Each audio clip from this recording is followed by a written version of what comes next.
But what if it's really alright? Farina, you've worked so hard for so long. Surely it would be okay to put yourself first for once. Just this once. Is it such an outrageous thing to do anyway? To find someone in whom you can confide your frustrations and sorrows? Surely it could not hurt. If you let this opportunity slip through your fingers, it might never come by again. Think about it long and hard.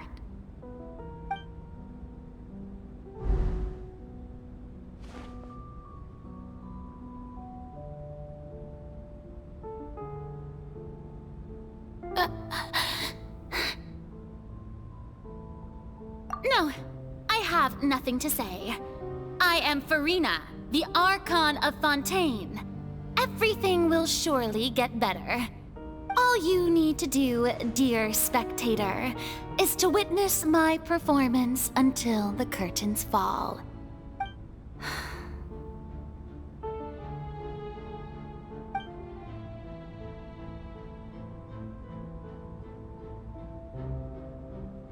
Fine.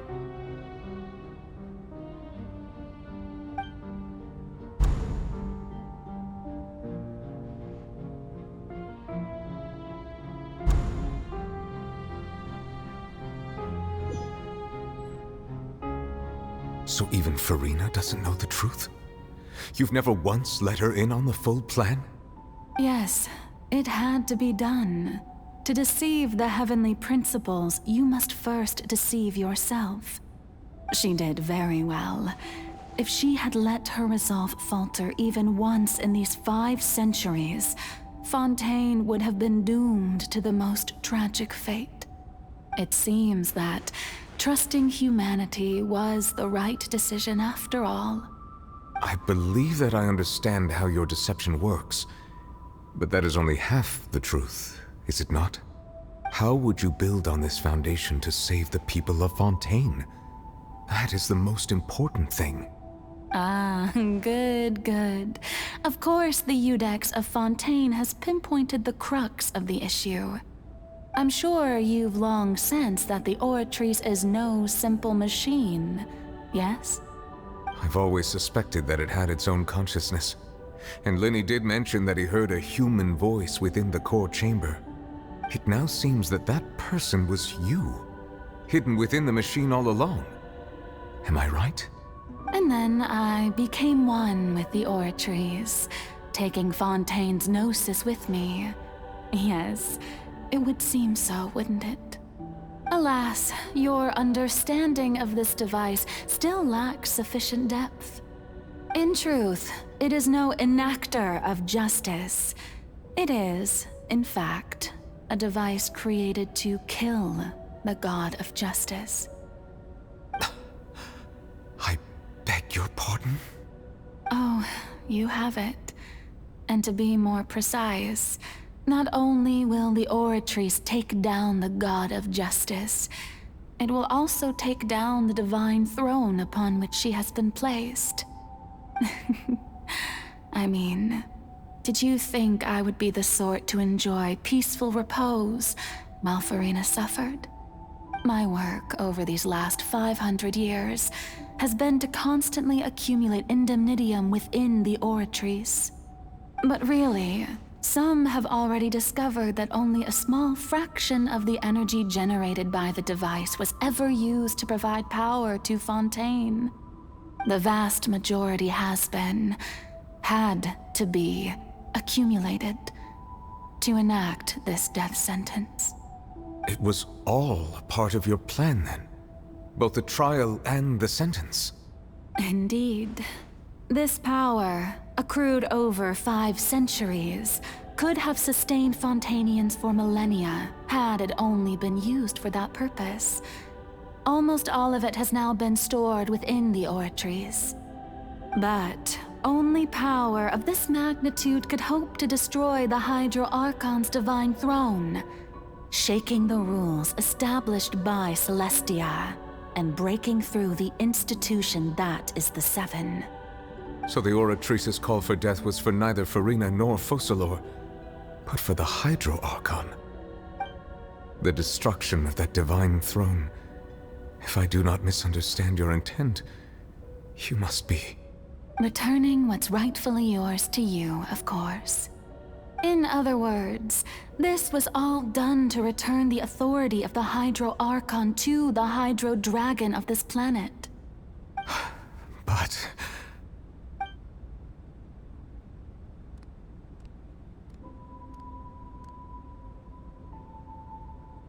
Oh, what?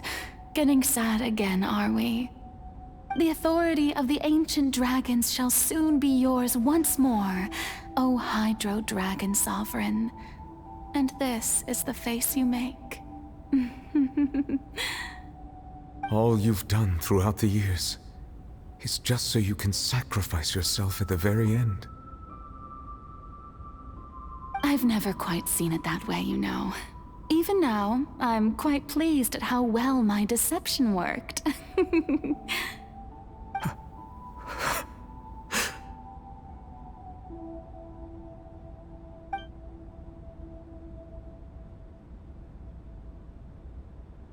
Hydro Dragon, don't cry. I must say, had it been within my rights, I would have loved to judge the heavenly principles themselves. Were they not guilty of essentially the same crime? Egeria stole the power of the primordial sea, and the heavenly principles stole the power you ancient dragons possessed. I, for my part, am the god of justice. And is it not just that your original powers should be returned to you? Speaking of justice, I have always believed that justice lies in the process of pursuing human existence itself. So, if the theft of the primordial sea's might was Fontaine's original sin, then, leaving matters of procedural right and wrong aside, the descent of the Fontainians as humans and their right to exist in this world would be Fontaine's original justice. In other words, existence was Egeria's justice, and to me, justice is the continuation of that existence. Defying the prophecy and ensuring that Fontaine's people shall live on, that should be the justice enthroned over all others. At this point, we, whether it be myself or all other Fontainians, have shouldered the burden of this sin for far too long. Iudex Nervillet, the highest judge in our land, when you regain your full power as an elemental sovereign, what verdict shall you pass upon us? So when I was invited to the court of Fontaine to serve as Iudex, I see now that that was your idea too. At last, I now understand the true purpose behind this position. In the beginning, I was uninterested in human existence.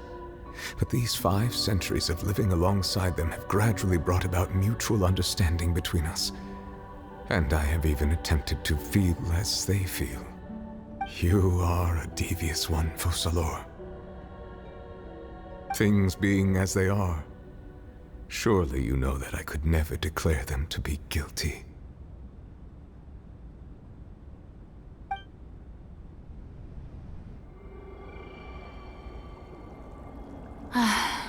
The hour of my execution is almost here.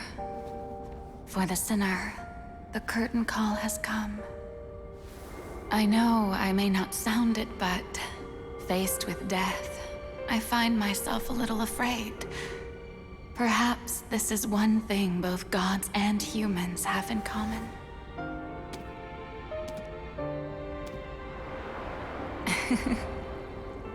Farewell, Nervillet. I hope you've enjoyed the part you played these 500 years.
Judex Nuvelet, hereby declare,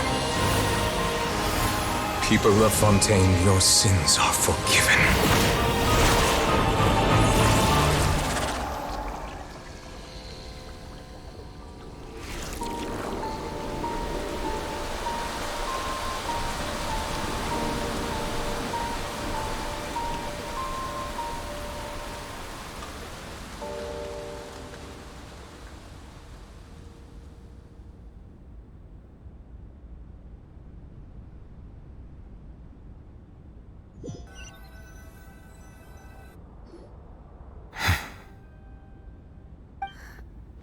What just happened? Has the death sentence been carried out? Was that bright light some sort of misdirection? I have a feeling that something huge just happened. But since we're all still alive and haven't been dissolved, I assume whatever happened was good for us. It's time to end this. We must mete out punishment to that beast. But didn't you say just a moment ago that it can't be defeated? I have gained the strength sufficient to deal with it.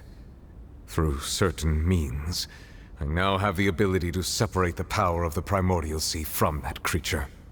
We should seize the opportunity to pursue our quarry. Traveler, now that the oratories can no longer function, I require an executor to help me mete out justice. The root of the calamities befalling Fontaine, the beast that enacts the prophecy, its name is the all-devouring narwhal. Come with me, traveler. The hour of execution has come.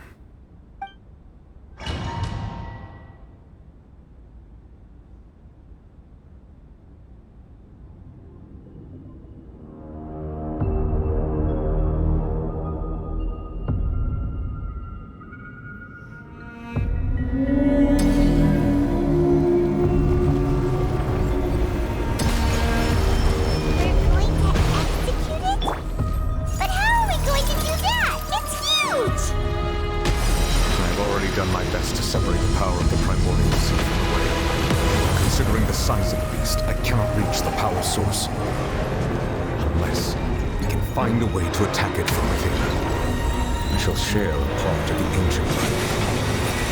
We shall look for an opening.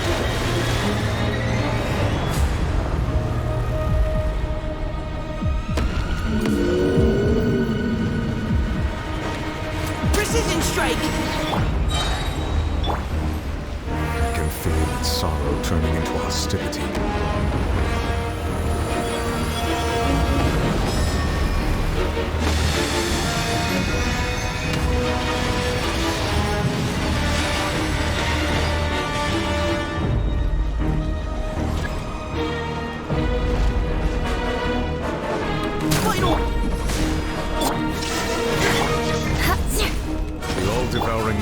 Cannot resist its instinct to devour. Continue to trigger its hostility. A chance will present itself.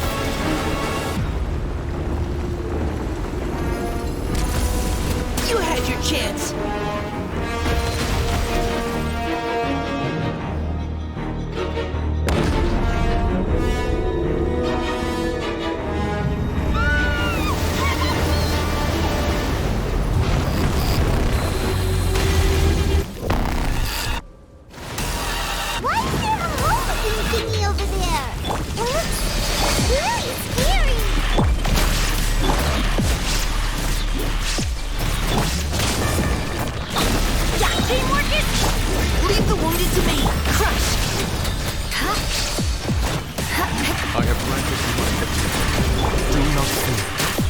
Seize the moment and use my power to suppress its root from within. Go in! Crush! There is no escape! Let's light it up! Adventure! Engaging! Now you shall perish!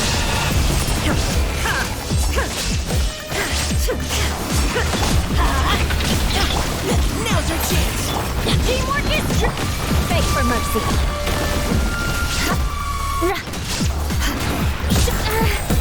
Beg for mercy! Final warning! Shine down! Let's light it up!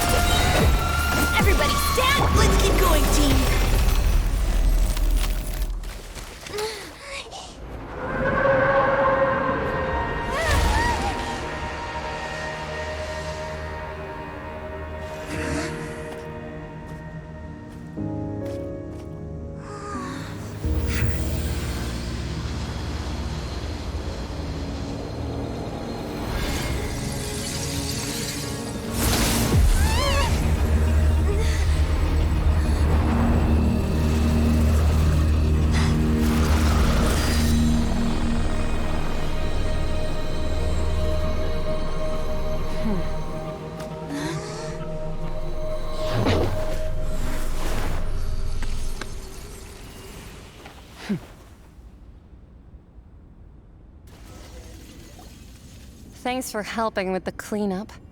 It should have been my job, but... oh well.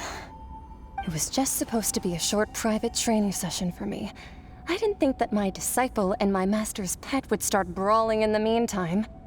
Well, actually, I had a feeling that it would happen at some point, but they bumped into one another earlier than I thought.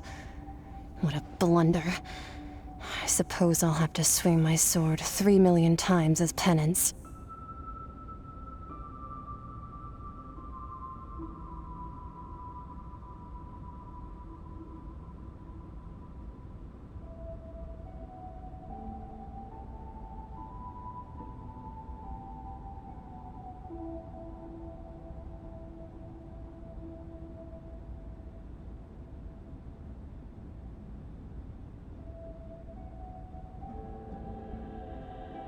That power. Who are you exactly? Paimon has an idea. From what she said earlier, she must be Child's master. Skirk, right? It's just that he gave us the impression that she was the less talkative person. I simply did not have anything to say to the weak. But you, on the other hand, managed to defeat the all-devouring narwhal without using power from beyond this world.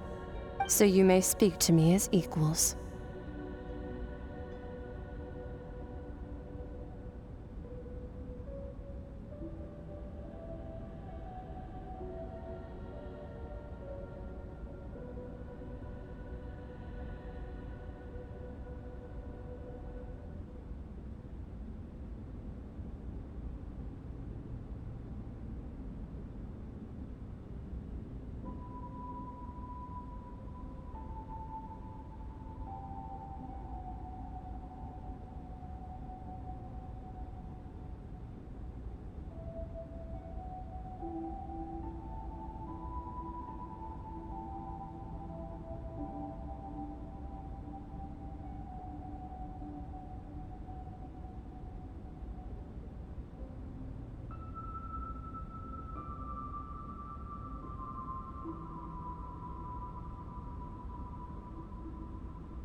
I am so mentally fucked right now, you guys don't even know, okay? You guys can't even fathom.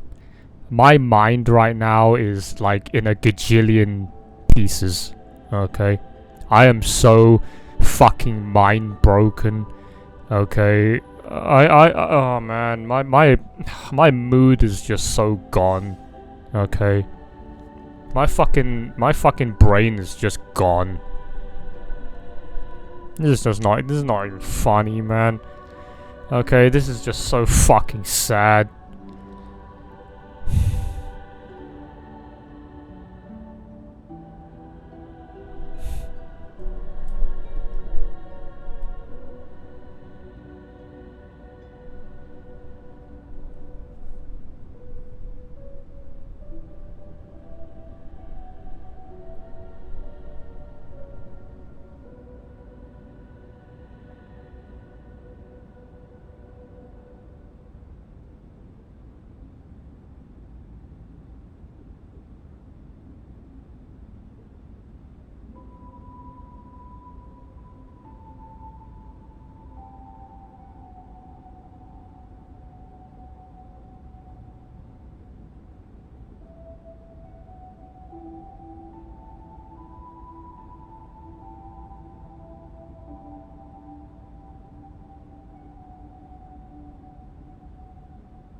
My mind is so fucked right now, guys. Okay, you can't even believe it. You can't even begin to imagine and fathom just how shattered my brain is right now. Okay, my emotions are all over the place.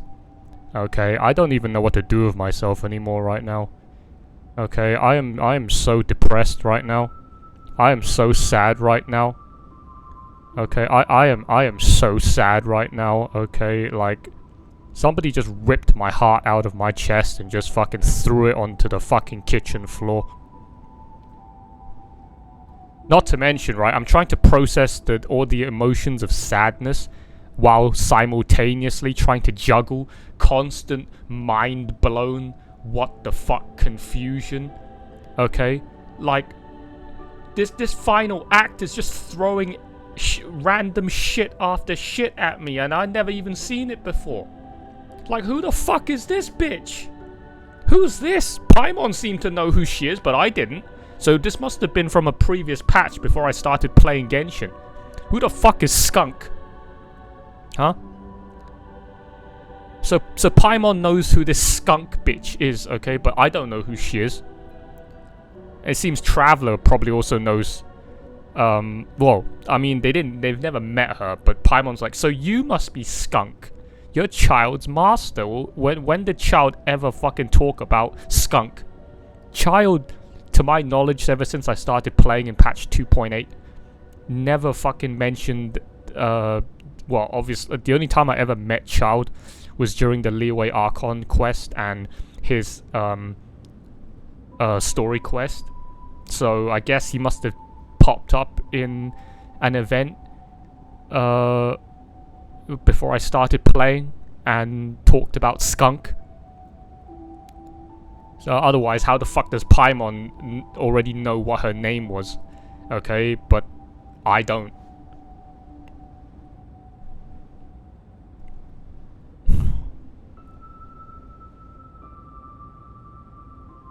Doesn't fucking help, man, with this music playing in the background as well. This is so fucking sad.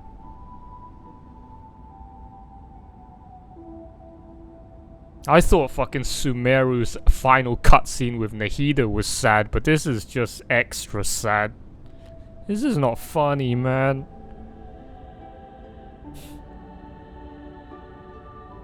I'm gonna be fucking depressed for the rest of the fucking day. Extra depressed knowing that we never actually got to interact with that Focalors model. I didn't even get to wank off to her bare feet. She's gone. They didn't even let me fucking interact with the model for even 5 minutes in game for me to wank off to her feet, and she's gone. I was feeling so many mixed emotions during her final execution scene. Because on one hand, they just kept zooming in on her fucking plump, smooth, puffy, okay, meaty, okay, fucking decadent, fucking mouth-watering, baby-soft souls. Okay, they were fucking zooming straight in on them fucking puffy-ass, fucking petite pair of pedals, man. But then on the other hand, she's about to get executed. And you got all this sad music playing in the background. And she's about to die. So I'm trying to cry, and at the same time I'm trying to bust a nut at the same time. I can't do both at the same time, man. I can't be busting a sad nut. Alright? Did you see how close they zoomed in onto them fucking pair of feet, man? When she was doing that dance? I couldn't even spend 5 minutes alone with that fucking cutscene, with that fucking frame, with that fucking money shot right there to go whip out my vibrator and start jorking it. That makes me extra fucking sad, man. And then now this fucking Honkai Star Rail bitch just turned up out of nowhere. She doesn't look anything like a fucking Genshin Impact character. She literally came out of Honkai Star Rail. Okay. Whoever the fuck this is. But I'll tell you one thing though. She fucking thick, man. Just look at this shot of her right here. She fucking plump. She's fucking short stacked in every department, man. Stacked, well, I mean not really stacked in the tits. She fucking stacked in the waist down below. Alright? She fucking like 5'4", but like 4 foot wide. She's like fucking as thick and chunky as a fucking hippopotamus, man. I can see some fucking plump, okay, thick ass pair of fucking meaty thighs and ass when I see one. Okay. I wonder if she's gonna be a playable character. Or is she a harbinger? Who the fuck is this? Huh?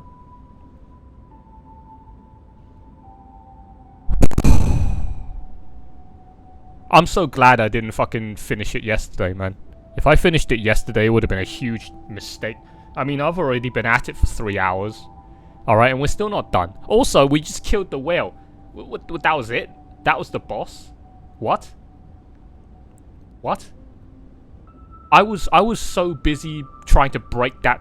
For some reason, in the fucking inside the narwhal's fucking stomach is a fucking crucible knight. That what? What? They didn't explain that. I was too busy trying to break that fucking Black Serpent Knight's shield so then I can dump a 1 billion crit on him with Eula that I didn't even realize that after I broke its shield, the fucking boss died. I was like, wait. Oh, that was anticlimactic.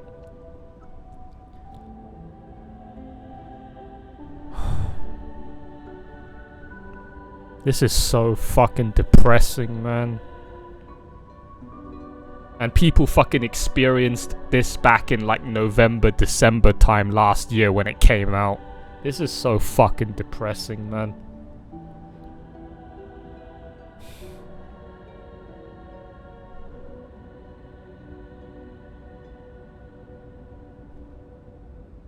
They literally just showed Farina's feet at the end there in this final act for like less than 5 minutes and then they just axed her off. That is some kind of fucking sick joke, Hoyo. Okay, I know you fucking transplanted her fucking feet onto Nilu as a consolation prize, but that's still not cool, man. That's not fucking cool, man. How can you bait me like this? This is so fucking sad. That was just sick. That was just twisted. That was just disgusting. Now who am I gonna jerk off to? Actually, I don't even like... Can I even jerk off? I'm so depressed, man. I'm so depressed. I was like, what's even the point in jerking off? I'll tell you one thing though. I'm now 100% dead certain to roll on C6 Farina. You know, previously, before I got to this point, I still thought Farina was just an annoying, spoilt brat. Okay? So I was like, I have to have her in my party because her buff is too good to make Eula crit for 4 million. Okay, but I'd have to put up with her 24/7, right? And I don't want to roll for a character that I want to put up with. I want to roll for a character that I would want to simp for real hard. Okay? So Farina wasn't doing it for me up until now. And now I realized, okay, this was the truth all along. So now I realized, okay, this was the truth all along, and Farina was actually a nice girl. She had always been a nice girl. Okay, she just pretended to be Aqua from Konosuba. Okay, but she was really a nice girl, which means I'll happily, okay, add her into my fucking team. Okay, I will happily add her. Okay, into my roster. I will happily add her onto my account at the maximum possible, okay, power level. Okay.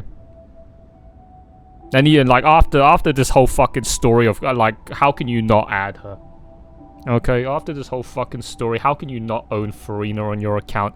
Okay, and even then, after this whole story, how could you not see C6 Farina? Now I understand why there are so many C6 Farinas now running around in those public co-op domains, right? Because I bump into and actually now I understand why there's even C6 Nouvelettes. Okay, C6 Nouvellette and C6 Farina everywhere. After this story, how could you not C6 either of them or both of them? Okay, how could you not C6 Nouvellette and Farina, man? I'm gonna do it. All right, I'm gonna fucking C6 Farina, man.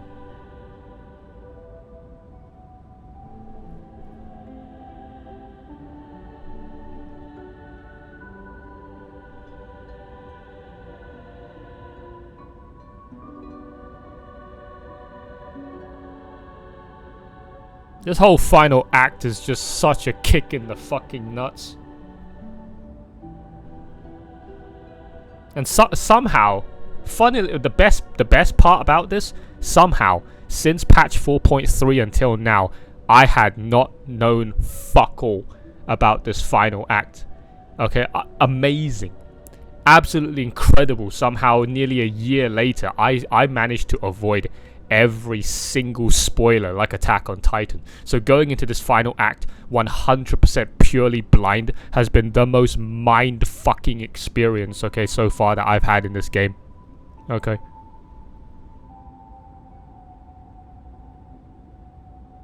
And it's a double-edged sword. It was great that I experienced it fully unspoiled in its purest form. Downside is the amount of mental backlash and fucking trauma and fucking psychological damage that it fucking has caused me now. Okay, from witnessing it all, okay, in real time, for the first time, genuinely unspoiled. It's fucking destroyed my brain. Okay.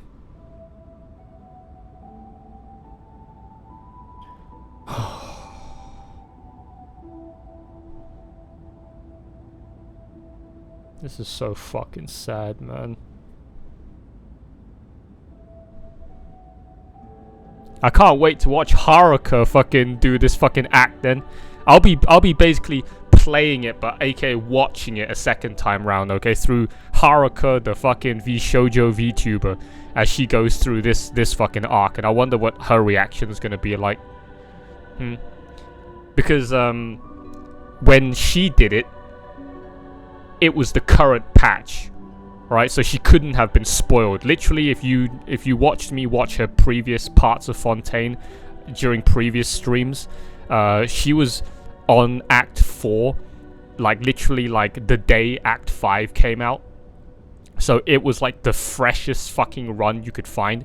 So her and probably half of her viewers that don't play Genshin will all be watching it for the first time blind, okay? So her experience and her reaction should be as genuine as probably mine. So when she goes through it, because she's literally like a week 1 or perhaps even a day 1 player of this final act. So I'm gonna go and catch up on that VOD once I'm done with this. And then I'm gonna see how she fucking handled all of it. I wonder if she also got absolutely mind broken from all of this shit. Okay, this is just so fucking... This is... Oh, man.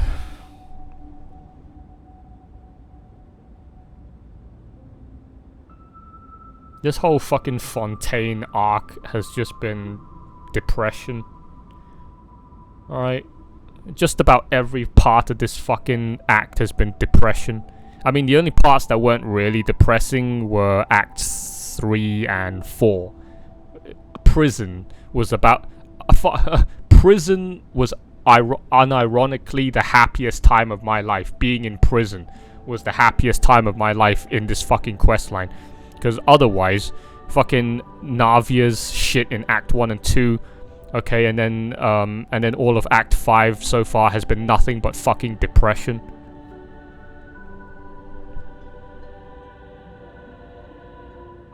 I have to agree. It's a strange use of a planet's primordial waters just to raise an all-devouring narwhal. That kind of power is wasted on it. It's not cooperative. It eats too much. And I have more important things to do with my time than pet sitting. The only thing that creature has going for it is its looks. All in all, it fails as a pet. Miss Skirk? I think think you might have missed the point. The point being? Well, being that this pet almost destroyed an entire nation. So what sort of person is your master? Well, child's master's master. Wait, is that right? Oh, right. So you don't know him. Sorry, I assumed you did. His name is Sertologi. She literally looks like something straight out of Honkai Star Rail, man. Even this background, if you'd never played Genshin and you just randomly just came across this one frame right here and I asked you, which game do you think it's from? They'll probably say Honkai Impact or Honkai Star Rail. They wouldn't say this is Genshin Impact. Huh? I am unfamiliar with that name. Huh. So Master isn't sufficiently famous. How should I describe him then? Have you heard of the name The Fowl? The Fowl? Still nothing? Well, how about the Visionary? Oh. Vetterfulnir then? Or Gold Rhindaughter? Ooh, that one we've heard! Rhindaughter's part of the Hexen Circle. She's Albedo's mom, right? Oh, so you do know that name. To be honest, I also heard all of those names and titles from my master. I don't actually know them either. But I suppose you understand now, yes? My master is likely a similar sort to Rhindaughter. They are both pursuing some form of perfection. Wait! Didn't you also mention a visionary person? Hyman didn't quite catch their name. Actually, never mind that. I believe it expedient to inform you that the all-devouring narwhal used up nearly all its strength fighting you. Such roiling hydro energies will prove difficult for the planet's deep seas to digest. As such, the fontaine back on the surface has most likely been thrown into chaos. In other words, the prophecy that you've been fretting over should now be in full swing. What?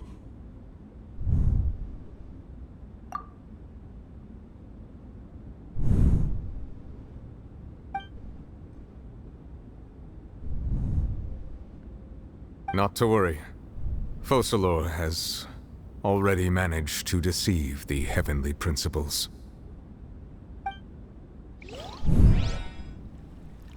In the end, the people will all be dissolved into the waters, and only Farina will remain, weeping on her throne.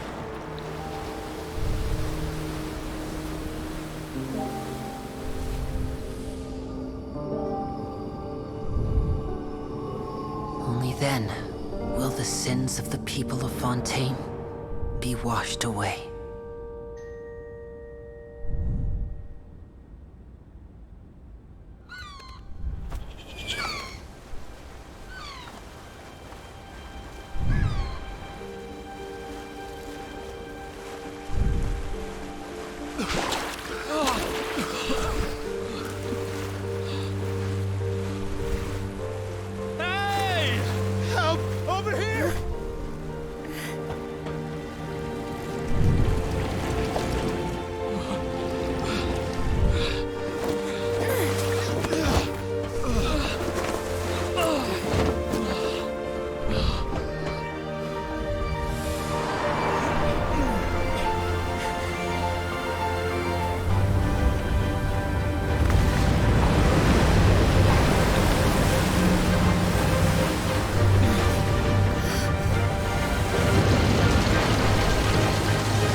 Initiate emergency rescue!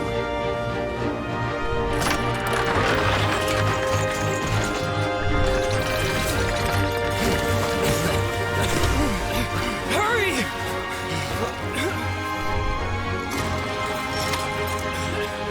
Hey, lend a hand!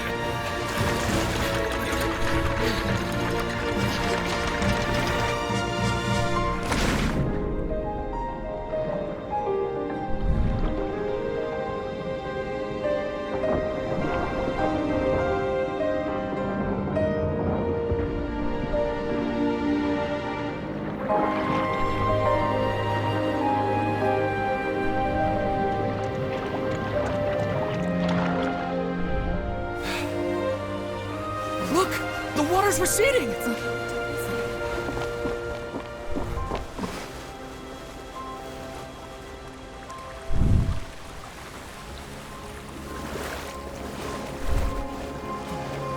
a miracle! Water's receding. We didn't dissolve. The prophecy was wrong. The prophecy was wrong!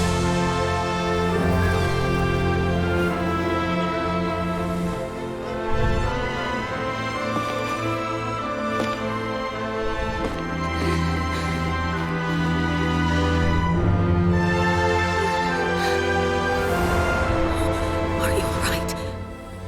Yeah. We're saved. The prophecy was wrong.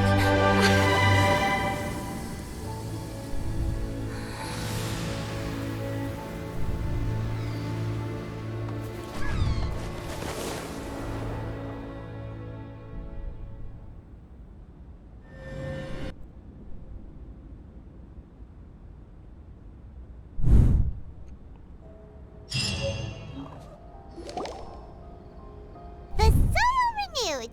The Sphina attacks post-disaster rebuilding.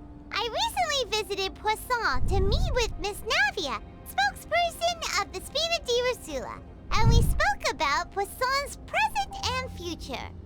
Old soil can still give birth to new bloom, Miss Navia stated. Hope is like seeing a small cookie when you're starving late at night. You just need a little of it.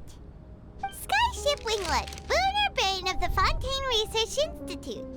The various disputes that have arisen on account of Mr. Edwin have suddenly become a shield over the Institute, with Jurier turning out to be a once overlooked hidden gem.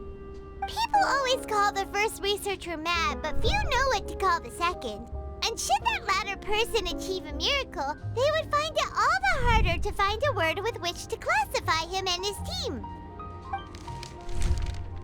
Wow! Paimon barely recognizes the people in the reports. Are those really Jurier and Navia? They sound like real big shots.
Can you believe this is a free game?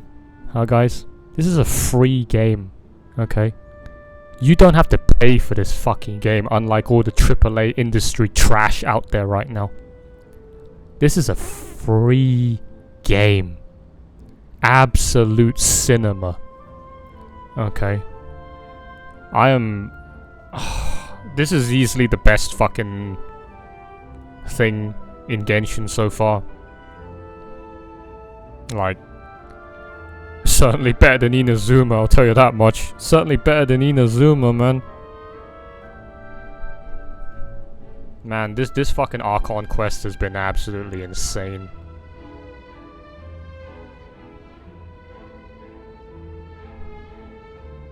This game's amazing. Okay.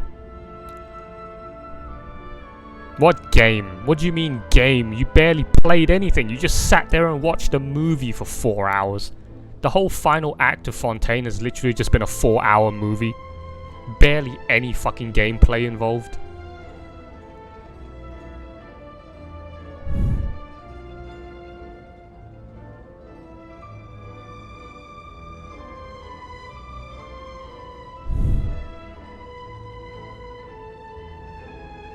Oh, right, and let's not even begin to imagine how Focalors just decided to off herself, okay, without a care in the world. She wasn't even the least bit concerned. She's like, fuck you, fuck the people in charge, alright? I'ma do what's called a reverse Uno. No, you don't, right? That's literally what. What was that? What was that? Huh? What was that?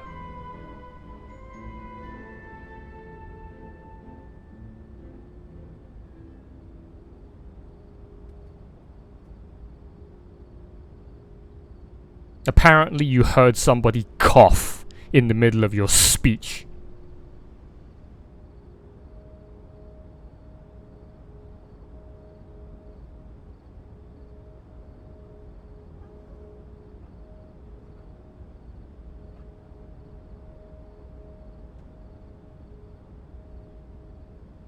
Stop hallucinating, okay?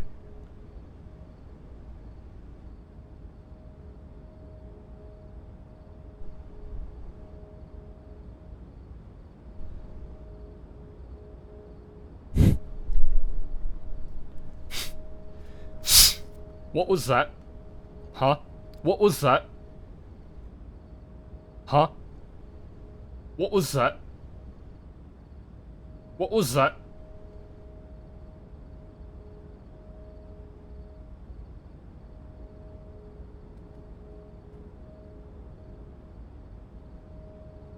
You stupid fucks need to be taught another lesson, huh?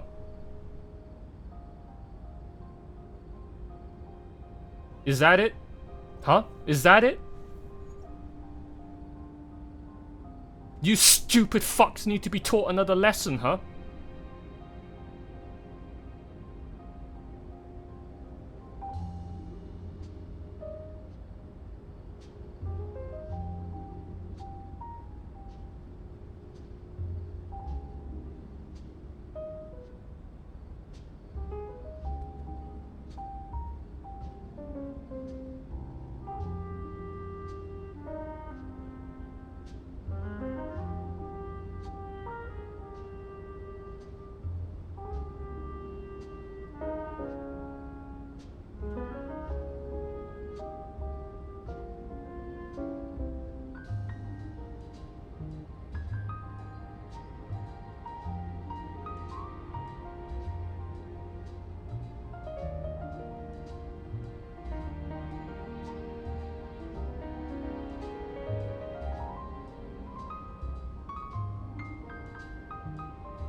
Let's not even talk about how Focalors just casually offed herself right there. Okay? Like, the bitch didn't even fucking flinch. She didn't even like bat an eye. She didn't even look worried for 1 second. She just walked off into the distance and did her little farewell dance, and it's like, peace out, motherfucker. I'ma head out, fuck this shit. And then she just dropped the descending sword right on top of her own fucking head, and then just decapitated herself, basically. She just offed herself right there so casually, okay? Without even, you know, giving two shits. Alright, she was a real G. Alright? All them other gods, okay, they still, you know, showed some degree of concern when trouble arises, but fucking Focalors, man, she went out like a real G. Alright? She a real motherfucking G. Okay, she's like, fuck you, the people in charge up above. I ain't gonna do what you tell me. I ain't gonna let you control me. Fuck you, bitch. Fuck you. I'ma do what's known as a reverse Uno card. Okay, no you. How about you go fuck yourself? I ain't gonna do what you tell me. I'ma do you one. I'ma do you a Flavor Flav. I'ma off myself right now. I bet you didn't think you could do. I bet you didn't think I would do that, huh? You may have created me as a somewhat of a demigod, okay, arbitrator, okay, middleman, okay, fucking Xeno proxy between heaven and earth. But I'ma pull a fast one on you right now, and I'm gonna just go and fucking slip myself. I'm gonna off myself. Okay, and then what you gonna do about that? What you gonna do about that? What you gonna say about that? I'm gonna off myself right now, and then that's what she did. She just offed herself. Okay, so I bet the fucking heavens right now are so fucking mad. They're like, wait, she wasn't supposed to do that. We didn't program her to do that. She wasn't allowed to do that. She just offed herself. She just destroyed our seven Archon fucking card collection. Alright, you know, the heavens had 7 pieces of Exodia, their fucking Archon baseball card collection. And Focalors right there just tore herself up in half, and threw herself into the fucking fireplace and turned it to cinders and incinders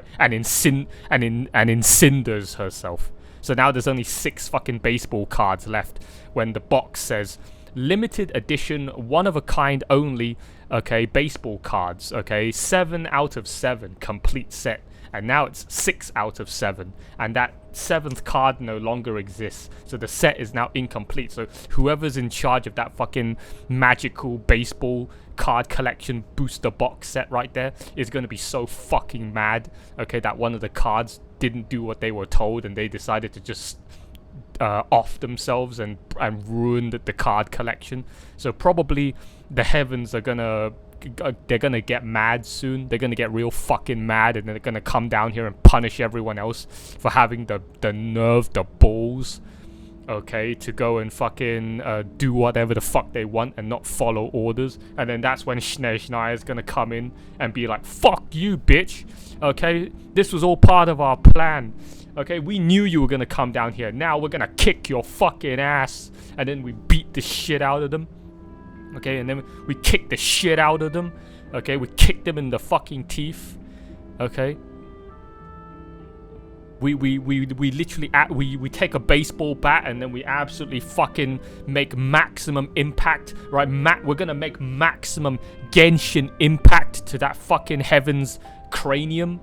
Okay, and then we're gonna beat the fucking shit out of it until all the boss materials drop out of them.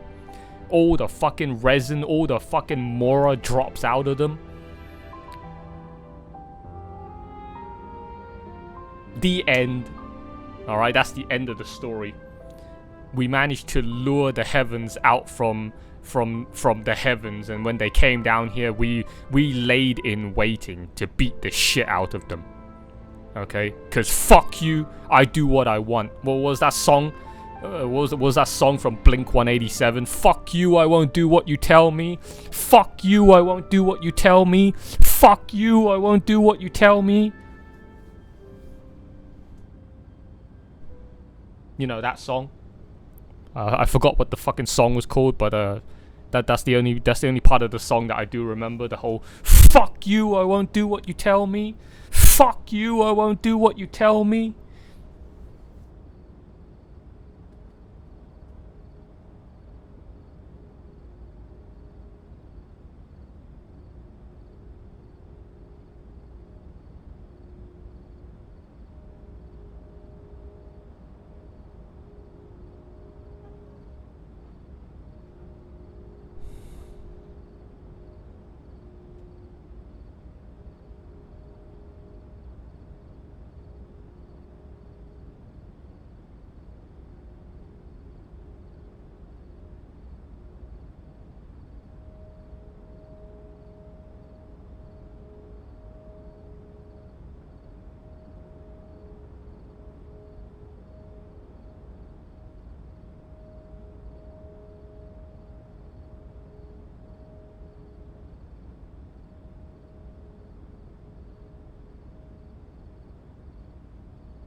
I can't believe the cutscenes have gotten so good over the years, man. It's absolutely fucking insane.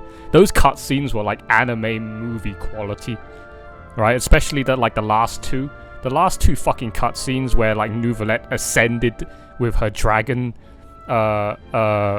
powers, right? And reclaimed his fucking title as King Dragon. Okay? That was like that moment right there was so fucking anime, so fucking epic. Okay, and then that last flood scene as well was like so beautiful, man. That was like some Makoto Shinkai shit right there. What do you think? Pretty enthralling, huh? The Steambird's idea was pretty simple. With the disaster just having passed, we would print a free edition packed to the margins with good news to calm people down. The value for these big scoops lies in their inevitable follow-ups. We'll publish further reports and go into the stories behind those people. Edwin's assistant, Jurier, created a true flying ship, while Navia is leading people in the reconstruction of their home. I'm sure that these stories could draw even your well-traveled eye.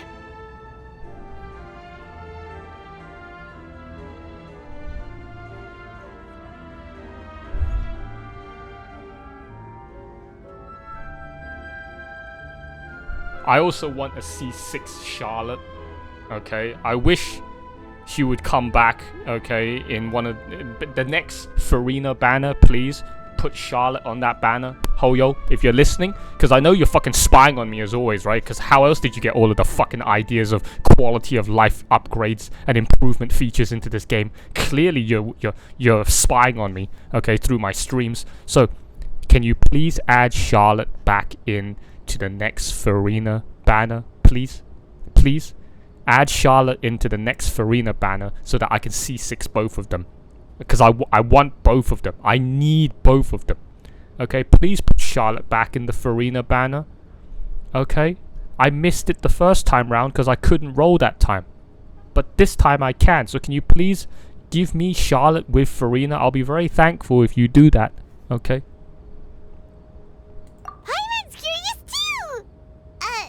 Wait a minute. Didn't we watch everything happen from start to finish? What's there to be curious about? And that's exactly why I'd like you to come conduct interviews with me. You're the best incubators of news, if you haven't noticed. And also, with you around, I'm sure I'll get to see that Duke. Are you sure? Hasn't he turned you down several times already? Oh, this time will be different. Come on, let's head to Poisson first, and then make a trip to the fortress. There are some things you'll only know when you get there.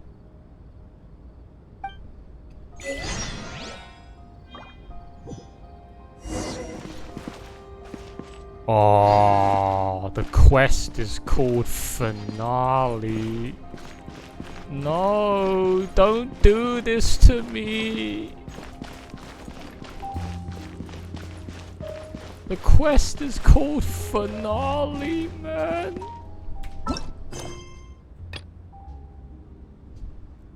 Well, this is it. This is the end. Because I'm getting the constellation. Go to Poison. The calamity has finally come to an end. In other words, it's time to start anew.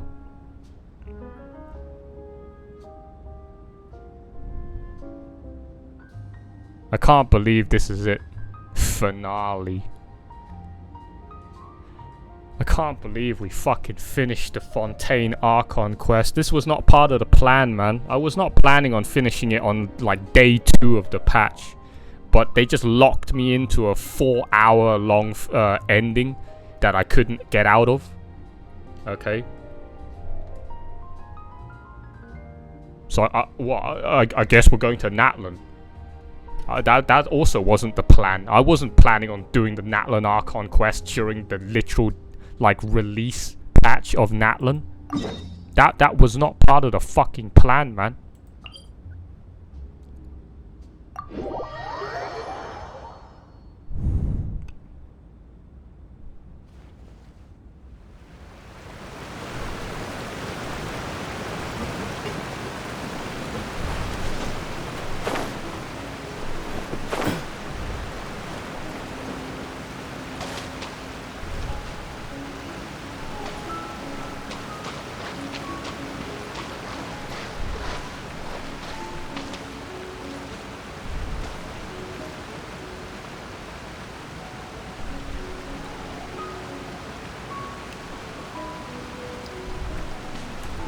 Nah, I need some happier music. Is there any other happy music I can listen to while I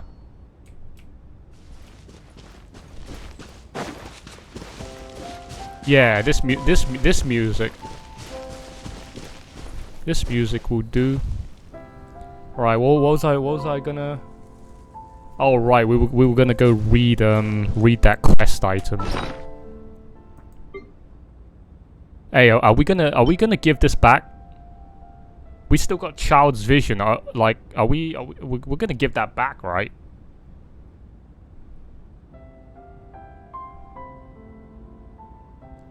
So what is this? A Narwhal's Tear. A tear among the stars. A drop of water obtained from crushing that fat fuck.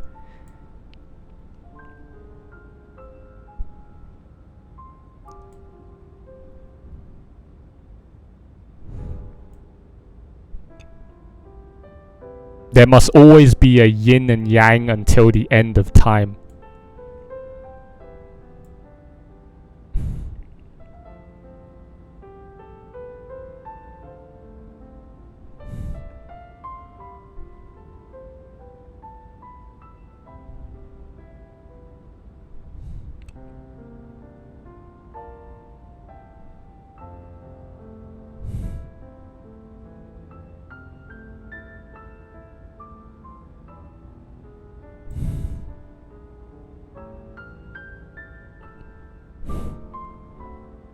What kind of a stupid story is this? Also, how much longer am I gonna have to scroll down, man? What is this fucking doctor's thesis that I'm reading? They're basically saying that in the grand scheme of things, depression will always triumph over happiness. Darkness will always triumph over the light. What sort of fucking depressing and doomer ass aware shit am I reading right here, man?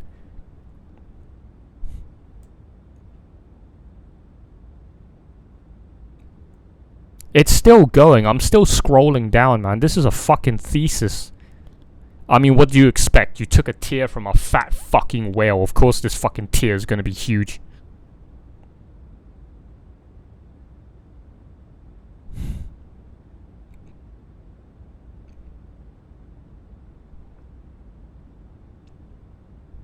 Like, what? This description is literally just talking about sadness. All right, don't be happy, be sad.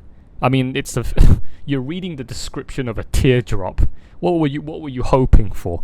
The fucking description, the fucking item is a teardrop. Of course, it's gonna be nothing but sad. Okay.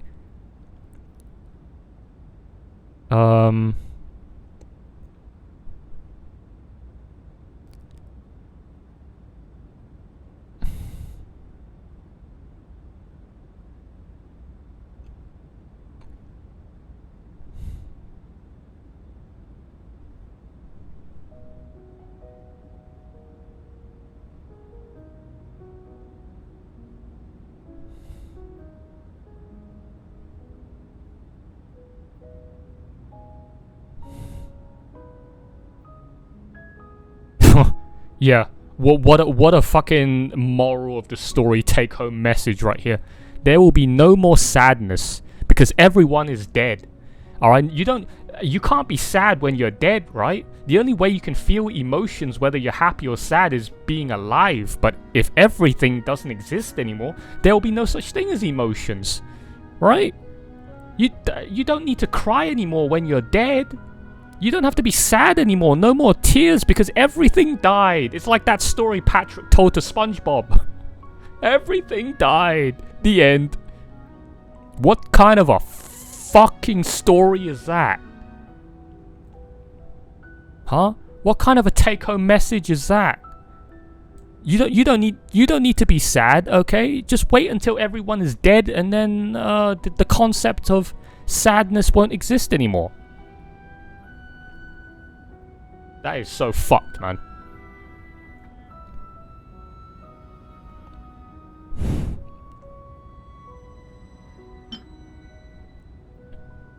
Bro, that is so fucked. What kind of a fucking moral of the story is that? So there's no need, okay, to do any. Well, I mean, forget feelings. There's no need to accomplish anything in life. You're gonna die in the end anyway. All humans will die in the end anyway, so what's the point in living? There's no point in living. You're gonna die anyway. What's the point in wasting your time accomplishing anything in life when you know you're just gonna die and it's all gonna be meaningless anyway? Holy shit. That fucking teardrop description, man, is like so toxic. It's so toxic. It's so cancer.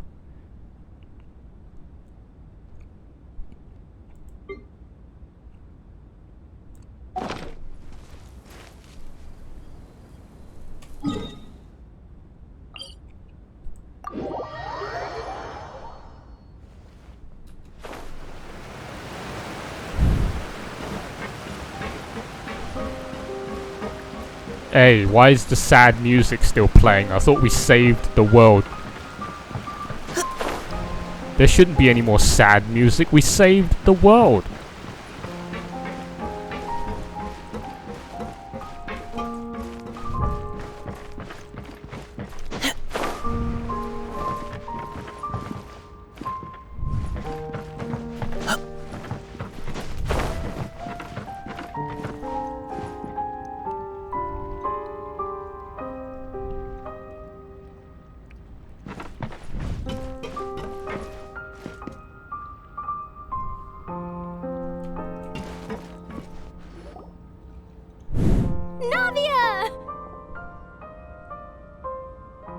Oh, it's you.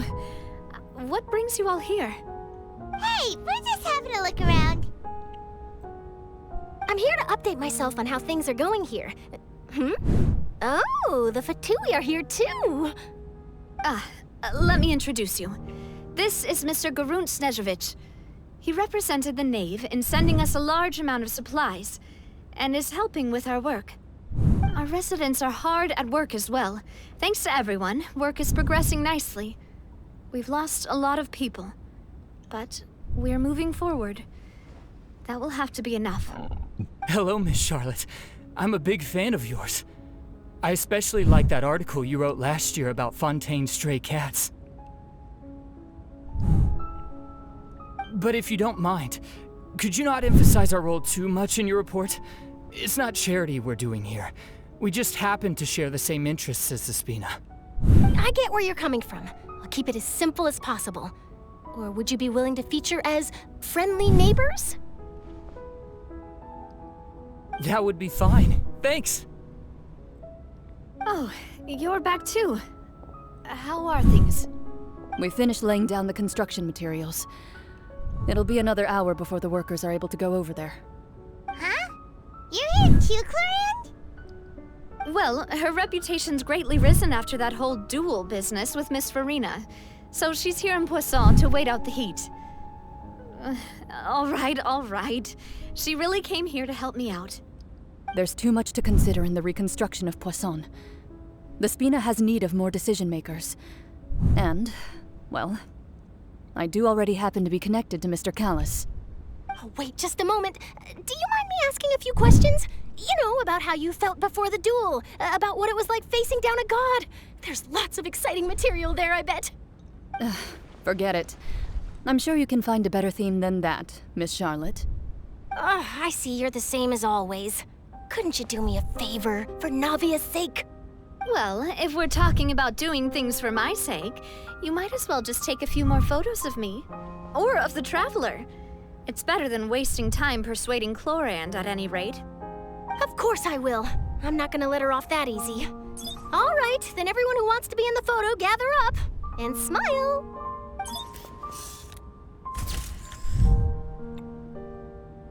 How did it go? Was it a good shot? Did Paimon look cute in it? Not bad. Your addition really helped the composition of the picture.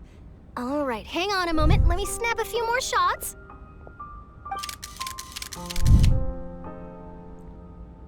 All right, that should do it. I'll be back here later anyway, so let's call it a day.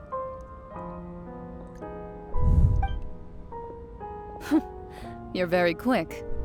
Speed is of the essence when it comes to the news, and freshness is the key.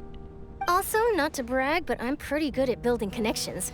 Who knows? I might eventually get that interview with you after all, Miss Clorand. Wow, you really do have that never say die spirit. I'm impressed. I'll hazard a guess that this is how you got that interview at the Fortress of Meripede. Whoa, you're well informed. Let me make a guess too. I asked Sijuin, who told Monsieur Nervillette, and he told you, right? That's a very complete information chain. In truth, all Monsieur Neuvillette asked me was, when did the fortress become so friendly towards the media? I told him that it was best not to speak too soon. There's no guarantee that Ridesley will make a personal appearance. You're right. I've got to treasure every moment I have with them.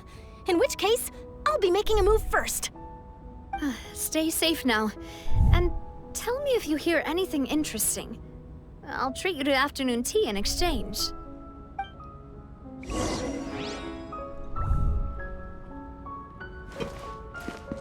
You seem curious about the fortress. Of course. That Ridesley. I still remember going down to the fortress to grill him for information on my father's case. Boy, did he take me for a ride. Without telling me anything, of course. But he did invite you to tea, didn't he? 2 large pots of it, in fact. It was good tea, though. I have to agree. The tea there is very good. Speaking of that, would you like to have some today? I mean, you've got time, right? Well, I'd be partial to some shortbread. Wow, it's like we've got a menu or something. Sure. Good. What flavor of biscuits would you like, Mr. Snezhovich? Me? I'm fine with anything. But I would prefer chocolate, should you have it. All right. Leave it to me. I'll go over the newly arrived supplies with you later, Mr. Snezhovich. We should be able to finish the preparatory work today. That works great for me. Huh. Is it just me, or did you get a new lipstick? I did. It was a gift from Sijuin. Want to give it a try? I think the color would suit you too. Whoa, hey, whoa, none of that, whoa, hey, yo, whoa, hey. You can't use a lipstick that's been on another girl's lips, man. That's rated 18+. That's not appropriate for children.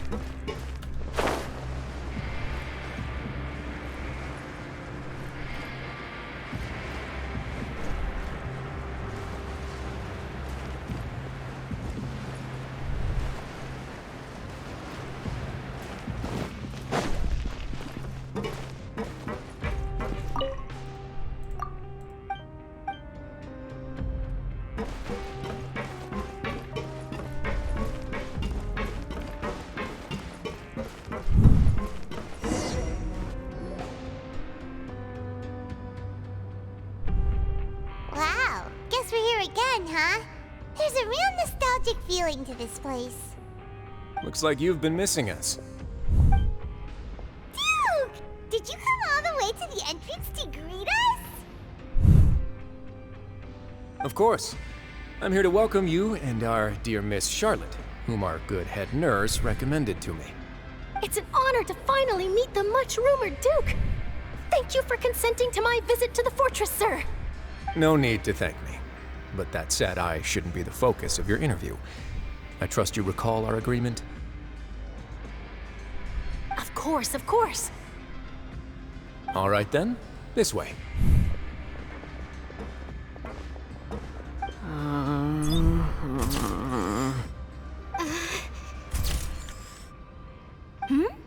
Hey, no need to be so nervous. I've already taken all the photos we need. Miss Charlotte, do these pictures really need to be published on the cover of the Steambird? It would seem that Miss Lorvine doesn't want her face to appear beside that of Mr. Jurier, hmm? Sir, please don't say things like that. But it looks like dear Mr. Jurier denies it. Might this interview be very important to you then? No, I just... This is my first time being interviewed, and I'm very thankful to the Steambird for... Now, I might not look it, but I actually did meet Mr. Edwin once. And I'll be honest, I enjoyed chatting with you more. You've definitely got more of that genius vibe going on. The boat that brought about a miracle, the ark that saved the people. Why, you recreated a myth back there, like an emissary of legend. Still, if I might ask, where's that flying ship now? Huh! Looks like Charlotte's trying to get herself another exclusive scoop. I have to apologize, but that ship is presently in the bowels of our factory. I'm afraid it won't be easy for you to get a shot of it. Really? Well then in that case, could I have an interview with you to make up for that loss?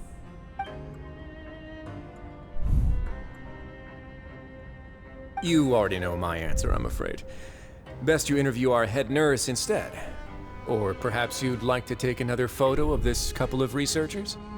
Did you really have to use the word couple? Well then, 2 solo photos will do. Is my hair messed up? Please, someone help me have a look. Things sure are getting pretty lively here. We've seen this kind of thing before. Oh, seems like everyone's here. Would any of you like to try this new drink I came up with? Ah, Siegeween. Hey, Miss Charlotte. Why don't you, take some pretty photos of our head nurse? Sure. Come on, Miss Siegeween. Over this way. Let's find a brighter spot. Huh? Sure. Do I have to smile? So, how have things been at the fortress?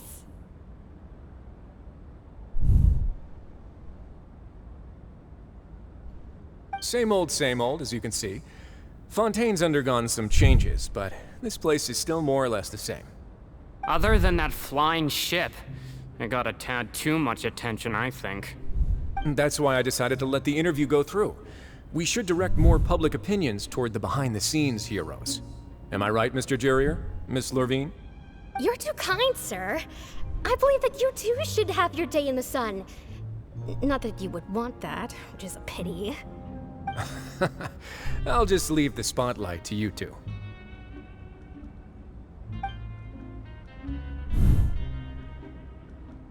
I see. Lots of things happened that day, huh?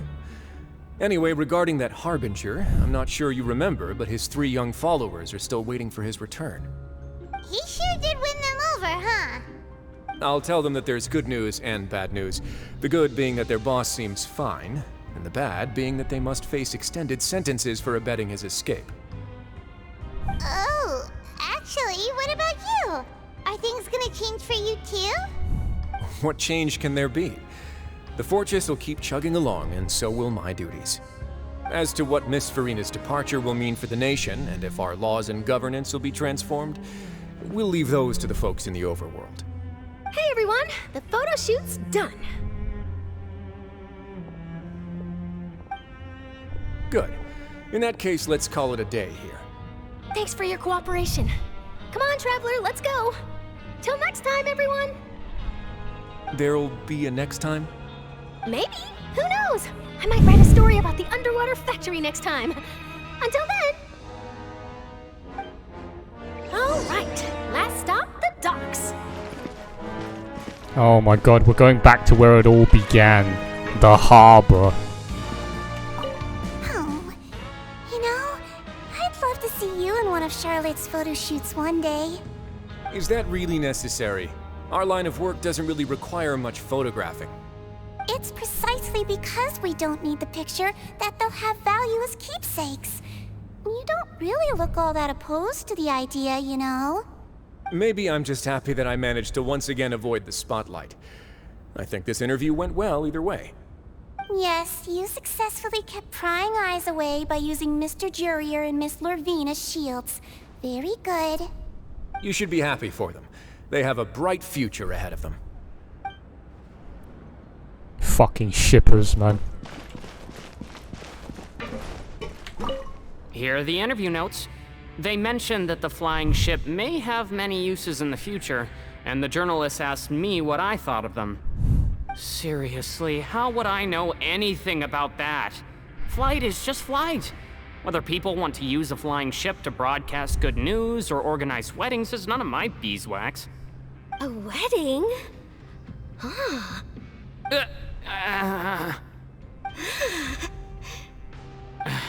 Why are you looking at me like that? So the flying ship can be used for weddings? I didn't say that. That journalist mentioned it, and what does that have to do with us anyway? True. What does that have to do with us? Oh no. The quirky, horny ginger's starting to froth at the mouth, man. She's starting to get real fucking wet. She's a freak. You know it. She's a freak, man. That girl is an absolute freak. Which makes it all the better. Alright, there's nothing better than a freak for a girlfriend. Nobody wants plain old and boring. Everybody wants a freak. And what better way, and what better freak than you can get than a smoking hot, quirky, horny ginger? That's like the best kind of freaky girlfriend you can have. A fucking horny, quirky ginger. Cause you know they are probably the. Wow, that lift is taking a while, huh?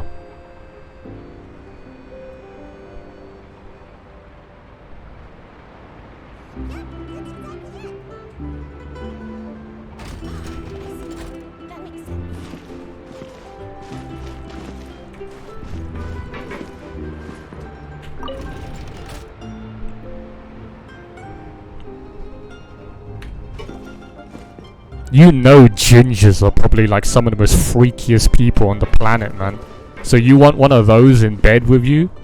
They're gonna fucking absolutely destroy you.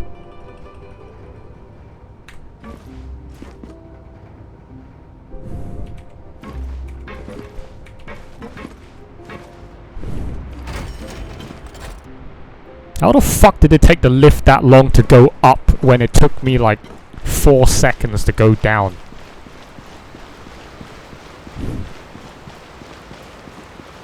Well, this is it. Talk about being poetic. Ending where we began.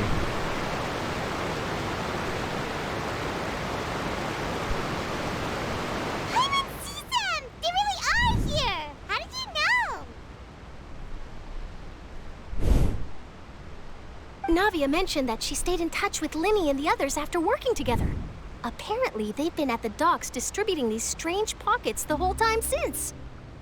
Traveler, Paimon. Ah, and Miss Charlotte, too. Would you like a magic pocket? What sort of gadget is it? It's a wondrous bag that can be used to carry many things.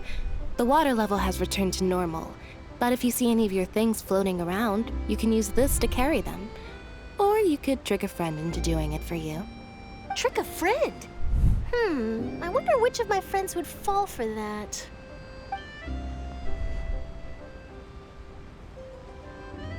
You could just make a friend like Fremine here. Isn't that right, Fremine?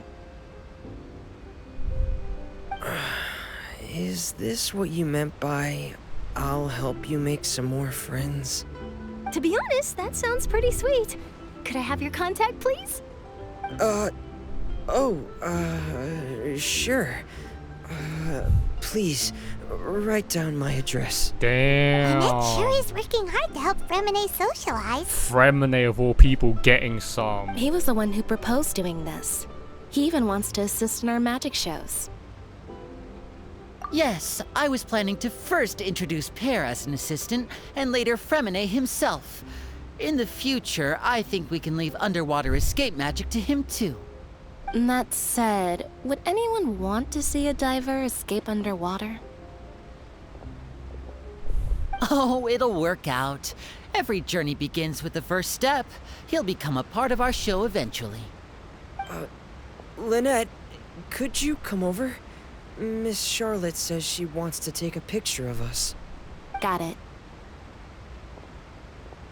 My, that Charlotte is rather perceptive. She got rid of everyone the moment she realized I had something to say to you.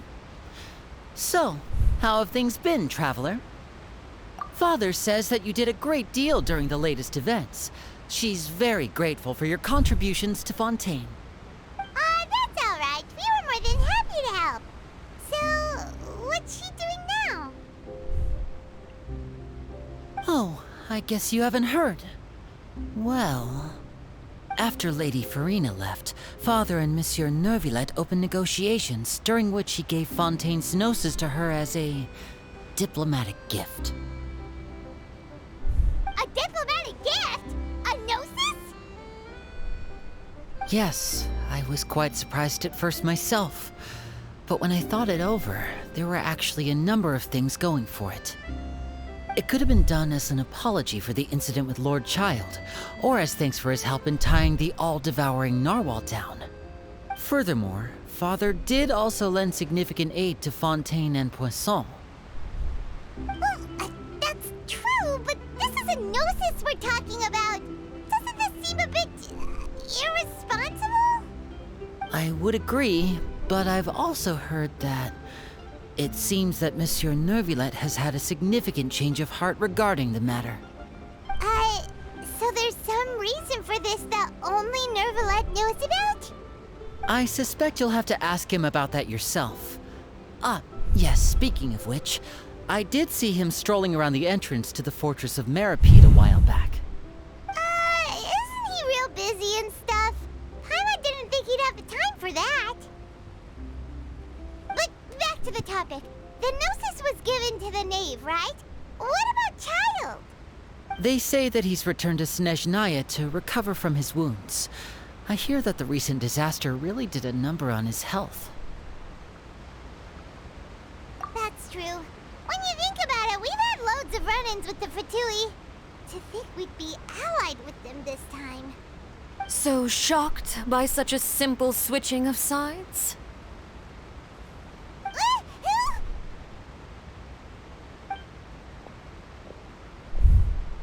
Father! Well, what do you know? Come to the docks to see how my children are doing and meet the Traveler by chance. Please do not pay my accomplishments in Fontaine too much mind. I would have done them regardless. Are you going to take the gnosis back to Snezhnaya? That is our duty as harbingers, yes. Don't be too preoccupied with sides. The goal of the Fatui concerns not a single place or person, but the entire world. With such a grand goal in mind, it is inevitable that we must wear many masks. Switching my masks is something I've always done. Well, that depends on many things. No one truly knows what the future holds. What good is honesty if you can't rely on it forever? As for you, I very much look forward to our next collaboration. Good things cannot be achieved alone, and you've proved yourselves to be great partners. A vision? All right. I'll remember to return it. Thank you for keeping it safe for him this entire time. And that's a wrap for me. Huh? You're... Greetings, Miss Journalist. Hello. If I'm not mistaken, there are diplomatic channels I'll need to report to take a photo of you. That is correct. So forgive me, but I will not be able to serve as a subject in your article. However, feel free to write as much as you'd like about our dear magicians and our upcoming rookie talent. I will. The sea breeze is quite pleasant. I shall continue my walk while the weather remains so agreeable. Farewell. Farewell, Father. Oh, she has such an intimidating presence. I didn't even dare to take a picture. Thankfully, I've already wrapped up all my pre-scheduled interviews. Thank you all. This'll be more than enough for me to write about, I'm sure. Don't be too nervous. Why don't you take a magic pocket before you go? Here, Traveler, Paimon, you take one too. To move things about? That's right. Funny. I was giving out magic pockets when we first met too. And what do you know? I'm doing the exact same thing right now. So many things have happened, but the pockets are still the pockets. I guess this must be life. We will all follow our own paths, and serendipity will lead you to your fated friends. All right then. We'll be handing out pockets in some other districts later, so we'll get going now. Have a good day, you two.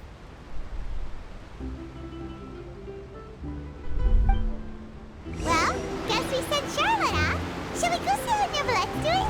As long as he's not so busy that he doesn't have time to chat anyway. Well, this is it. The final meeting.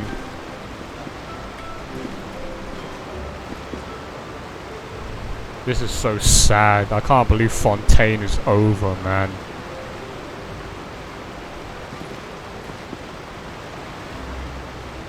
Oh, we just took a trip down memory lane, a victory lap all around Fontaine, sightseeing all of the memorable places.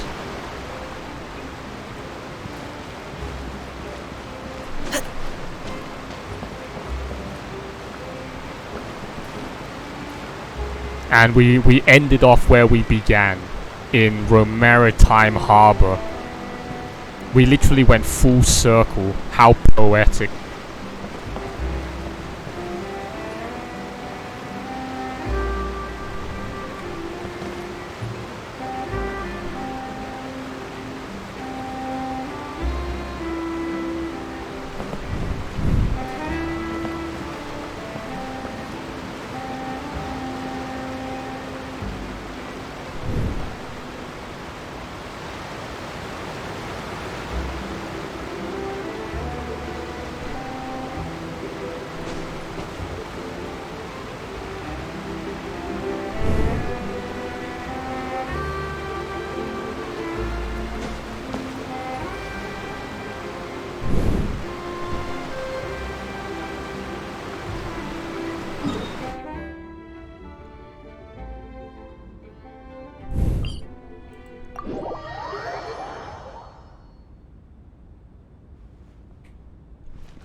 I was gonna say, like, what happened to this place? All the trees got destroyed, everything was a mess, and somehow it's back to normal.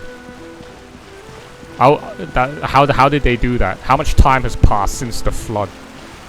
All of this place should be fucking destroyed right now.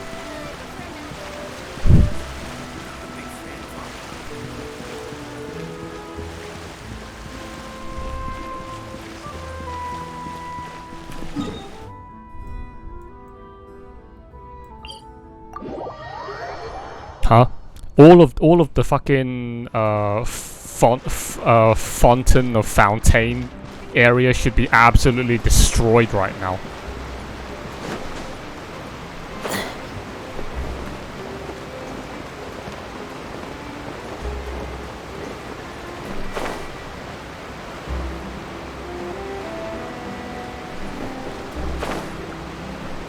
I'll be the ice above.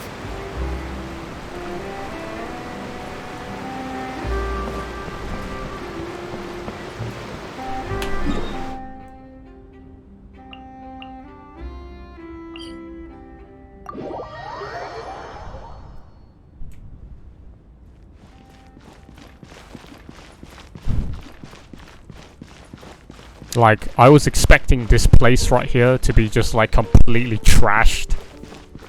But no. It's completely restored. In a day? I find that hard to believe, man. You can't restore this place in a day after it was completely trashed.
Oh, I suppose you must have met Mr. Linney.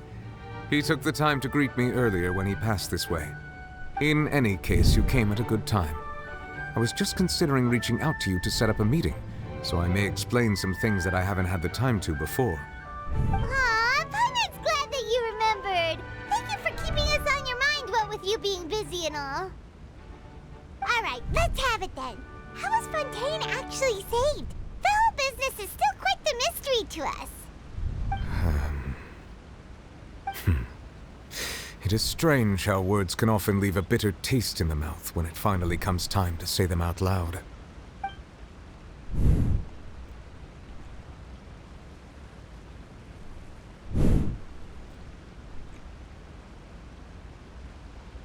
Whoa. So that's what happened?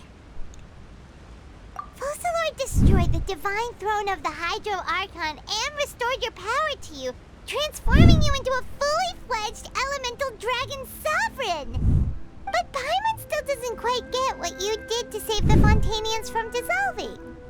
For me, the authority of the ancient dragons refers to absolute control over the hydro element. Fontanians were incomplete humans born of Egeria's use of the power of the primordial sea, with constitutions similar to that of mimics. But so long as those primordial energies remain within them, I could use the ancient dragon's authority to grant them true blood, after the fashion in which life was first brought into being on this planet. In other words, when I gave my verdict, Fontanians became true humans, and thus would naturally no longer be dissolved by water from the primordial sea. Focalor must have counted on you to make that decision as well. Your verdict was the key to making the prophecy appear to have come true while saving everyone. Oh, so that's how Fontanians are no longer just water people. Oh, so that's how the prophecy was... Oh. Oh.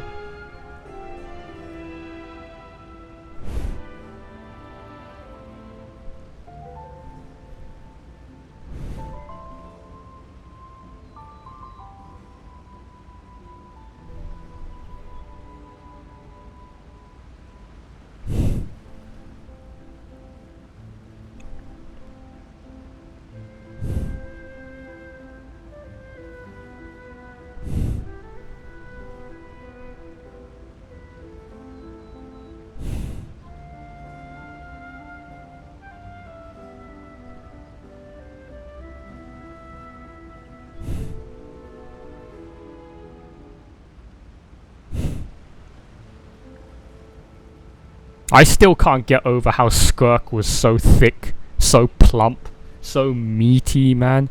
She was a medium-sized female model, but she was as thick as Eula. That's insane. So basically, she's Eula, but squished down like two heads, right? From a tall female model to a medium-sized female model, making her look extra plump. Okay, extra fucking thick. I still don't know who the fuck she is, though.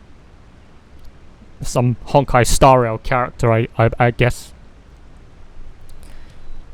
I'm still fucking depressed, man. I'm still coping so hard. I'm still in so much withdrawal over that fucking Farina's performance bit. Okay. How she's just been pretending for 500 years. Alright. She looked so mind broken by the end of it. There was that one frame where her eyes looked like they were like going insane. She had them crazy eyes, right? And they were starting to roll into the back of her head. Right?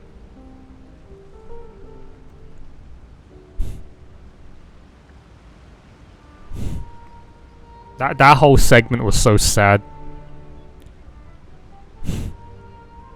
That was so sad, man.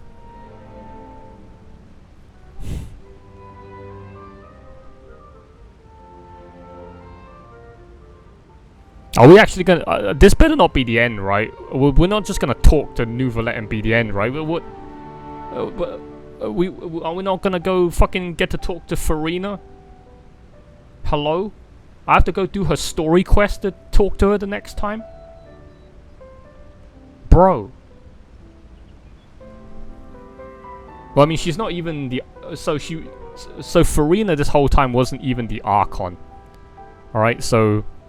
She's just an ordinary girl.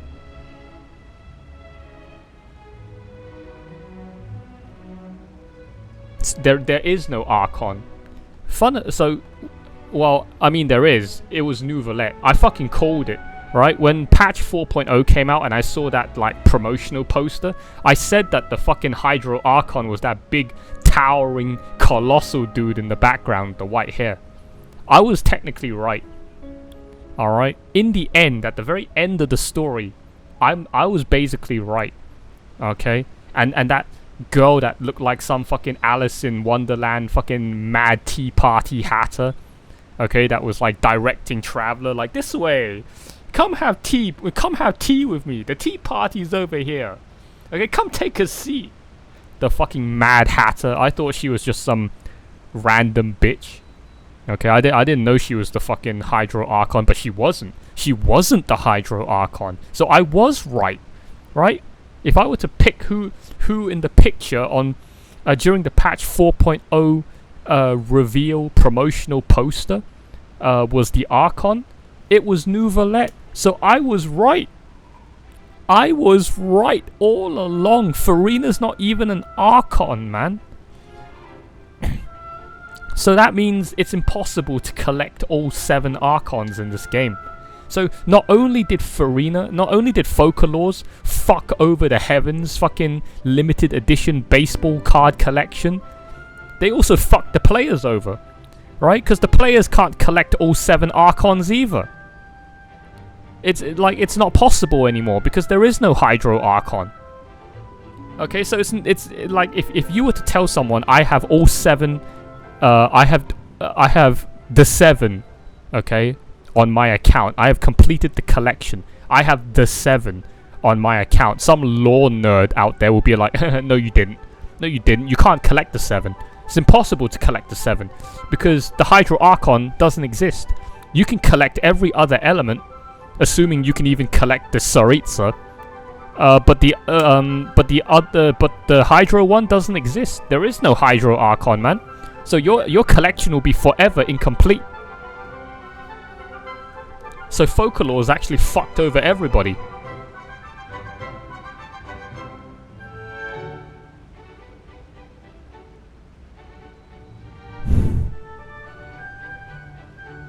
Yeah, and in a manner of speaking, Focalor finally managed to fulfill the original Hydro Archon's wish to turn Oceanids into real people too! It seems from your expressions that you still have more things you wish to ask. Oh, here we go. Ask away. I will tell you the truth as I know it. Oh, this is the end. No, this is it. This is the end. So we're not going to get to go talk to Farina. Huh? This is it. This is it. Alright, I can't believe we're about to finish the Fontainian story. Okay, I can't believe it. We're only on day 3 of patch 5.0 and we're about to complete the Fontainian story. So technically, I did more or less, okay, not that I wanted to. This wasn't part of the plan, but I still basically finished on time. It took me over 12,000 hours of playing this game and 3.5 years for me to finally catch up. Okay? I mean, I'm still like 15 fucking character story quests behind, but I am now at the current Archon quest on the current patch.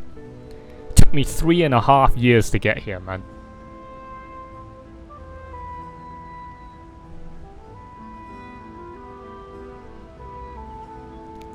I can't believe this is the end. That is so fucking sad. I'm so fucking depressed. Fontaine has easily been the best experience of my Genshin time. Okay? It's been amazing. From the exploration to the world quests, okay, to the Archon quests. Everything about Fontaine has been absolutely fucking incredible. I don't know how the fuck they're gonna top it with Natlan. Okay, Natlan looks like shit so far. Okay, based purely off of the fucking character trials that I did, and it's just so happened they put me in a Natlan-themed trial domain rather than the cookie-cutter generic fucking Abyss room that they normally do character trials in. But based off of just the fucking character trial rooms that I was in, that didn't look too... That didn't look whatever. I mean, Fontaine's just too good, man. Okay, I'll be damn well surprised if they can top Fontaine with Natlan. I find it hard to believe. They're going for the cringy ass shonen anime tournament arc. I fucking hate that shit. Okay, I fucking hate shonens. I've seen too many shonens now in my lifetime to give a shit about shonens anymore. And they're gonna do a tournament arc. What is this, My Hero Academia? I couldn't give any less fucks about My Hero Academia. Okay?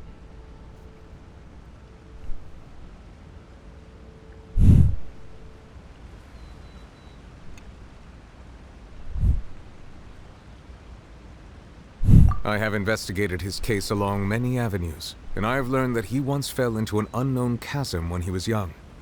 There, by chance, he awakened the all-devouring narwhal. But whether it be by sentiment or reason, that should not have been enough to consider him the root cause of the disaster.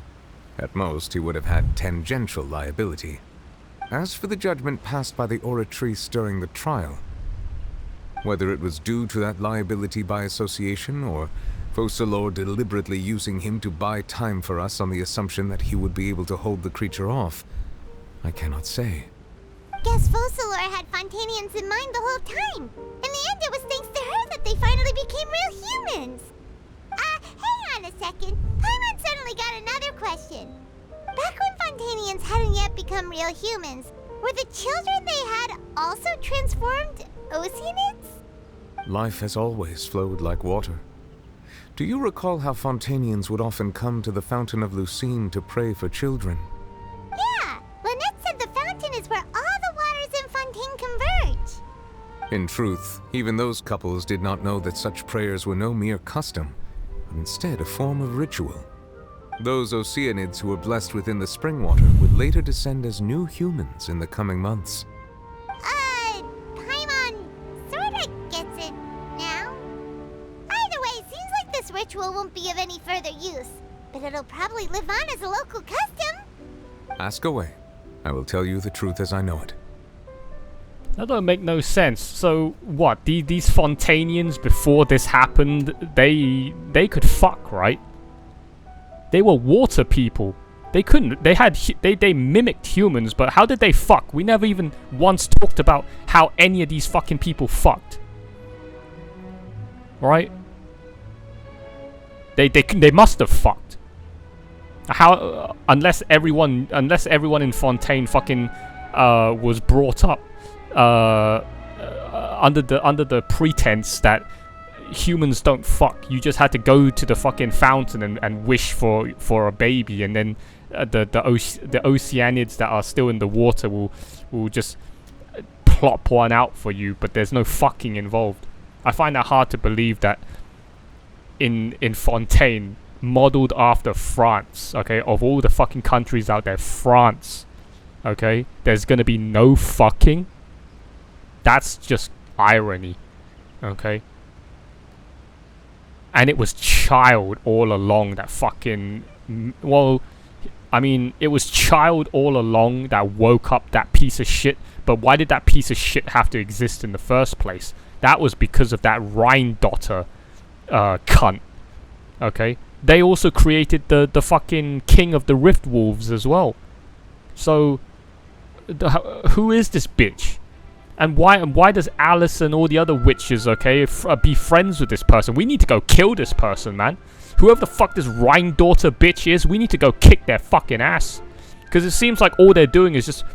weren't they also the one that made Devalen? Oh no, that was... No, I think it was, right? Yeah. I can't remember. During the Simul Wanker Sri Lanka fucking event, I think they mentioned it was Rheindotter that fucking made Durin. So this fucker, all they're doing is, all they seem to want to do is just keep cooking up, okay, destructive creatures and sending it over to fucking Teyvat to go kill people. Alright, this fucking witch needs to die, man. This stupid bitch needs to die. All she keeps making are monsters of chaos. Okay, that just want to fucking ruin people's lives. Okay, to go and fucking want to ruin people in Teyvat. We need to go kill this motherfucker. Because clearly there's something wrong with them.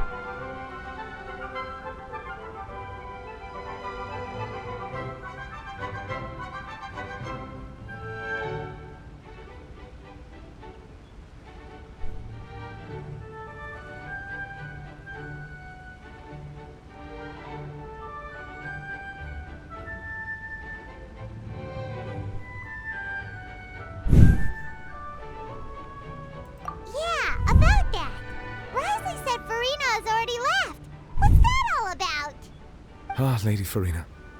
The people are only aware that her death sentence has not been carried out. She abdicated the post of Hydro Archon and left affairs related to that title to me, before leaving the Opera House. I related Focalor's words to her faithfully and completely. After hearing them, she seemed neither saddened nor comforted. She simply said that she was tired and needed to rest. Having said that, she then packed her things and moved out of the Opera House, not unlike how an ordinary person might.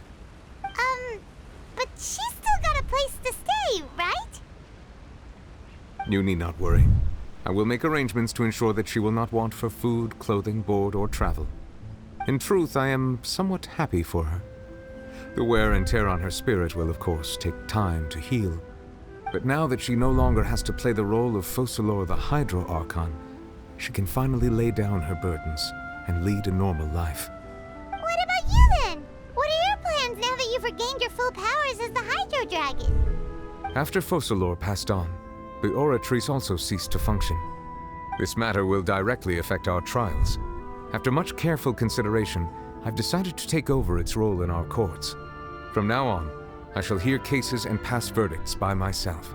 Looks like you're still considering stuff from the perspective of the Udex, huh? As an elemental dragon, there are indeed many things that I must do.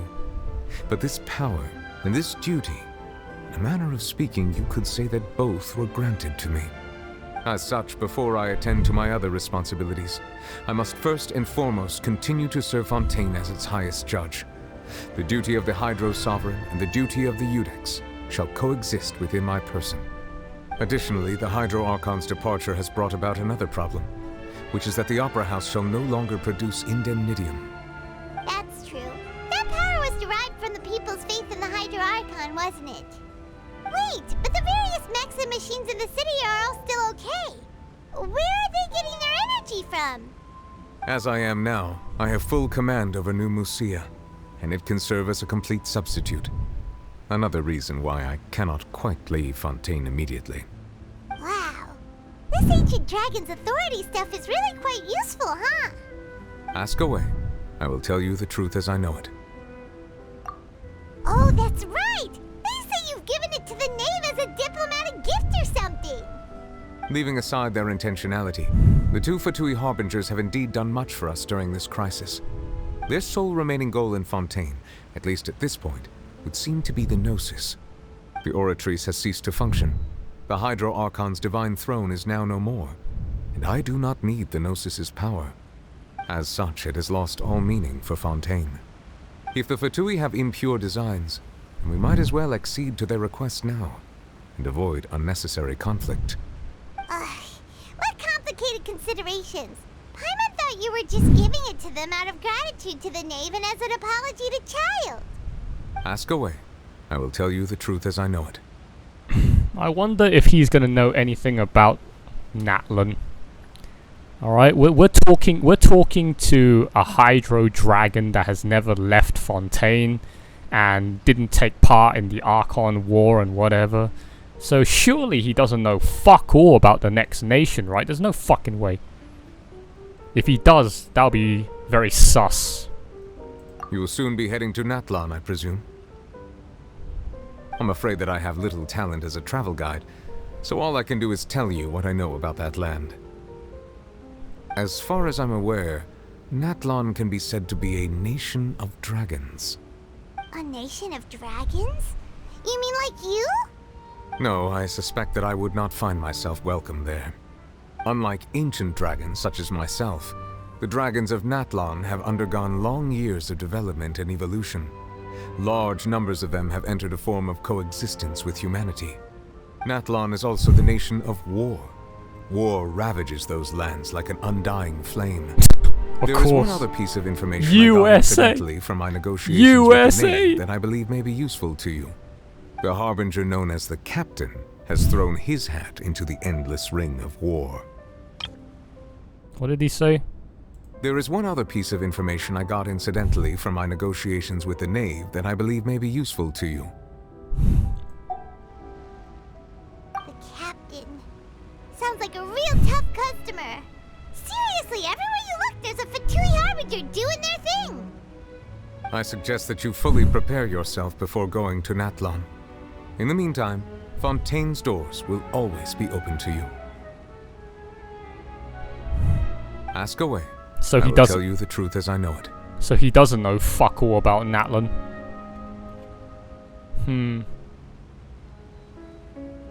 At least all the other Archons, when I talked to them, told me something about the next Archon, but this guy didn't tell me shit. He just told me that you're gonna go to America next, the land of war and military. Yeah, that's true. That's true. America's the land of the army, man. Hang on a sec. Paimon's still got a question about the Gnosis. When we spoke to Lenny earlier, he mentioned that your attitude towards giving away the Gnosis had clearly changed. We guessed that there might be some reason for it that only you were aware of. No wonder the House of the Hearth is the Fatui's intelligence division. They are certainly sharp. So regarding this specific issue, I was just getting ready to share something with you.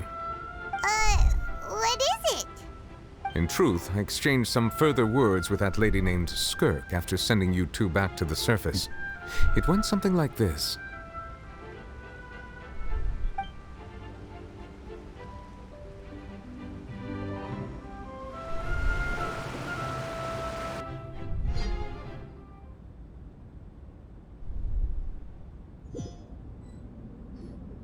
Well, we're going to head topside to see what's going on. You hurry over soon as well, all right, Nervalet? What next? The all-devouring narwhal isn't here, so I'm no longer getting any interference. I can finally catch the scent of your power, what it's made of. It is the authority of the planet's primordial dragons, but with something very similar to a god's curse mixed in. It's quite a novel blend. I'm sure I've encountered something like this before.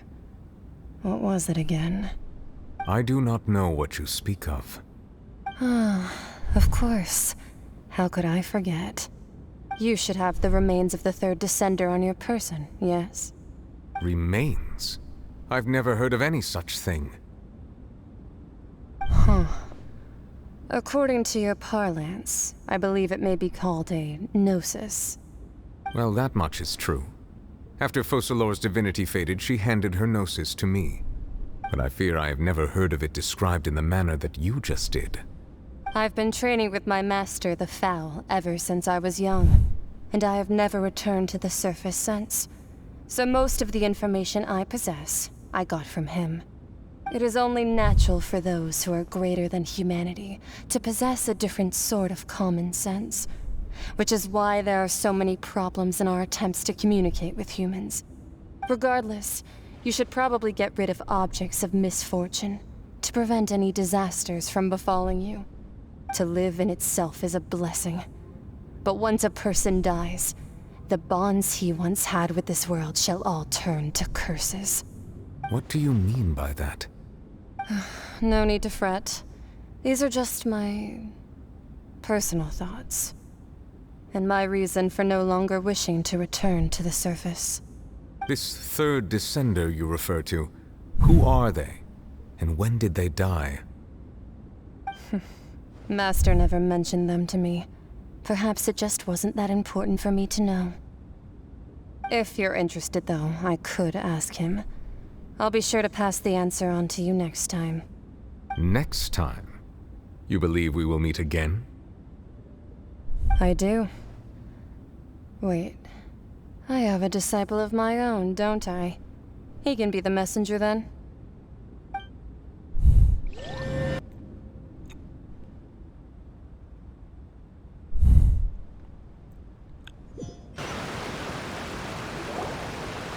That's what she told me. Whether it would prove useful or not, I wanted to pass that information on to you. The remains of the third descender? So that's what the Gnosis actually are. Paimon just thought they looked like chess pieces. How could they be a person's remains? All the same, assuming that there was no misunderstanding or special metaphor at play, that is what she meant to say. And she said that it would bring misfortune and that you should check it, which is why you gave it to the Fatui. If she speaks the truth, then I would simply be putting Fontaine at unnecessary risk by keeping it here.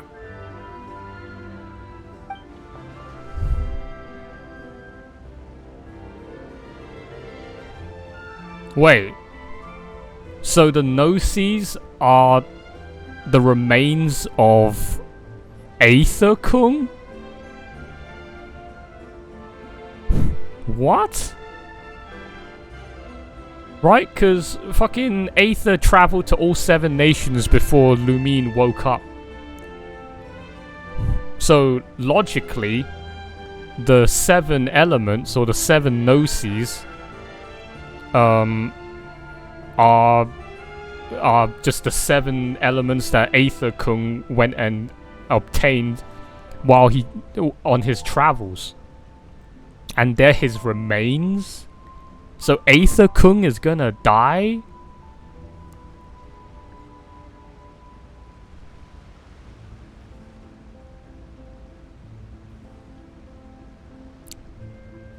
What? So Aether-kun, before Lumine woke up, traveled all over Teyvat, became the Avatar, obtained all 7 elements compared to Aang, who could only master 4. Aether-kun managed to master all 7 elements of the Avatar.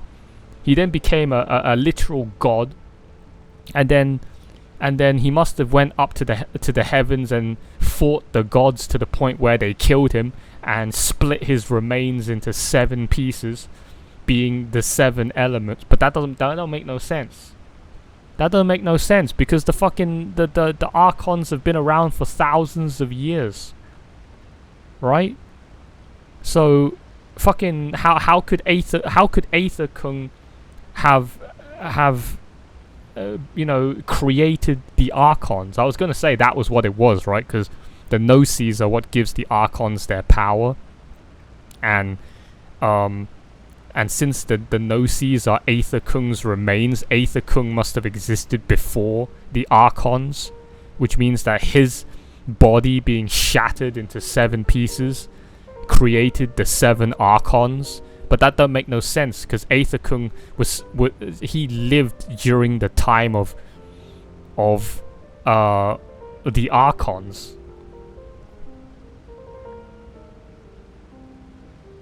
I don't know, man.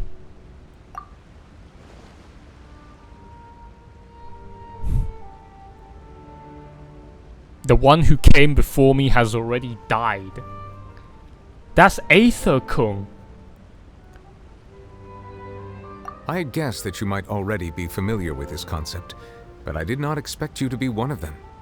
That means that the Gnosis, which are exceedingly element compatible and can even enhance elemental abilities, do indeed come from the third descender. I wonder, does your body also possess similar properties? Like being able to use elemental powers without a vision. That does sort of count as special compatibility, right? No, let's not think about this stuff right now. It just feels creepy. Comparing the Traveler to the dead third descender and all. That's what you say, but this topic still feels like bad luck. Once Child recovers, let's get some more answers out of him. Or go look for his master and get the answers that way. I too believe it unwise to make too many blind guesses when information is lacking. The same is true of being at court. All right. Whatever the case, it seems like the crisis here in Fontaine's over for now. Yes. All of Focalor's efforts were for this moment as well. But she sacrificed herself in the end as a god, and she suffered through all those years as a human. Was that really what she wanted? I suppose that would be the mystery of a god's will. World of Warcraft could only wish to achieve such levels of story writing. Okay? Holy shit, man. Genshin Impact's fucking story writing now is like... It's like creeping up there to Attack on Titan levels of just like S tier. It's like... It's literally drip feeding you the fucking teasers and fucking cliffhangers like Attack on Titan for you to piece together everything by the time of Season 3 Part 2. I suspect not. But once in a while I too would guess that if wishes were like the clouds in the sky, they will one day return to the earth as raindrops. Life flows like water, and rain is the final answer. The water levels may sometimes tilt one way or another, but the rain falls fairly upon all. And what, ultimately, is the difference between the rains that fall upon all of us? Oh!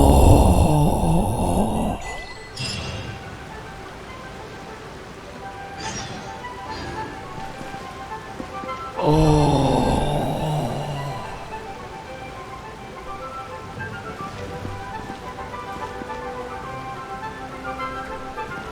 No, that's the end. Oh. I can't believe we finished the Fontainian story, man. I was supposed to stall it out for another 3 patches.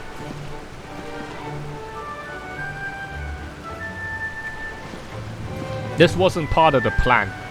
I was not supposed to finish the fucking Archon quest on the 2nd day of the patch. Okay? This is bullshit. This is too much content. I literally just completed the finale. Okay? In less than a day worth of playtime. Okay? In basically one sitting. That is too much content for my streams, man. Act 5 should have been at least like 1.5 patches long to complete. But here I am fucking finishing it on day 2 of the fucking patch. Okay? And we got another 39 days of this patch left to go. It looks like we have to go to Natlan now. I'm not gonna go through all the story quests first and then go to Natlan unless they're gonna gatekeep me and I have to do them as a requirement. Otherwise,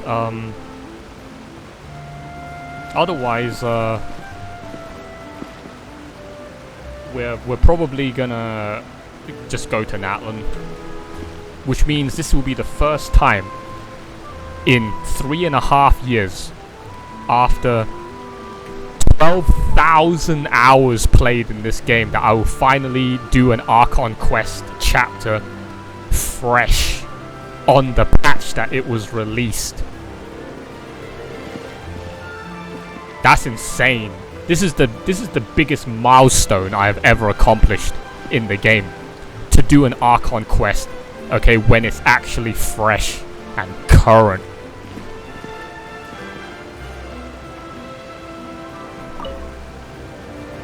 It seems from your expressions that you still have more things you wish to ask. Ask away. I will tell you the truth as I know it. Oh. Okay. I suggest that you fully prepare yourself before going to Natlan. In the meantime, Fontaine's doors will always be open to you.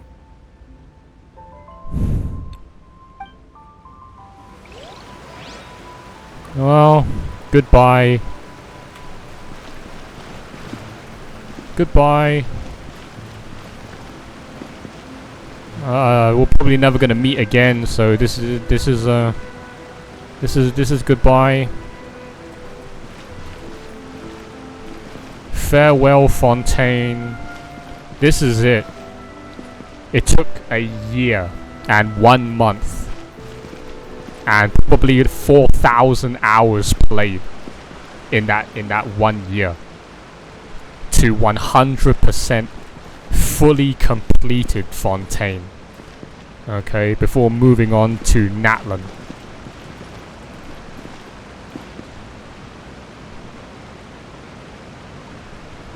This is so sad, man. I'm so fucking depressed.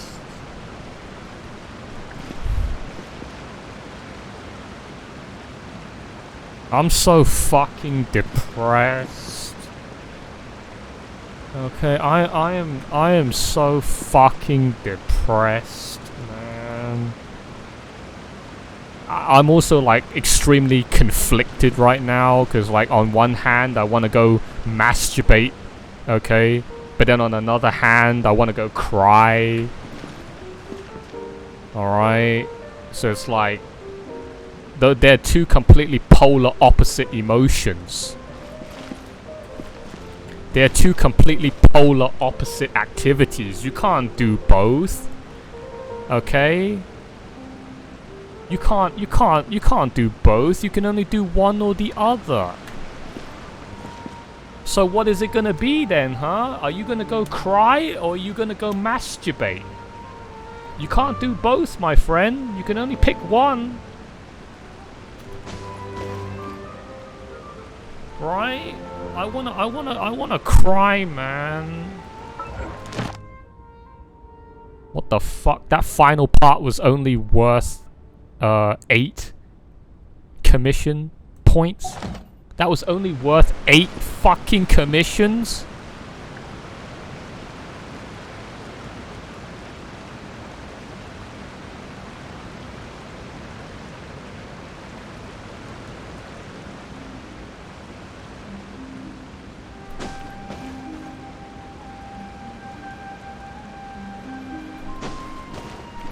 Alright, what's the next part?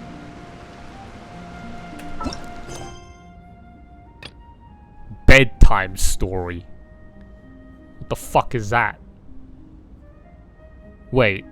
Chapter 4, Act 6?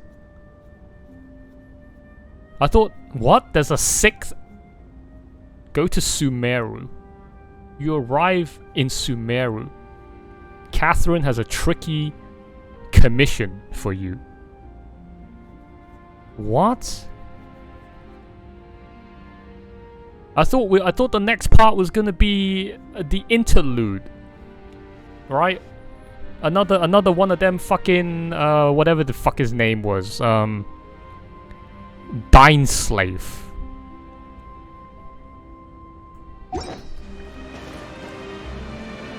Dineslave.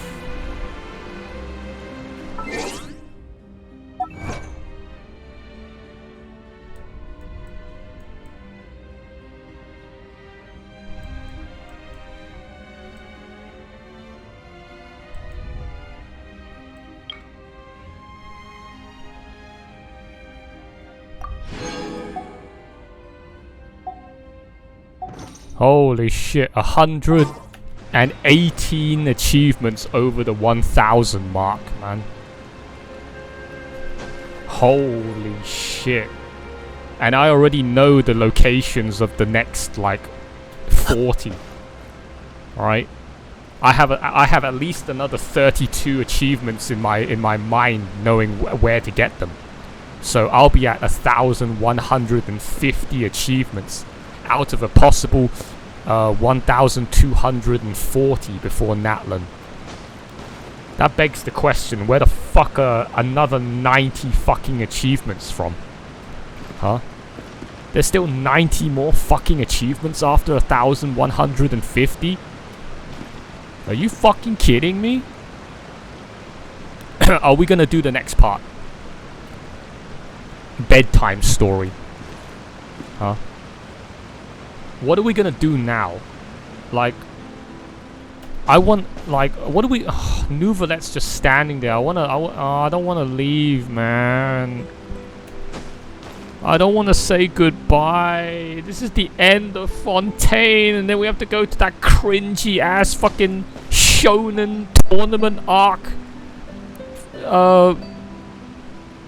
Gay ass nation. I don't think it's gonna top Fontaine. My personal opinion, my personal prediction, there's no fucking way Natlan is going to be better than Fontaine. Fontaine right now has just been absolute peak.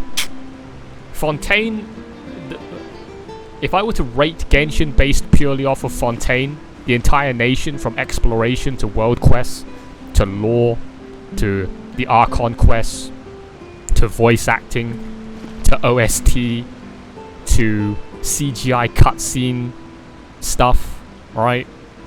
Everything about Fontaine is like one of the best experiences in gaming I've had in 32 years. Alright, it's that good. Fontaine is that good. Okay, so now you expect me to go into the next nation to top that? Not gonna happen, man. That's not gonna happen. Oh wait, I know what we can do. I gotta go. Where's that fucking whale? We gotta go kill that fucking whale, man. Where's that fucking whale? We're gonna go kick its ass for real this time. There is no escape. Shut up.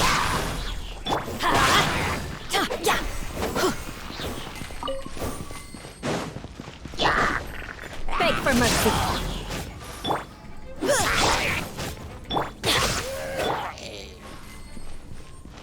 Where's illusion shattered? Where is that fucking whale?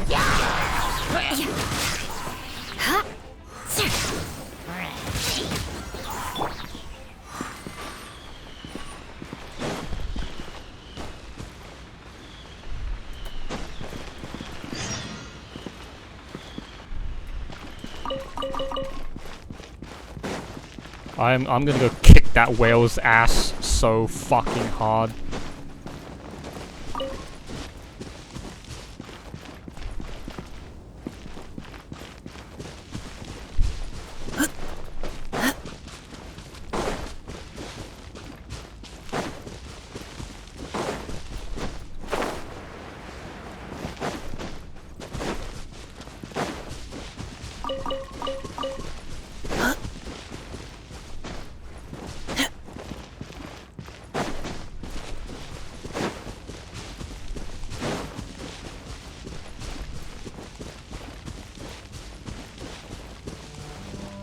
We just casually left Fontaine.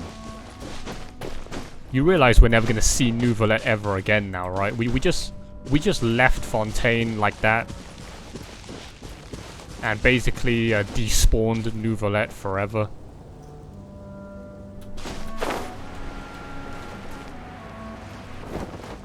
Shine down. Yeah. Crush.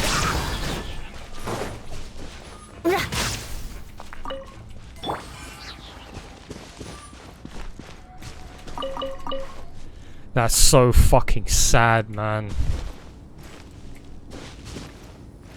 We're never gonna see Farina ever again. Like, I don't know where she went. She just ran off. It's like your girlfriend, or you know, the person that you were crushing after. It's like the girl you were crushing on so hard decided to just suddenly get up one day and then just took a trip to the airport without saying goodbye, and now she's about to go on a transatlantic flight to the other side of the world. And now we have to go somehow. We need to go find her. Okay. Farina just fucking went to the airport, man. Are you not gonna go chase after her? We gotta go chase after her, man. But first, I gotta find... Where's that fucking whale?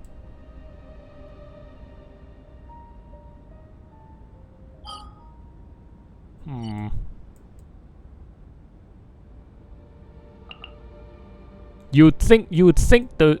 Oh, is that it? Oh, that's it.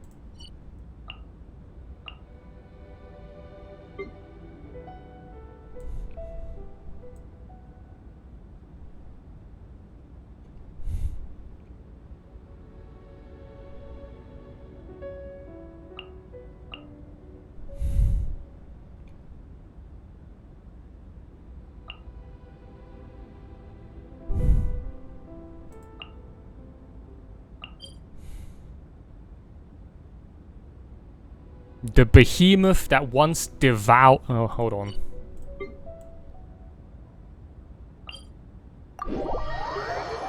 Might as well go back to Fontaine first while we're at it.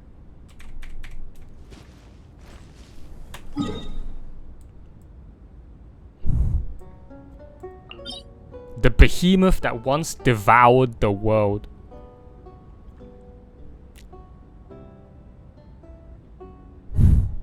Alright, let's go kick its ass. Let's go fuck. I don't understand why this is where it's supposed to be. Why is it here? It's like the fucking robot from Sumeru. It's like, why does the robot from Sumeru just end up being in some random fucking pit, okay, outside of the city? Because they can't put it in the fucking opera, right? That would be so dumb. Permanently destroying the opera house to go put this giant rift there to go fight a whale.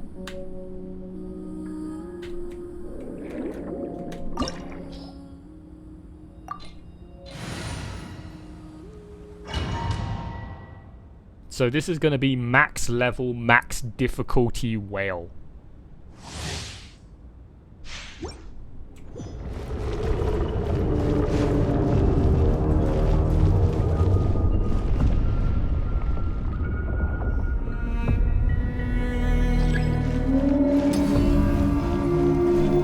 Neutralizing threats.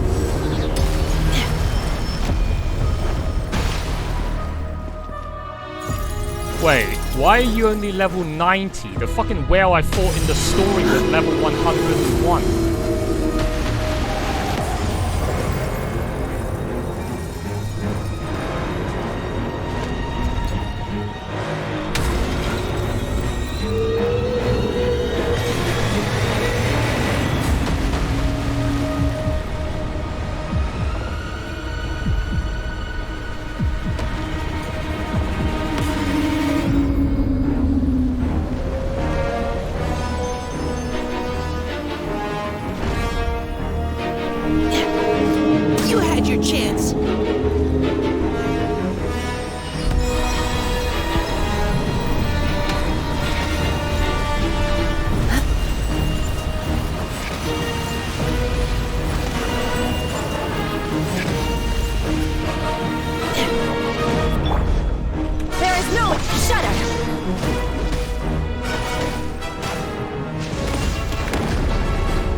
Come on, eat me! Eat me!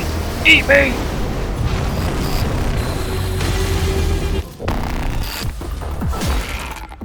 And suddenly we have fucking dubstep. What the fuck is this, man? Let's just appreciate the fucking dubstep for a minute.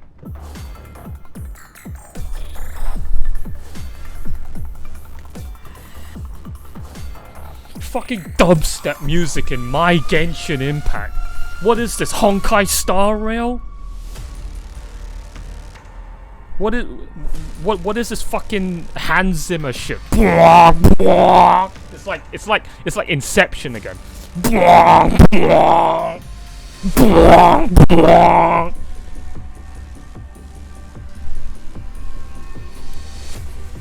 It's like fucking Cyberpunk 2077 shit, man. Oh, and the bass drop.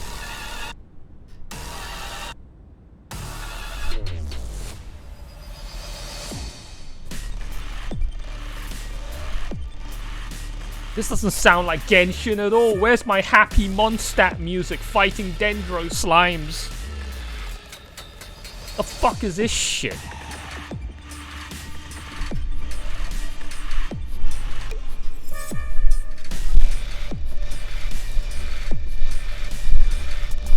Ow!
Right, let's kill this son of a bitch.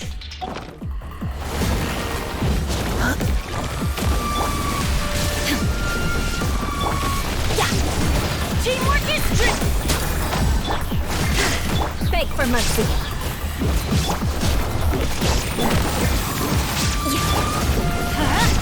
Now's your chance. Shudder. I'm going in. What the hell is that? Final warning. We go. Let's light it up. Teamwork is dreamwork. Beg for mercy. Providing cover fire. Let's keep. Shudder. Let's light it up. Illusion shattered. Crush.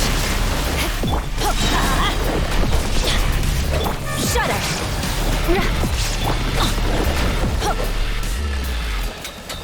Adventure time!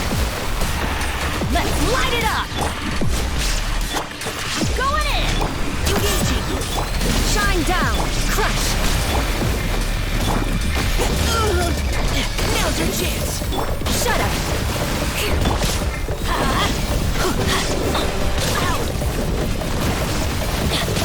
Teamwork is dreamwork!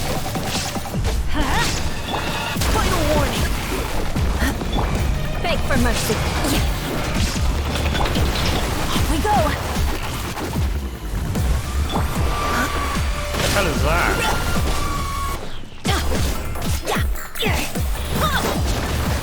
Let's light it up! Everybody stand back!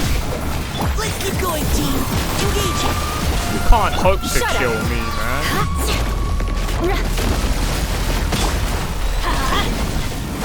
Why do they never miss? Teamwork is dreamwork! Beg for mercy! Let's light! Final warning! Shudder!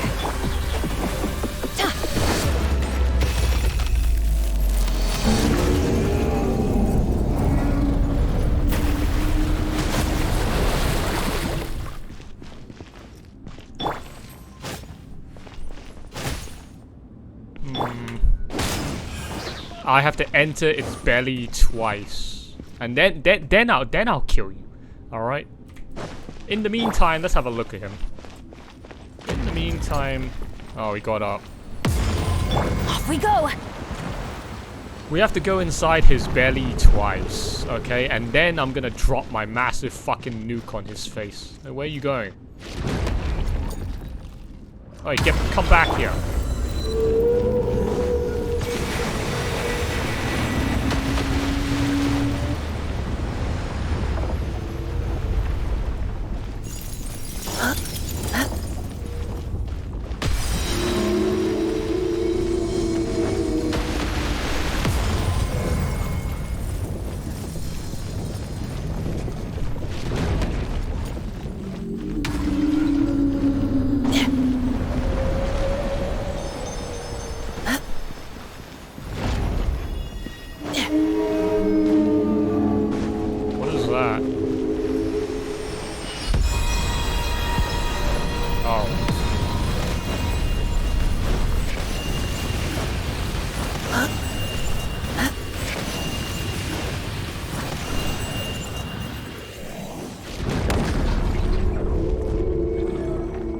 Are you gonna eat me now?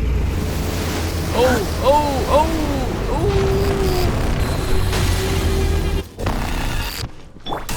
Illusion shattered! Everybody stand! Providing cover fire! Lethal crush! Beg for mercy!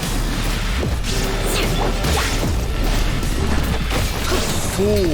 You think you can defeat Bennett? You think you can defeat Bennett? Shudder!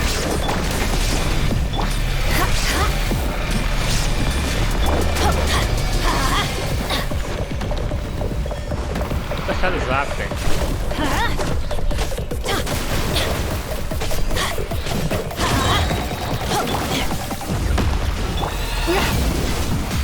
Crush! Let's light it up! Everybody stand back! Why do they never miss? Let's light it up! Adventure! Shudder! Alright. Let's see how big of a crit we can drop on this fat fucking whale, shall we?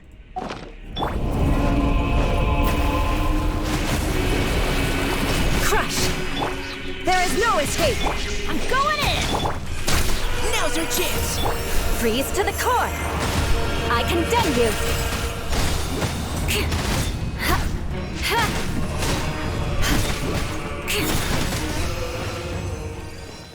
Oh, well, that was shit. What the fuck was that?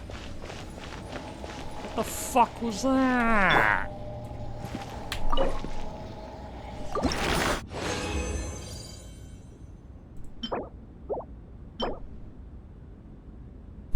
Wow.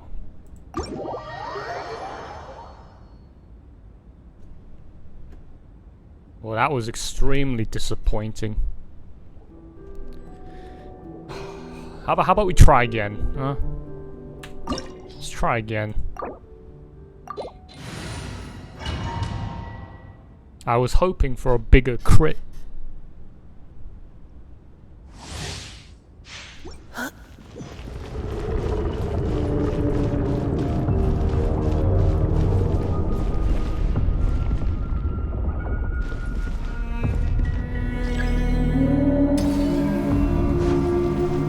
Precision strike!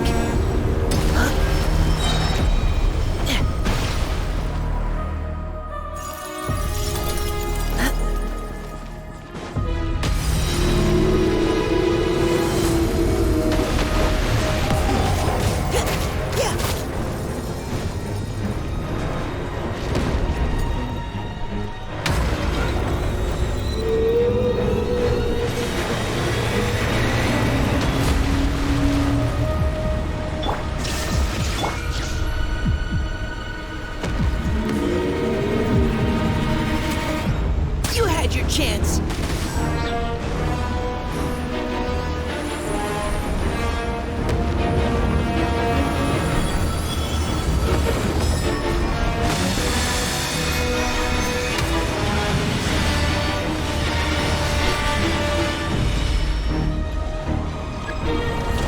Shudder! Illusion crush! Come on, eat me. Eat me.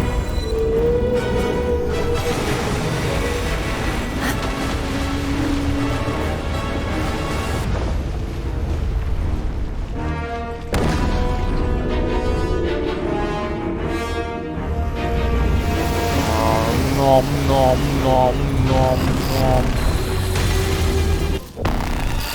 There is no escape! Shudder! Off we go! Teamwork is crush! More speed. Beg for mercy. Final warning. Leave the... Shudder!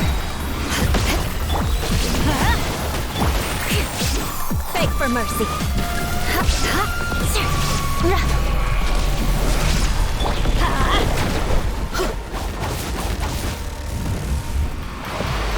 Let's light it up! Everybody stand!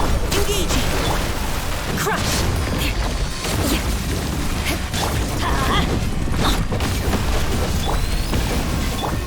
Let's light it up! Now's your chance! Touché! I'm going in! Beg for mercy! Crush! Adventure time!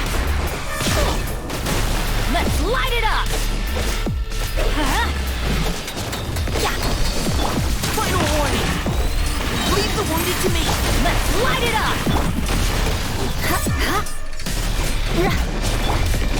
Teamwork is dreamwork! Beg for mercy!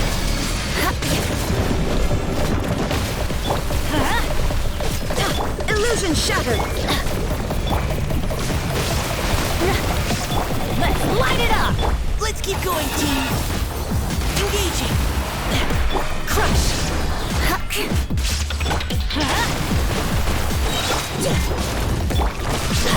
Let's light it up! Beg for mercy! Providing cover fire!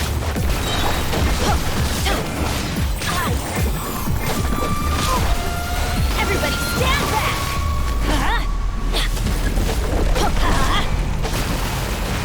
Let's light it up!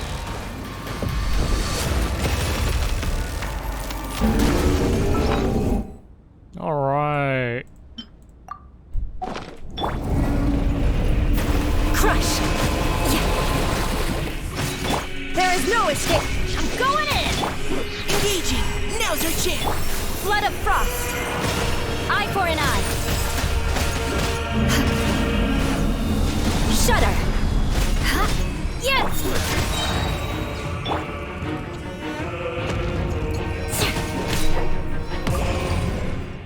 What a joke. All that effort and it didn't crit.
Hello? Can you fucking switch the music, please?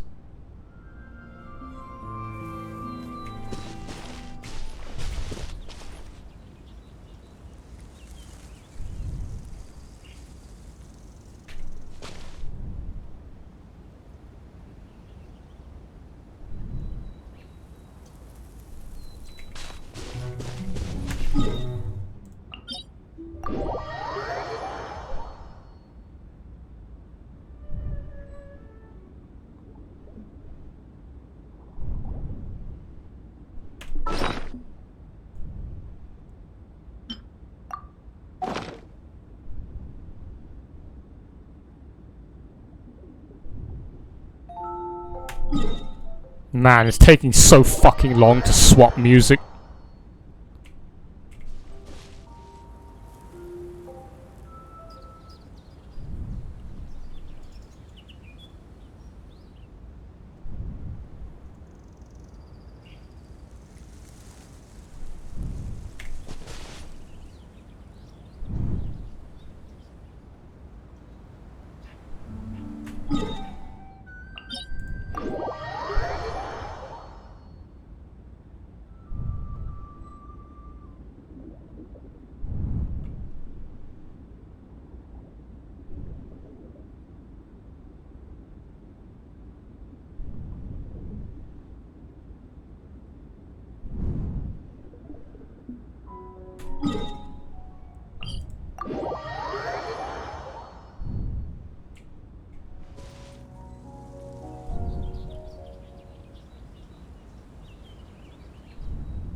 Holy shit, this lag, man.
How many underwater songs are there, man?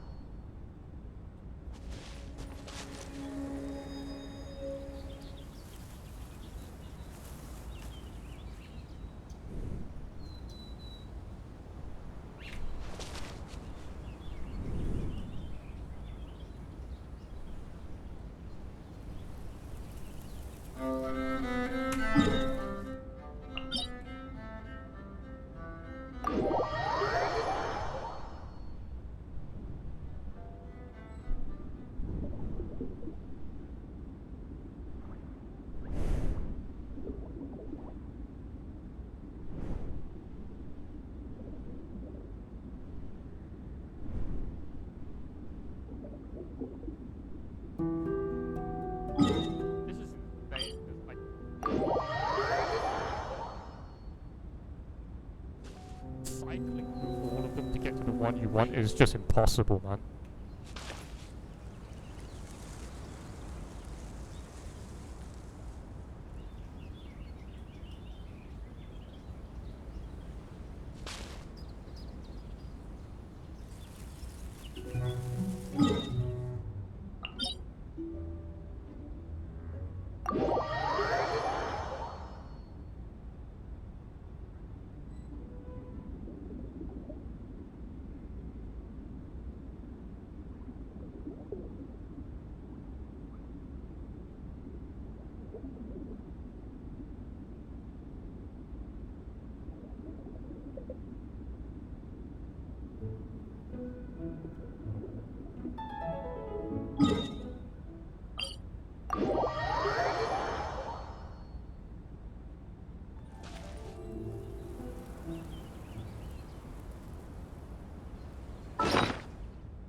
fucking kidding me?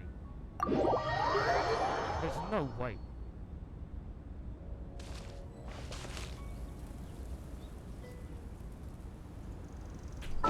There's absolutely no way there's like 25 fucking soundtracks for the underwater.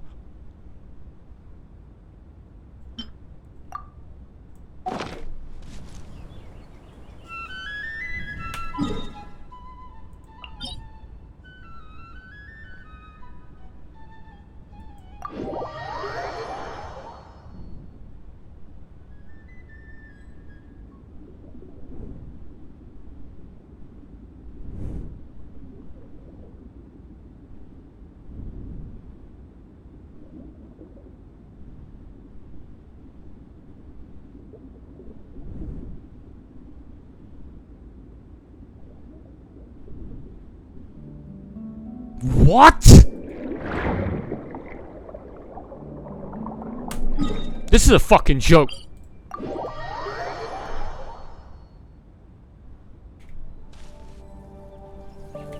Is this a fucking joke?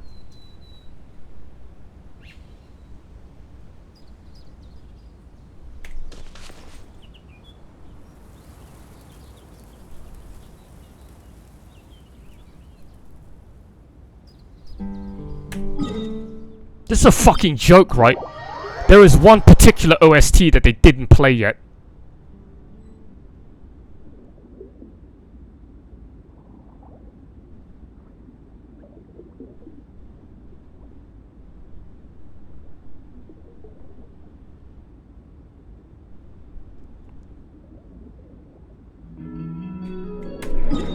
All right, fuck you.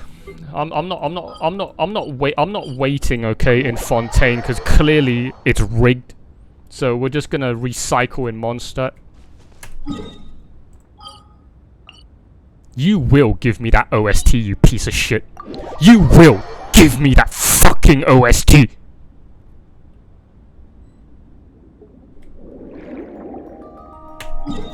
That ain't it.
There is one OST that they're just fucking skipping, man.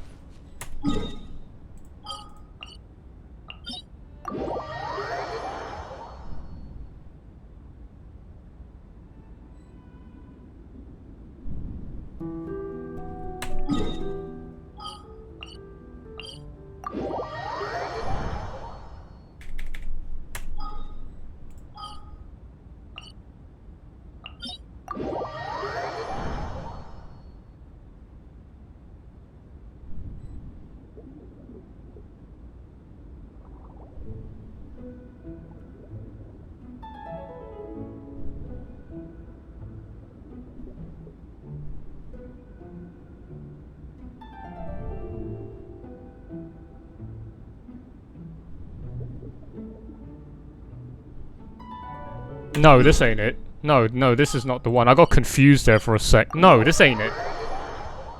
Where the fuck is it, man?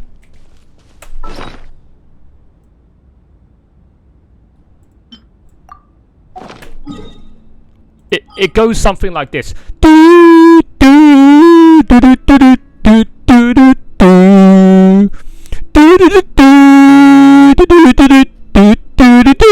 do. Where the fuck is that one?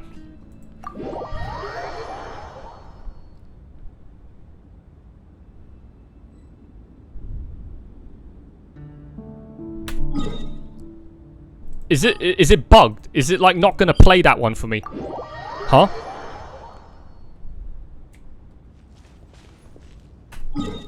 Do do do do do do do do do.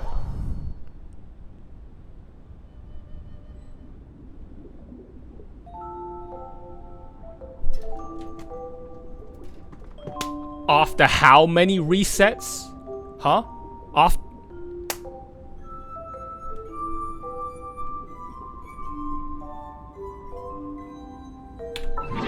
After how many fucking resets did I finally get that one? I literally cycled through the OSTs twice to get that. What a fucking joke.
Right, let's see how long it takes me to get that OST again, shall we?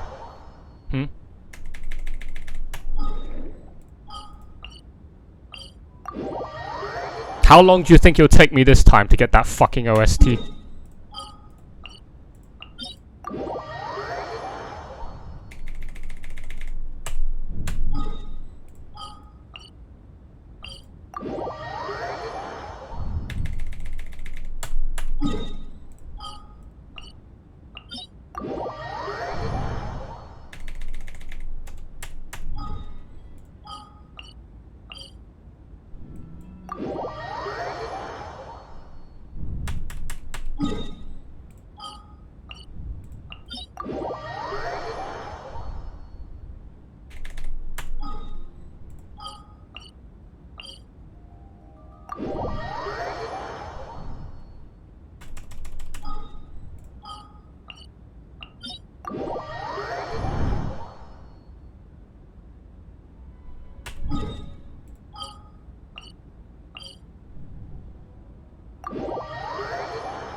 Okay, now let's count.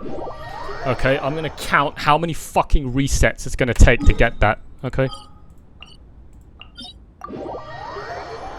So that's 1.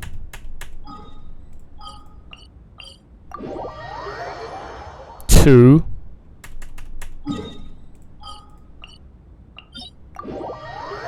3.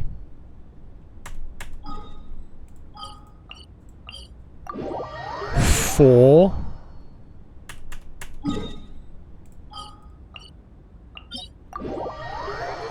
5.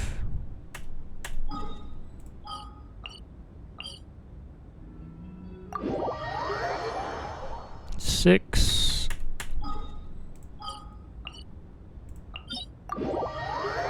7.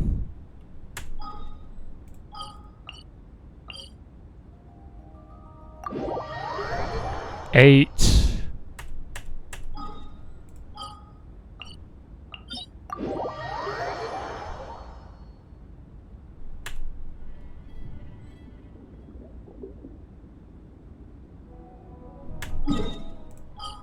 9.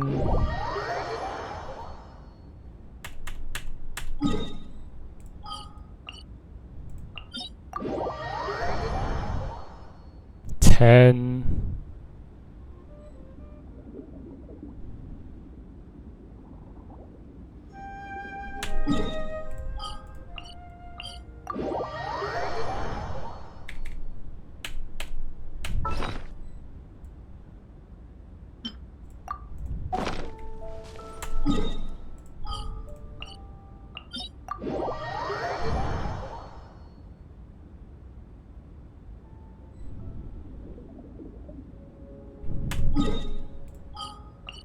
11.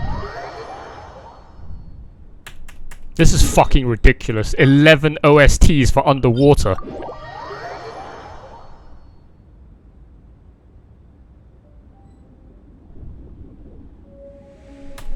12. 12 OSTs underwater.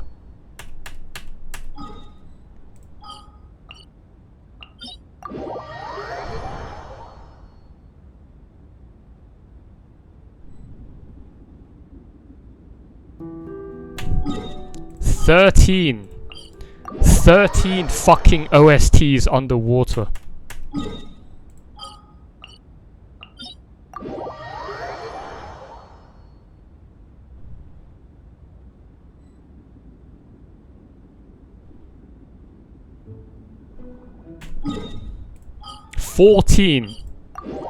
There are 14 OSTs underwater. Mondstadt only has like 5, okay?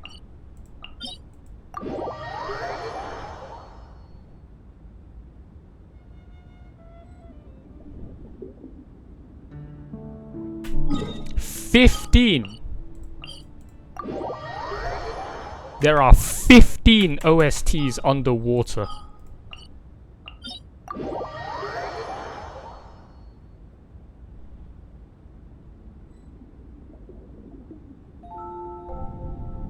That's insane, man. 15.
That's fucking insane. 15 fucking OSTs you'd have to reset if you want to get back to this one.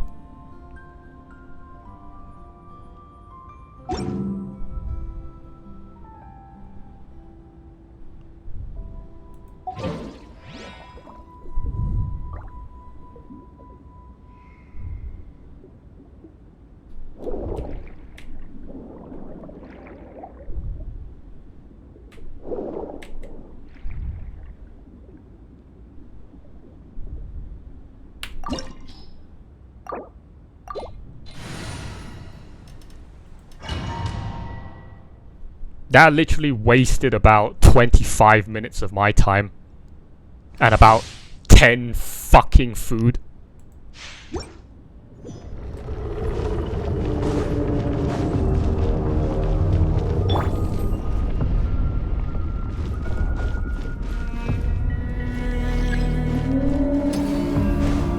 Precision strike!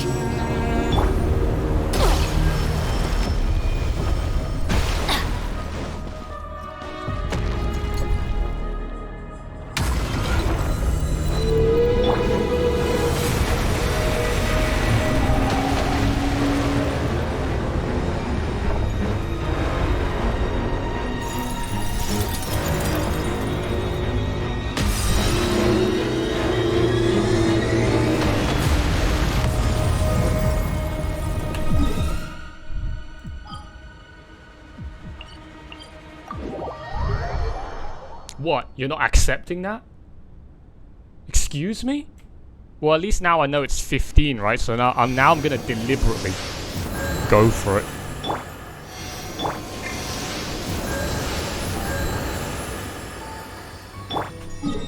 Okay.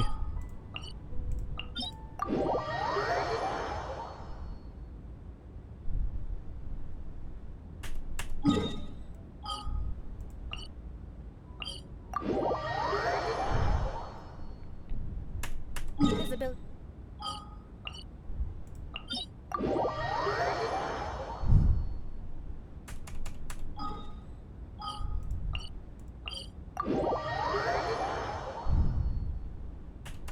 Visibility.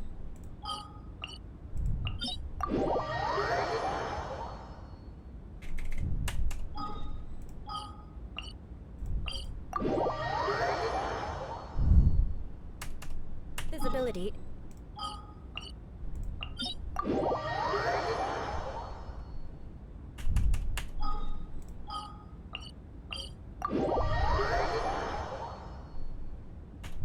Visibility.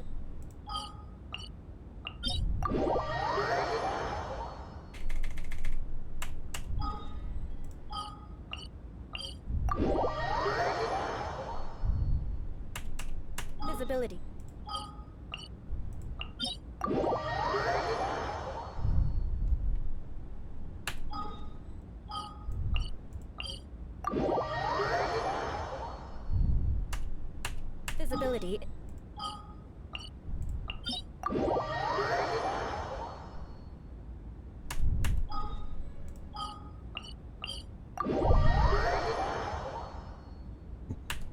Visibility.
chance!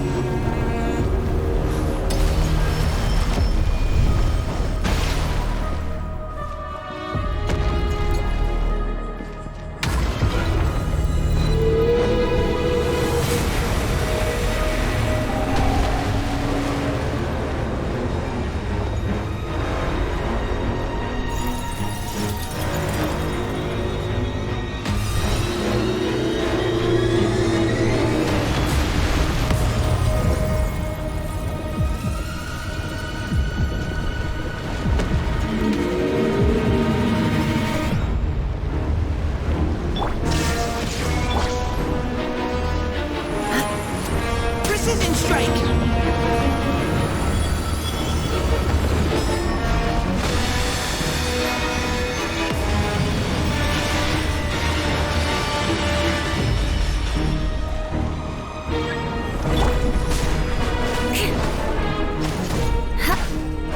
Beg for mercy.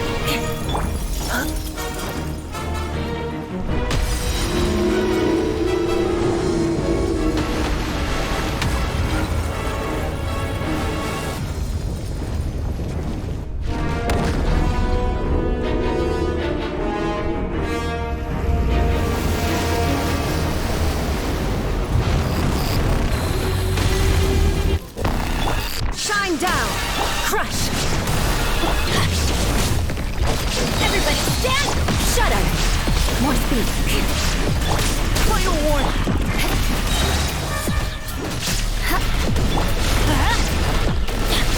Let's keep going, team! Beg for mercy! Good grief! Going in! Shudder! Beg for mercy!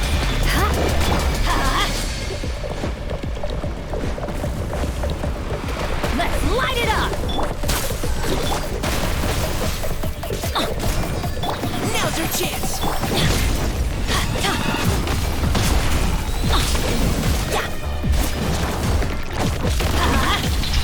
Everybody stand! Shoot! Can't afford any more bandages! Let's light it up! Shudder!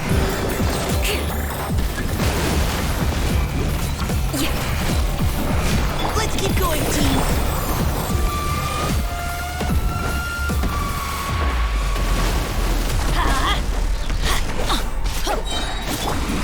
More speed! Adventure time! Going in! Beg for mercy! Let's light it up! Why do they never miss?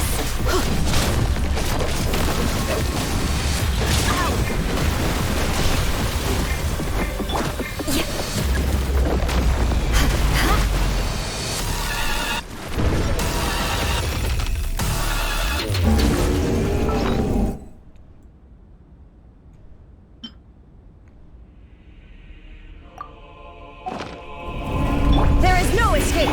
Shut up! Now's our chance! Teamwork is freeze to the core! Rack and ruin!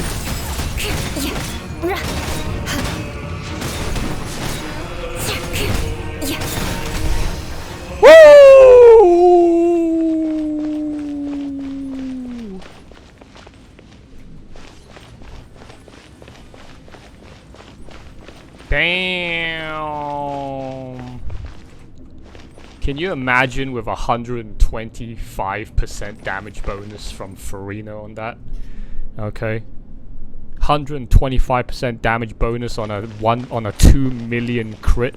I'll be up to like 3.5, 3.8 million, man, on this whale. And it doesn't look like this whale even has fucking increased damage taken debuff like Raiden's boss fight.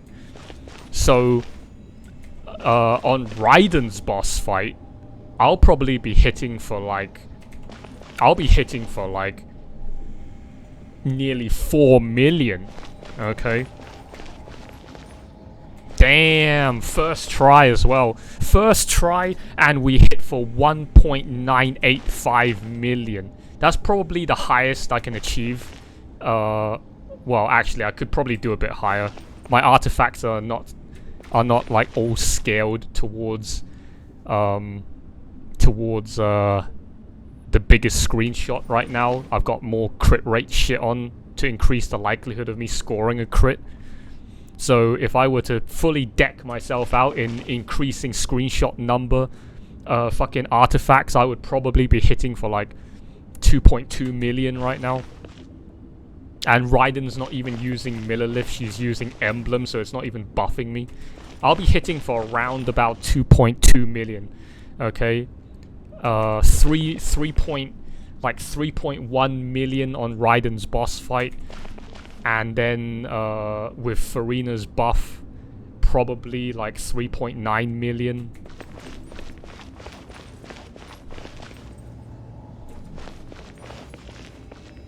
Nice. Alright, we got it first go, and it was a high score as well. I'm pretty sure the last one I had, when I didn't crit twice there, I hit for 445k, which is around about 1.7 million. Okay, which is shit. Alright. 1.7 million is a low number for me. Okay, an average number I would score with my fully buffed up Eula nuke in the overworld is around about 2 million. So that one right there was on the high end. Okay, the last time I critted on Copper Capellius, okay, the boss by the opera, I hit for 1.8 million, I think. So this one's even higher, and I haven't changed my gear since. Okay, so we got an even bigger crit this time, literally just short off of 2 million.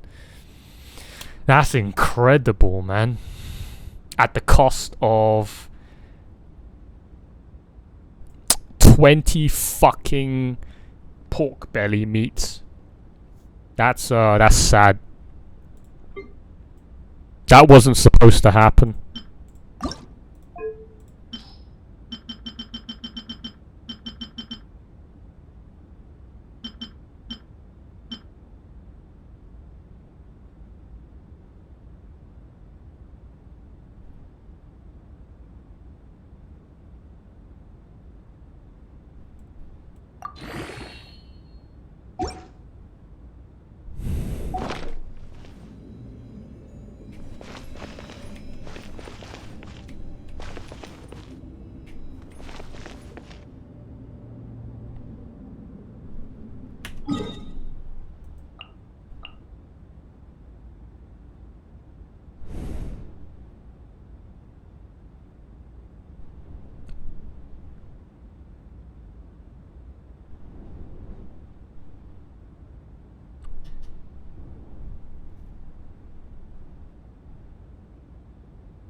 Right, I think I'm gonna go take a break. When I come back, I will decide whether we're gonna go do the next part or not.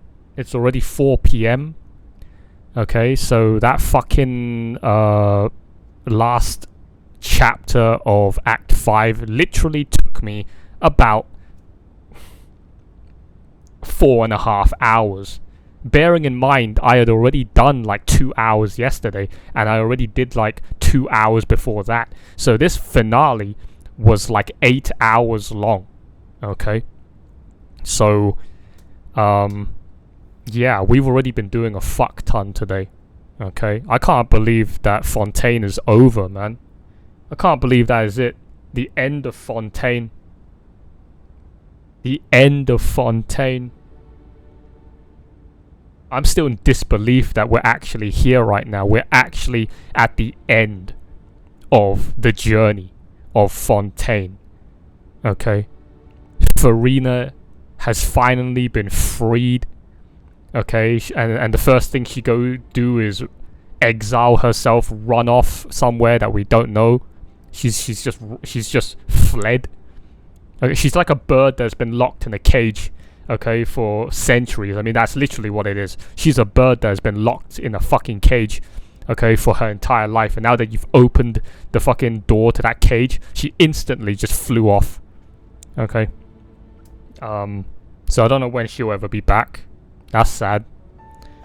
I hope we get to meet her again one day. Okay. I love Farina now. Previously, I thought she was just an annoying, spoilt brat, but now I love her. Okay. You know, not as, you know, probably not to the same degree that I love Yanfei and Eula. Okay. But I still love her. Okay.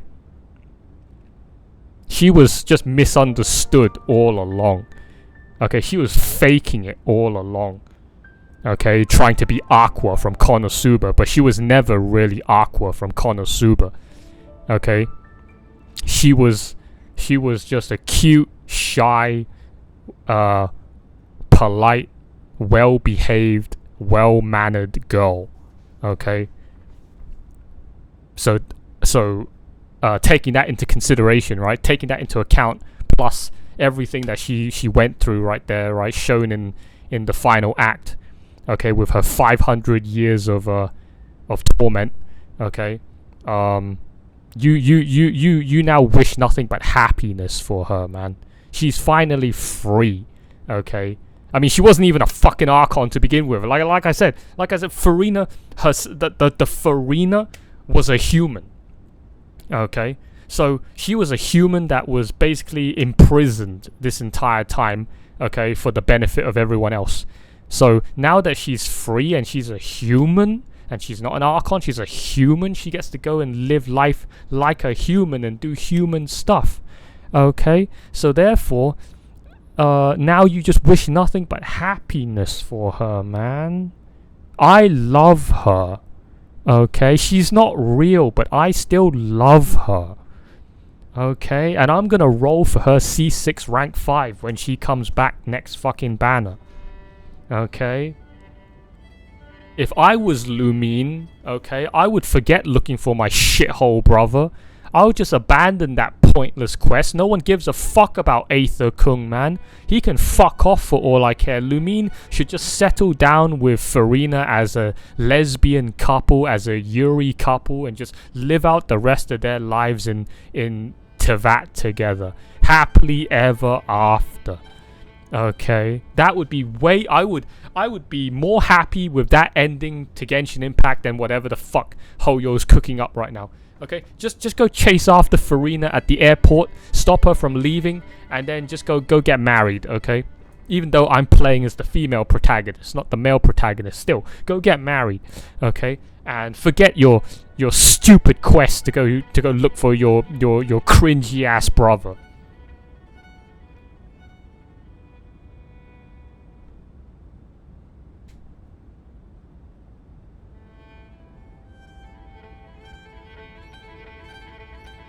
Oh, wait. So, Furina's story isn't over. It's in her story quest. She hasn't got her vision. Right?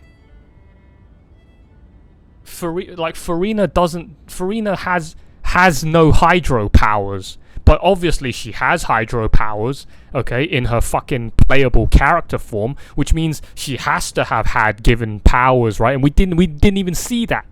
Right? We don't even know. They didn't even fucking show us how Furina got her hydro powers. She didn't do any fucking hydro abilities during the entire Archon questline, and now she can do all that hydro shit. So that has to be in her fucking story quest then, right? Which means, well, if it's not quest gated, okay, for me to go to Natlan, I'm just gonna go to Natlan. I can take my sweet ass time and milk out all of the Fontaine character story quests, okay, whenever I feel like it, because I don't have a time limit for that, okay. But unfortunately, Hoyo, being the dick suckers that they are, decided to put this FOMO reward for Act 1 of fucking Natlan, huh? Complete the Act 1 on time, okay, during this patch and get 500 Primo Gems. What a joke. You're deliberately forcing people to have to rush through the fucking game. I thought all of your mechanics in the game was to force people to slow down and stop playing it. I thought the whole point was to get people to just play it slower so that they don't run out of content and get bored. But here you are forcing me to go and fucking speed through the first fucking chapter of Natlan, okay, just so I can get those 500 Primo Gems. Hey, 500 Primo Gems, that's a lot, man. I can't say no to that. I can't turn a blind eye to those 500 FOMO Gems. Okay, that's a lot. That's a lot of gems right there to be waving, to be dangling the carrot in front of my face on a stick, okay, to go finish Natland, okay, faster than I would like. So we're gonna need to go do that. But I'm probably not gonna go to Natland this week. It's probably gonna be next week. The most I think I'm gonna do this week is to go and finish any interludes that will then the next chapter, the next part of the quest is literally gonna take me to Natlan. But otherwise, the rest of this weekend will be interludes, will be me exploring Chenyu Vale some more, and just chilling out, because my brain still needs to fucking digest what the fuck all happened during Act 5, man. My brain is still cooked right now for Act 5. I'm still temporarily fucking cooked, okay, after everything I just experienced in Act 5. That was so much of a mind fuck, man.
いてきます。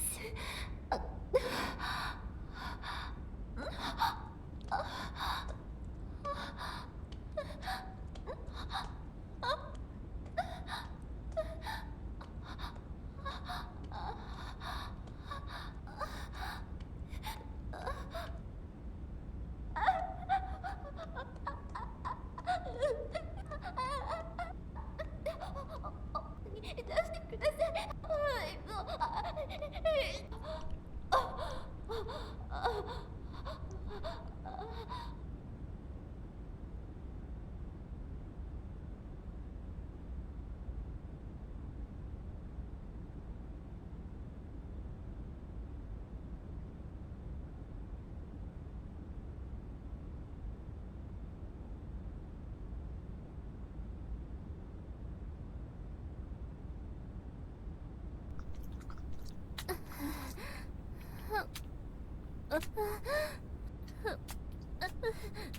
ですがこれ違いました。すごく気持ちが揺れて申し訳ありません。苦しいんですか？我でしまいそうです。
It's just OBS. It did this the other day. It did. This is and like toward the end of my stream, I was opening file for like a couple of minutes, just a couple of minutes, so I can onboard people, and then OBS got it. So I'm doing this for every stream I've watched yesterday morning. Oh, like for everybody. Yeah, it's the. Or I'm saying. Know that like my. I mean, your daily.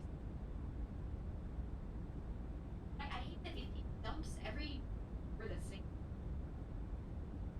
You don't interact with the player or the chat or dumps those. Who's still watching? I don't know if that's an issue. I don't know that there's that because that's how they actually care, you know. But I don't know. But don't yell at OBS. Yell. You watch like you haven't seen anyone? It happened to my friends yesterday.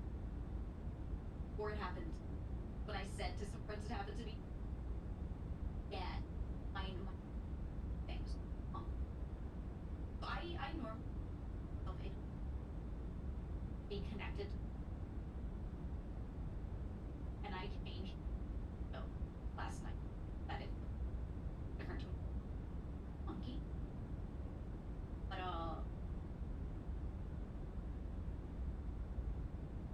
don't know.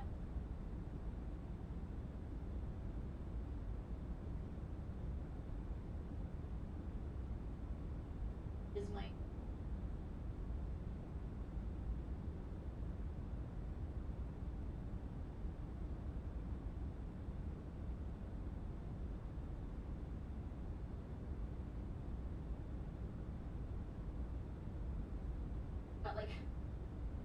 I've got like friend mess labs everyone I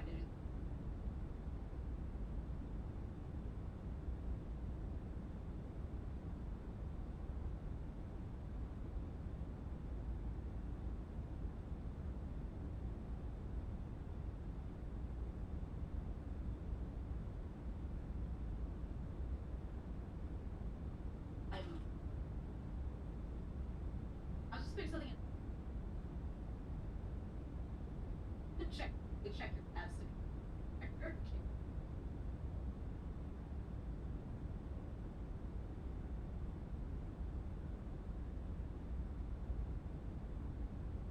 Sorry, I'm just updating. Before I get caught up in. Wait now. Guide. Hobbies. Hobby club. Up in. I gave them my code. Give us but else. Oh my god, yeah, team tournament. I said it earlier. That was the thing. When I was checking the roster, Kane is. Can you pay? Not the other day. Oh, back. Oh god, I love. Actually, of all the celebrities that I've seen, like probably my dude is genuinely so nice. Actually, just so nice. And so I've been watching here and there, hanging out. Really, hey, so chill. There and promote the on those other platforms either. Really, just chilling on Twitch, like Twitch view. No, loving me the diver. Yeah, I think that's around when I saw like this. Hanging on. He's in this. I just saw one of the. This is my. Oh man, that's funny. A lot of the I did check. That was. There's a really wide array. Oh, I should say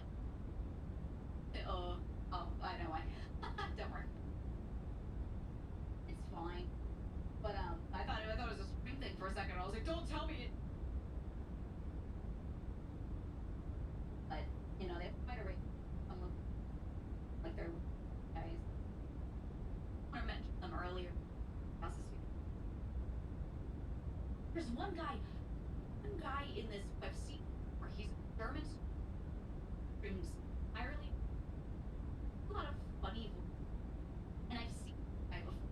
I saw the name guy. And then when I looked at the roster, I was like, oh my god, I clicked on everyone. This dude is funny about I can't remember. No.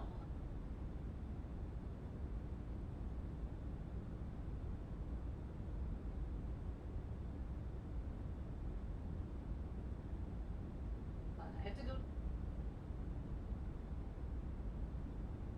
The whole pro.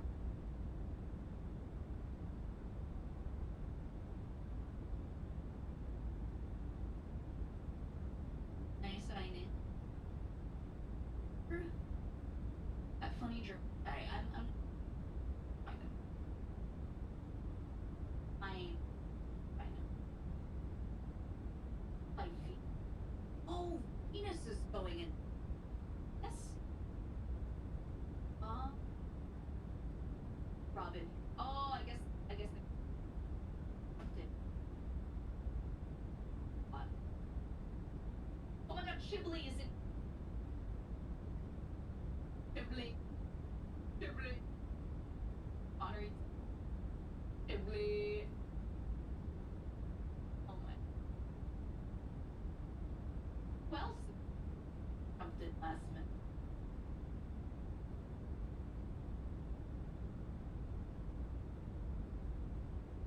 Chibli. You see her. Olivia and Mon. For anyone who doesn't know the bit, that's like. The hell is this urban dude? Kind of. Toro.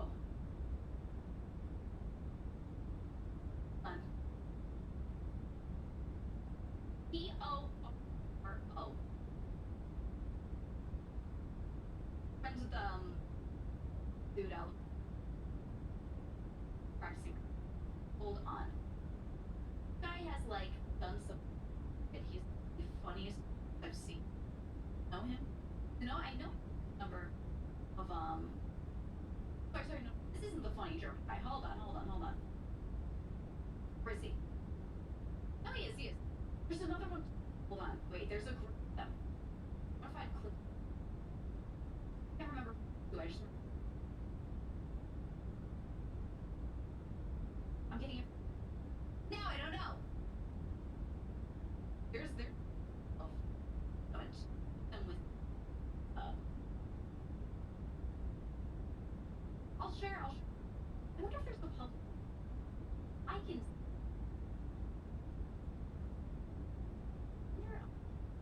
Like, public avail. I don't know. Got Shield, we got Europe. We Bill Bartolozzi. Oh, I know. Fen, Root, Haruka. All the cars. Go Killer. A lot of names. Elbert. That one. A few of these I haven't, but I still.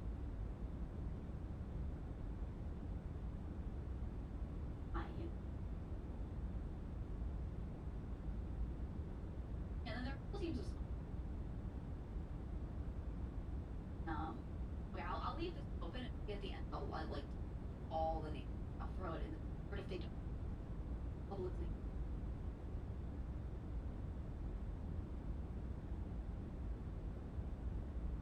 And I'll link after this find like where yeah.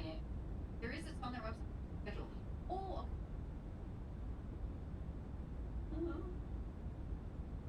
yeah, some of these names were not in like, hey, that's some people leaders don't. And I was like, honestly, adamant. Oh, we'll see. Let me get the game. Go into. I wanted to practice.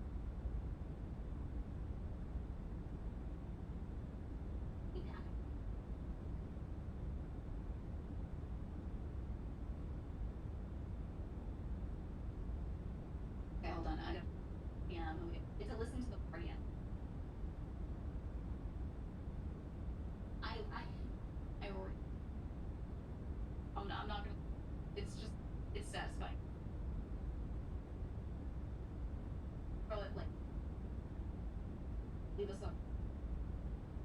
It was already.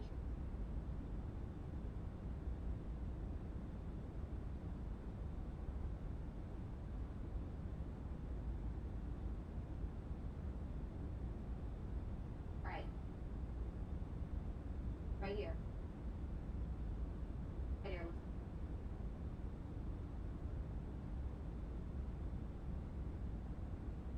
How are we feeling? What kind of vibe are we? Now I have a bunch.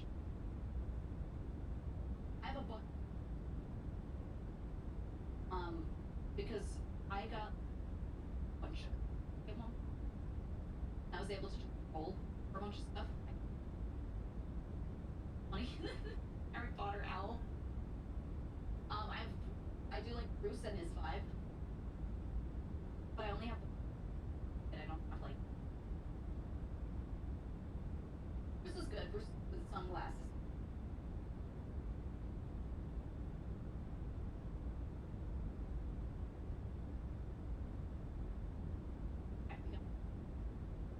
Feeling good about Bruce. Got a specific. I don't know these. I only have being a bro. It's like Subway Surfers, but you see a vertical gate yellow one. Good. I got Sparky. I got golden Sparky. So if I want to look therapy, I can put this on. What do you think people would get? I think they would target me. Like, do you? If I put this on, they would target me. Should I look like non-just barely? I have normal. I don't know. Yeah, I don't have the other ones. The other ones are. I really wish I. Okay, with the funny sunglasses, side sunlight bouncing off this. But I've got first, which is pretty good. I don't know. Okay. If she doesn't, and there. Oh, Valiente. I was a girl. I went out. The grass in my backyard. Putting it down. I really like. Face is cute, but I got that cattle look. Pretty nice. I like a lot of the kids that have glasses on. Look, they can punch the glasses off. I said, honestly, punch me. My glasses fell off, and I was like, I'd be pissed.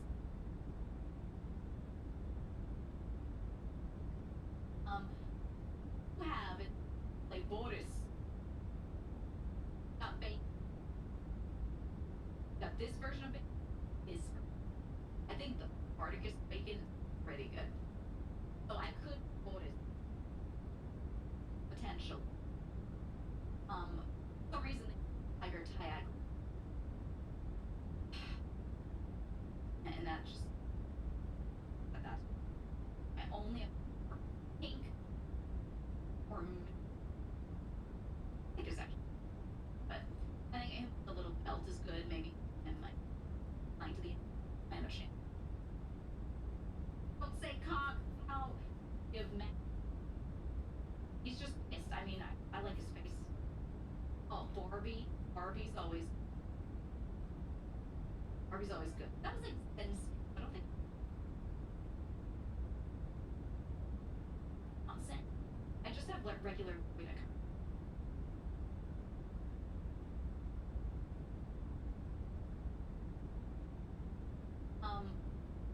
I don't want to be. Karen, special. Oh. I wish I had this one. Holy shit. He's got the carrot on him. Wrapped. Harry's always funny. I think Marco played. This is good. I think this we had like Storm Harry's and Dark Form Harry. I think that would be the funniest girl, but none of us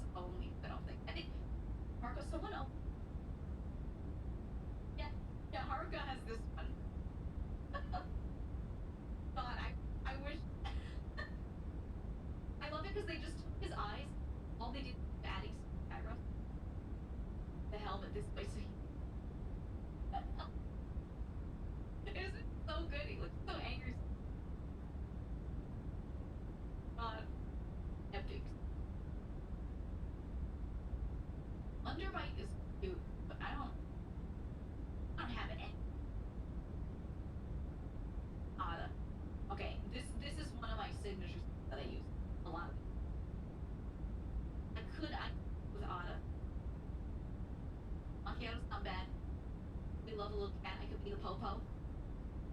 I will say, this is just a random line, but right here, this. Oh. But then this is nothing. I don't know if it's supposed to be like mildly. Kind of looks like it, but also on others, if some like spell nothing. So is this like what? The end of doesn't say. Wow, I can't remember. Oh, holy shit. What the fuck is it? But yeah, no, that's not safe. I always wondered like, what is their language? I don't like this. Oh, it says what? Doesn't.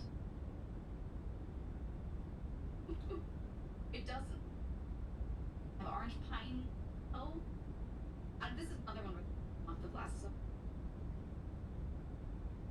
Jetpack Nemo. Kinda cute. Ghost Nemo in case they want to see inside my body. But I don't have.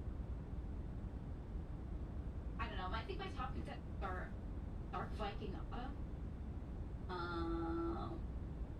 Spartacus Bacon. Arkin.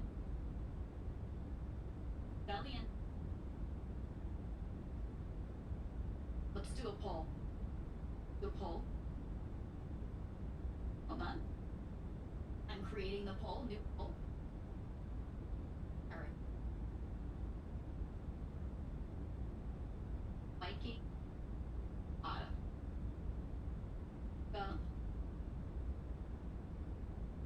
Arkin. And Valiant. And it. Go. Go. My fighter. Okay, again, this is Horse. This is Valiant. This is Arkin. How are you feeling? Oh, let me know. I'll show. Round. Get that nice round on. Big fluff from angle. Or cowbell. I do like cowbells.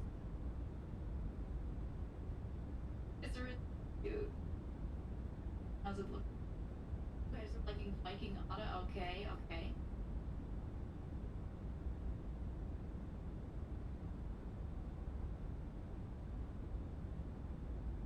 I think he was stuck. I think he was stuck for a second. Viking Otta 1. Okay. I'm gonna place Viking Otta. I'm gonna do it. They might be able to knock the hat off my. I do. I'm gonna do a little thing. Little.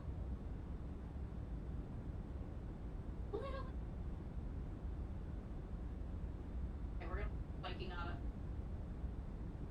Sounds good. Okay. Guys.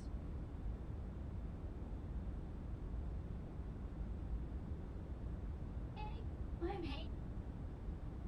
No, they have 10 subs. I am as well. Thank you. I appreciate. Wonder if I have to. Brilliant. Like special times. Probably not. Oh, well.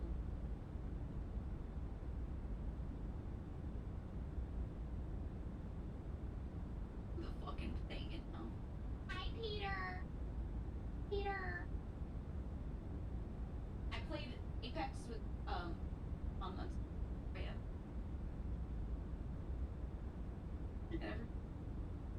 Everyone knows fine because you know what? If we didn't play Apex, it's better for him, is it?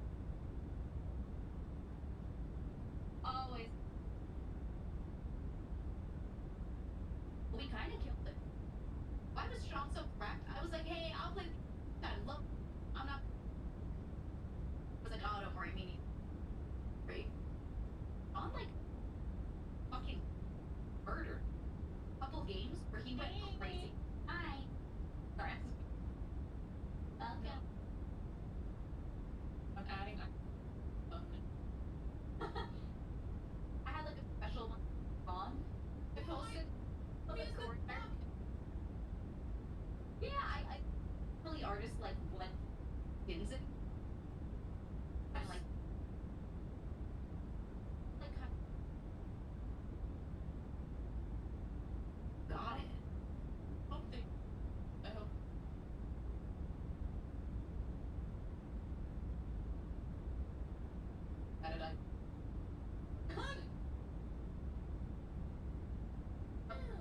exactly what I put him on.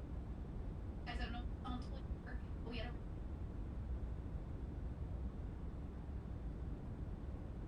they drew art for me. And got really like just yes. I threw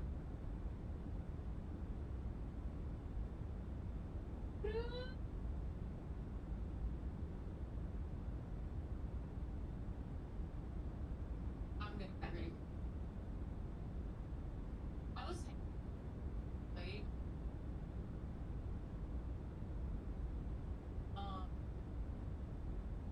honest.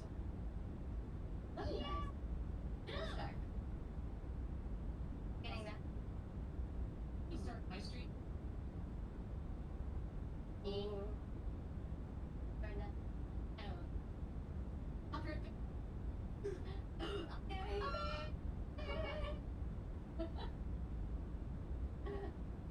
I'm kind of in this. I wasn't sure if I would. But yeah.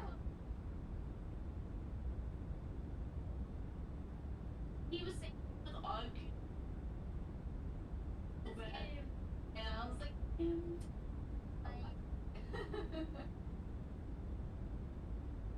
he's always like that. He's like overly humble. To be, he's always really high. And ocean. That makes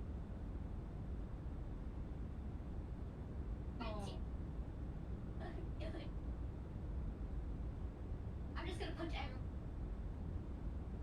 Kill him. Kill him. That's the thing that I'm bad at. I accidentally punch my. So I have to really hold. But then, right.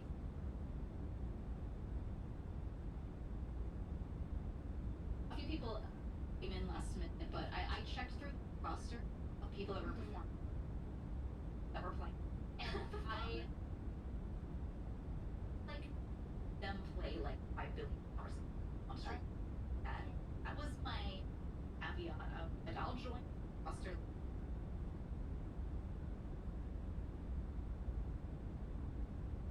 Exactly.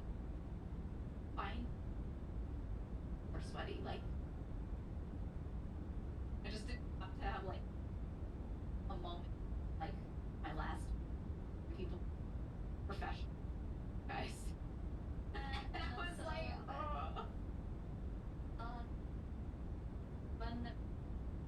when I did, and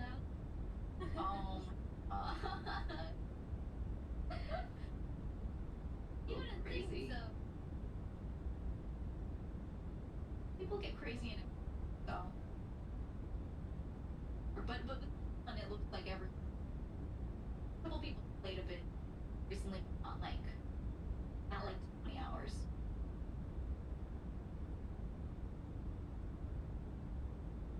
This kid. Alright.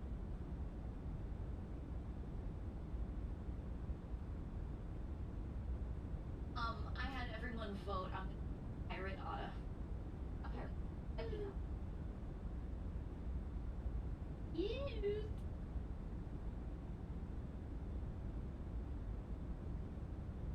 Can't go any longer.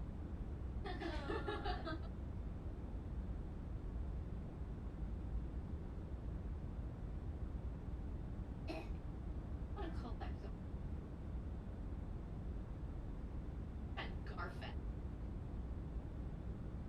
Now we Garf. That is like mafia.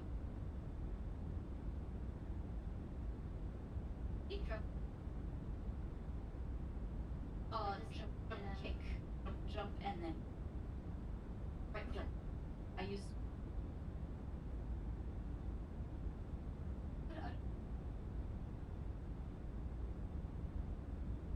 But shot click.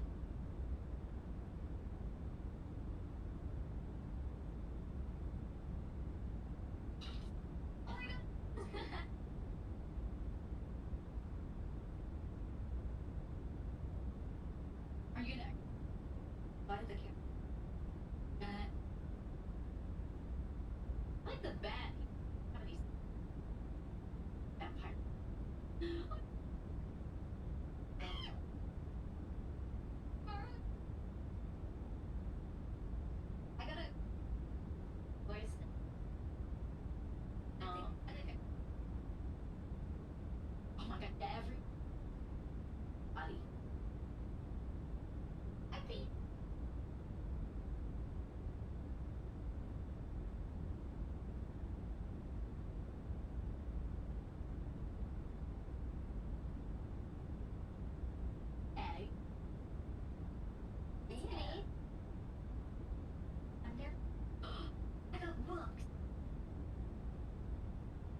you go?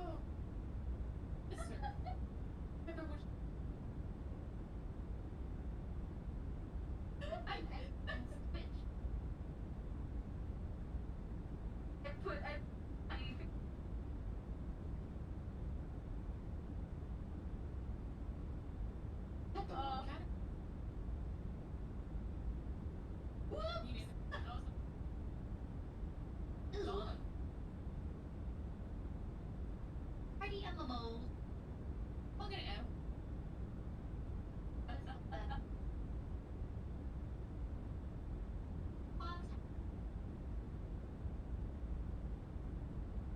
So I guess my I'm ready. Yeah.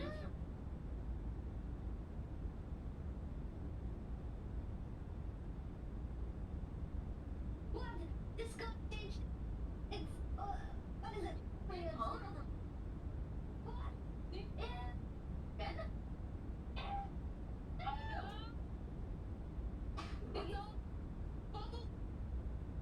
Wait, is the one that shows up? No.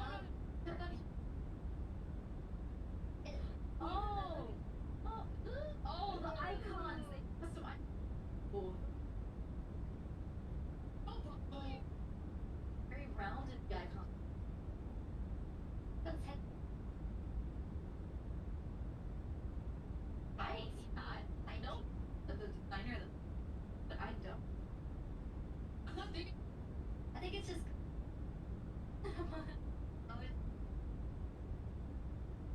Yes, but also they're so round. Oh no, I'm showing of it. Oh, so if you open Discord, look at the bottom left. Ew.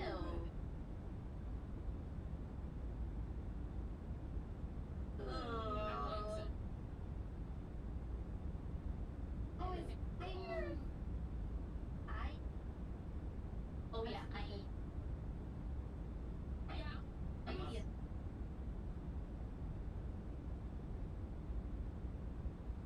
You have to have 5 bucks. I don't know. What's the egg? I played. Yeah.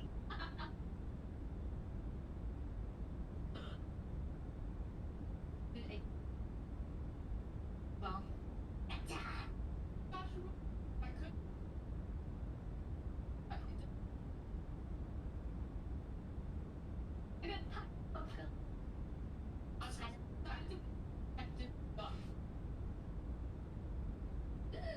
Oh, I got one. I already.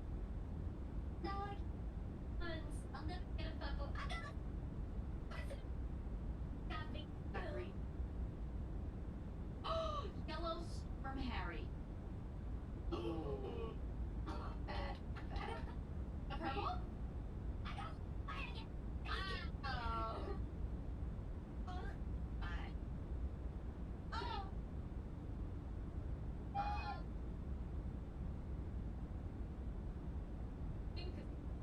Yeah. Purple? Purple? I got Dark Horse Levi! I got the... Oh, yeah. I got one. Fun. I have AMD. And then... That's your big... Okay.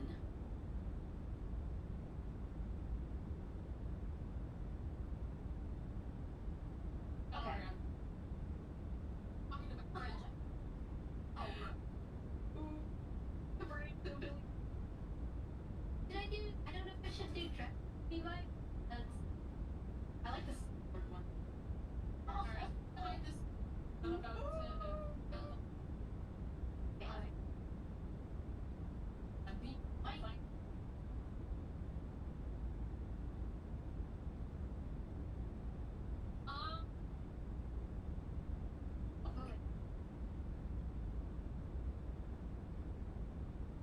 Breathing. So, and they're confident. You go. My friend. Oh, does that have? Yes.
Yeah,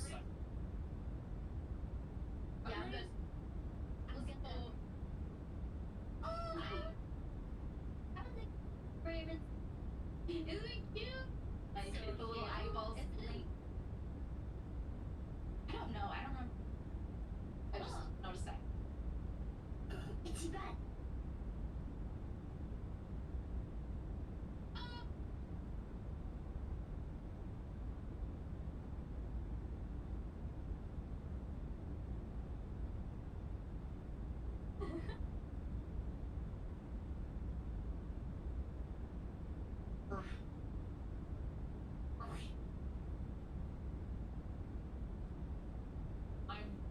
I'm good.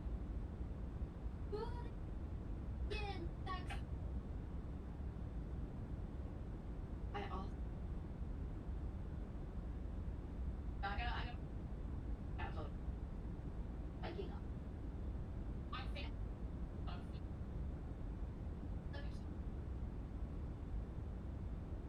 Okay.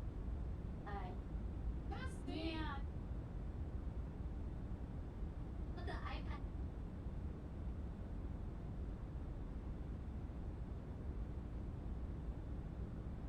He's so stressed. Right. Oh my god, they're matching this. Oh!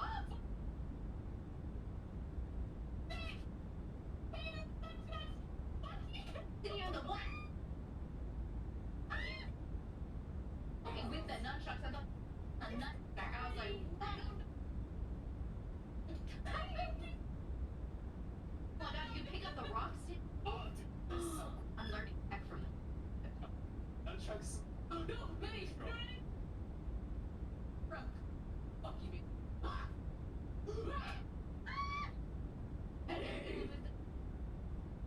I don't care. Oh, I swear. Oh,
When the house is totally to myself, I go into an extra tranquil, peaceful mode that you would never see.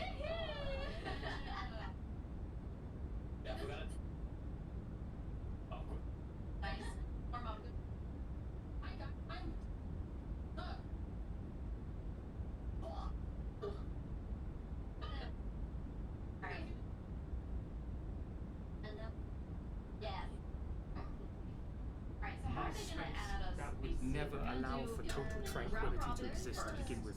So they're gonna have us do like 2 matches. It is basically a form of freedom.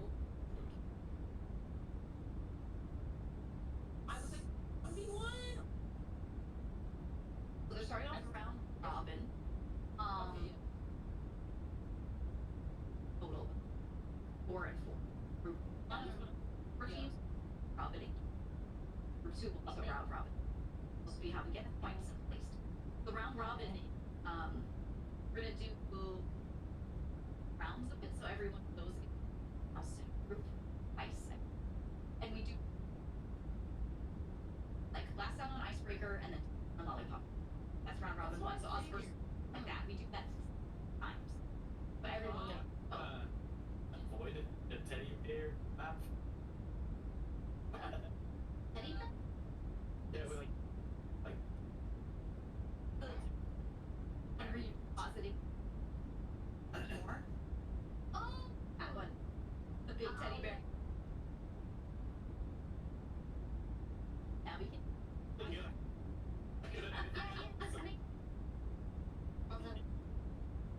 Exactly.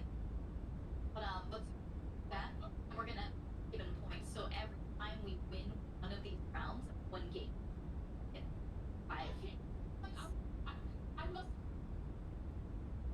like a 1v. That was a team. Like oh no. It's good. Not always be us four versus another four. And I just want. I want. Imagine. That'd be kind of hype, not gonna lie. Unicorn. I would hate left up every time for the feelings. Oh my god, I'd rather throw up. The round robins, they'll do an tiebreaker because we're kind of the same. And then we're after we're going to playoffs and it's 12 bracket. Yeah. The top two every round body they automatically up one. Everyone else is playing off against. We do like a bracket style thing. Have a website. Checking it. Don't link URL to that, but you can show them. That's an announcement. Oh.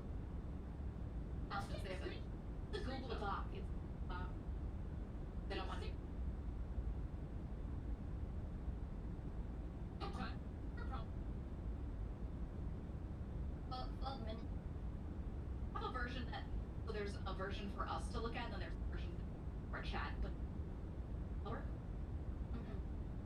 But yeah. So that's all in it. So I'm gonna leave that open.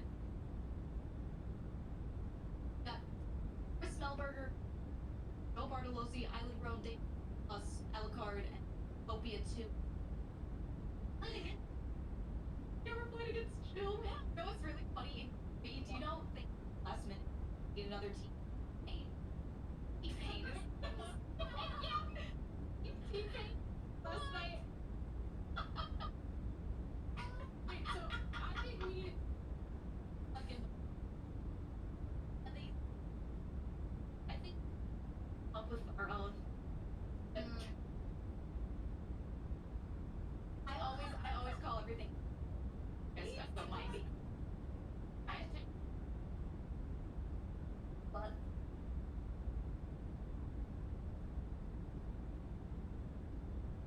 you look at an announcement. There are two. The upper one. One is Batmere. Without the morality. Actually, no. I think they published that. Oh. Yeah, they.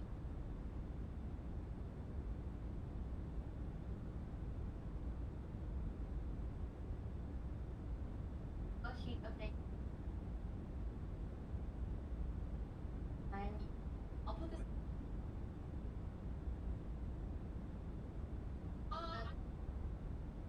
There's no. Yeah, we are on. Wait. Do I just?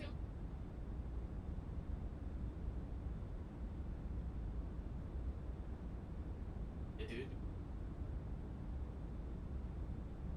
Oh, I think with it because we're all streaming our channel. I'm gonna this for the live view.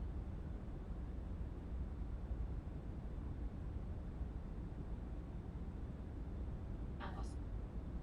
So yeah. I'm like This is the one you had.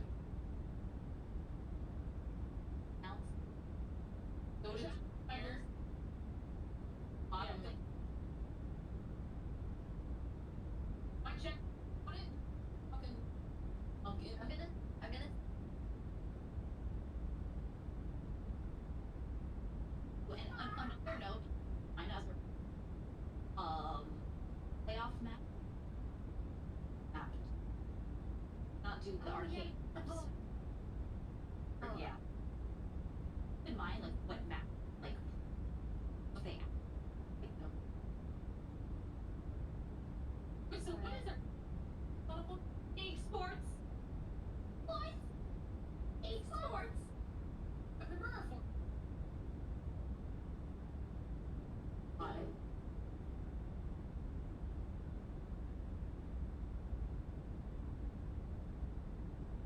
I had a picture of the ovary, but I mean, yeah. Oh. I'm ready. Yeah. Have mine too. That's no. I'll be. Yeah. Oh, I have to. I think they sent us. Yeah, they sent us friend requests. But you're. Oh, yes. In party animals on the bottom right. There should be a bunch. That. Because anytime you try to munch on your memories, This way they can. something They is can, gonna go just wrong. add us. Just request us. Right along. Have to be disturbed. Munching Go your to thoughts the is Discord. Go mental to the Discord suicide. and where it says how to join. If you're They put smart, the names in there. So you know. 100. Okay. So you can Stop thinking.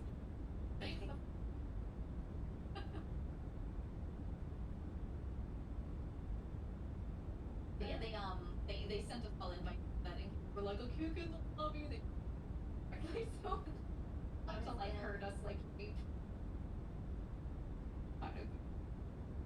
that, to be honest. Oh, all of it. All of the drink.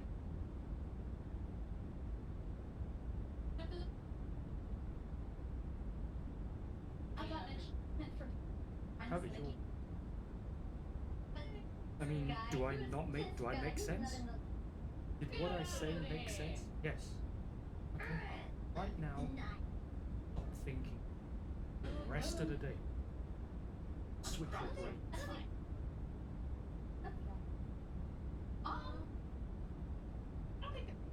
Absolute suicide to continue thinking whether your environment is safe.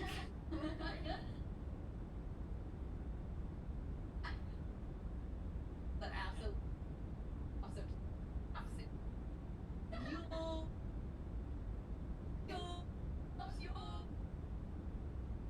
Oh shit.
Let me if there are drops, man, I love drops. Drops. I don't know if we all get them. I just don't. We're all option. Oh. Let me see. Let me see. Okay.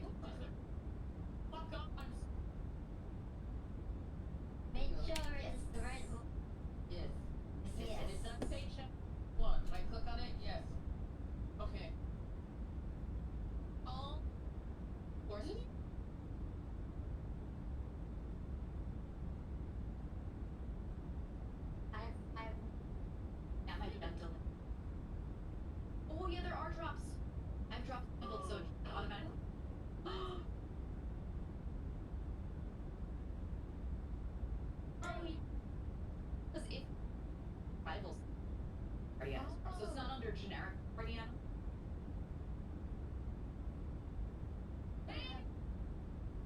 Wait, Jobs!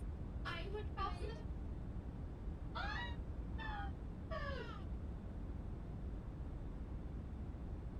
Yeah. Yes.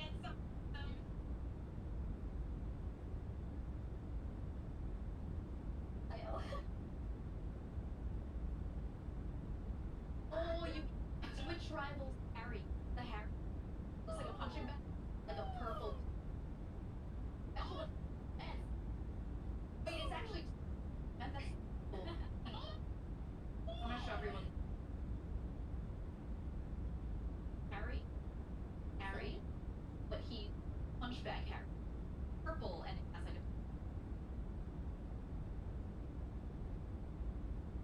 It's the regular one that is. That one, right? Hot dog. Oh, that's funny. And like a special purple twist. How do you? What's enabled in clear setting? Yeah, clear setting. Go to. Yeah. Yeah, there's just a couple of red. Where? They were rewards. That's stupid. Okay. Under content, honestly, settings. All those drop downs on. That's settings,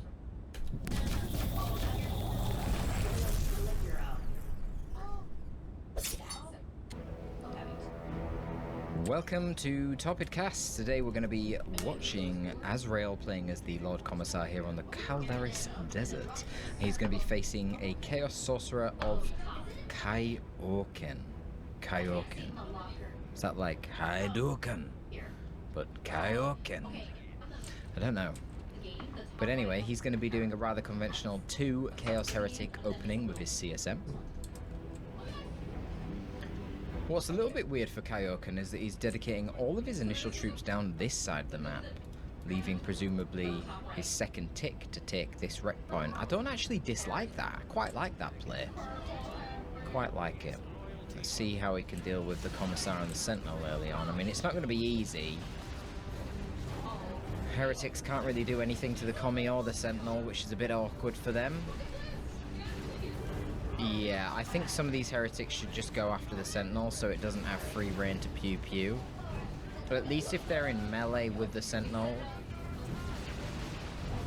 I don't know, it forces the Sentinel away. Whatever. It doesn't really make any difference if they're in melee with the Lord Commissar. They're going to take a little less damage as well. Doom bolts onto the Sentinel. I mean, it does something. It's very, very, very frustrating as a Chaos Sorcerer to kill a Sentinel early on. And a Lord Commissar as well. But really, standing there with the Guardsman's not a good idea. Okay, they should be just focusing the Guardsman right now. Yeah, because you don't have a lot of DPS early on. Not without your Heretics, and the Heretics should not be DPSing a Sentinel. Like, the IG players shouldn't be allowing you to do that. So you focus on the Guardsman.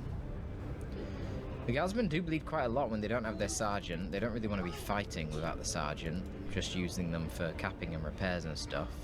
Because you want to delay your Sergeant for as long as you possibly can in order to maximise your wreck income. This means you get more gens and it means you get a really fast Kadishan Devils, as you can see right here. So he's actually optimised the speed at which he gets cats there by getting no gens, which is kind of crazy to me. Feels like IG plays so weird now. Fighting a Chaos Sorcerer, it's a no-brainer completely to go for the tanky melee armor and your Lord Commissar and the Power Sword. Certainly if they go for anything other than Havocs, but shit, even if they go Havocs, it doesn't really matter. You just get Spotters and then do the same thing, so these 2 upgrades will be mandatory, but Noise Marines are a good choice in general because they can help counter Kadishan Devils 1v1, which is really nice. Shutting down all the abilities of the Kadishan Devils is nice, and because Kadishan Devils have this high density squad, I mean, look how tightly packed all these boys are. They take a lot of damage from the AoE Sonic Blaster of the Noise Marines. Carapace armor is coming out for the Commissar. That is his tier 1 tanky melee hero armor. So you can see here, 2.5 HP per second regen he gets with this armor, and 200 extra max HP. So he's just a pain to get rid of when he has this upgrade. GL ticks are a purchase here for Kyokan, and that's okay. You get auto guns, which can help shoot the Commissar. Commissar fucking up here. Should have the shield on, the refractor shield, so he stops getting knocked over. He activates it eventually, but the ability's nearly ended there, so that was way too late. Should have used that a lot sooner.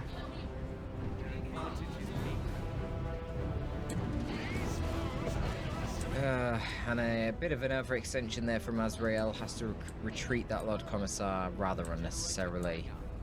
Would have been nice to keep him in play. Still no upgrades on the Guardsman, but we do see full gens on the way. We got 2 gens for Kyokan. Probably going to see an AC. Oh, I was going to say on the Geo ticks at some point, but going to get an AC on the melee ticks. And now that the AC gets a bolter on the Geo ticks, it can be pretty good.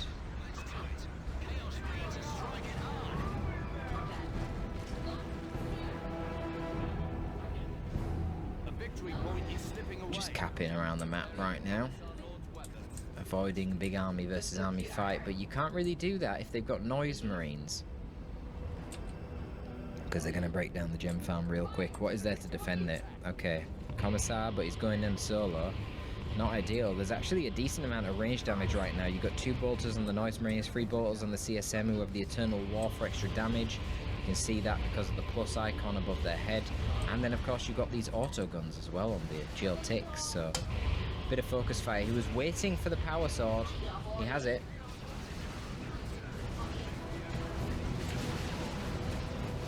Kyokan is focusing on the gens, not the Commissar, so he's going to get routed here. But it's fine. He got all 3 gens. Azrael going to just replace them, but it's a lot of bleed that. 300 requisition. He should just retreat. He can't do anything here. He can't get rid of the Commissar. He's going to be way too tanky, and he's going to just kill CSM. Just retreat, man. What are you doing? I don't know what the point of this is. Yep, there you go. Loses a CSM. It's an expensive loss. 66 wreck down the drain. That 300 wreck that you just drained from Azrael, you kind of blowing that advantage. And this is the other problem, right? IG not getting any sergeants. They are really, really efficient. Oh, fuck me. He sneaked around the side with Guardsmen with Flamers. Dude, Guardsmen with Flamers are so OP. It's such bullshit that a 6-man shitty basic Guardsman squad can wipe a gen farm like that by just picking up Flamers for super cheap. And the worst thing is that you get to tier 2 and they just pull out plasma guns. Like they're a Space Marine. That's meant to be a unique mechanic for the Space Marines. So dumb. That whole push that Kyokan did there to get an advantage was just completely shut down because these stupid Guardsmen ran over with Flamers and burnt down his farm in a counter bash. You basically can't make any aggressive plays whatsoever in tier 1 anymore against IG. They're completely broken. They're totally broken. There's no doubt about it.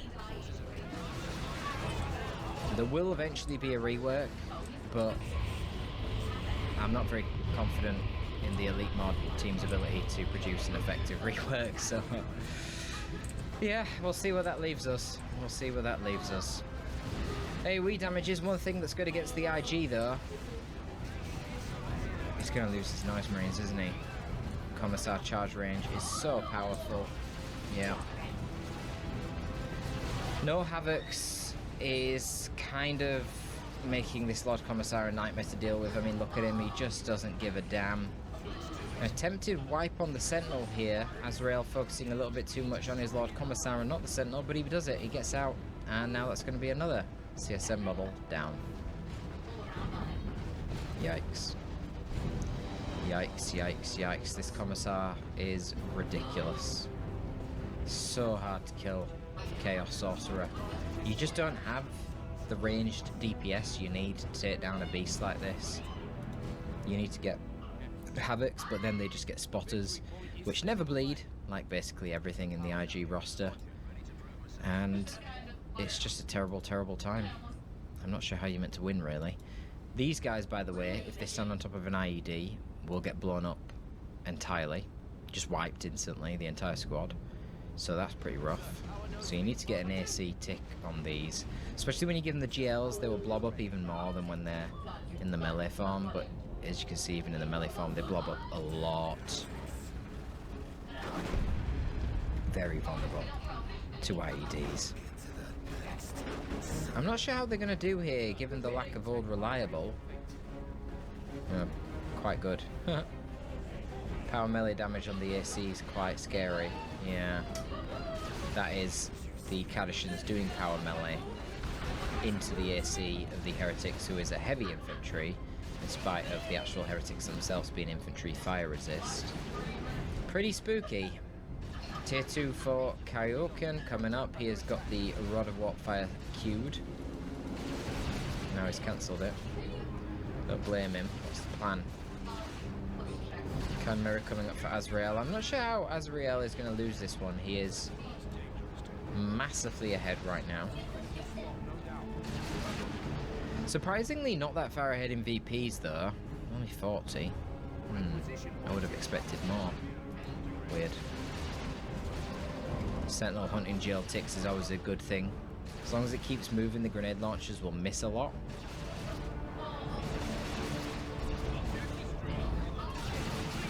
And they're very squishy.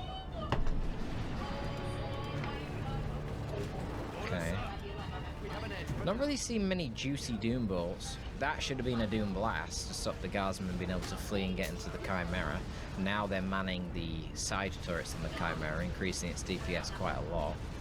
Yeah, now the Heretics have to flee, for God's sake. Oh, and there's nothing the Sorcerer can really do. Yeah, Doom bolts onto a Chimera is not going to do too much, and these Guardsmen reinforcing off of it. Okay, they need to get into the Chimera. They don't want to eat a Dark Flames. Bit slow on that move. Chaos Dreadnought for Kaioken.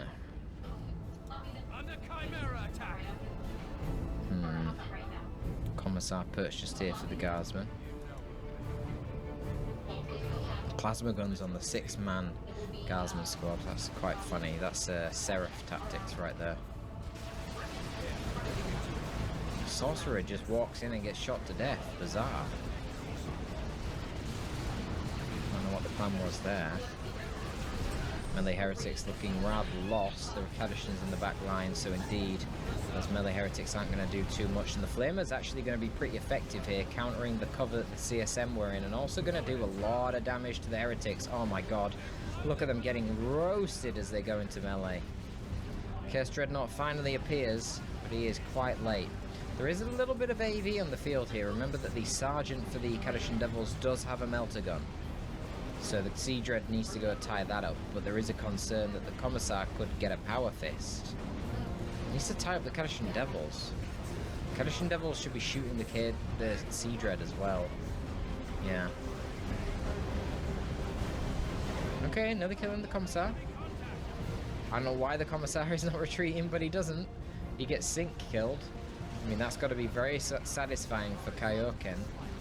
Problem that he has right now is he doesn't have any snare to deal with the Chimera, so it'll be able to kite him quite easily, especially with a Sentinel nearby to do a little bit of damage. 100 damage from every crack missile that it launches out of its missile launcher onto vehicles. All reliable to disrupt the repairs, but that might be a wipe on the Kadishans due to Dark Flames in retreat. I'm not sure why they were so far forward. They could have moved to the side and got in the Chimera. Will they wipe? No, they're going to live. But it did kill everyone but the Sarge, so that's got to be worth something. Wow, he just thrown the Sentinel? Yeah, he just threw the Sentinel. Oh man, don't you love these sloppy Saturdays games? You just don't know what's going to happen at all. It is impossible. Why the hell was he there with a Sentinel trying to duel a Sea Dread, which had double repairs coming in? I have no idea, but he was for way too long. There wasn't even mark of Zinch here on the CSM. That would have melted a Sentinel. That was just straight up basic ass Eternal War bolters. No Inferno bolters. So there you go. We're getting very close to that IED for some reason. The Dreadnought's very scared of this IED. Clearly slightly unfamiliar with them. They're not that terrifying. Like, the AoE is not that big. If you were here, you'd have been fine. But alright, it's going to be Ogryns. Ogryns, heavy melee. Sea Dread, also heavy melee, but has only 20% melee resist, so Ogryns will be able to put up a decent fight, especially if they get some buffs from the Power Sword. It's basically like Battle Cry. You've got that lead by example, you activate it, you will always do specials. Every time you special, all your nearby troops will do more damage. So you activate that, get a few specials, buff up the Ogryns. You could also pick up Aura of Discipline to give a percentage-based heal to nearby troops. The fewer troops are nearby, the bigger the percentage-based heal and the more frequent it occurs. Very good synergy if it's just a Commissar alongside Ogryns. And that would be able to take down a Dreadnought quite easily in melee, but there are of course options for a Chaos Sorcerer to control such players. Robes of Torment are probably going to be something that's needed. He's actually got the Demon Armor, and he's got the Rod of Warpfire now as well, which is what we just seen there, knocking over all these Guardsmen. Guardsmen right now picked up double plasma guns, and you can see they are melting the CSM right now. CSM really should be going into melee with the Guardsmen. But yeah, pretty poor micro from Azrael. Okay, he needs to just get out of here. Retreat the CSM, they are so low, and lots of plasma guns are going to be coming in. He loses his Sorcerer, and yeah, the Ogryns now going to be tying up the Sea Dread. You've got Kadishan Devils with that Melter Gun as well. Going to be quite scary. Sea Dread definitely not wanting to take on the Ogryns one-on-one. Going to need a bit of support for that. You're going to want Mark of Tzeentch on your CSM here to get the Inferno Bolters and give a Plasma Gun to your own aspiring champion. That will help do some damage to these Ogryns. Bolters not going to really do anything to Ogryns because of their super heavy infantry armor.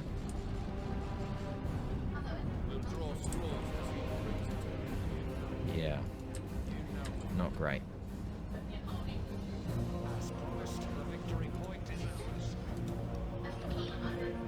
Nice plays with the geotics on the side though from Kaioken. Getting a bit of map control for him, and by God does he need it.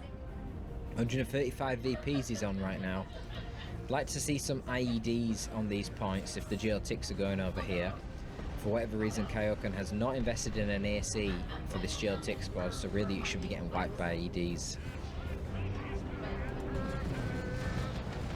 Okay, this is not a good fight for the Ogryns.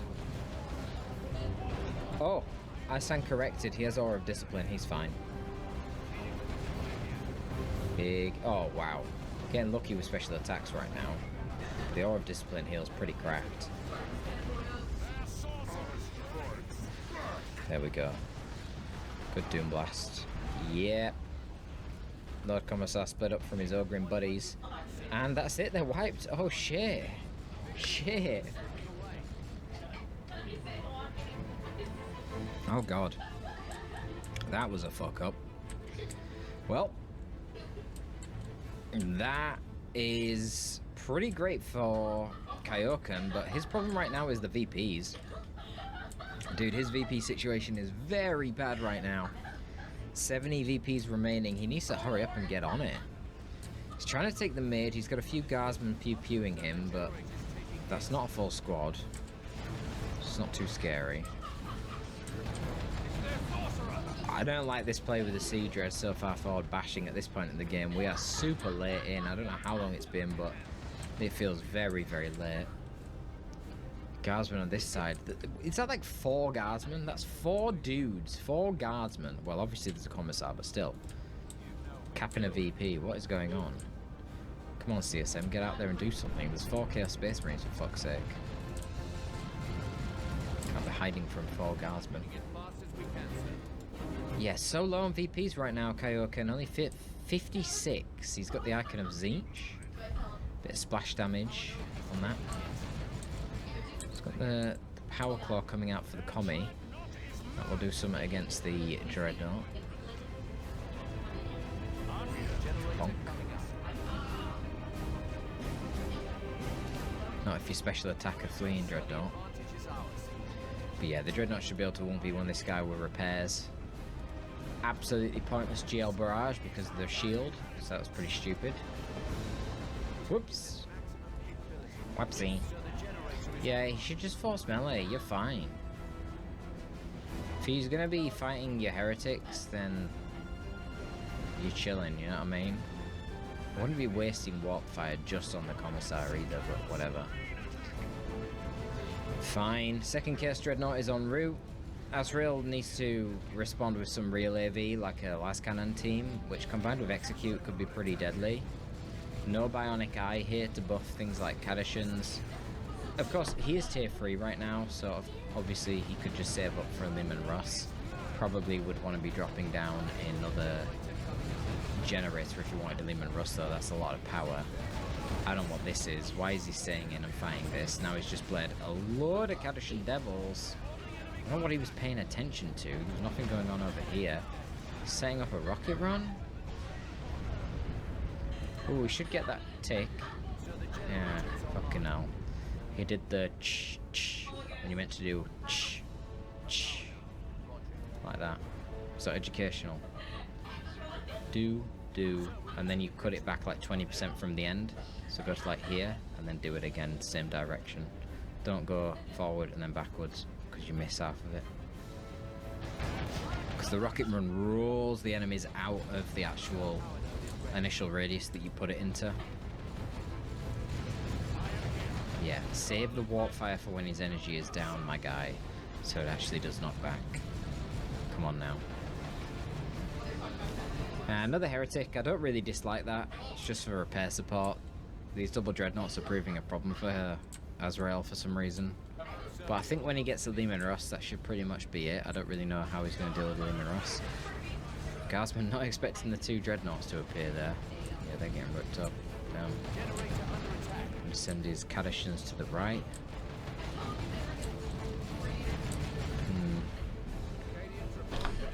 It's funny, the gem bashing, even though we're super late in the game, the gem bashing is actually quite useful.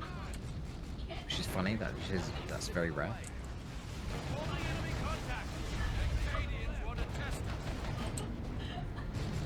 Repair.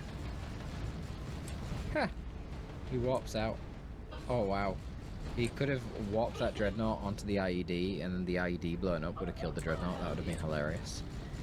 But Azrael is going for a Lehman Russ, and if these dreadnoughts are this far forward, they might be in trouble when the Lehman Russ comes out. They need to get back. It is so risky to have your walker on the enemy 50% of the map. Now, when you're the Chaos Sorcerer and you have the red for warp, and warp is off cooldown, I'll let you off with it. You can be way more risky. But right now, Kaioken has used his warp. He's going to be on cooldown with that ability for a short while, and he doesn't have that much red either, so I'd be very wary about having my Dreadnought this far forward. A Lehman Russ is about to hit the field, and it's going to cause problems to the Dreadnought. Oh, it's like the Dreadnought knew. Oh no, let's finish off the node. Let's go, Lehman. Lehman! Let's go! CSM getting wrecked by Cadishans, it seems.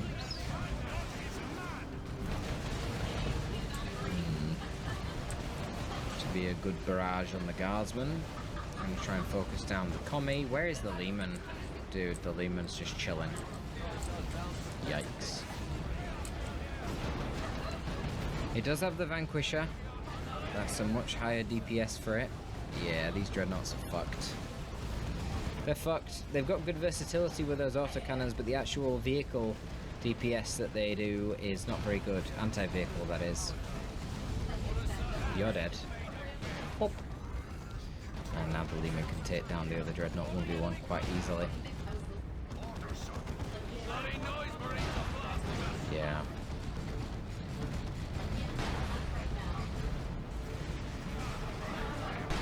Noise, Marines, what? That's really weird. Yeah. Kaioken not really able to deal with the Lehman right now. Kind of stuck in tier 2. Man, where did this go wrong?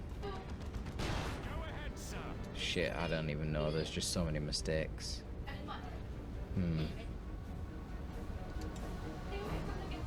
It's hard to say.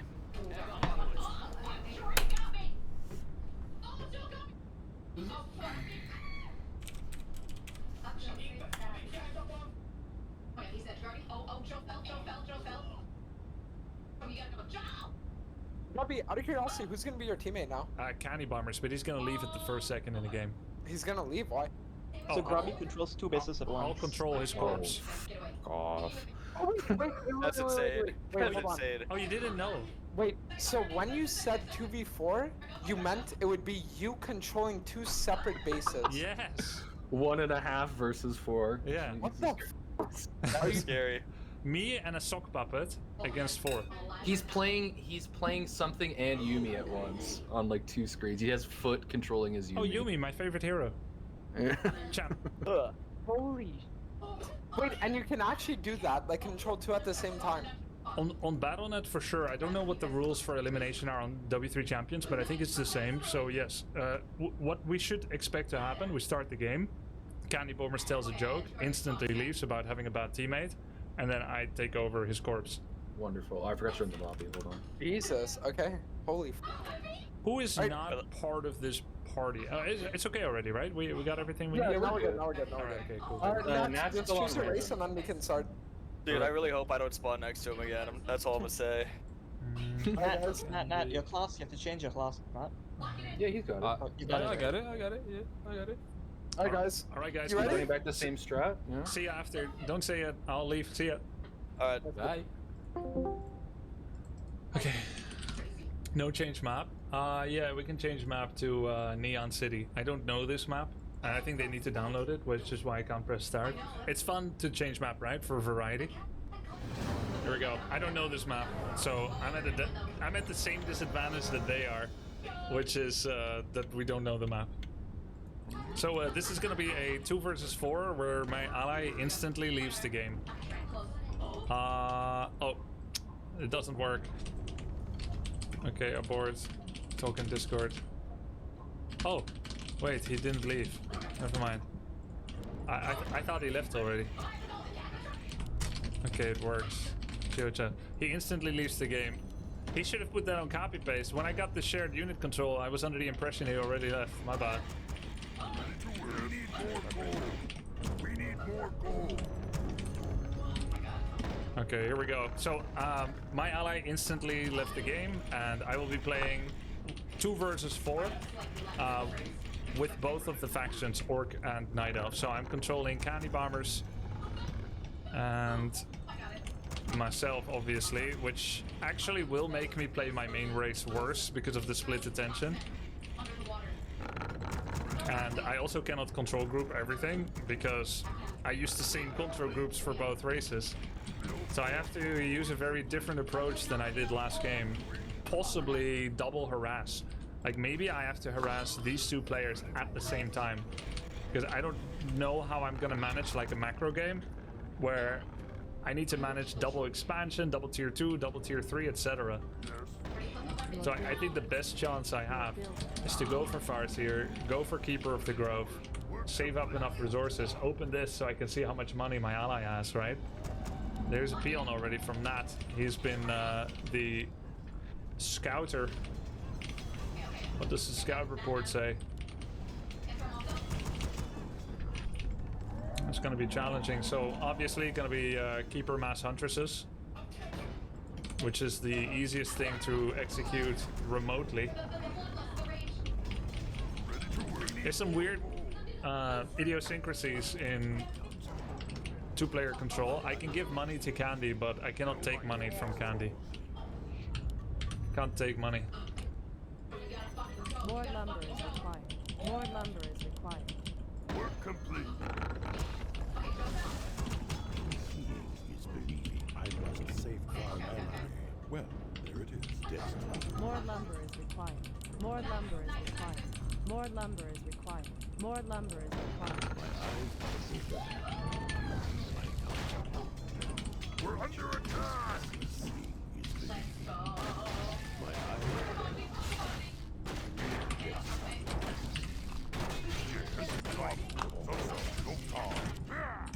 Time to die. The wilds. Healing my Our needs our help. None shall harm the wilds. The time is long. We need more gold. My eyes. Nature is restless. I can't get too much out of my keeper. It would just be too much management. Your building is complete. One entangle, kill, and then back is the best I can do.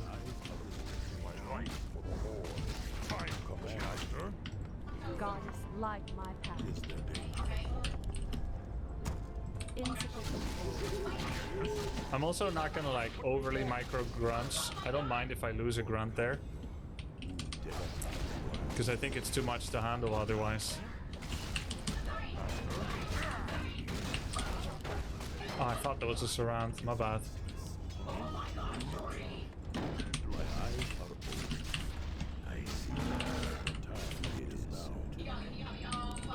Goddess, light my path. Your building is complete. Time to die. We're under attack. Your building is complete. Watch out. Master, time is now. Death to all defiling destiny. I see. Watch out. My life on the wall. Destiny is the danger.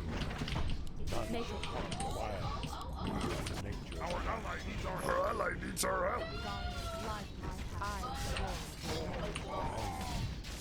As the goddess wills, in position. My eyes are open. We're complete. Goddess, light my path. Death to all defiling. Naturally. Standing guard. Absolute. I walk in shadow. I shall not fear. Speak your name. My eyes are open. Command me. Our ally needs our help. Speak your mind. Yeah, don't put him in burrows, kid. My way in position. Good, good, good, good, good, good. My eyes I scorn.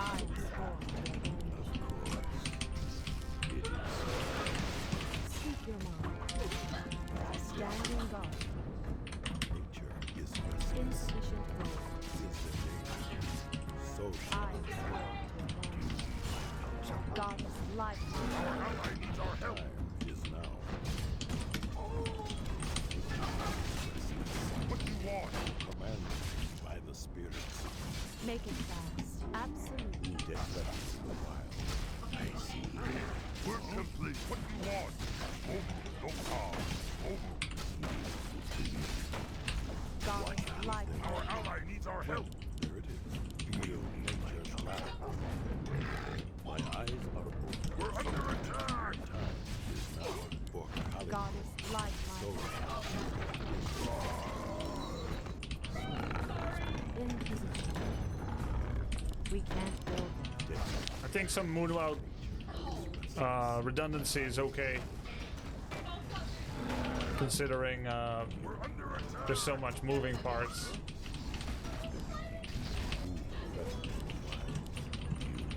So one of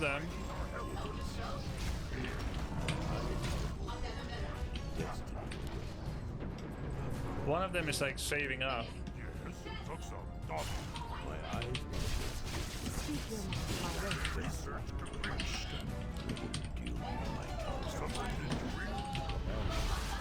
Standing guard. Upgrade ready. In position. I scorn. Our ally needs our help. We're complete. My eyes are open. Your building is taken. He's pretty much dead in the water.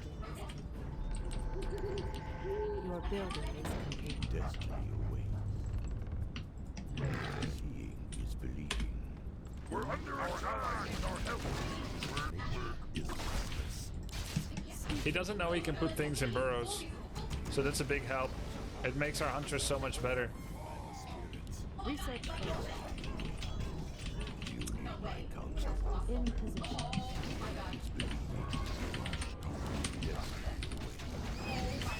My eyes are open. We're complete. Standing guard. As the god Research complete. We need to start making some air. Is there a tavern on this map? Yes, there is. Put a wisp there.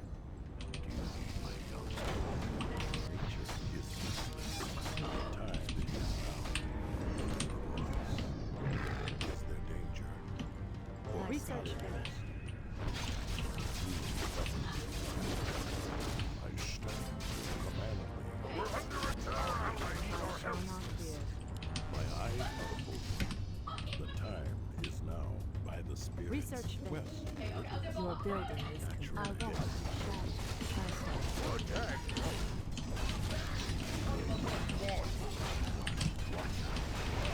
Our ally needs our help. harm the wilds. I shall not fear. We need more gold. Our allies town is being attacked. Make it ice. Our ally needs our help. So shall it. Fight the land of the land. Yes. Our ally town is being attacked. My eyes Research complete. for Kalendor. Sweet journey. Nice. Death to all this island. Naturally. We're under attack. Ready to ride. The time is now. You threaten the wild. Feel nature's wrath. Ready to ride. Our ally needs our help. So We're under attack. is believing. There's a rally mistake. Insufficient gold. Nature is restless. Oh my god, you can't get Tavern Hero with your ally. I have to go Priestess or Demon. Because it contextualizes the Tavern as being the one that's the main player. No Alchemist for us. Our ally needs our help. Now, I am sworn to your Work complete. Work complete. my eyes What do you want? I can do that. Happy to. is believing. Nature is restless. We're under attack. Nature is restless. Ready to work. The time comes now. Well, command me. Look out. This is their highest MMR player.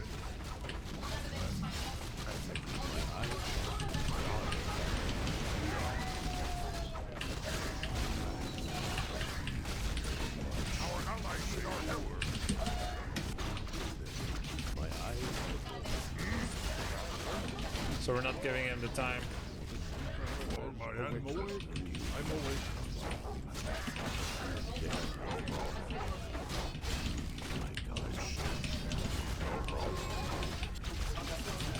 Yeah, it's Expo. His peons moved. Oh no, he's attacking. I thought his peons moved, so it proves he has Expo. But he's just trying to kill my keeper. research. We need more gold. Our ally needs our help.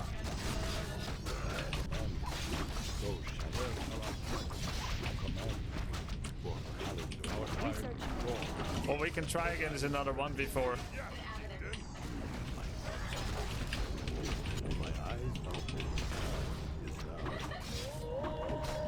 Make it fast. Absolute. As the gods will. We're under attack.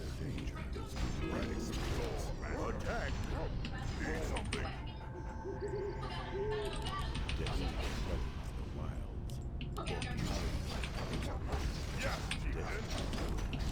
I don't even have TP. I'm here like a maniac, just attacking. With no TP.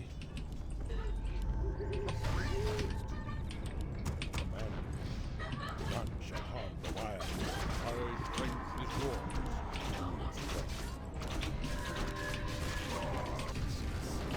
Time is now. Is the ready to go. Ready to work. We need more lumber. nature is restless. Is now my counsel. Destiny.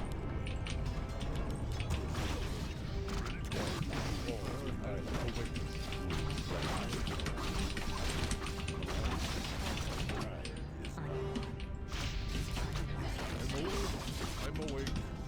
My eyes are research complete. Ready to soar. Our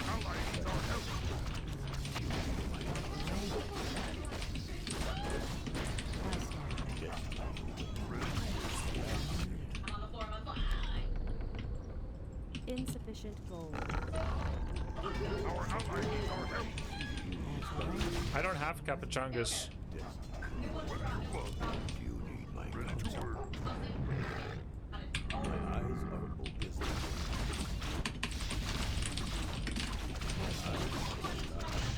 And well shall I strike. Our strength is sword.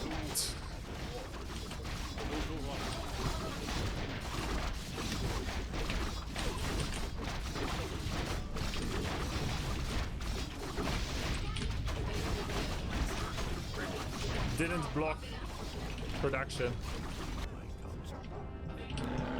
My eyes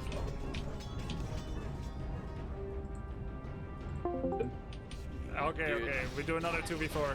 Go, Yeah, go, go. Just go again, we're rage queuing. Yeah, honestly. Actually rage queuing Warcraft 3. Yep. Dantes, you know how fucking hard I tried to defend everyone? Yeah, I know.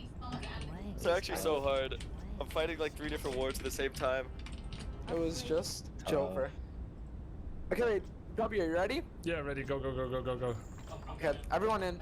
2 versus 7, maybe? No, that's too much. Calm down, Jen. No, I'm telling you, we're gonna be 2v4 this time. Like, Okay. you actually don't stand a chance. Okay, now that you've seen like my builds and stuff. I mean, we've seen them, but do we understand them? Probably Nope. not. Let's go. Okay, let's go. Gotta restart Warcraft 3. It always restarts when you crash, right? Because you're out. Go Night Elf for Tavern? I can't. As demonstrated, I cannot get a Tavern hero from a departed ally.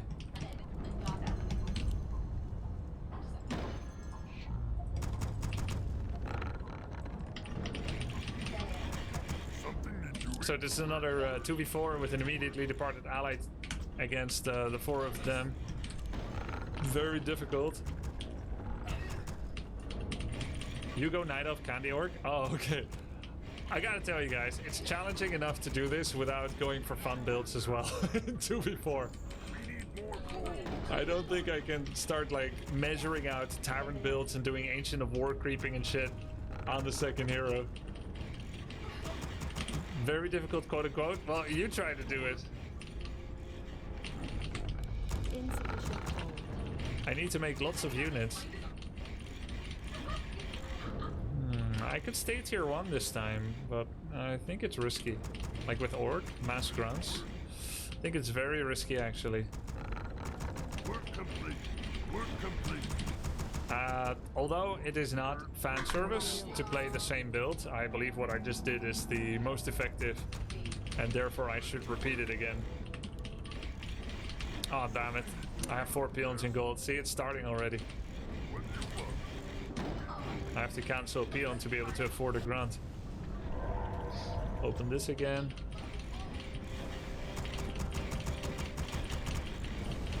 Work complete.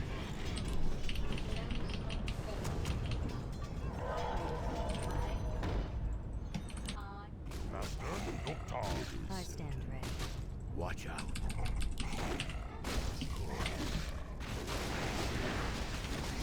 Look out. Really shouldn't. Oh, I bought 2 TP by accident. I really shouldn't know that. Maybe you shouldn't say, but. More lumber is required. Oh, I guess Chimera can attack. Frostwar. Real. This 205 is real.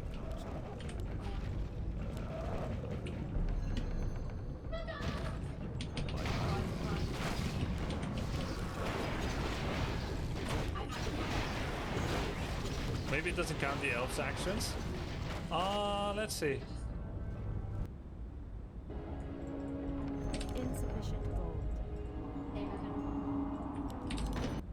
Big maybe. My eyes are open. The time is now.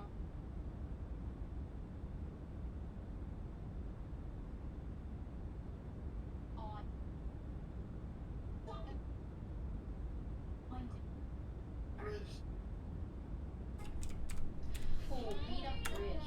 Yes. Okay, I'm not even.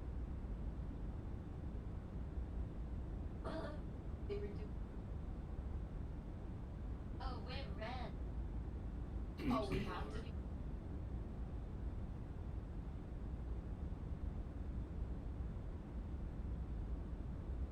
Okay.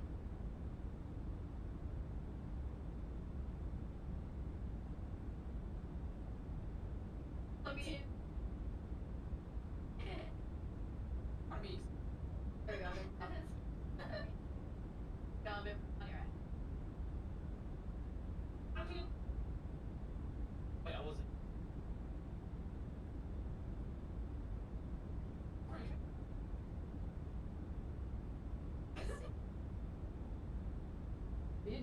Bridge and Fluffy Redemption. What is that? The Bridge Fluffy Redemption? What is that? Yeah, which people familiar bridge. Fluffy Redemption is the fucking chain one. It is? The one with the coal?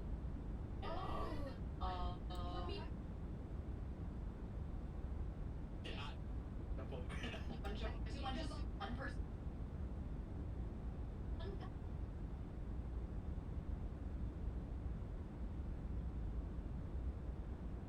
Oh, yeah, okay. Yeah.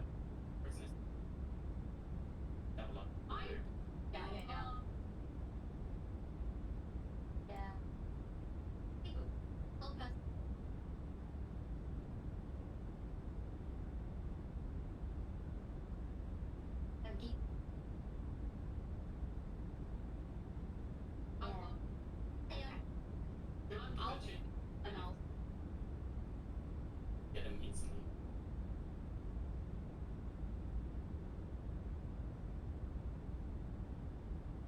I don't know if that... How do you, oh, they do die. Oh, they die in fire. Wait, no, there is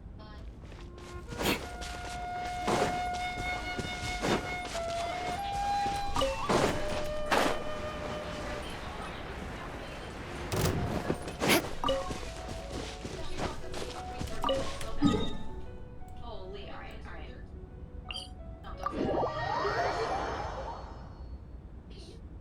I love look at the,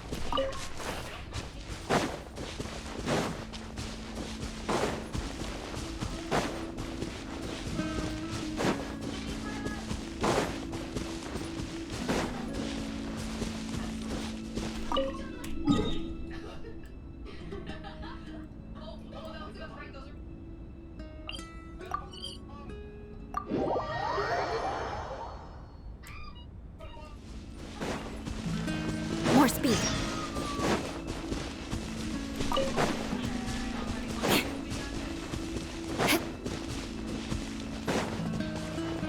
More speed.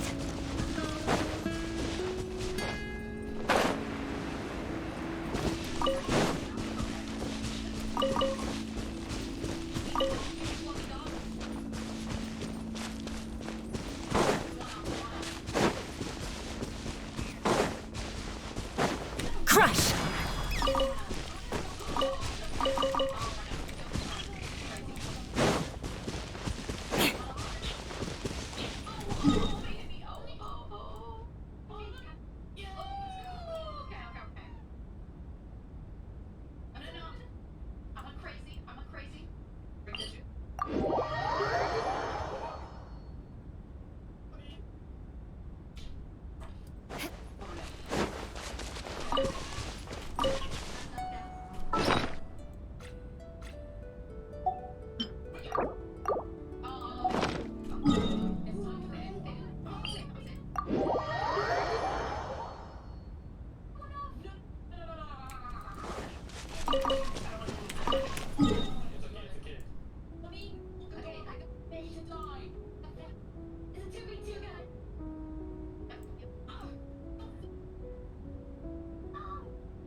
More speed.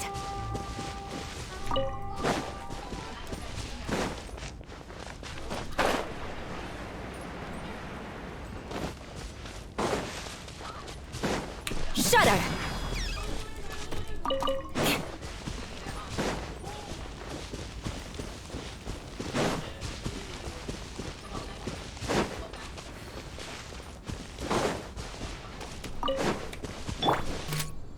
You had your chance. More speed.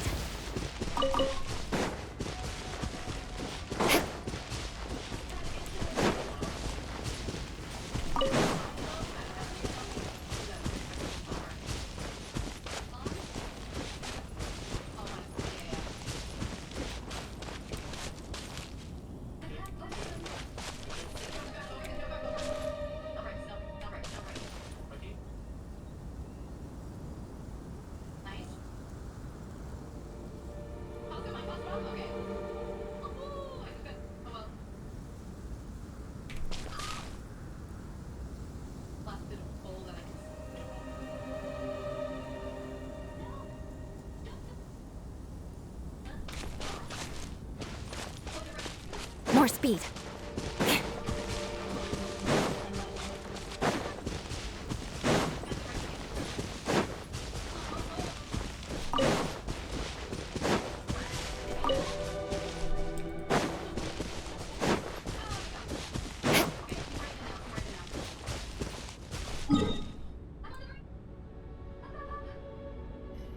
Just keep tapping the brakes. There. I'm just coming. Incredible, Haka, incredible.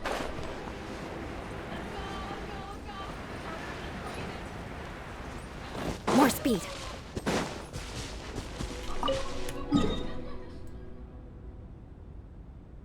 They're so mad, they're so mad.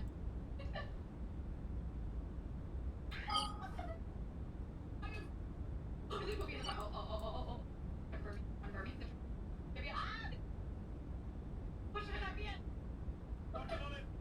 I'm just racing.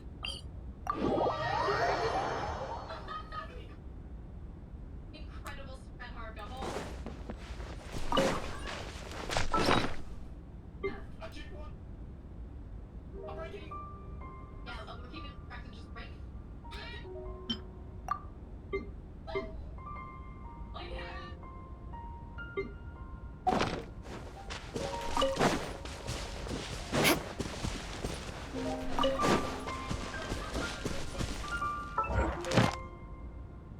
I think we do. We're going for the break. Fuck you.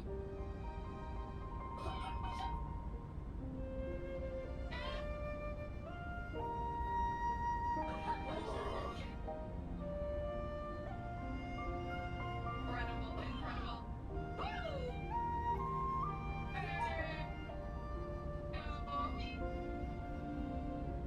Game scores!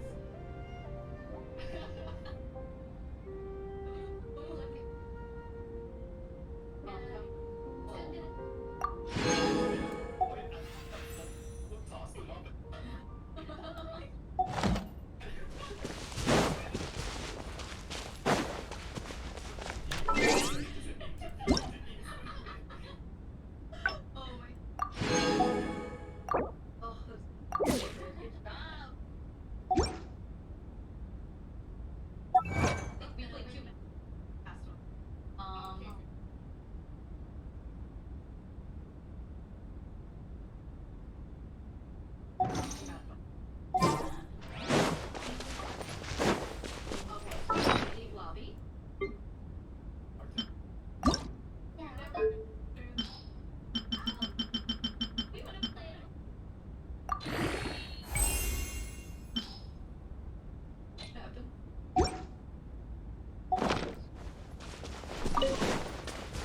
More speed.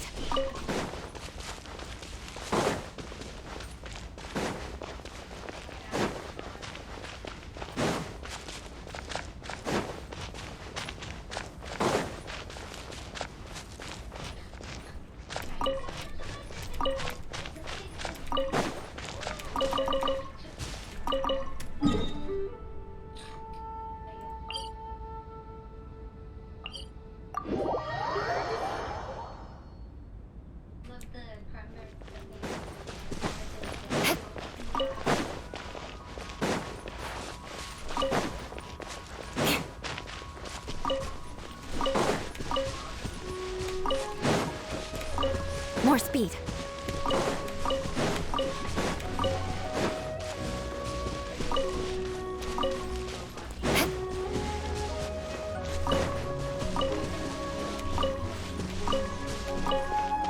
Crush!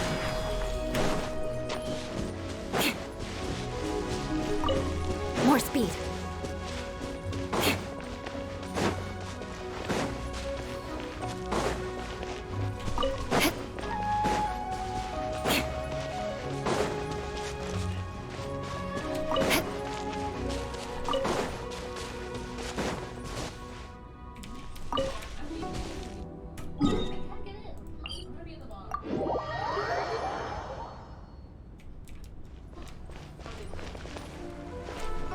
Shudder!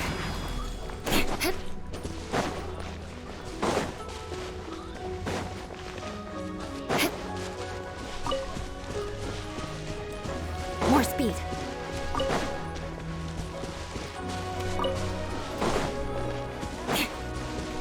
More speed.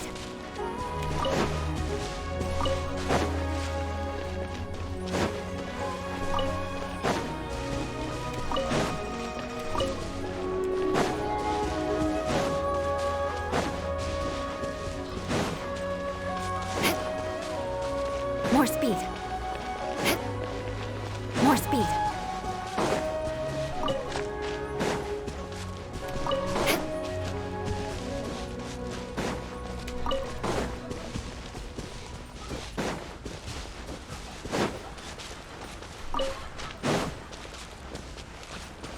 More speed.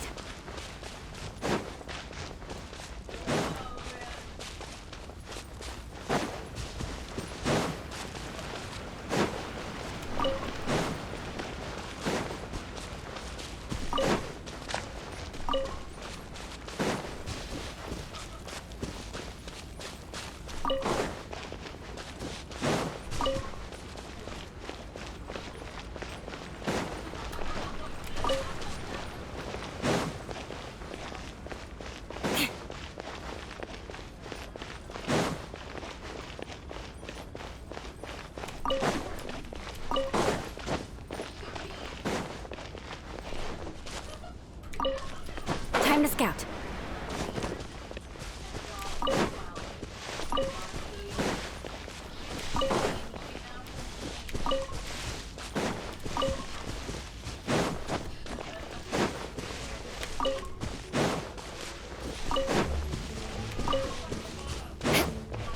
More speed.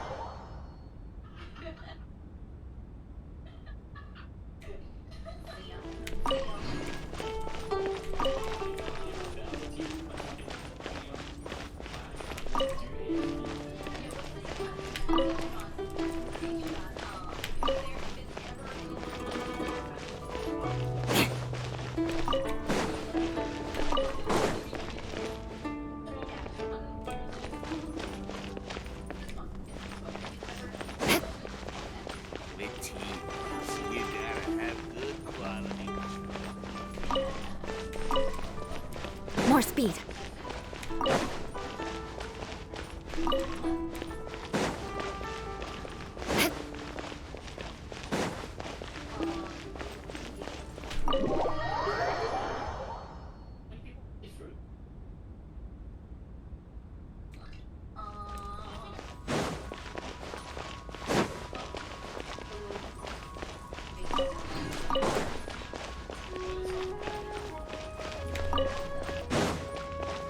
More speed.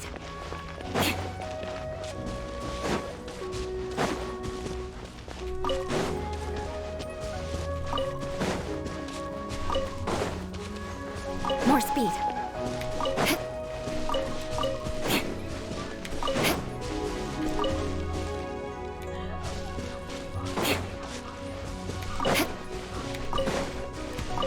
More speed. speed.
Illusion! Engaging!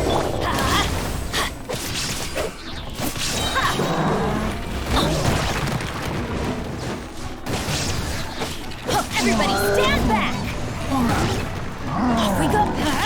Beg for mercy! Crush! Final warning! Let's get going! Inazuma shines eternal! There is no escape!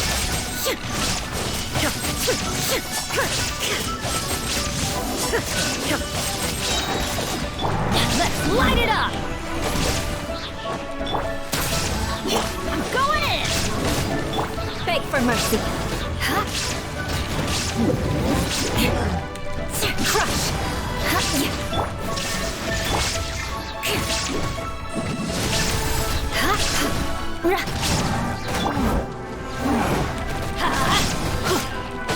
Everybody stand back! Let's light it up! Providing cover! Shudder! Beg for mercy! Crush!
Aw.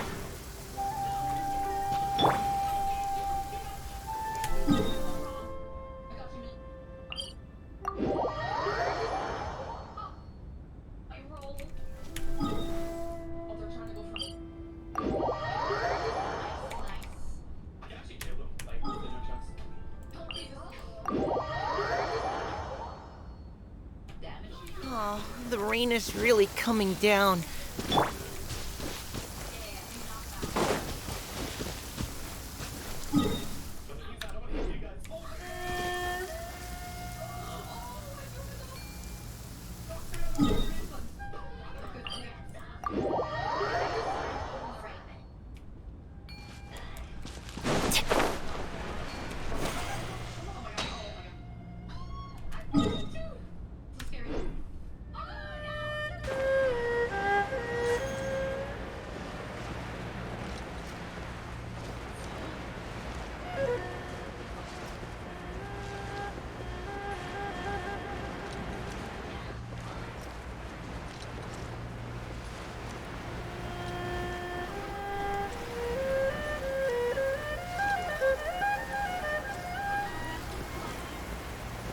It always rains when I go on an adventure.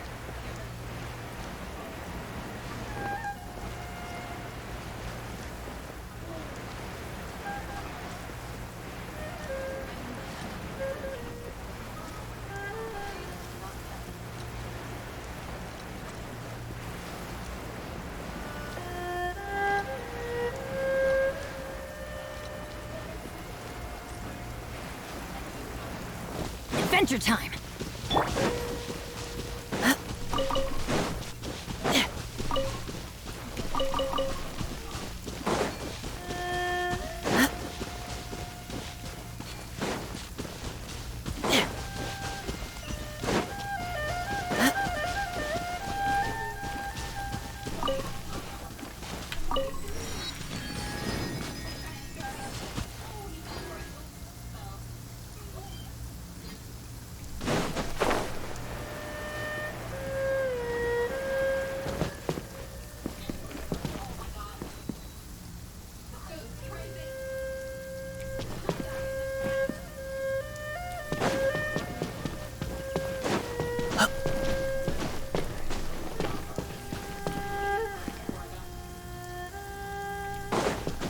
I'll be the ice above.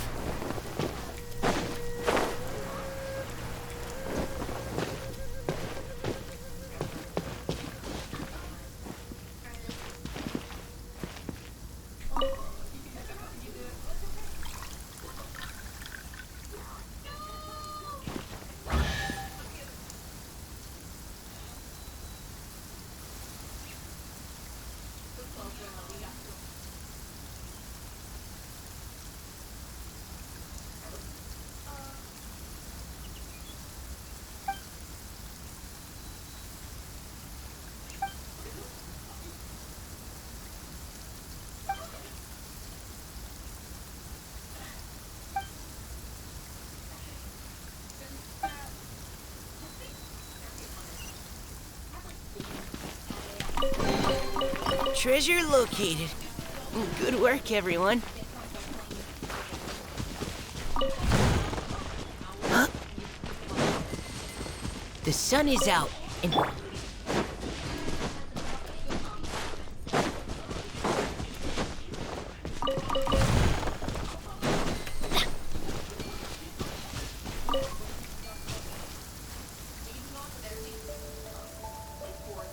It always rains when I go on an adventure.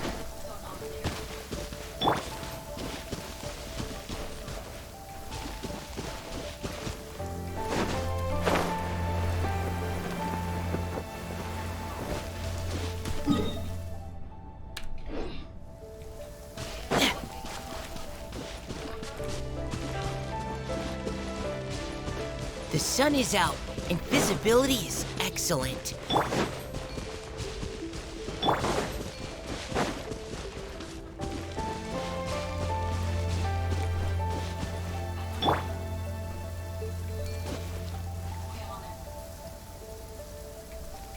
It always rains when I go on an adventure.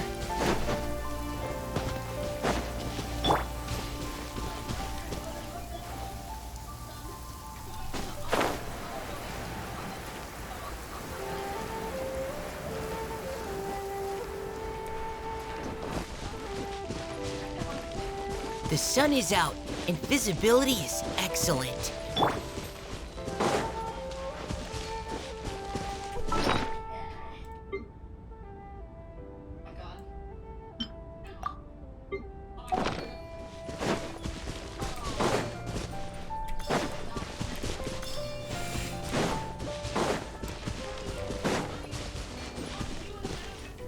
More speed.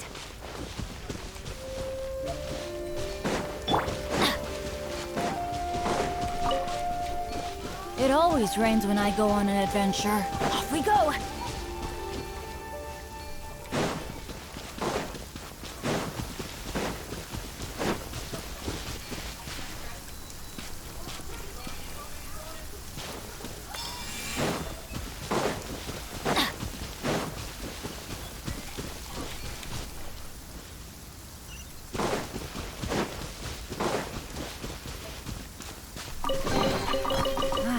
Even better than I imagined.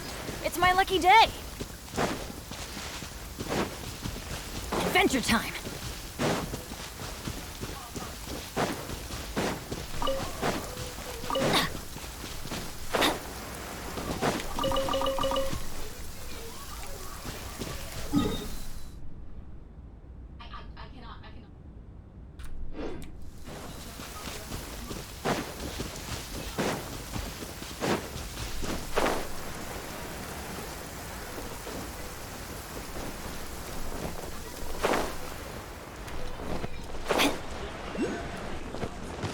Weather is not bad today. Oh, crud. I jinxed it. Now it's bound to rain.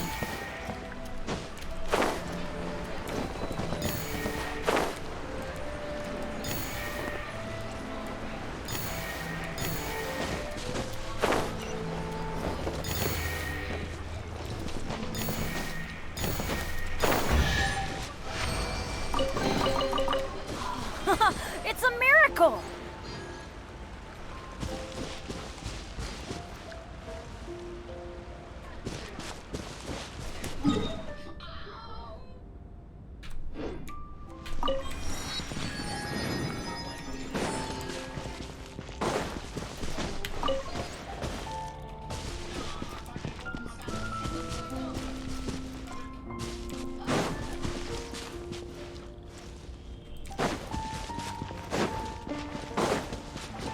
Adventure time!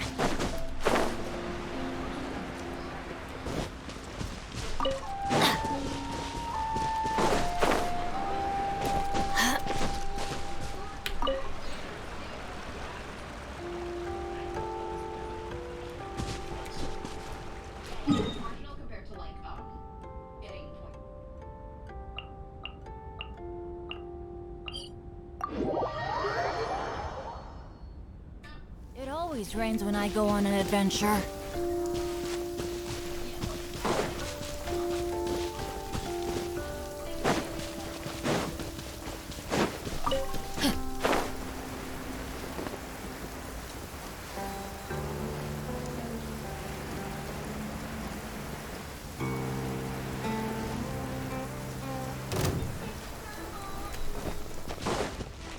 Illusion shattered! Beg for mercy.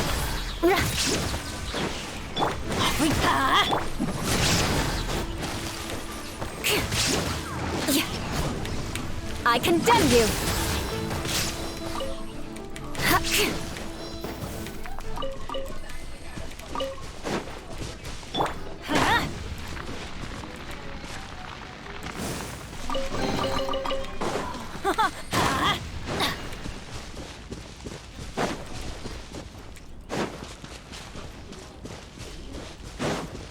Off we go!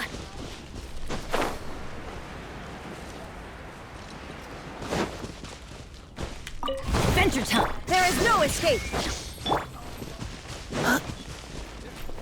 Future light! Crush!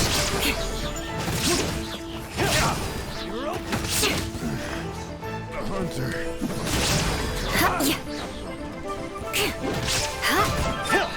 Eye for an eye!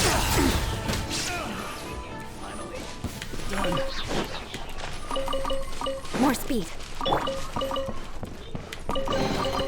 What do we have here?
What do we have here?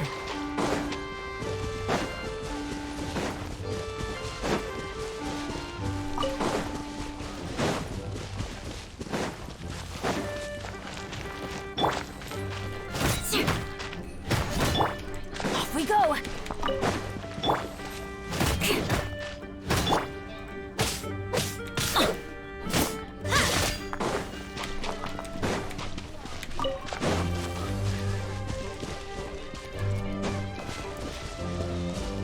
Illusion shattered!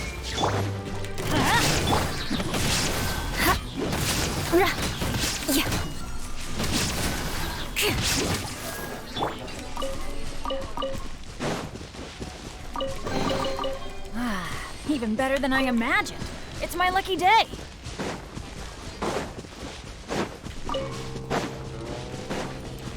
Adventure time!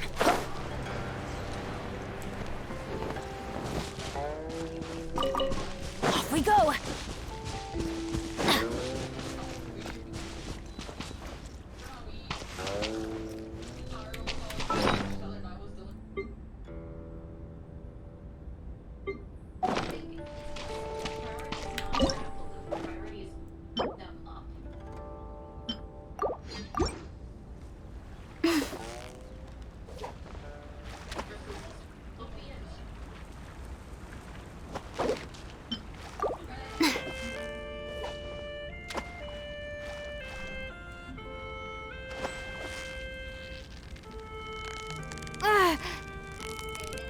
Victory is almost ours!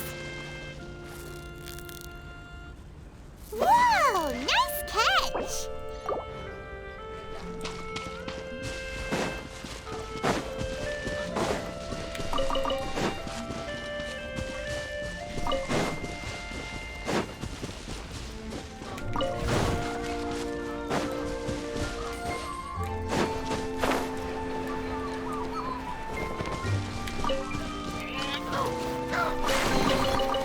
That's what I call treasure.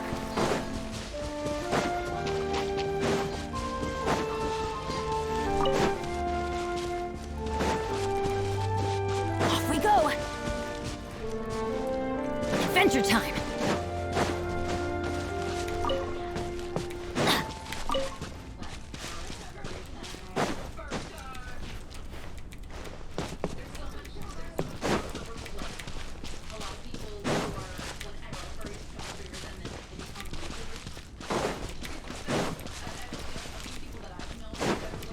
Off we go!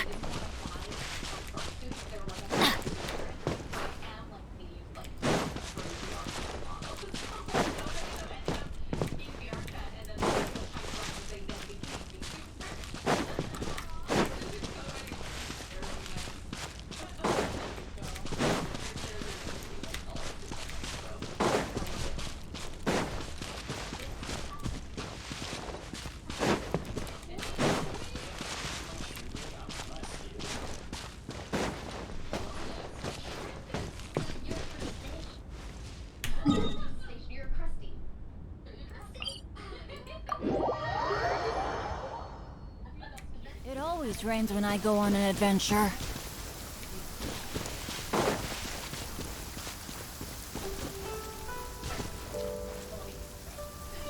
Off we go!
always rains when I go on an adventure.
What do we have here?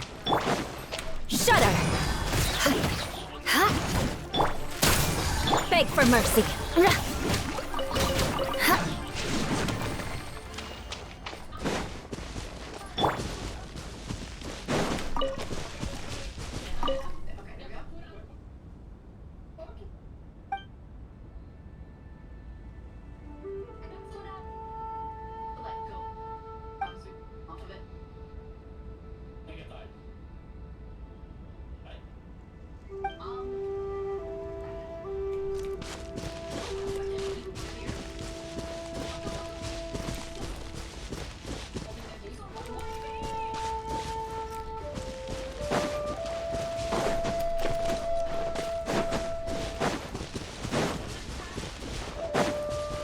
We go!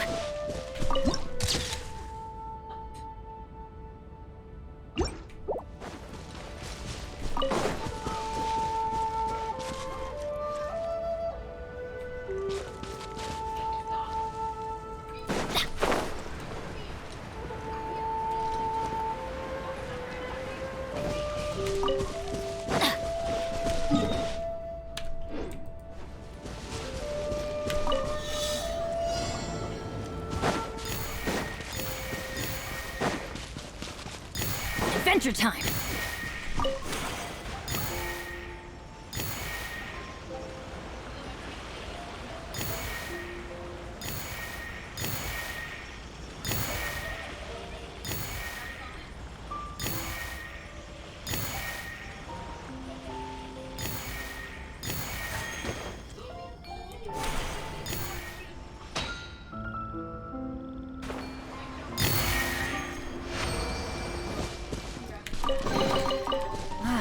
Even better than I imagined. It's my lucky day.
I call treasure. Off we go.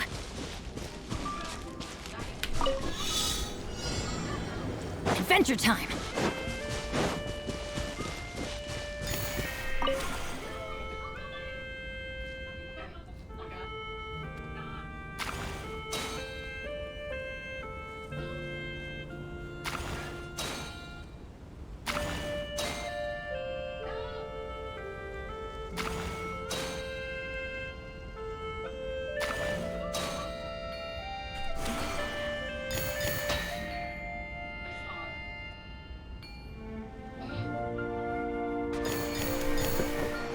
Off we go.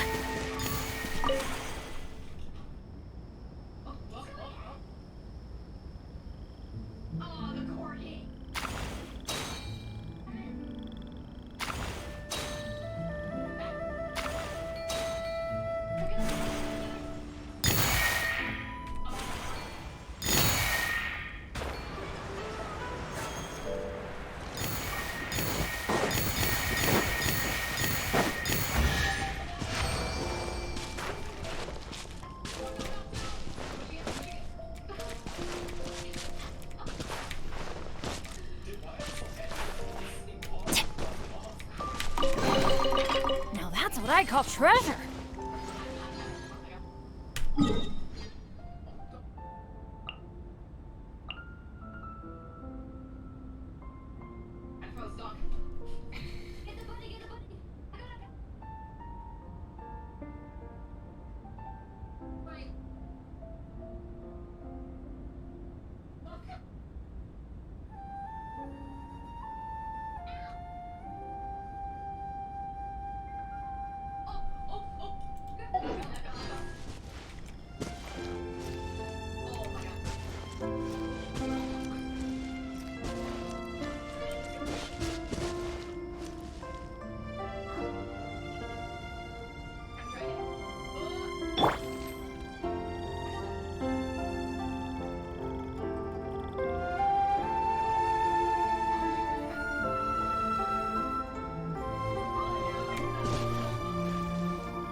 Beg for mercy. Teamwork is strength. Blood of frost. I condemn you.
You had your chance.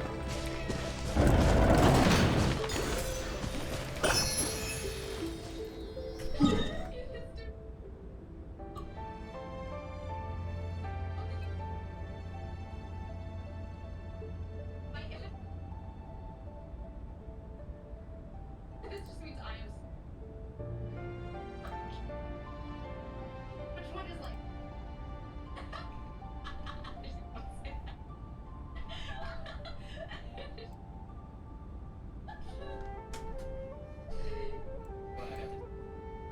I'm just gonna tell them. Yeah. I'm gonna tell them every fact.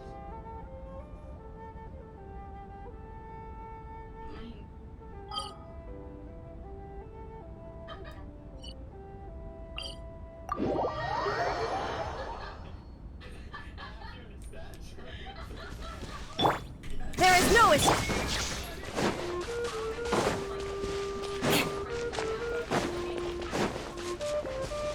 Crush. You fight in cover fire. Beg for mercy.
Honestly, get kills.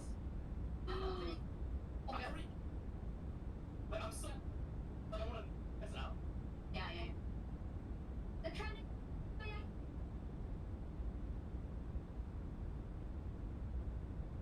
That's too. Why am I too?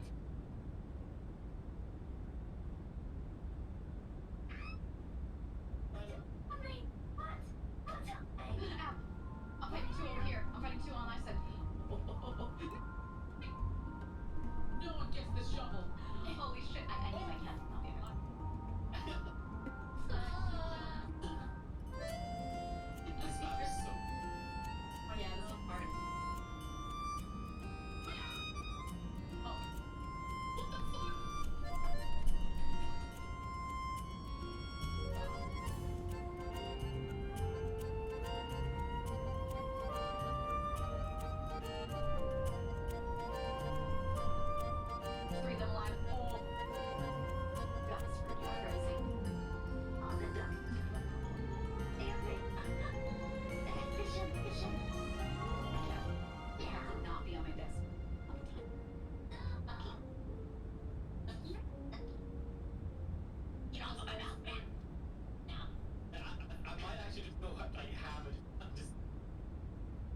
bombs.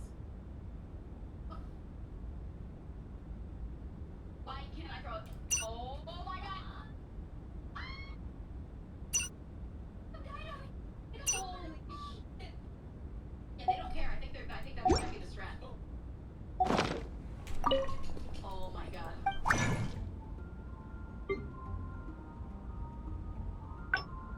I'll reach you soon.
Verifying. Are tied for next best.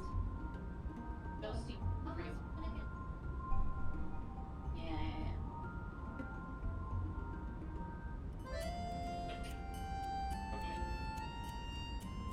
Yeah, our group is more half-half. There is like also like our group master. Yeah.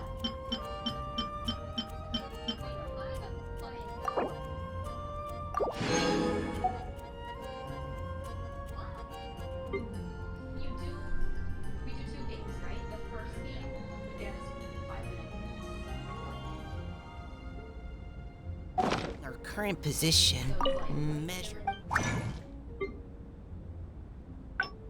Next one is oh, and then hockey.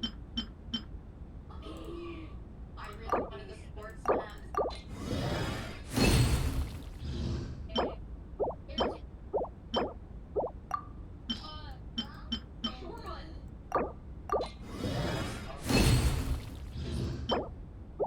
Are we?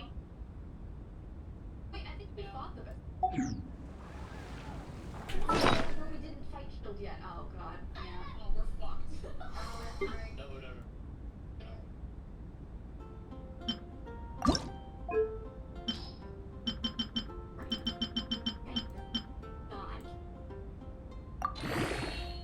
God. I'm gonna come. Chaos is scary. Thanks for.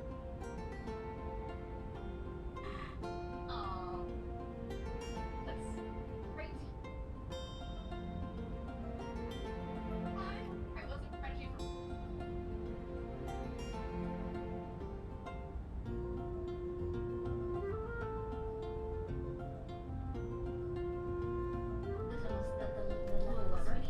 But if it breaks, then you might be. Oh. Yeah. Obvious.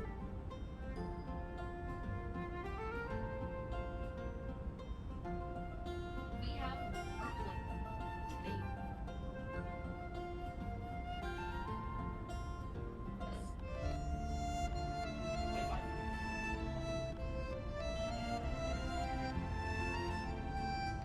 Whoever died first, just save for bombs.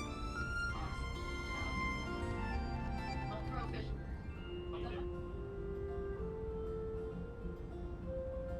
Right. Just don't be tempted to throw fish.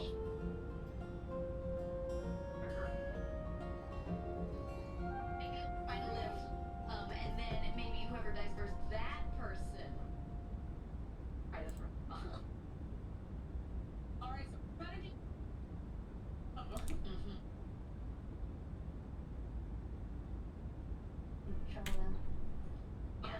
Footstool.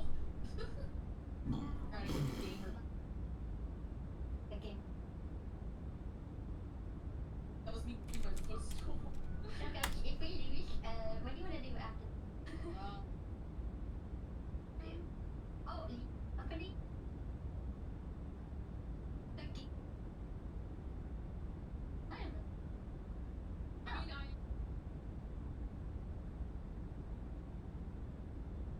I was retired for and then once people were willing to swim. Locked in. That was the that I wanted. Like no one sees problems. I do see problems with it, but here's the issue. Is that I try to be pragmatic, okay? Like, here's my honest opinion, okay? You want to hear my honest opinion? I think American and Western values are the superior values across the entire world, and the entire world would be better if they had our values instead. I think that we have the most just laws, we have the fairest justice system, we have the fairest society in the history of society, in the history of time, and I think that nothing else, in my opinion, is really even close to that. I think that there are some Asian countries that have some really great ideas, like, for example, culturally, how Asians don't just immediately kick their kids out at 18. They have some really great ideas. And even places like the Middle East have some great ideas too, like no gambling, etc. But at the same time, overall, I prefer Western culture. I think it's the greatest culture in the world, and I think it would be better if everybody was more like this. So yes. No gamble, what the fuck? That's a big illusion, my friend. Okay. That's fine. The thing is that if you're asking me what my opinion is. This is what my opinion is. This is what I believe in. So if you want my idealistic viewpoint, I think that all of these countries should follow the rules of Twitter, because the rules of Twitter, I think, are the most fair and equitable thing. You can post what you want, you have freedom to express yourself, and other people have freedom to dissent from it.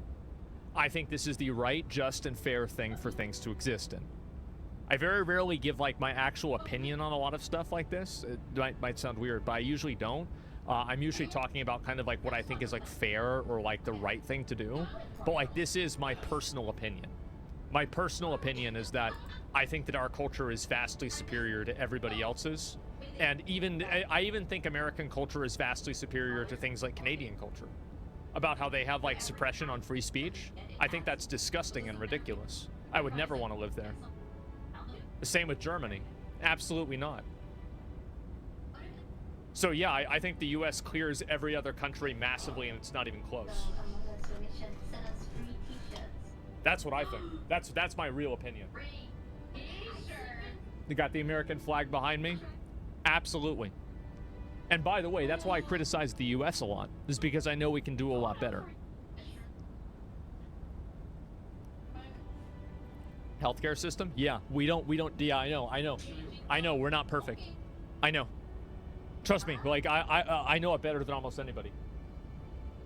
Well, I don't know about that, but, like, I disagree, of course, because my country is the best, but that goes without saying. And if you think, and here's the thing, right, is that if you think that your country is the best, like, let's say you're living in Norway, you're in India, and you like your country more, I think you're totally justified for that. Totally fine. I respect your opinion, and if I go to your country, I'll respect your culture. Absolutely. No problem. Not an issue at all. By the way, I'm from Russia, and everybody's openly negative about lots of our problems. Twitter was banned and nothing changed. I personally don't see any loss of freedom of speech. You're from Russia, and everybody is openly negative? Really? I mean, I don't know, man. Like, I've read a lot of posts and things about how people got arrested in Russia for being dissidents of, like, different government things. Is that all fake? Like, I mean, is everything like that fake? Like, I don't know. You read posts? Yeah, that's what I'm saying, right? Just let it slip. Yeah, I mean, I'm really confused. Tons of platforms still exist. Tons of people criticize the government for every tiny problem. Barely anyone gets problems with law. Well, barely anyone isn't no one, right? I mean, I feel like that's a pretty big difference, isn't it? I mean, I feel like that's a huge difference. And barely anyone gets arrested for a lot of bad things, but having a law against it makes people less likely to express themselves about it because they're worried about the backlash. I think that makes perfect sense. Yeah. You can't even hold a blank paper on the street? Oh, I don't know. I thought that was in China, to be honest with you. But it could be over in Russia, too. Why don't you like Germany as freedom of speech? The only thing you're not allowed to be is a Nazi? Who defines what a Nazi is? Because according to Twitter, I'm a Nazi. The law does, yeah. No, I don't agree with that. I think that suppressing people that that look at that stuff, that look at it that way, what will end up happening is it will just radicalize them further, and it will create another cycle of the same thing happening again.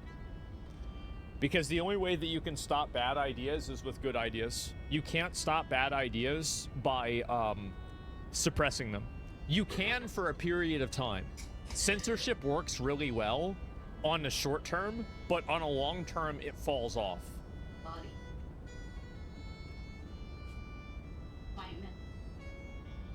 Yeah, suppress them and suppress violence? Yeah, sure. And according to Twitter, 80% of the world is Nazi? Yeah, sure. Who defines a terrorist in the U.S.? Man, I could make a bad joke about that, but I won't. Especially after 9/11. That was bad. That was crazy bad.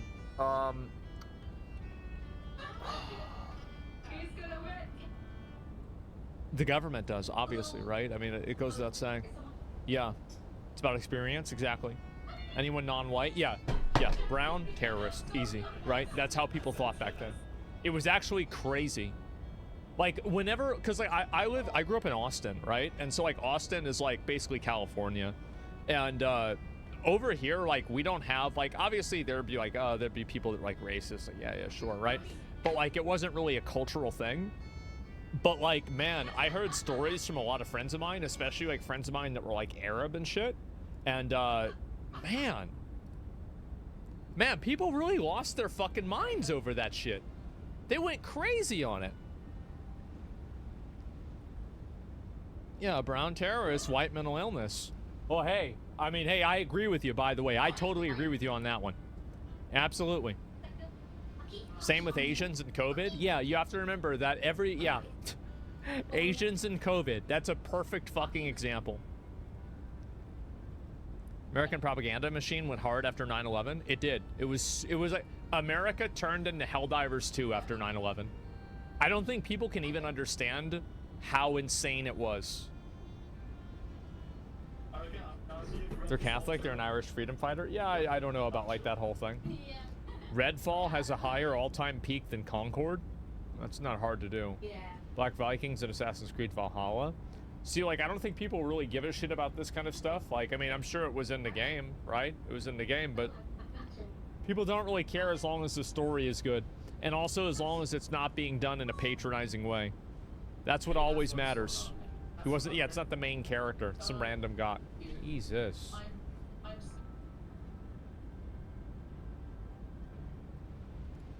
How popular is the First Descendant right now? I'm actually kind of curious about this.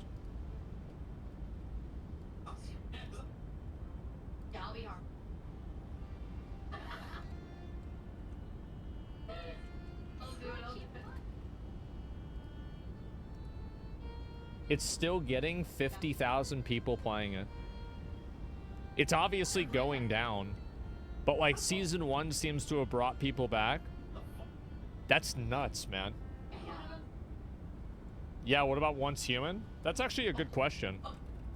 Let me see how that game is doing.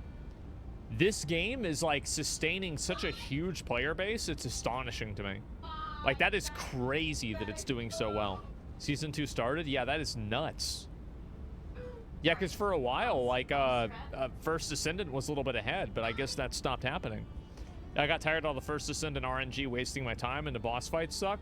Yeah, they've got a lot of work to do. I think that's true with Once Human as well. I mean, for both games, I put in a lot of time. But yeah, this definitely helps. And also, Once Human has some pretty good character models, too. To catch a cat caller? What is this? Fact of life for too many women getting hassled on the street while they're on a run. What kinds of things have you heard? Hey, baby, or...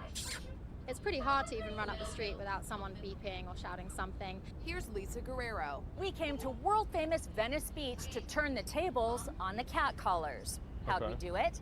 Well, we put a camera on the back of this bike, a camera on the front of this bike, and we hired a fitness trainer. Amber Wyrick says she's well aware of the problem. I get catcalls everywhere, every day of my life, especially when I run. We were with Amber when she went for a jog. That's Joker. That's an interesting jog. Full of makeup and a choker. He yelled it out loud enough that other people could hear it and people were looking. And when that happens, that's embarrassing. Lisa spoke to the guy.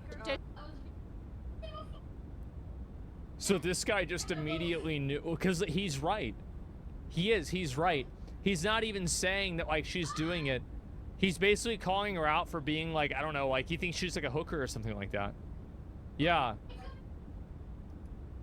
She deserved to be yelled at here on that sidewalk. What, being yelled at? I don't think anybody was yelled at. Honey, it's funny. If I see somebody running and jogging in makeup, you see what I'm saying? It didn't stop there.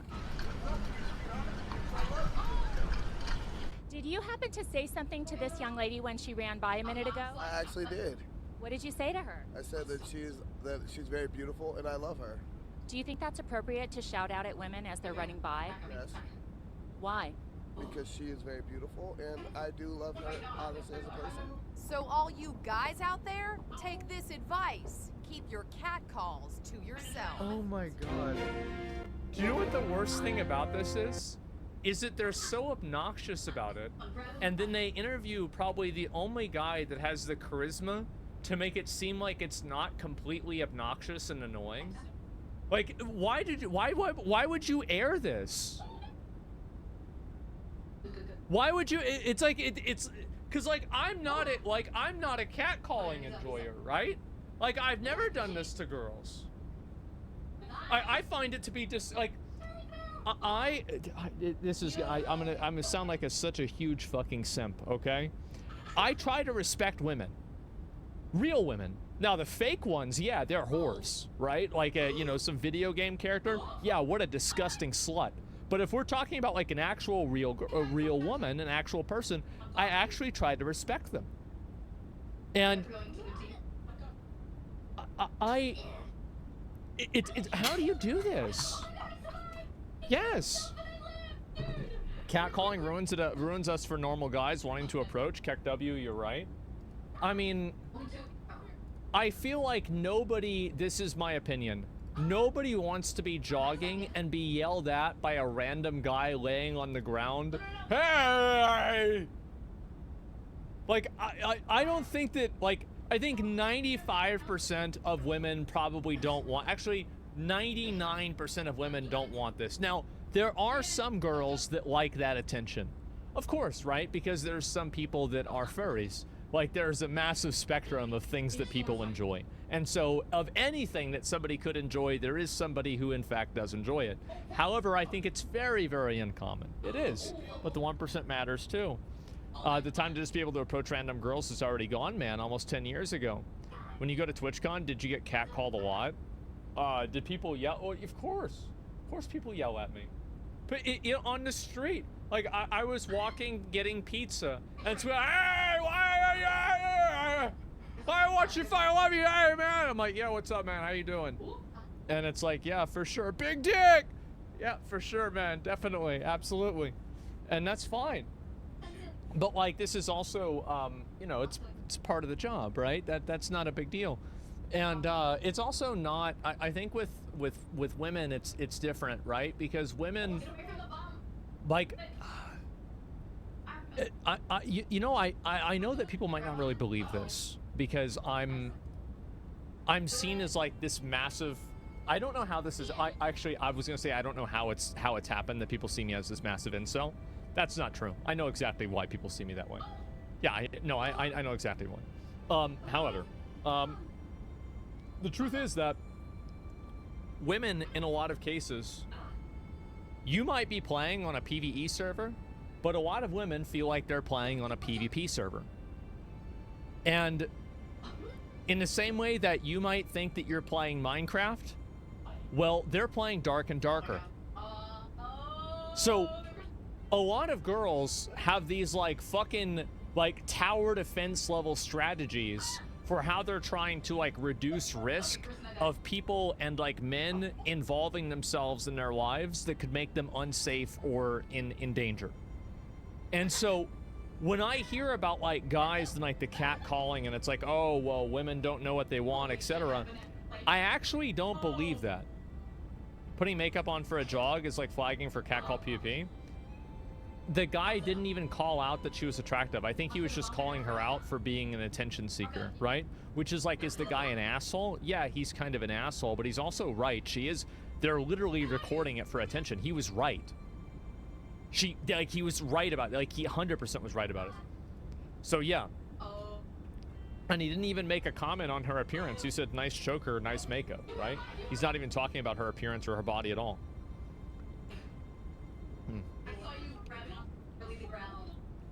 Let me see here. But it isn't real. It's in their own mind. Hence the man versus bear argument. It's created by the media. Oh, about like women being afraid of men? I think it's both. So, I was talking to a girl about this. And I said that if you talk to 5 girls about... You talk to 5 girls and you ask them to tell you a story about a bad experience that they had with a guy who played World of Warcraft, I said that they'd give you 10 stories.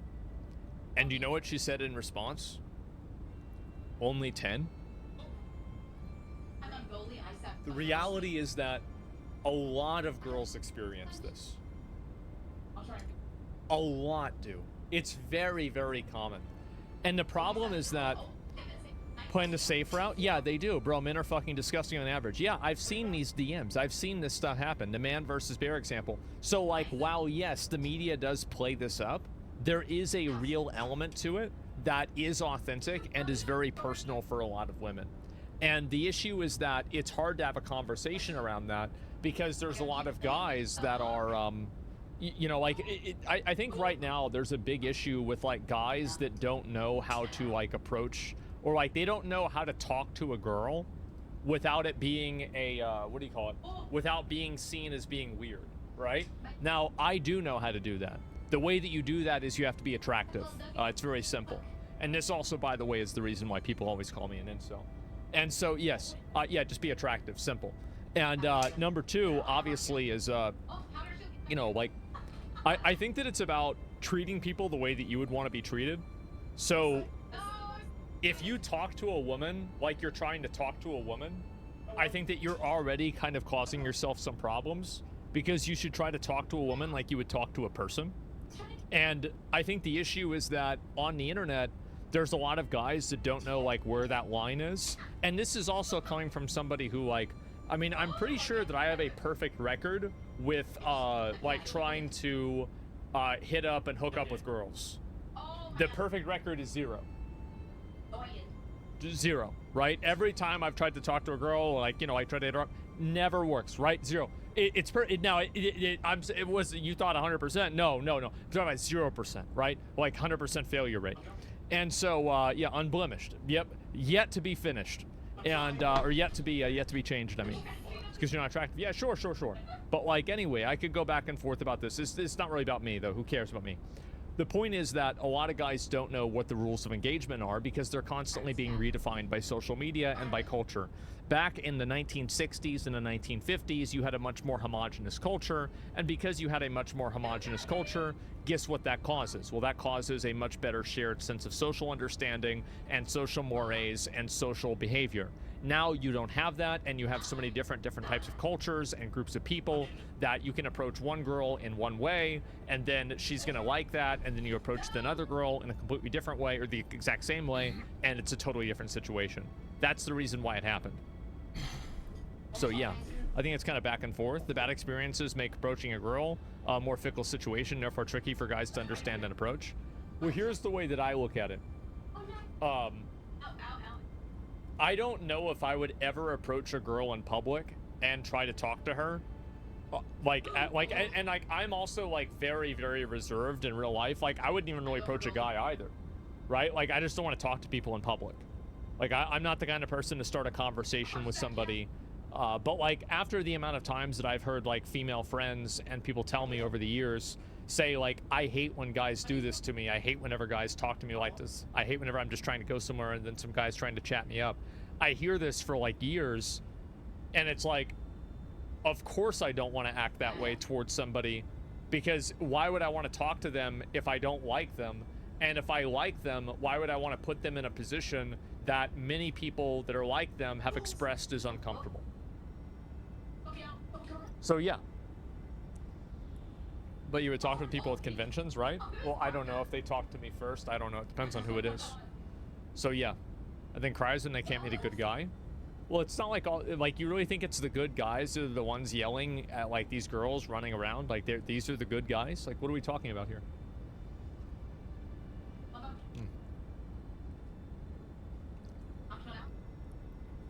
Overall fashion, I'm a girl. I've just gotten used to people yelling weird stuff at me whenever I go out. Yeah, that's just the way it is. But women will create their own shitty reality with that thinking. Eventually, it will be no guys approach me and I'm lonely after they alienate every guy out there. That's not true. Every girl can start a dating profile, and if she's even moderately attractive, she'll have tons of guys that are trying to talk to her. The issue is that there's a lot of guys that want to talk to girls, but like not a lot of girls that want to talk to a lot of guys, right? I don't know. It's like, let me think of a better way to put it. Like, there's not enough hot girls, and there's not enough good guys, basically. I think that's really what it is. It's supply and demand. Yeah, exactly. You said back then that you were AoE farming girls. How's that different? Well, I mean, the difference is, like, it never really goes anywhere, right? I mean, like, yeah, you can talk to somebody, but, like, is this really going to go anywhere? No, not really, right? And, like, that's really the main difference. Women are aplenty? Yeah, of course. I think we also have a culture of men chasing women. If we didn't have dating apps, catcalling and men approaching women would be more. Yeah, I think that dating apps definitely make it less, create less friction. Isn't catcalling considered free speech? I'm not saying that they should go to jail for catcalling. I never said that. We're not even talking about that. It's a totally different topic. All I'm saying is that... Let me see here. Projecting incels. Guys, proceeds to make generalizing after population Europe, competitive grains of sand worth men's. Is this somebody who's unhappy, or is it somebody who, like, let me read this real quick.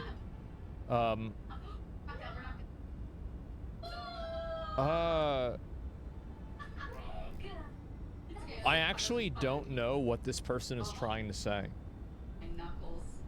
What do you guys think they're trying to say?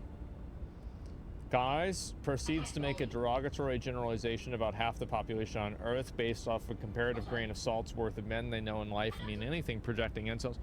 Am I misunderstanding something here? Sorry, I'm very, very confused. This guy's been typing the same thing.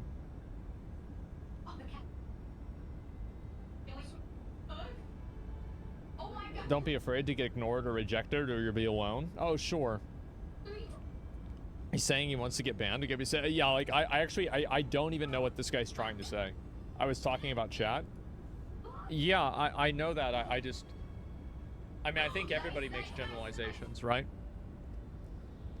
Your point before about how you said she said guys, meaning all guys. Oh, yeah. Well, obviously, girls mean all guys except for the ones that they're attracted to or the ones that they like. I mean, this is just the way that everybody is. Most people talk in generalizations because it's easier for conversation. Like, every single time, like, if you had to preface every single thing that you said by, like, 7 different levels of disclaimers so somebody couldn't take what you said, like, intentionally out of context to get mad at you, it would be impossible to have a conversation. So, yeah. You should do that? Yeah, sure, right? And I think that's what happens a lot. Yeah, talk is a legal construct. Yeah, clearly. But anyway, let's see what the rest is. The flat earthers see on a clear day. I'll be right back. Yeah. Give me a minute. I wonder, like, yeah, what is the logic that you never see the pyramids? Because that's what I always thought, too.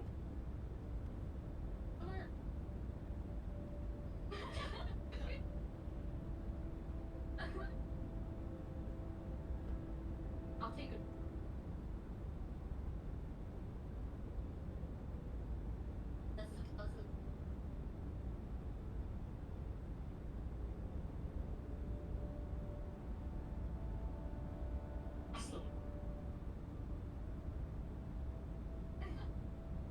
I think our goals.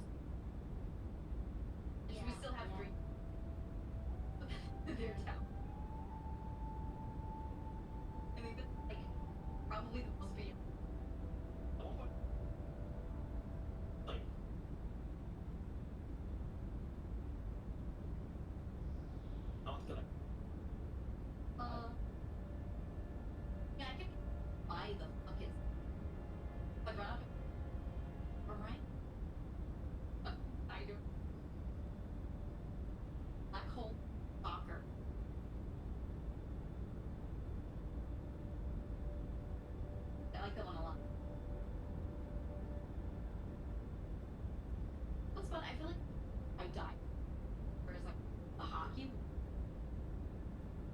Okay.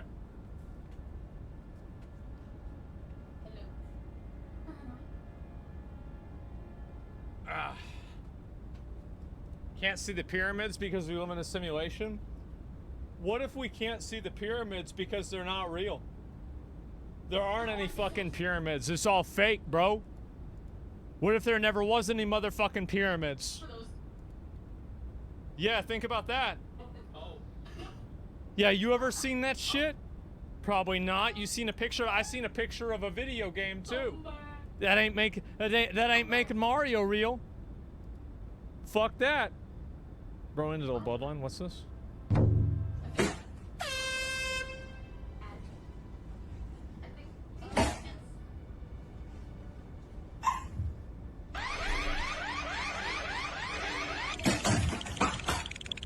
Oh, that's good.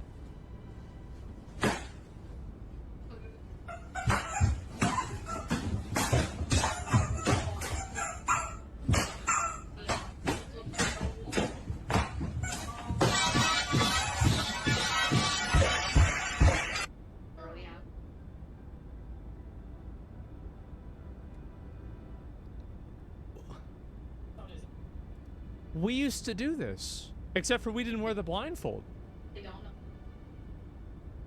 Yeah, we used to play this game. This was great. Yeah, not the dick whipping, but like the other stuff. Yeah, this was such a fun game.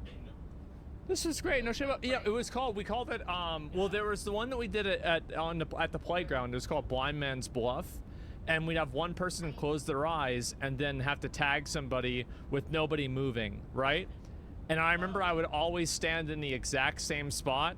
Yeah, Cody, do you remember that slide? The yellow slide that I would fucking sit on, and I would go back and forth? Nobody ever fucking got me. Never, bro. At the bottom? Yep, that's right. Oh, I remember? Yep. And we would play this shit like every week. At least, man. And you couldn't get in because that girl shit in it, remember? Oh my, that was the red one at the bottom. It was the red slide that the girl shit in, yes. I remember that. Damn, who? Remember in light? I forgot all about that one. They ruined the whole game for us? Yeah, I know. Like, we were playing around, we're like, wait, what's this? Ugh. Somebody shit. No, I mean, it was just like what happened, right? I mean, fuck. I mean, it wasn't, we didn't know who it was. We just went over there. Because there would be like a group of us, like whenever we would go out and like hang out, there'd probably be usually like, this is whenever we were kids, right? Like I'd say like preteen to like teenagers. There'd usually be a group of like 8 to 15 of us at a time. And like we just go out and do something. Yeah, whether it was that or going out into the woods or something else, man.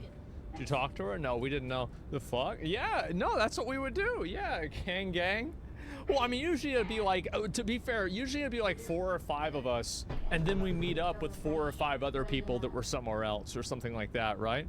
You had a social life? Oh, yeah, I mean, I grew up, I had tons of friends growing up. I never had this problem. Like, a lot of people might think that, like, I grew up in, like, some kind of, like, I grew up as, like, a loser with, like, no friends.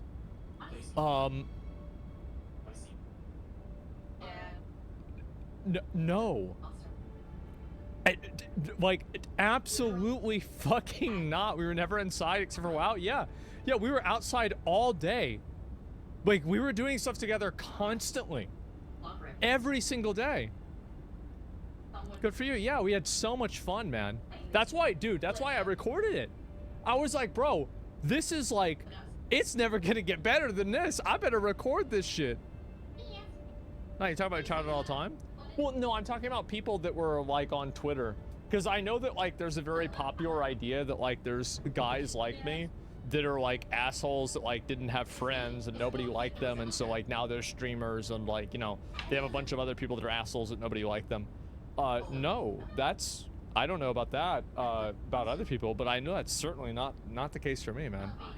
Yeah, poor Zoomers these days don't even know that outside exists. No, anytime that I get to talk to a kid, I will always interrogate them. I will interrogate the fuck out of them because I want to know what it's like. I do. I want to know how much different it is. No, I do. I do. Because I'm like, okay, so like, do you guys still go outside? Do you know what MySpace is? What's 8 times 8? Okay, when did World War II start? Do you guys learn math? How many genders do you think there are? Like, okay, so whenever you get to school, do you still have homework? Do people cheat on their homework? Can you use your phones in class? Yeah. I will ask a million fucking questions. Yeah, they don't learn cursive? Yeah, well, that's probably a good idea. Can't play tag because it's touching someone? Well, yeah, we certainly didn't have that. What we used to do is we used to get, remember, y'all ever had the monkey bars where you hold up on the monkey bars? This was my favorite thing to do, is we would get up on the monkey bars and we would have, like, you know, it would be like this, right? And then we would have 2 people that will get close to each other. And then the game was to kick the other person in the face enough times to where they would fall off the monkey bars on the floor. Just kick them in the face. I remember whenever I played it in like 4th and 5th grade, I'm gonna be totally honest. At school, I never lost a single round. People kicked me in the face, I didn't even give a fuck. I never lost a single round, bro. I was really good at kicking people in the fucking face. I was flexible. That's the reason why. Yeah, I'm flexible. And long legs, yeah. And why didn't you cancel it? It was fun, man. And so yeah, longer legs. Dude, that's just mean. It was so mean. And I remember, like, sometimes they'd get hurt and I would be like, yes, bro, like, that's it. See, guys, that's how good I am. And that's what it was. Yeah, new Olympic sports, because you were used to kicking it yourself. Well, yeah, I mean, it just wouldn't really bother me that much. Is that why your nose doesn't work anymore? Well, if you look at my nose, it is a little... It probably should be like out here, right? I mean, it does seem like, yeah, it's been a little bit pushed in. It's kind of small. It is. It's kind of a small nose. Sorry? Yeah, I don't know what that is. But I've never had my nose broken. That's from your jaw? Maybe it is. I'm not really sure. Yeah, I have no idea. I mean, like a beast? Yeah, something like that. Fastest kid out of all the girls? No. As somebody who was one of the fastest kids, I can guarantee you that was not true. Sorry. An artwork on display for moms at Moms for Liberty Moms for Liberty conference. We did it for Joe, artist Scott, and it's Kamala Harris.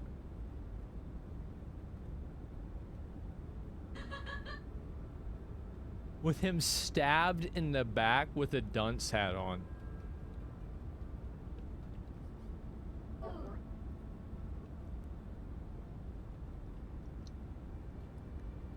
Man.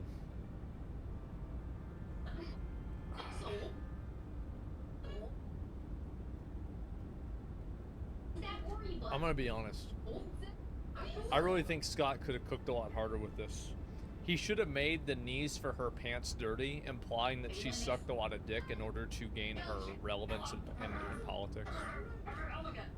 Like, Scott, he should have, but it would have been too subtle, right? Or knee pads. Yeah, knee pads would have been a really good idea. Yeah. Right, he could have gone farther with this, and I feel like this really is just like kind of low level.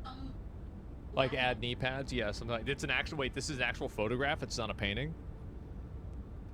Yeah, it's just assumed. Oh no, yeah, no, a casting couch, something like that? Yeah, clearly.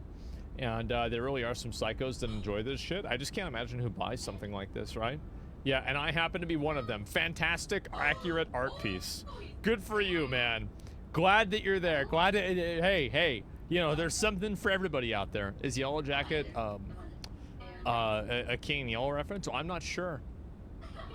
Sure to get the bloody cum running of her mouth? I don't know if that's that. I think it's just literally the eagle, but yeah, maybe. Mental illness. It's crazy how nuts some people are. And yeah, I did see this before. The red fall or red dust. Who cares? Dust. There are so many games now that are just like such total flops that it's hard for me to keep up with all of them. Face model cosplays yourself?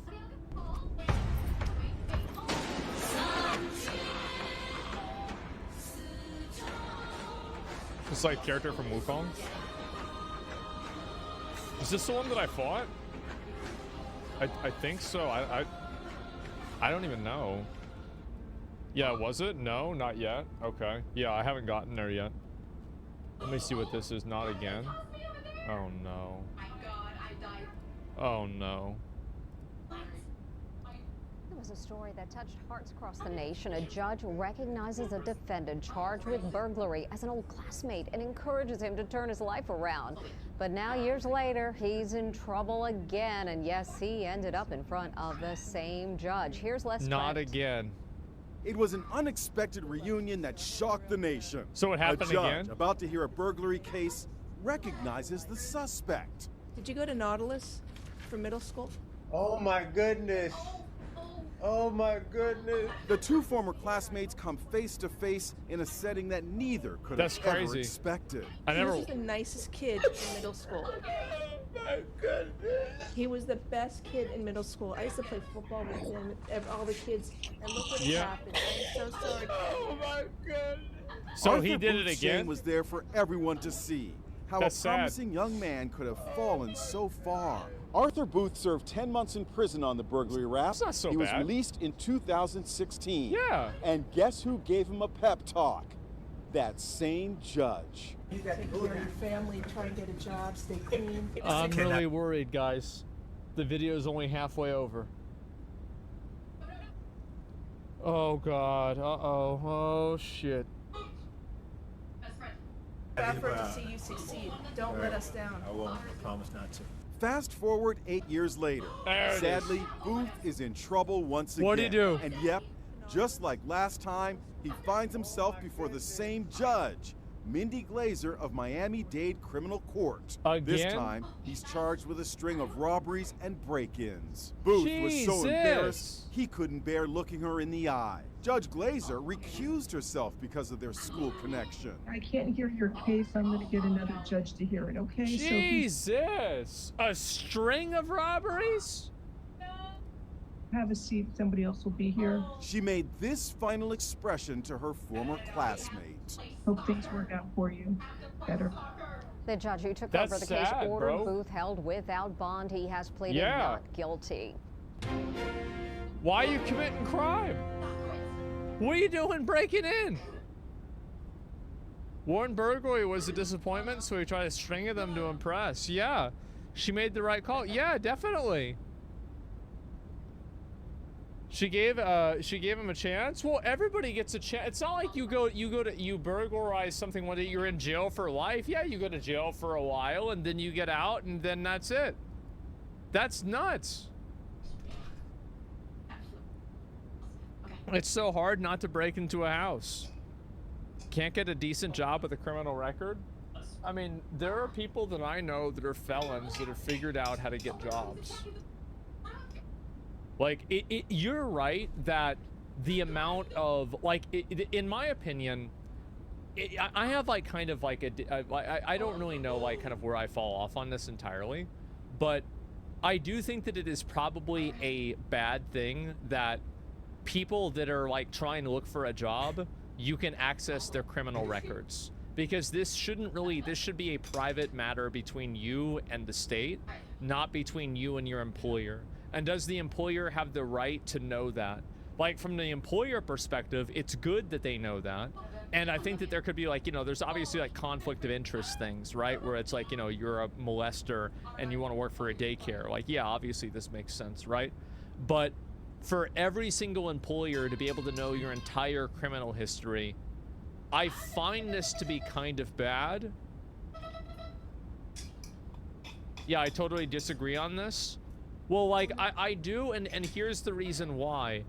I think companies should know who they hire, but employers should also get benefits and tax cuts for hiring felons.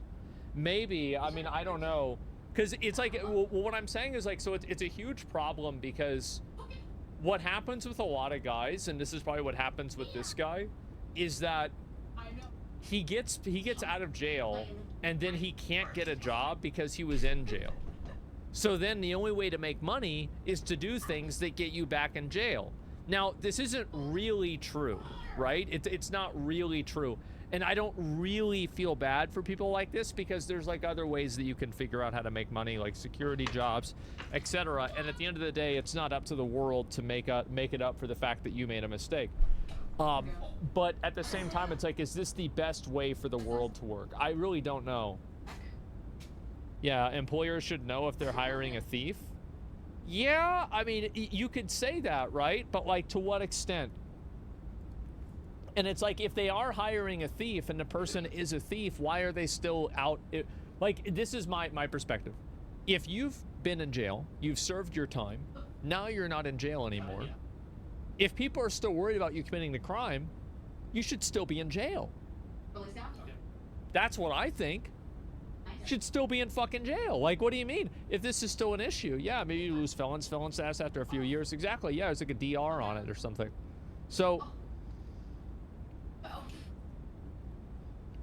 and you see where this is a very complex issue, isn't it, right? Like, because I don't really know where I stand on it. Because there's so many different levels of complexity to it, and I don't know, like, what's the right way to approach it. Yeah, there's a thing called temptation. Yeah, for sure. It's a complex issue. I think it definitely is. Sorry, I think you're very wrong. Oh, there's a lot of people that might have I would never hire a thief. Well, like, here's the thing, is that as an employer, what do you think an employer should have access to in terms of making a decision about whether you are hired there? Because, like, for example, like, should they have access to your race? Should they have access to your like political affiliation? Should they have access to your social media or visibility on your social media? There are all of these different like questions, and like, I do think that I err on the side of privacy of like individuals more than the company's ability to see the individual.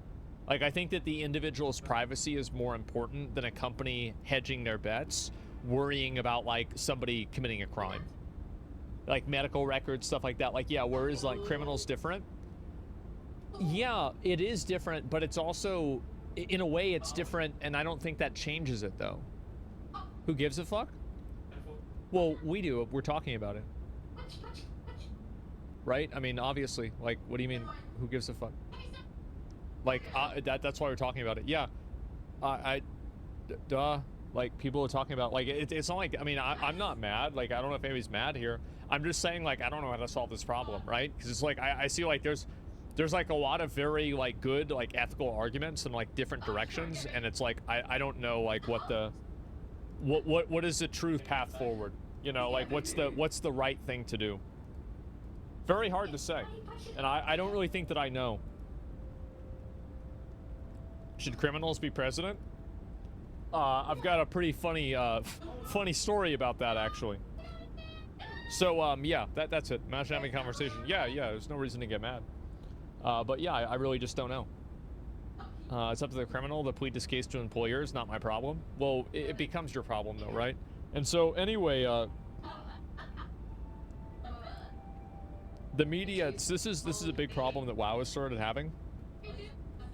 And a lot of WoW players are starting to, they're starting to realize it. Blizzard has once again contrived the game. Because the meta for players leaving a dungeon immediately after killing a boss for specific loot is getting worse. Penalties should exponentially ramp up for repeated leaving. Others shouldn't have to suffer just because one person deemed their time more important. There is no valid justification for this behavior whatsoever. If you think it's okay, you also join raid groups to do the same, not making your intentions clear. I'm sorry, but both are wrong. Both are antisocial, self-centered, and narcissistic acts.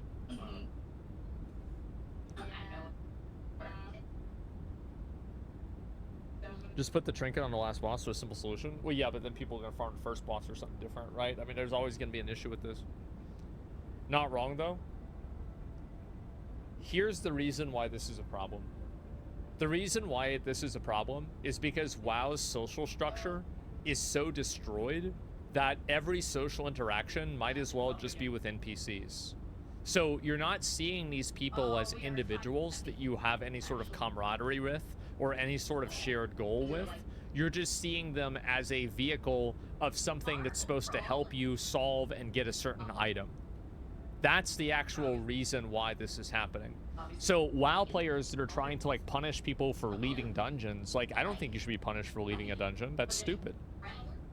I really don't think so. Like I think this is an entirely ridiculous problem because like there are plenty of reasons why somebody would have to leave a dungeon. It's totally normal. Like, you know, my kid came home and, or like, I don't know, I got a work call and I had to leave, or, you know, I had to use the bathroom and I've been sick. So I just left the dungeon because of that.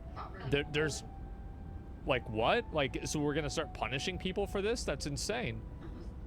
So don't queue up if you don't have the time.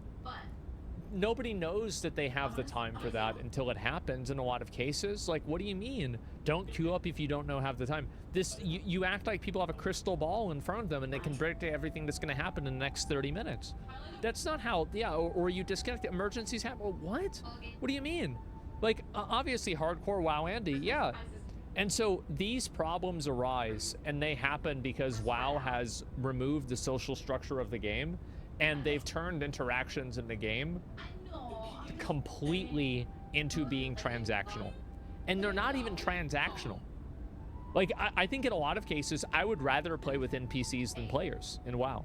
I would just rather do it. They never go AFK. There's never any drama. They're not trying to talk to me, etc. And why is that? It's because the game is no longer an MMO anymore. And so these people are really, they're worried about like fixing the symptoms for this, but none of them I think can really see what the real disease is. The Delve dungeons, yeah, there you go. And I'll read some posts about this because it's been a big problem for WoW for a while. You're paying $15 a month? No, then shut the fuck up and wait the 10 seconds it takes to fill my spot after I leave. Yeah, and this is my mindset, right? Is that for me, I don't care. Whenever I join a 5-man group or a raid, I'm only there for myself and I only care about myself. And my goal, unless I'm with my guild or my friends, I don't care about these people. These people are NPCs to me. Like if I can steal the loot, lie to them, leave after the boss, like I don't care about them at all. Why is that? It's because I don't have to. I don't want to. And that's the way that most people think, by the way. Most people behave this way. It's a random farm. Yeah, it's a random farm. The game is a competitive PvE game, and complaining about people losing dungeon fighters like complaining about someone leaving a casual match in COD. Yeah, it's weird. Add a bonus chest at the end that includes loot from all the encounters loot tables. Yeah, that's a good idea. Incentivizing unintended behavior is better than penalizing unintended behavior.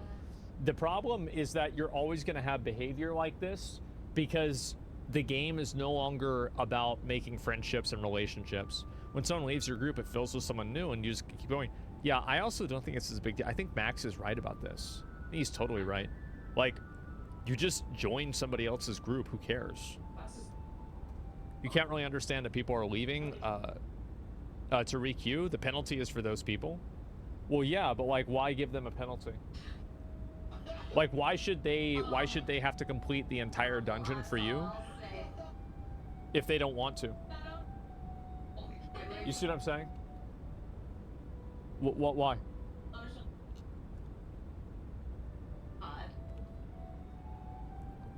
That's what you're feeling? It's a game design issue? It is. And I want you guys to understand that every single time that I see big conversations like this on Twitter, every single problem that WoW has is a problem that is created by the developers. Players are not the problem here. Players are simply responding to a system and a form of incentivization that the developers have designed. So if players are behaving in that way, then guess what? That's what's going to happen. And that's the developer's fault. It's not the player's fault. It's never the player's fault. People want that shit to be fun? Yeah. Penalty is only a timeout for the next dungeon. It only prevents people to leave so they can't hunt for the next dungeon. So if you're getting up in an hour to take care of a problem and this problem doesn't bother you, only people that are abusing queues. I don't care. I think it's stupid. I think it's silly. And it's, again, it's another point on the graph of WoW contriving its systems and changing its systems to be unintuitive and confusing in order to punish a 0.1% of players that are acting in a way that people find annoying. I think it's stupid, and it's very, very obnoxious for me to see that. Let me see if I can find the rest of these.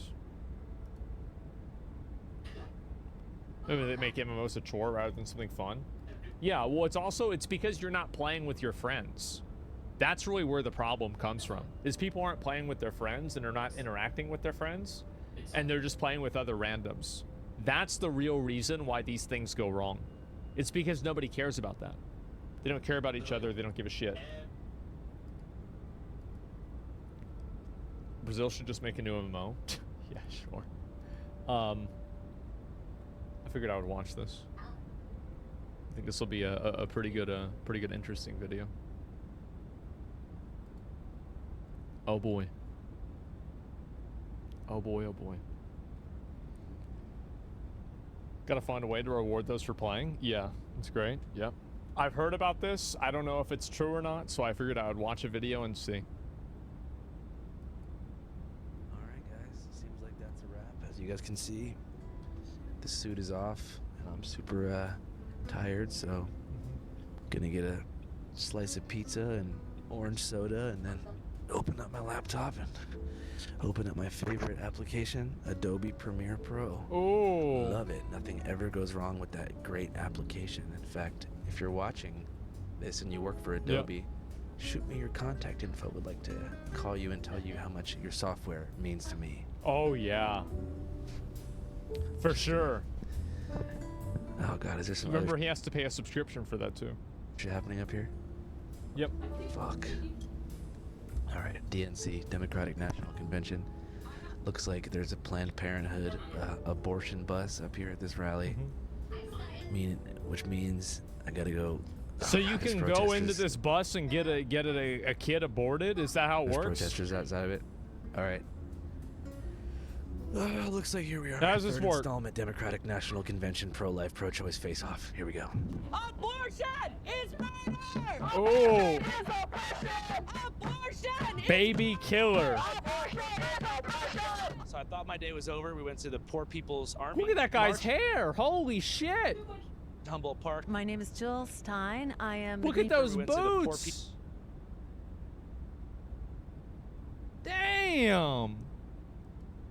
People's Army March at Humboldt Park. My name is Jill Stein. I am the Green Party candidate for president. You could be whatever you want. You could be gay. You could be anything. Was about to drive home. Noticed a little scuffle happening right here, if you want to call it that. We have a Planned Parenthood RV type tour bus situation. Today, Planned Parenthood offered some of its services in a mobile clinic near the United Center. They're actually going to be offering free abortion medication, inflatable IUDs, and vasectomies. This is ghoulish. Never seen something like that. And then there was a sort of pro-life demonstration on the other side through the fence. As it turns out... What's this here? Let me read some of these signs. I love reading the signs. Killed by the abortion pill. Oh, right. Survived an attempt to be aborted by pill. Saw her baby die from the abortion pill. Well, what the hell do you think is supposed to happen? Why'd you take it? Other side through the fence. That's what it's supposed to do. One of the people in that demonstration is the leading presidential candidate for the third most popular independent party outside of the Democrats and Republicans. Dude, you got that right. Constitution Party. You got Libertarian Party, Green Party, and us. And I'm the nominee for the Constitution Party. I immediately believe him. Yeah, I instantly... Of course he is. Absolutely. Of course. I'm voting for him. We're gonna be running TV ads this fall all over the country, busting Kamala's chops. What do you guys think is the #1 issue facing the country right now? You're kidding, right? It's the shedding of innocent blood, the murder of babies. Period. Nothing even comes close. What about homelessness? Homelessness is tragic. It can be solved. If you're alive, you're alive. If you have your head ripped off and you're thrown in a garbage dump, you're dead. How about we stop slaughtering God's children? I'm the last truly pro-life candidate in the race. At what point do you think after conception, I guess, baby becomes a human being? This was a joke question, right? Scientifically, the human life begins at 1 cell. So you had 46 chromosomes, you had 30,000 genes, and your gender, the color of your eyes, the color of your hair, all of it was right there in that 1 cell. I can... There's one part of that I think some people might have a problem with. Yeah. All you needed was time, protection, and food. The Democrat Party stands for the shedding of innocent blood. I don't want to negotiate with them. I want that woman in prison for the rest of her life. Which woman? Jesus. Pauline McNicholas, the murderer who is killing human beings in that van. I literally want her tried for murder and spend the rest of her life in prison. There it is. Or All right. executed. So could you kind of Or tell us your name? I love how or executed and then it's immediately cut, and you know that's not the end of the sentence. This guy was only building up. Yeah, if he had finished that sentence, I'm pretty sure this video would have been demonetized. Yeah, he was about to use his ult. Yep. Why you're here? Yeah, Dr. Callie McNicholas. I am the Chief Medical Officer for Planned Parenthood Great Rivers, and I am here to bring free healthcare, vasectomies, and medication abortion to the area. As far as the pro-choice movement right now and with women's rights, how would you describe the state of affairs? Well, we currently have a public health crisis as a result of the Dobbs decision. You know, half the country has lost access to abortion care, which has had a significant ripple effect and, you know, impacted pregnancy care more broadly. So we're currently in a state of crisis, but I think, you know, we have only one path forward, and that's to fix it. In the 2 weeks following the overturning of Roe v. Wade. Our wait time pre-decision.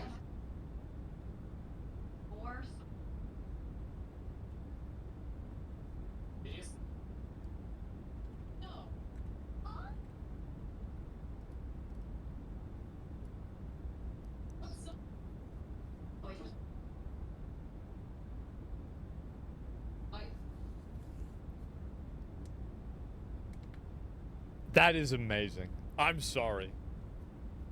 That's great. Wow. Our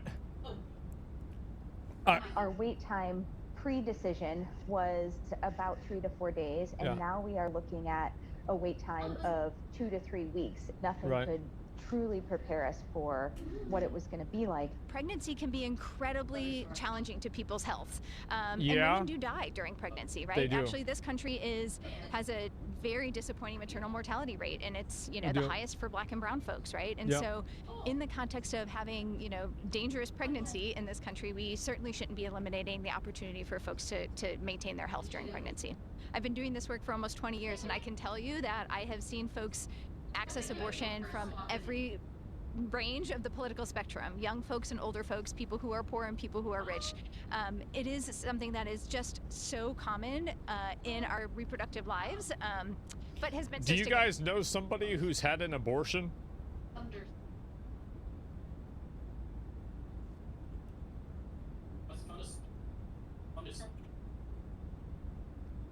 I'm actually surprised there's not more yeses. Yeah, I do. I definitely do. Why would they tell? Because it's a pretty important decision in life, and if you have a conversation with somebody you're close to, they're going to tell you about things like that.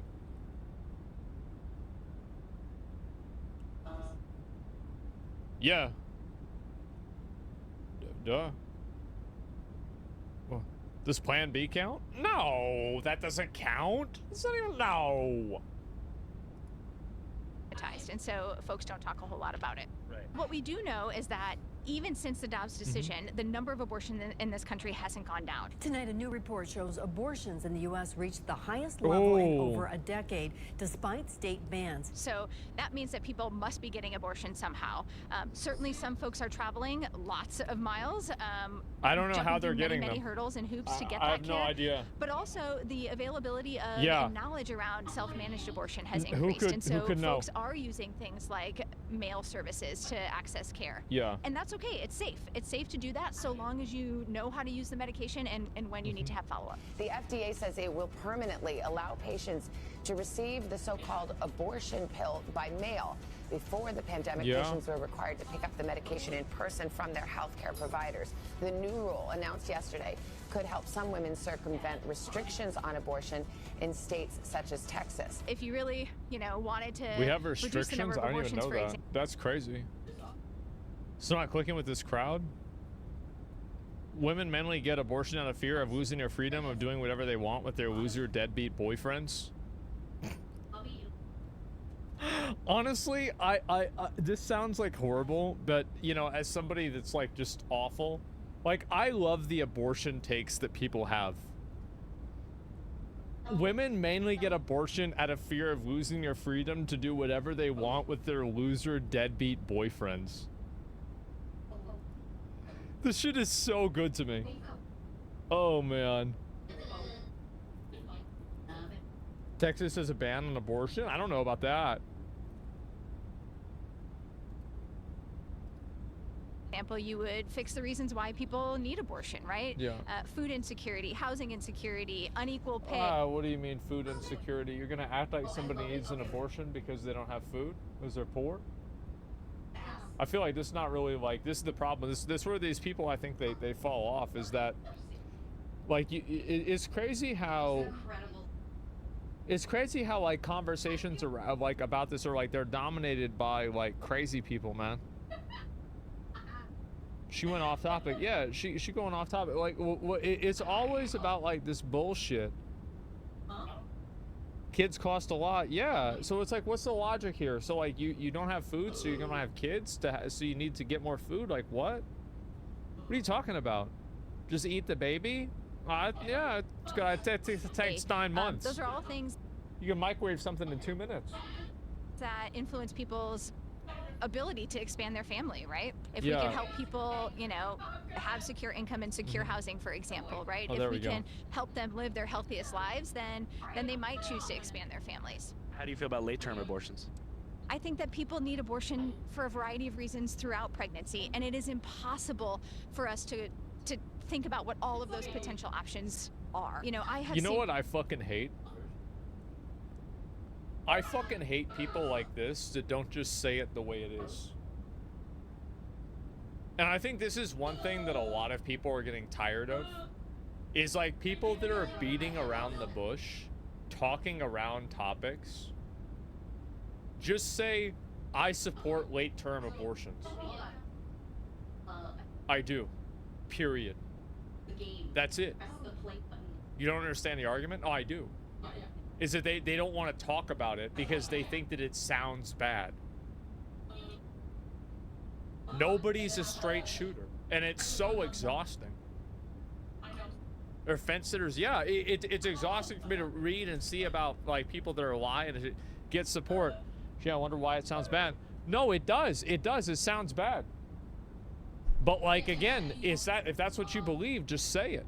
What's the late-term abortion? People love the word nuance. I just think that really, like, you know, I've said before, like, I'm very much an abortion supporter. I'm a supporter of abortion. So it's just come out and say that. Come out and say that. Because, like, from my perspective, I think that there's nothing that's more dislikable or distrustable than a person who is misleading. Man, you're terrible? Oh, you have no idea. This is only the beginning. Yeah, but your reasoning is convoluted? For sure, right? But like what I'm saying is like, yeah, no, I mean, you might think that I'm wrong about whatever. Yeah, for sure. So go your viewers. Yeah, she is saying it the way it is. I don't think she's trying to be evasive. There are literally an unknown number of reasons why someone may need to... You're right. I should let her finish what she's saying. No, y'all are right. pregnancies go from, you know, very joyful events to incredibly catastrophic in a matter of seconds or minutes. And so the reality is we really have to trust the healthcare system. We have to trust people who are pregnant and the people who are taking care of them to decide what is the best care that they need in that moment. I got a 5-month prison sentence for showing. To be fair, I think the rest of her sentence was actually pretty good. I actually, I probably should have let her finish because I think that actually was a pretty good answer. I just hate when people like are given an answer yes or no, and I feel like it's always like it should be a yes or no answer, and they don't get it. Always let her finish. Yeah. Bill Clinton an aborted baby. So wait. A moment. I got a 5-month prison sentence for showing Bill Clinton an aborted baby. How'd you get the aborted baby? He was taken out of a dumpster by some friends of mine. We named him Baby David. Operation Rescue members have...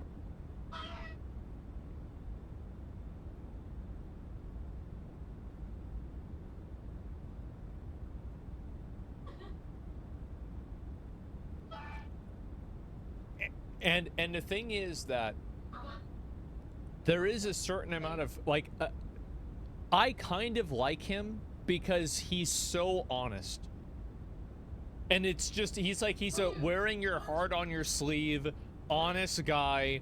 I do. I think that there is a, to me, I don't know, maybe this is just my perspective, but like, that's what matters a lot to me. Unbelievably based, don't hide from what you believe in. Exactly, yes. Just immediately fucking come out and say it, and that's it. Well, Tortoy, yeah, he a straight shooter. He is. He's a straight shooter. I respect the sincerity, yeah. A radical technique for shocking people with the gruesome reality. Wait, was that him? They can rescue members have a radical technique for shocking people. That was guaranteed him. He's leveled up since then. I think that, yeah. Shocking people with the gruesome reality of It's abortion. not him? You don't think so? Confront them with actual really aborted looked like him. fetuses. That's what Randall Terry and other Operation Rescue leaders said they plan to do to Bill Clinton sometime during the week of the Democratic Convention. And as the headline showed, on July 14th, that's just what one of their members did. Nope, I was wrong. It was somebody else. The problem was, hearing of their plan, the New York District Attorney General got a judge to put out an injunction forbidding them from confronting Clinton with a fetus. Oh. So arrest warrants went out for 7 Operation Rescue leaders, and they surrendered themselves at the federal courthouse in New York City, July 16th. It was quite amazing to get there in front of the Secret Service and still get a baby to Clinton. Harley did the crime and I did the time, baby. Did you have to join a prison gang? Yeah, I was on 2 chain gangs. Well, actually, I was on 1 chain gang in Georgia and 1 prison work camp in Pennsylvania. I mean like the Aryan Brotherhood or the Peckerwoods. Oh my God. What the hell's wrong with you? Defend children, defeat Kamala. He didn't say no. And I've known a lot of people that have been in prison, and it does seem like you really kind of have to pick your poison. Destroy the Democrat Party. Abortion is passion! Abortion is abortion! What's up, guys? This video is sponsored by Incogni. What if I told you that thousands of companies and pesky data brokers Man, are collecting, send us to the aggregating, Brazilians. and selling your personal data? Would you believe that? Guess what? It's true. And that's probably why you get so many annoying phone calls and emails selling you products and trying to solicit shit you don't even need, homie. But also, guess what? You have the right to request that data brokers stop doing that shit. Problem is, because these pesky companies have such a weird structure, that would take you years to do. But with Incogni, it can become super simple.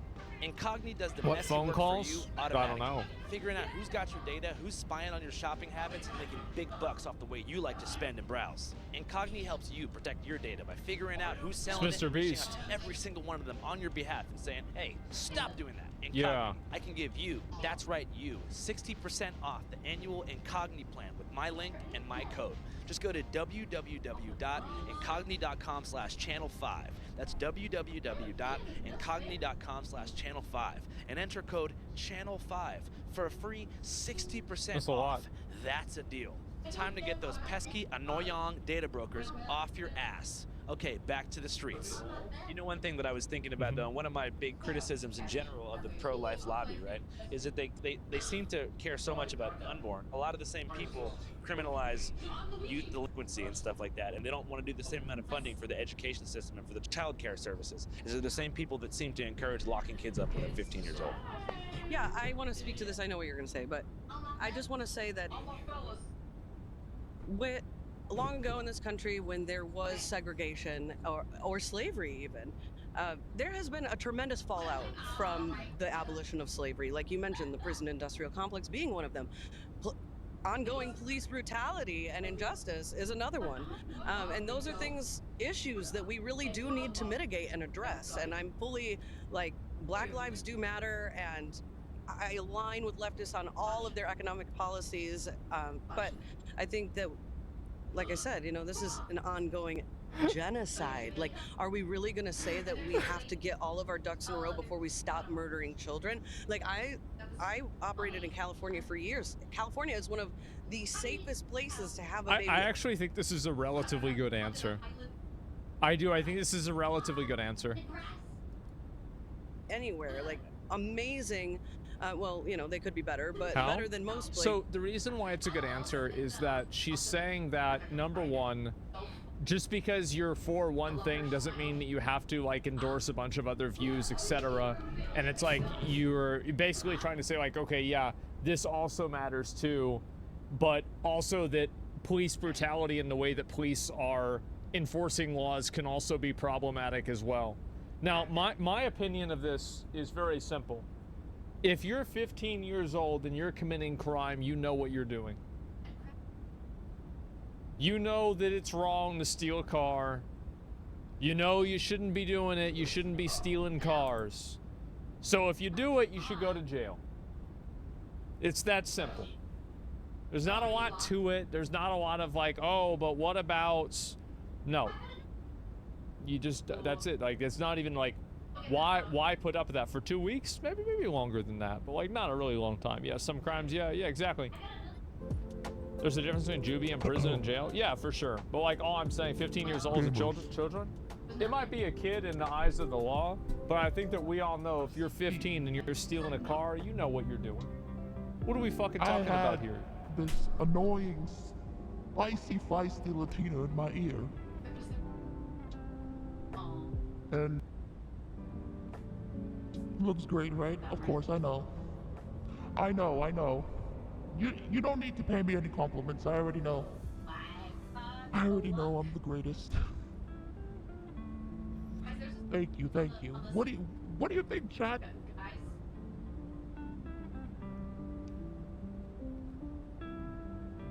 Cute? Okay, well. Okay. That's enough compliments. That's enough. You know, I'm British, so I don't take compliments well. Oh, I do know. Keep them coming. Go ahead. Oh,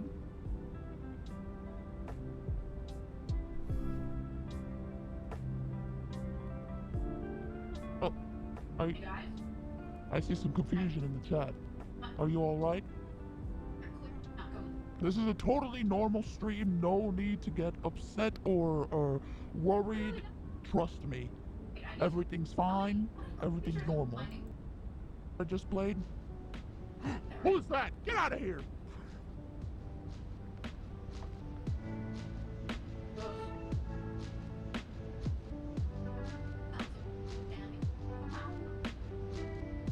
Guys, my tracking is so off. As I just played. How was that? Did you guys enjoy the 23 ads I just played? Who's that? Get out of here!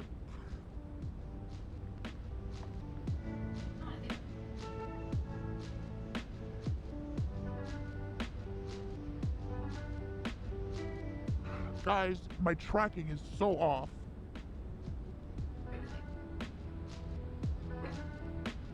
Anyway, back to what we were doing today. Chat. This is disgusting. What? Look at all this grime. Look at all this dirt and dust.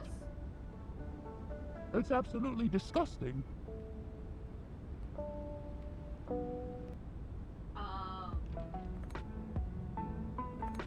Oh, Chad Thaddeus. Elusively. You're gonna lose. I'm not gonna lose. What? Absolutely not. I won a tournament. Guys.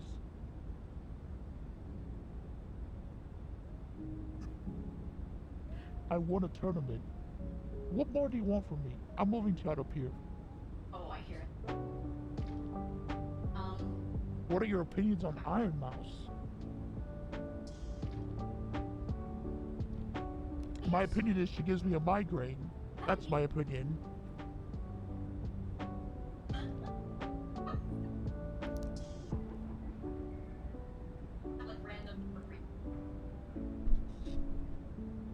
And that we're probably going to be playing games soon. You know, her subathon is coming, so I'll definitely be there for that. We'll be playing some games during her subathon, and you know, we'll have a great time. 1v1 Zen. Zen, 1v1 me? In what? Apex?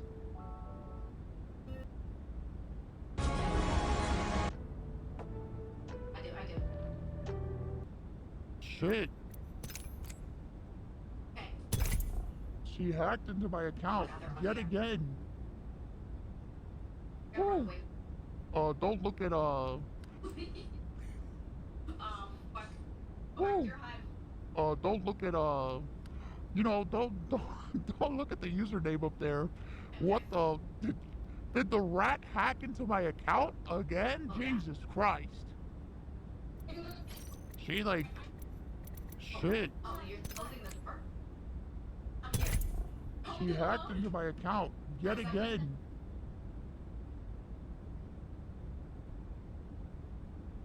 It's crazy, it's crazy.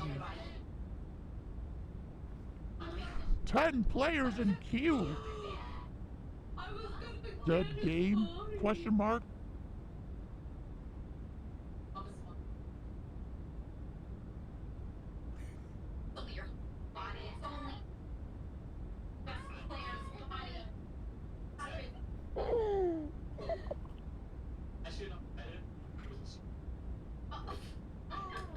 Guys, what's going on here? Why isn't the game starting?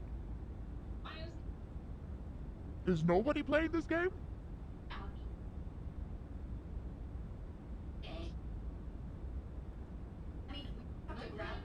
Is no one playing this game? What's happening? Damn, that bad, huh? Nobody plays Apex anymore? Dead game? We should have played Fortnite.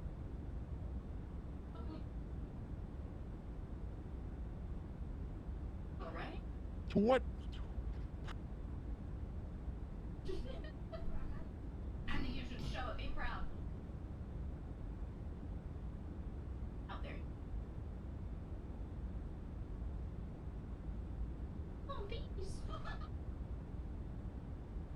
The main character insults a robot for being nice. Oh.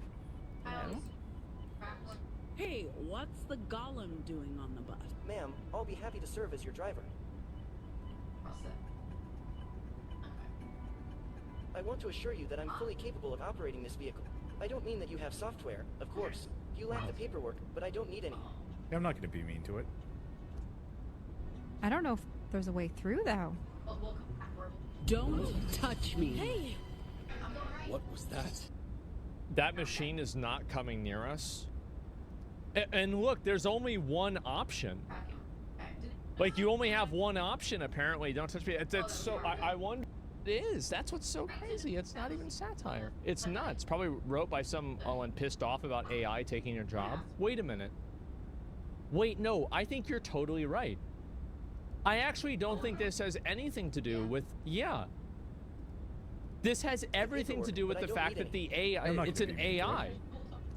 So it's somebody who hates AI. Because nobody wants to listen to them. We've learned how to cancel someone. Cancel will allow us to isolate people from their friends and compatriots in battle. You've been canceled. It's like a quick time event to say somebody's a racist. Like, to me, I'm just thinking to myself, I'm like, I look at games like this, and I know for a fucking fact that this game, the people that are working... Well, actually, you know what? I don't even want to get into that. Let me actually look and see. They made a statement about this game, the people that are working... Well, actually, you know what? Of course. So, here we go. Let's take a look at this. Right, here we go. So, this was a statement that was made by the people that made Dustborn. That's right. Since we first announced Dustborn, we've read your comments and listened to your feedbacks, hopes, and wishes for the game. Over the past 4 years, our team has poured our hearts into telling a story that's deeply meaningful to us. A story about the power of words, about building a world where everyone can feel safe, about love, friendship, and robots, of course. Well, like, what about robots? Because, like, I feel like this was kind of a negative thing about robots. That's like saying... Never mind. Let's move on. Anyway, we expected to... I was going to make a Civil War joke, you know, but we're not going to... We don't need to do that right now. We expected Dustborn to spark conversation and debate. We looked forward to engaging with our players in a positive and constructive fashion.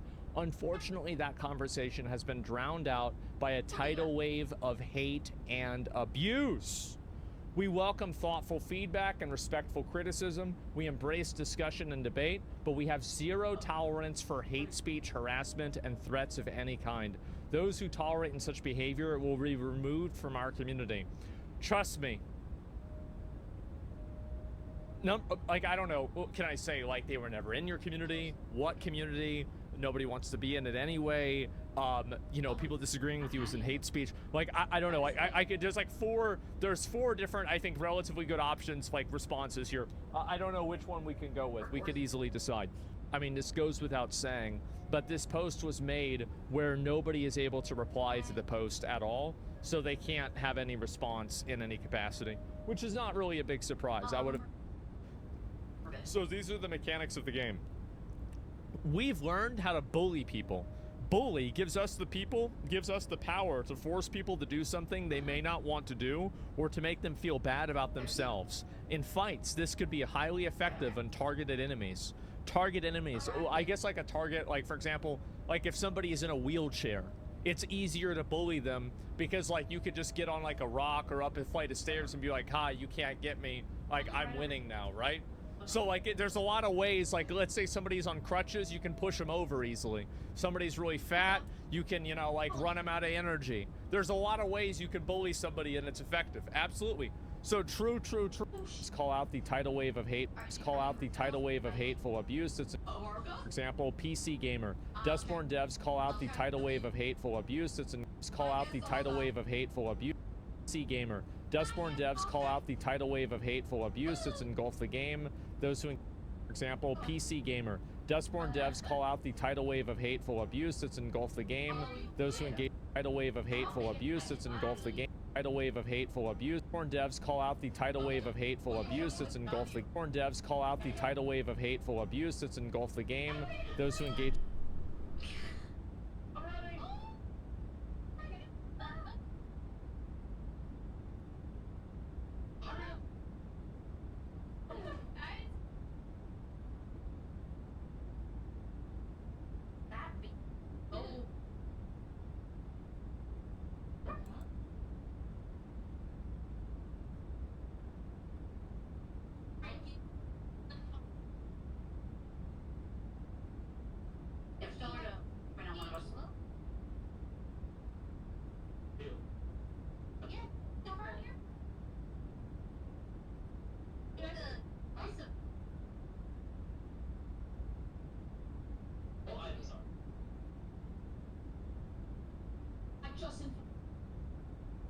So, Forever Winter, this game came out 20 hours ago, and this... Tunes. But that should be your choice, based on how much you guys dig the game. So the Forever Winter is going to be $27 at early access. Damn. There will be 0 pay-to-win solutions. You will earn your gear via skill or luck, and you will not be able to buy your way into Nirvana. You will never be charged for a new character, because that's the way it should be when you buy a game. You will not be charged for maps, guns, additional quests, new bosses, and more. That nickel and diming shit is for the birds. I'm growing up in the 90s. And do you want to know the real reason why? It's because it seems like it's authentic, and it's also counterbalanced by... I feel like just like, remember what I said before yesterday about how Star Wars Outlaw... You will be able to vote on... Huge positive. I think I paid a point. Yeah. Care and energy. Yeah, this is fucking badass. This means we're not... Gunned, undersupplied, and constantly under attack. You must rely on cooperation and... Every time you open fire...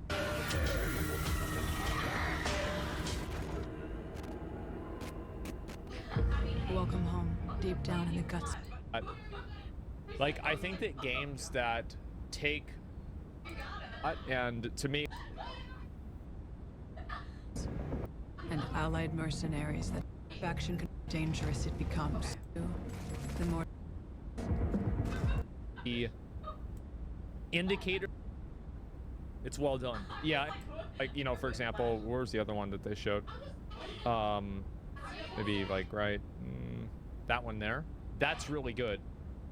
And so, like, to me, indicators like this are very important to me because it indicates that the this style of the game isn't going to pull punches, and it's going to be interesting. It's being Upgrade your firearms and good old-fashioned MDKs. Yeah. Collecting debts. Things will require coordination. Oh, you can fight them? And a bit of luck. They're Bro. This is the opening cinematic. Shit, yeah, it's set, like, no, I mean, obviously, like, any extraction shooter.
Reaction then? Well, apparently they've shot him.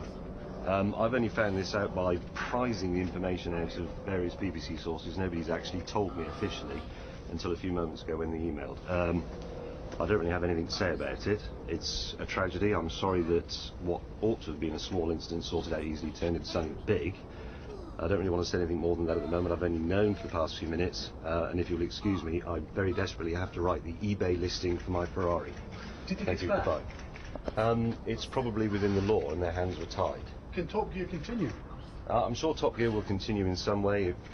It existed before us. It's been reformatted several times. Will you stay at Top Gear?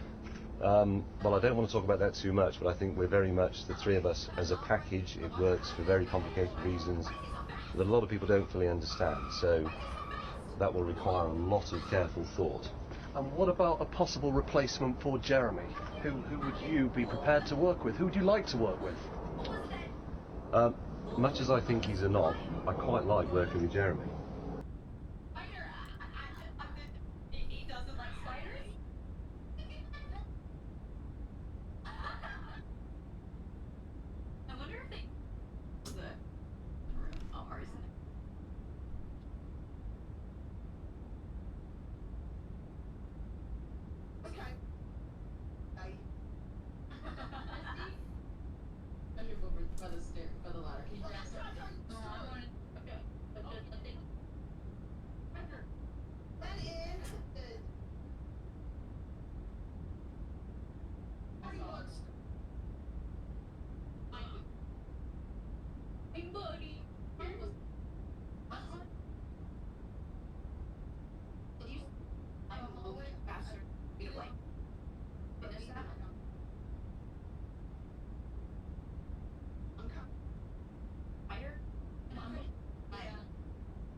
definitely.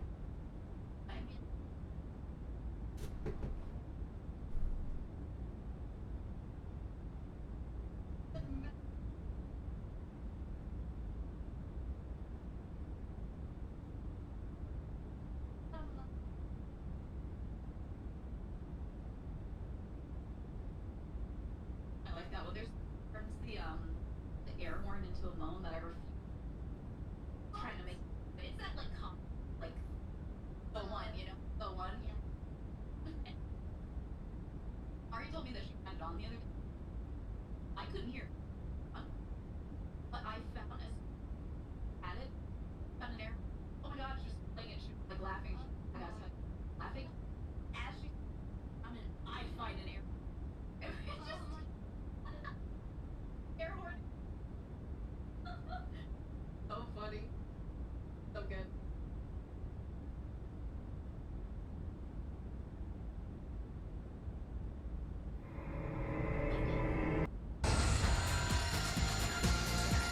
The myth too. Soldiers. Roger, Cortana. I think there were a very small group that's a sentient being. There's a reason I'm loyal. I didn't know I was a first-person shooter until I played Halo. I put my faith in Bungie. No matter what, that's who Bungie is. We're always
sense when it comes to finding him. What I need to do, put your lips right around and blow. No. Not hard. Nice and steady. Right. Just pretend you're blowing up a line. Officer Gilmore's gut instinct is that Damien will blow over. And the result shocks everyone. Appear that he might be very odd trying to make a U-turn to turn around. Surround, blow. Maybe not. How can that be? That's what I don't understand. But definitely showing up zero. Regardless of the zero result, Officer Gilmore is not impressed. Why would you drink and drive? I'm going to Sydney, so I just thought... But why would you drink alcohol whilst you're driving? It's not going to intoxicate me. How do you know? Any bit of alcohol, especially that amount of alcohol, is going to have some effect. Have you got a drinking problem? No. I dropped my daughter at Anna Bay and the bottle shop was there. I thought, oh, I just have a bourbon on my way to Sydney. All right. Suspicious the breathalyzer might be faulty, this second test should set the record straight. No, it's all fine. Can you just hop out of the car for me, please? This evening? Nope. Nothing at all? Nope. It's just I'm looking at your eyes and they just don't look right to me. Mate, I'm fine. I just drove from Sydney to Newcastle, spent 2 hours with my daughter. Now I got to drive home. Maybe you can test me for whatever. It's fine. You haven't had any illicit substances whatsoever? No, mate, I got to drive back, mate. No, that's not the issue. I'm saying a lot of people, they're tired, take illicit substances to make sure that they can drive further and further and further. No. And further.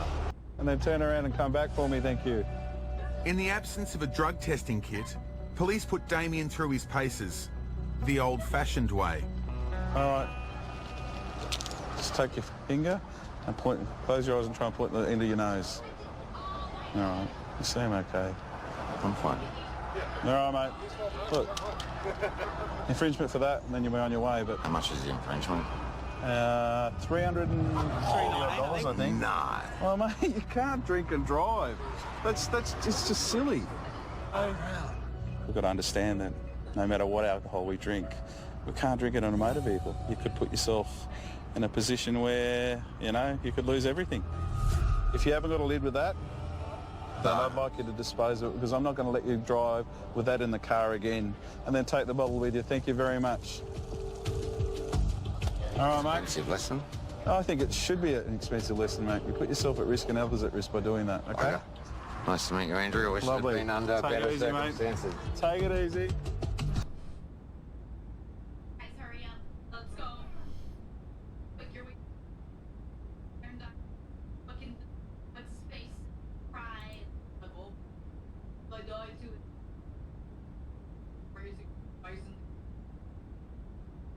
God. Oh, I can't.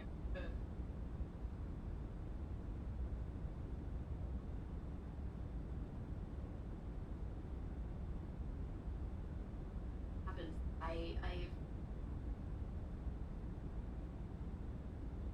I'm the scary.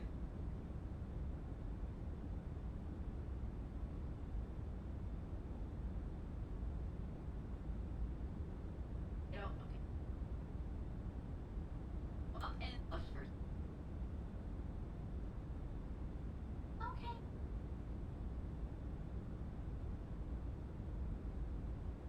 Well. Well. Over there.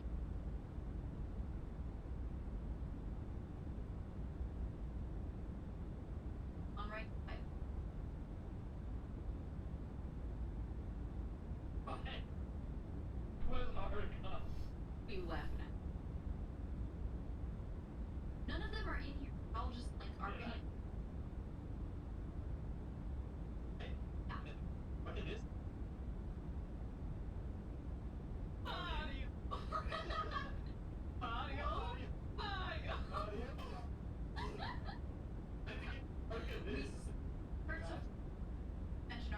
It's not right. Okay. The whole thing. Oh, they're still RP. And that's like, as I ran, I had an entire monologue because no one was. I was like running, and I was like, they're just gonna fuck around in the ship, and then they're gonna get here, and then the Jester's gonna be here, and they're gonna be like, okay, we just spawned, and then I'm like, oh, you should. On, they're gonna.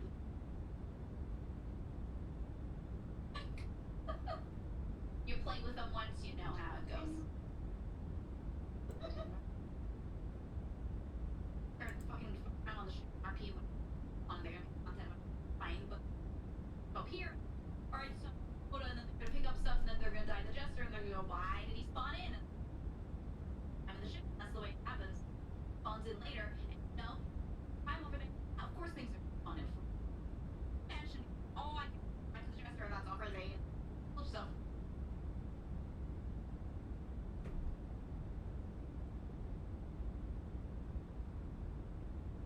I think you should open that door. And I'm somewhat of a rap god. Are you?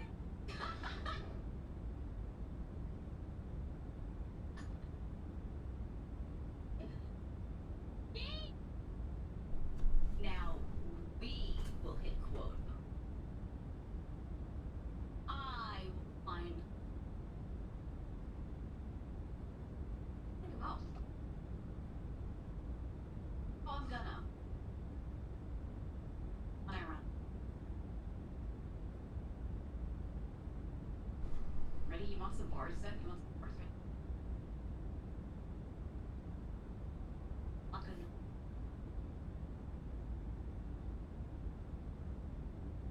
Like it.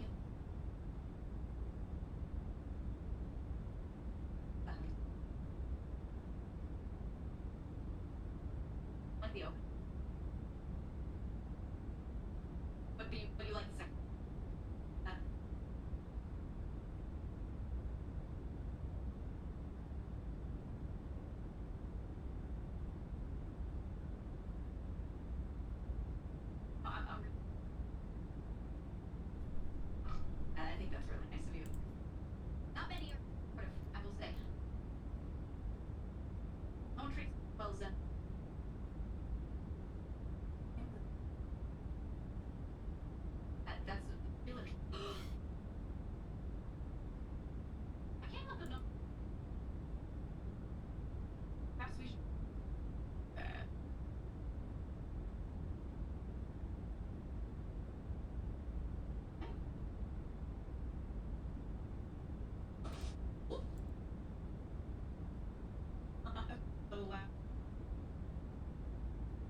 try it. Oh, bodies are. Wing. Wing. Wing. Oh, where? Died. Not that one. They like die in the.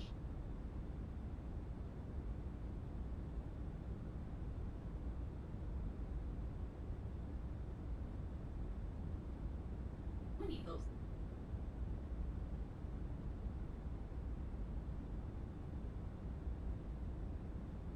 Don't go.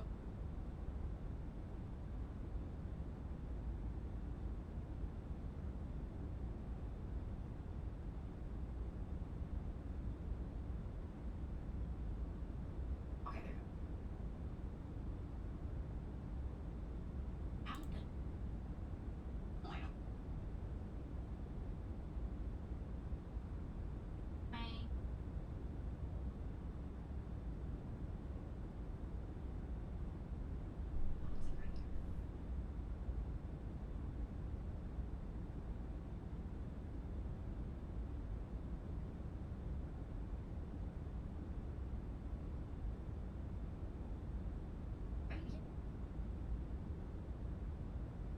Okay,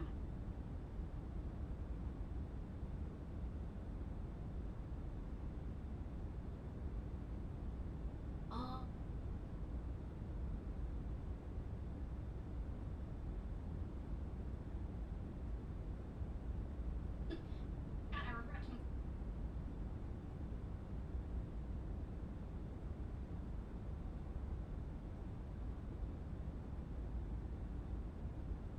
Thank you.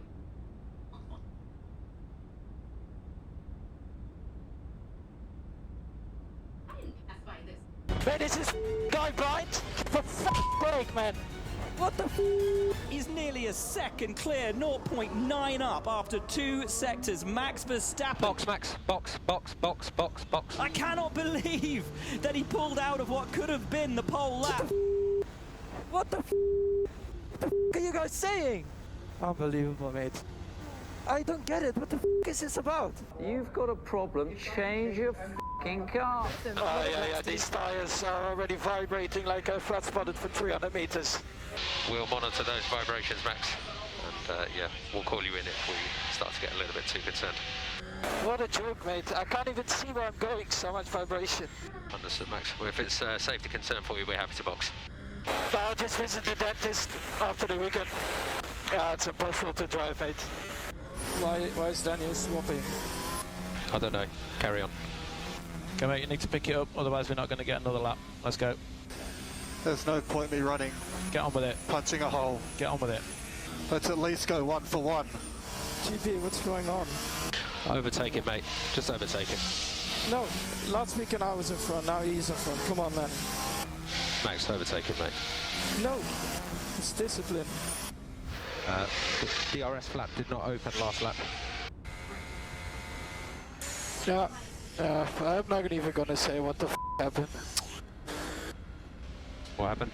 No, I'm not gonna say it. People are blind. Well, there's a spin right at the back. Could be Kimi Räikkönen in the Alfa Romeo. Look up there as Perez is caught by Charles Leclerc. There's 3 cars gone off at turn 4, and we've already got high drama here. Yeah, I couldn't do anything there. Sake. Well, I mean, oh, Max, yeah, Max was completely intact for his car, but just look at that.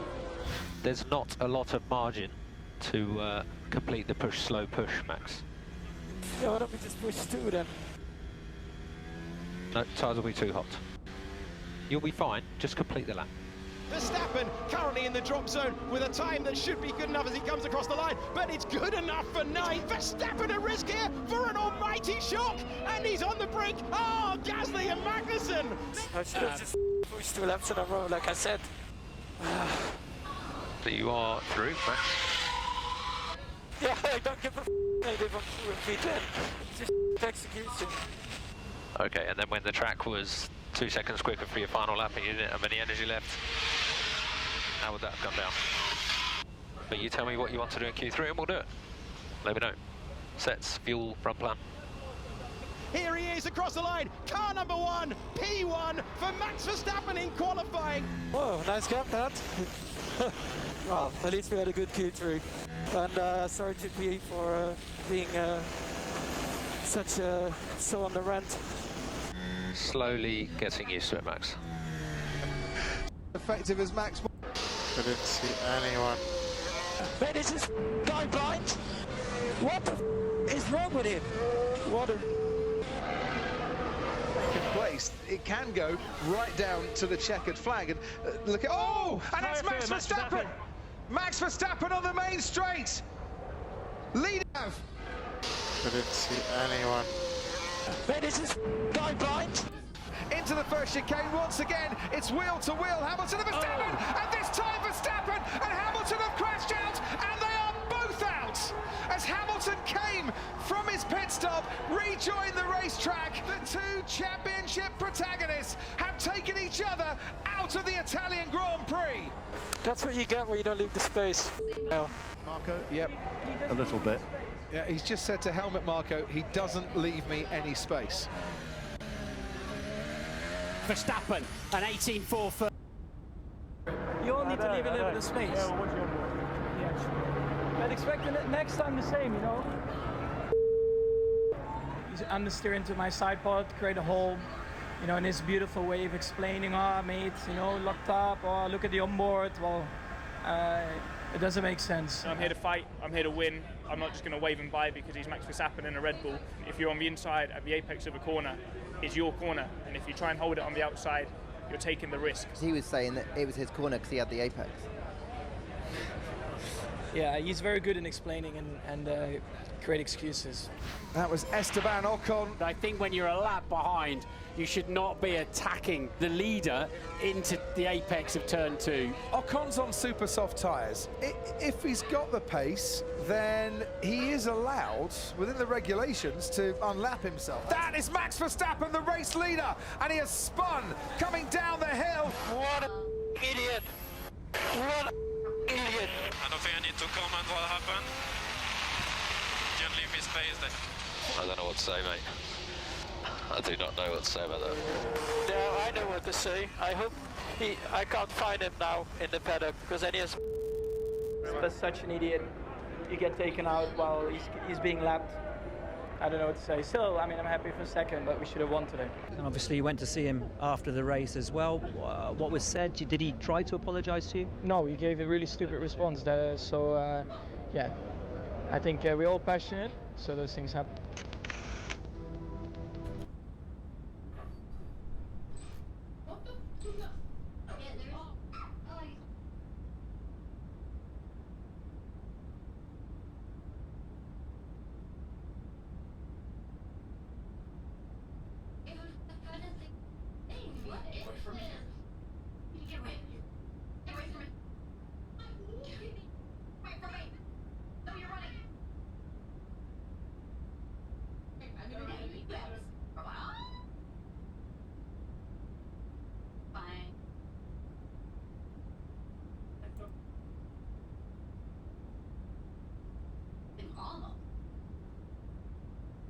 Not nothing definite. Now, yeah.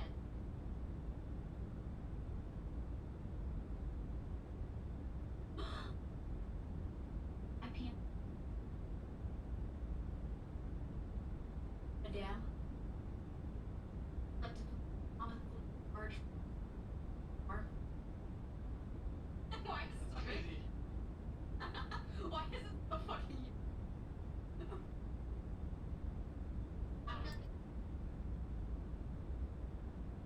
I found one. We both found wedding rings actually, but that was it. Oh, yours. Okay.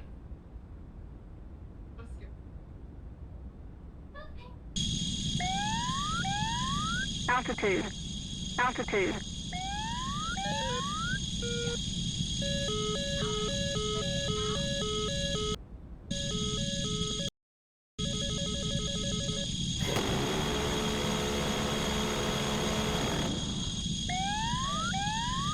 Pull up. Pull.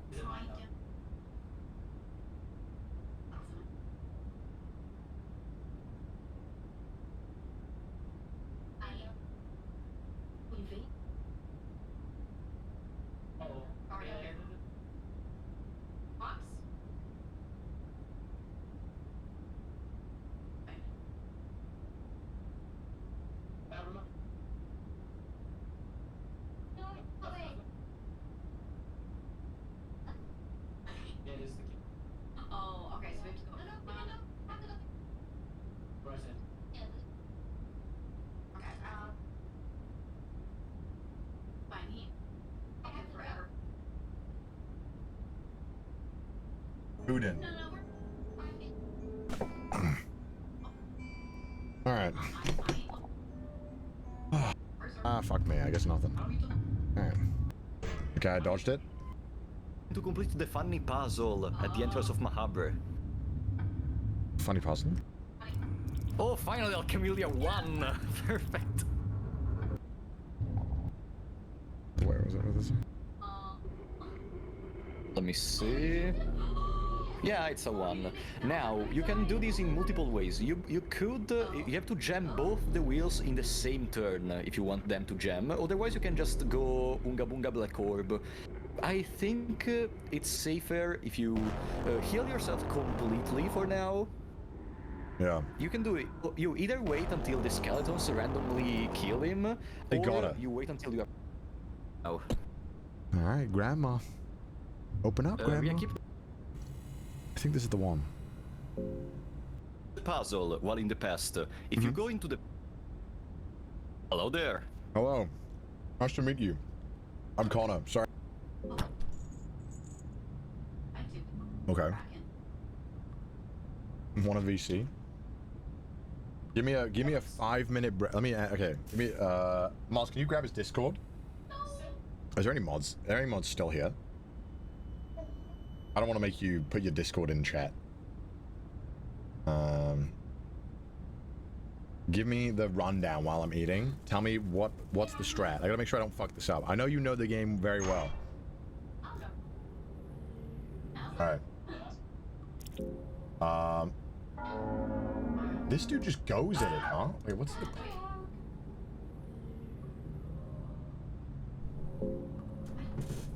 Why does he talk to him? Oh, he takes it off. Is there any mods here? I don't know if there's any mods. I think the mods are not here. Okay, stabs him. Pog. Huge.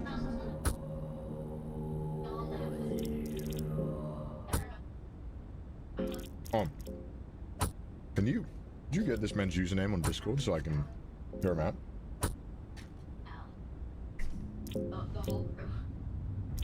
We have a mod. We have a mod here. We do have a mod. He gets the soul stone, devours him, yada yada yada.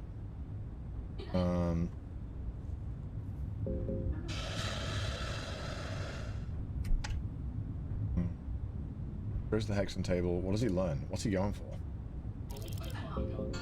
Marksmanship. Huh. Oh.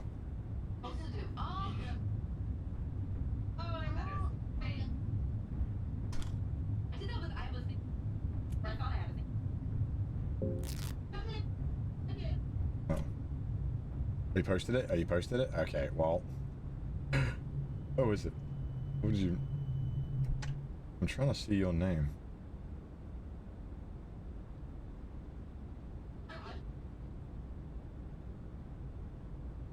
I guess the mods got rid of it. Oh, okay.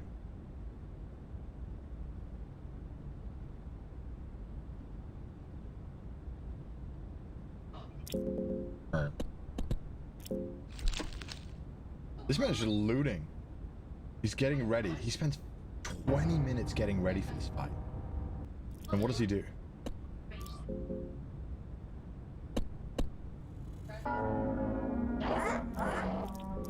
He just blinds it right away, right?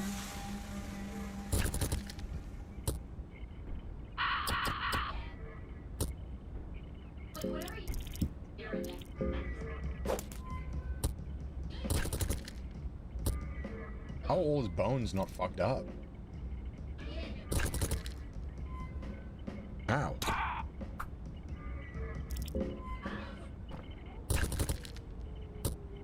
What the heck? Alright, pull away.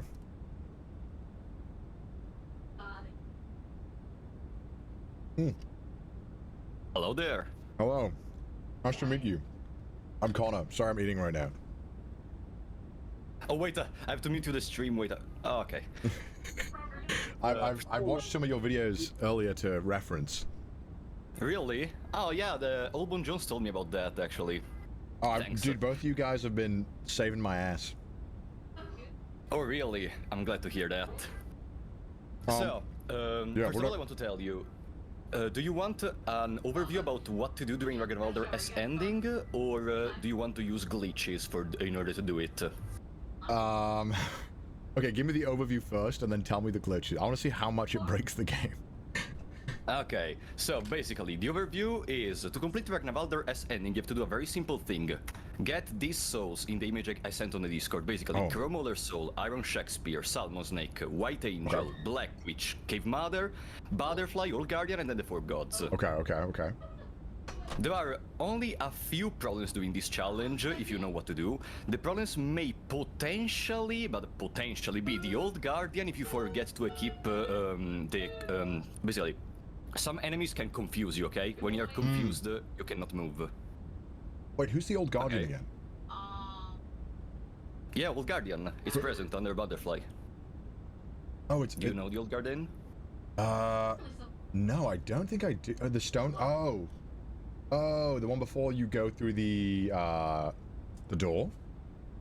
No, that's the nameless figurine. Oh, okay. The Old Guardian, basically, you know, at the entrance of Mahabre, in the zone called the Tomb of the Gods, there is a puzzle with the statues. Okay, once you complete the puzzle while in the past, if you go into the present in the zone you unlock, there's gonna be a chest that contains a key, the old passage key. Okay? Oh, yeah. If you use that in the passage near the Tower of the Endless, you get access to a zone where you can find the Old Guardian. Oh. He's like, you normally wouldn't run into him unless you went to go find him? Yeah, like, let's say it's almost a secret boss fight. There is no reason to fight him, no reason whatsoever, except for Ragnvalder's ending. Oh, okay. And he confuses? Yeah, basically, he has a 50% chance to use with the arms an attack called Throw a Boulder. Of course. Which has a chance to confuse you. And other than that, the other problems may be Salmon Snake if you don't have multiple party members, because you have to keep an eye on the tongue. The tongue, once you know already the coin flip attack, yeah? Yeah. So it has 2 attacks, right? It pops out, and then you have to kill it before it fully pops out, or hit it.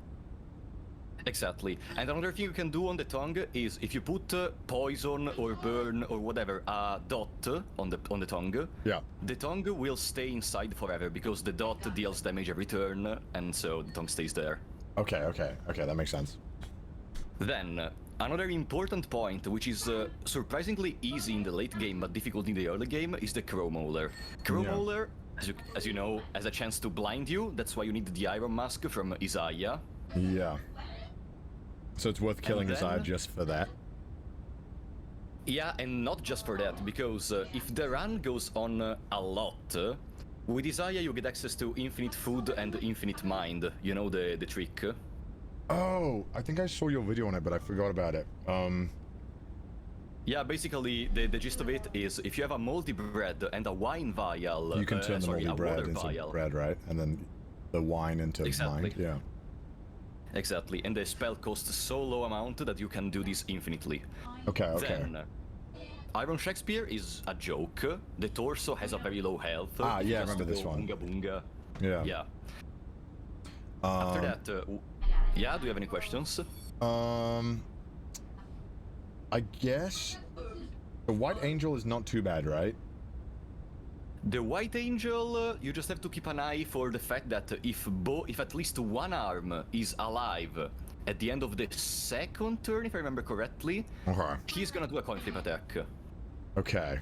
You have to guard it. Wait, and his arms don't have crazy HP, right? I think it's like, what is it, like 500 or is it 1,000? I couldn't remember. Let me double check because I don't remember. I have a guide on it, but it's still not published. Chambara. Who's Chambara again? Who's Chambara? Chambara is the tormented one, the red guy. Oh, that guy sucks. Yeah, but anyway, with the White Angel, you just win by using a Black Orb on the heart. Oh, okay. Okay. Black Orb is very important in this challenge, in my opinion. It saves so much time. Do you think it's just worth resetting the run until I get an empty scroll? Or the scroll black magic? About that, do you want to use glitches? Okay, what glitches? What are we working with here? What's our repertoire? Okay, I mean, I'm not above it. I used like 3 in the run to do the Enki one. What if I told you there is a way to get infinite empty scrolls? There's a way to get infinite empty scrolls? Yes. How? Basically, do you know the Tormented Temple in Mahabre? I know it exists, but I've never been there. I actually don't know where to go to get it. Okay, basically, from the... You know where the Grand Library is, correct? Yeah. Okay, from the Grand Library, go into in the down right corner of the map. Okay. And from there, you reach the back alleys. Oh, and then go through the back alleys and you'll find it? Exactly. And once you are inside of the Temple of Torment, if you really want to use glitches, there is a funny place. I'm just sticking a map. I think I saw your video on this where you just get like Nasthra, right? He just spawns. Najra? Oh, that was the Pit of Enlightenment. Yeah, oh, okay, that's another glitch. You can get the Najra if you want. I think I saw that too, and I was like, what the fuck? What is... Why is this happening? Basically, in this spot right here, I'm gonna send the image on Discord. Okay. There it is. Wait, actually, let me circle it. Let me circle the place. How did you get all of these maps, by the way? Because I see you use them in your videos, and I was like, where are these? Basically, the game is made in RPG Maker MV. If you decrypt the game files, you can open the game with RPG Maker MV, and you can see all the maps. Oh wow. But anyways, in that spot right there, what happens is you get I saw this. Infinite empty scrolls, light blue vials, sticks, cube of the depths, because why not? And also, you're gonna get the knight, the outlander, and the girl as a party members. Okay. So this one cube, this one spot just gives you everything you could possibly need. Yeah, and also the penance armor. Because why not? Did he just program this one square to give you everything? The point is, actually, I think these are just leftovers from the debug of the game, like to test stuff. But there is a problem. Let's say you want to use glitches, okay? Let's imagine you want to use glitches. There is one soul, I don't know if you know this, there is one soul you cannot get from an empty scroll. Wait, I didn't know you could get any of them from empty... Wait, because I know you didn't know that? I didn't know you could get particular souls. Yeah, you can. Oh, the salmon snake one you can't get, right? Because he programmed it wrong, right? Yeah, but if you play the game in Russian, you can obtain it. But we don't do that. Yeah, it's very funny, but we don't do that here. Okay. Basically, my suggestion is, if you don't want to use glitches, gain affinity with Gorogorov as fast as possible. Oh, first of all, get Blood Portal. You know to get the Blood Portal very quickly. I couldn't figure out how to do it unless I did the All-Mare affinity in the start. Yeah, you pray to a ritual circle, you sacrifice the guy, and then you pray to the statue in the courtyard. How do I... Wait, sacrifice the guy? Which guy? Oh, you know the dark cultists in the zone near Torture? Wait, the dark cultists? The ones, the priests were in the fire? Yeah, those that go, oh. Yeah. Okay, those, near them there is a guy on a cross. Yeah, I remember this, yeah. Yeah, you can sacrifice it if you interact with it. Yeah, and that's for All-Mare? I thought that was for... Oh, because he's like Jesus. Yeah, exactly. But can I get affinity for the gods without having to pick them in the initial one? Because I thought I did that, and I don't know if I'm tweaking. Can you get affinity without what? Sorry. Can you get affinity for the gods without having to select it in the start? Selected in the start. Oh, because you mean as Enki? Oh, is that only Enki? Right, yes, only Enki. What am I talking about? Yeah, it's only Enki. And by the way, there is a funny thing about that, but that's for another time. So basically, the point is, pray on the first visual circle to Olmir, sacrifice the guy, and pray in the statue in the courtyard to Olmir. That grants you max affinity with Olmir. Walkie-talkie only slows me down, doesn't let me carry stuff. Oh, Hello there. Hello. Nice to meet you. I'm Connor. Sorry I'm eating right now. is there is one soul you cannot get from an empty scroll. After you don't kill the butterfly to get the soul. Right, you right. cut off the organs. It's the one in the thicket, right? It's the one in the thicket, yes. Okay. Indeed. That's probably the best weapon you can get without the RNG, we may say. The one in the... Yeah, I know that one. The other important skeleton is in the base. I might need to add... The zone before the Iron Shakespeare, you know where that is? Yeah. Level 2 affinity gives you necromancy, okay? You use a few soul stones that you can find randomly through the dungeon, or guaranteed through the dungeon, in order to get the necromancy. I don't know if I'm tripping or tweaking. You can get affinity without what, sorry? Can you get affinity for the gods without having to select it in the start? Selected in the start. Oh, because you mean as Enki? Oh, is that only Enki? Right, yes, only Enki. What am I talking about? Yeah, it's only Enki, it's only Enki. And by the way, there is a funny thing about that, but that's for another time. So basically, the point is, pray on the first visual circle to Olmir, sacrifice the guy, and pray in the statue in the courtyard to Olmir. That grants you max affinity with Olmir, okay? Okay. At that point, you use the guaranteed soul stone you get from the Dark Priest to get Blood Portal. Because the main thing you want to do at the start is be sure you don't run out of torches, so you need to unlock all the possible shortcuts to quickly move through the dungeon.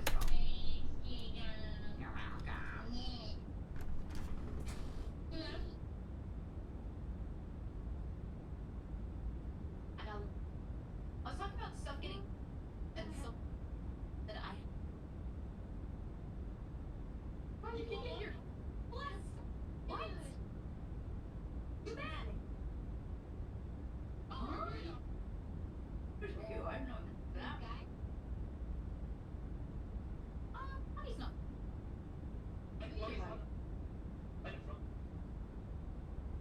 Yeah, the interest like forward a little.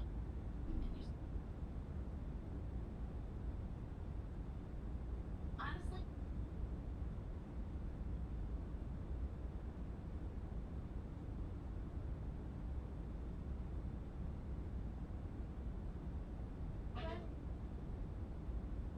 Ladder? I usually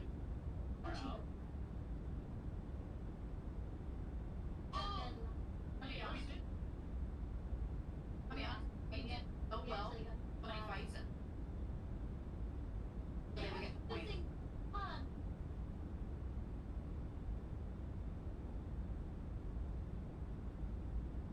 I'm so proud of us. Only one team.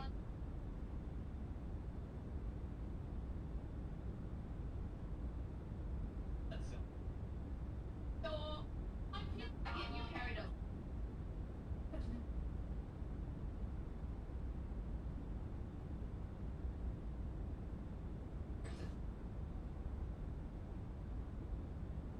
Why did?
blocked me.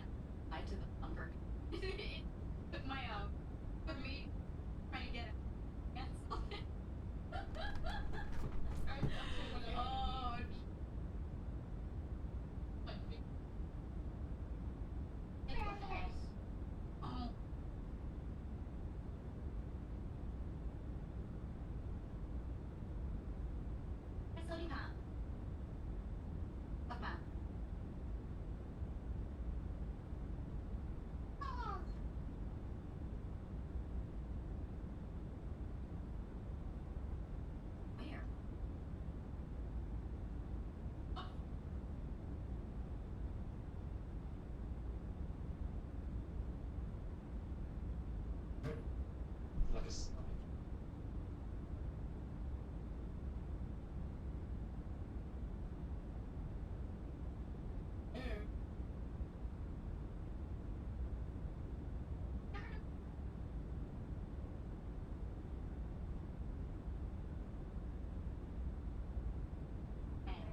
Oh.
Over you go.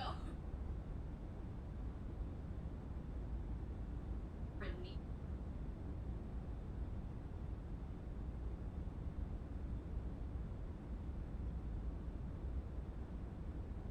Well, looking, but I don't. But I don't. I'll be the.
Find something inside and just fucking send it.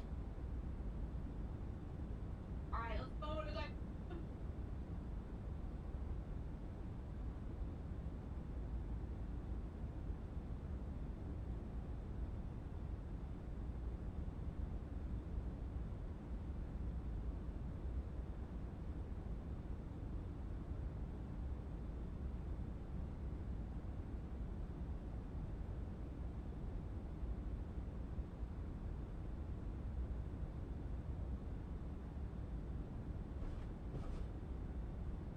Who's our... Aww.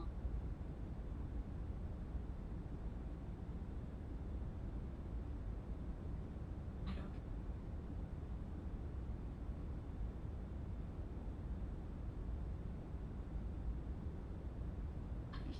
Oh. Throw it. Fucking behind me. What? I don't...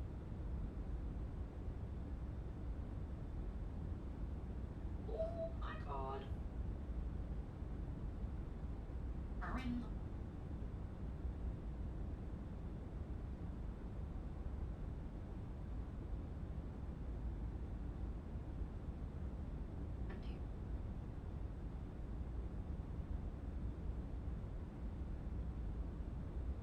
Friend? Live chat?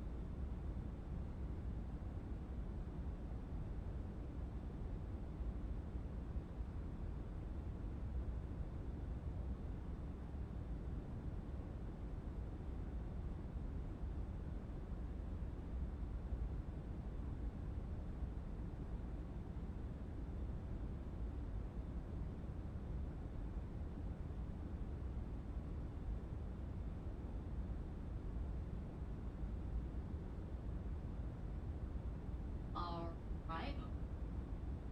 Battle.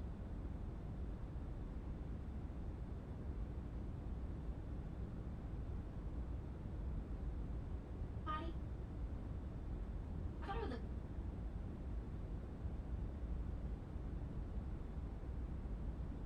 I was really... Totally.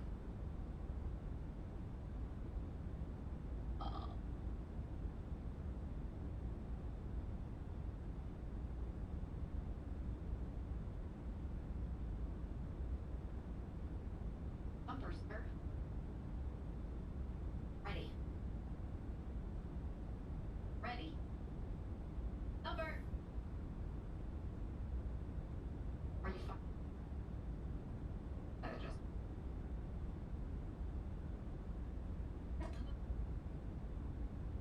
You forgot to press the button.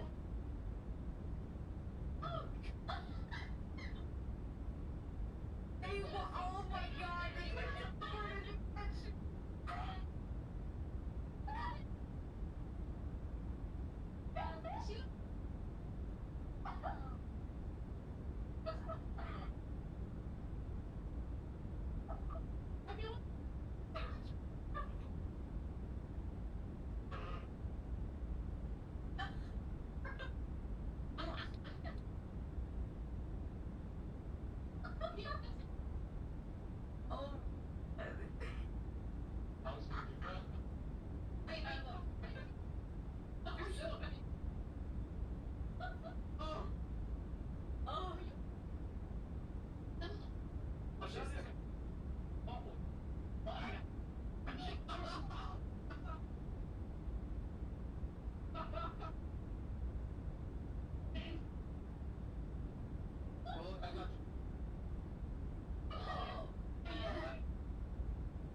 Started bring me.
walk around.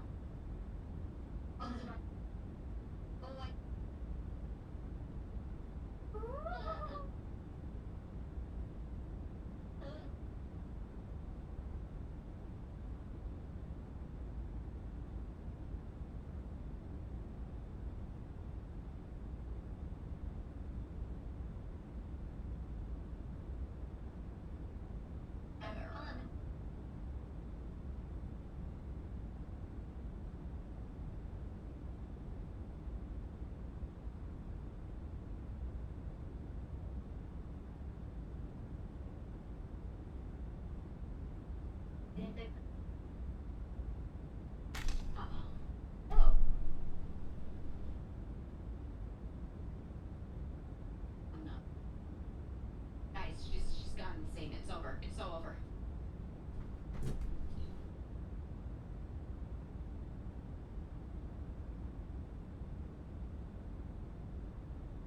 Oh, do you think she can do it? I mean, looking at me. Oh, he's outside. No, Herschel. I'm looking. I had a shovel. Herschel.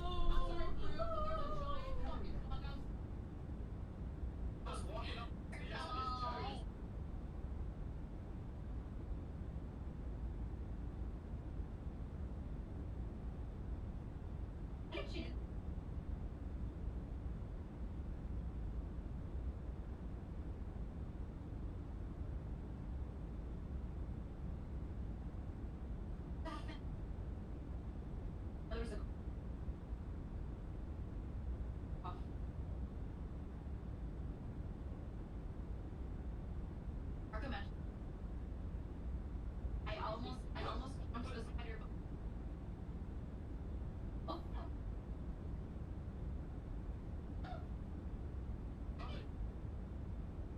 Oh, there was a slime there too. I didn't. Yeah.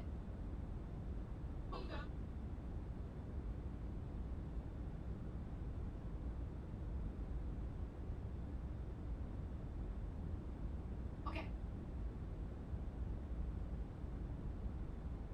I don't.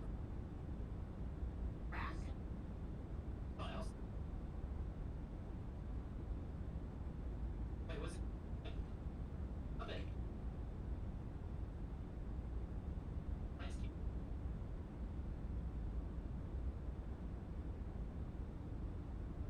Oh, yes. Oh, no, wait. Oh. I don't know the name. Rectangle. Yes, sir. Yeah, this. All the time. Oh, no.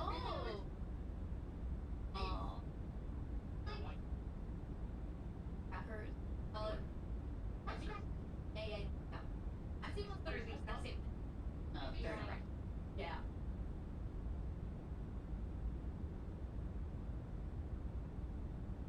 Oh, I love the short ones. Pretty sure it's just rice. Oh, yeah.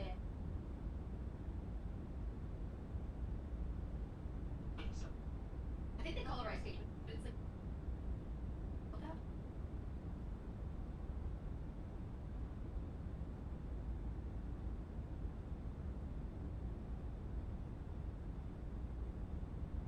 Rice. Rice. Rice. Wait, there's so many. Oh, okay, wait. Rice cake are the ones that are like. And then yeah, that's.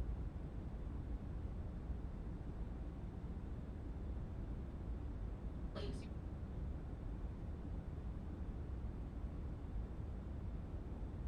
Oh.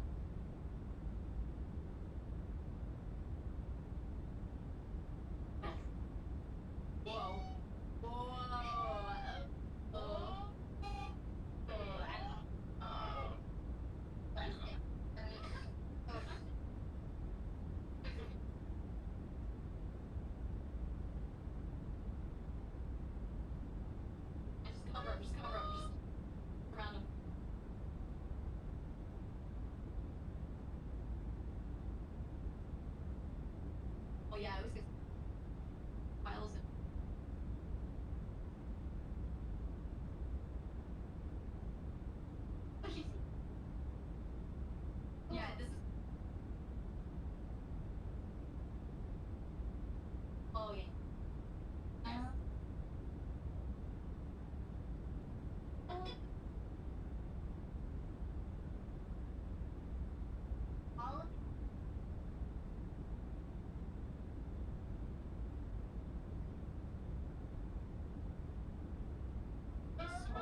I'm gonna work on it.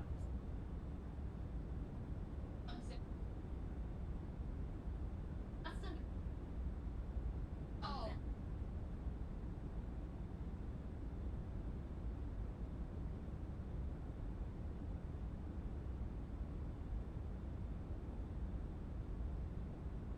Yeah, you know. I'm sure that warranted a game.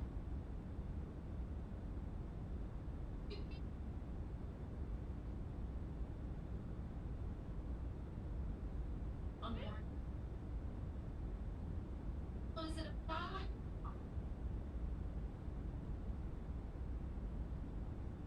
Is it? Or get?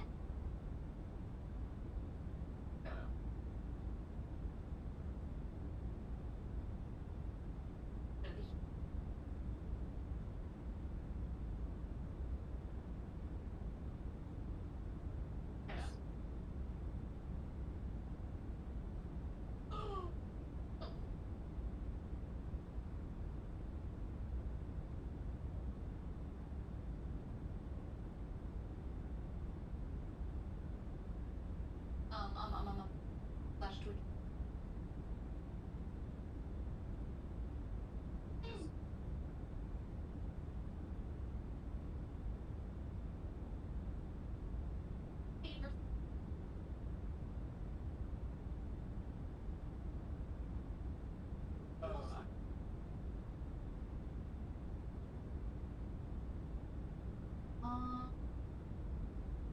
Unless the other. No, this is final stuff. Oh my god, maybe.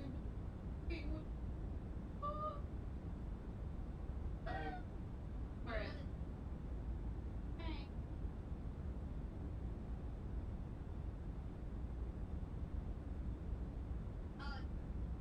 What the? No, man. I'll give you. Whatever. Press the button.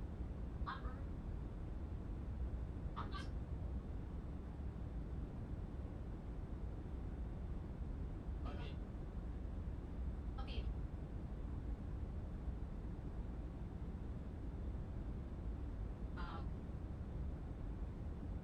I was.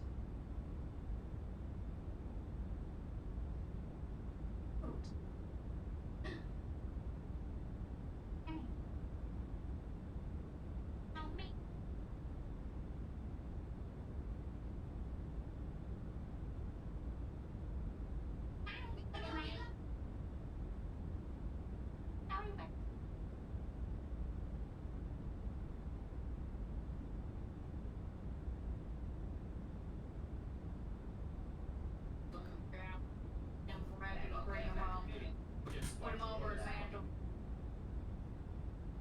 What's fucking you?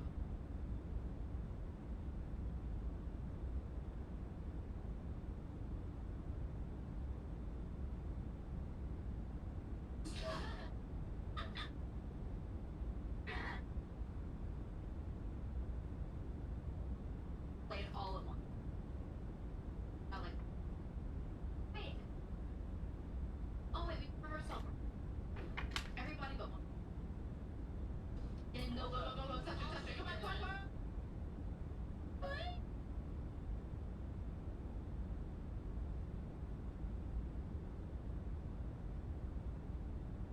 Hi.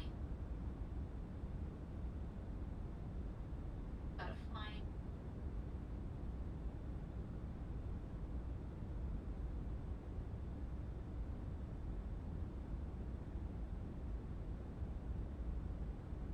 I like before I figure. Roughly. We're reading.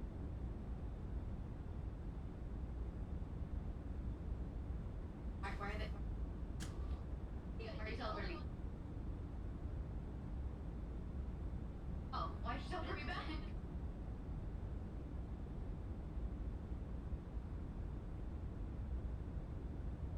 Okay.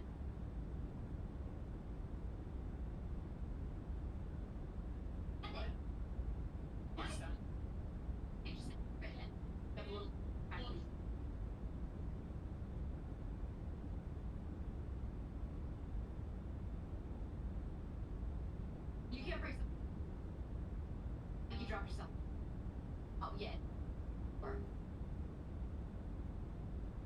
Racing. Oh.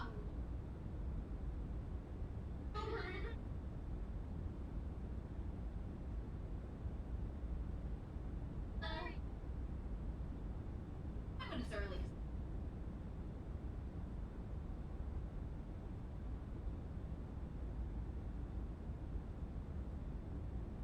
Let me...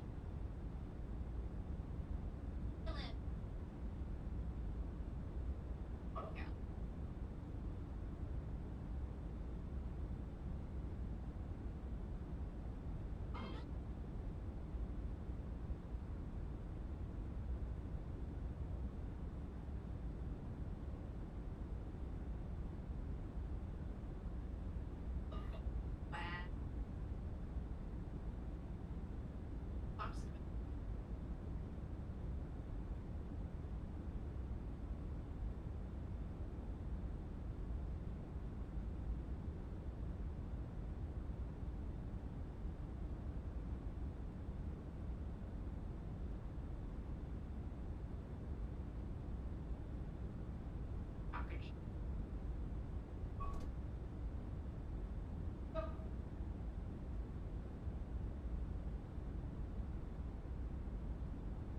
Very funny.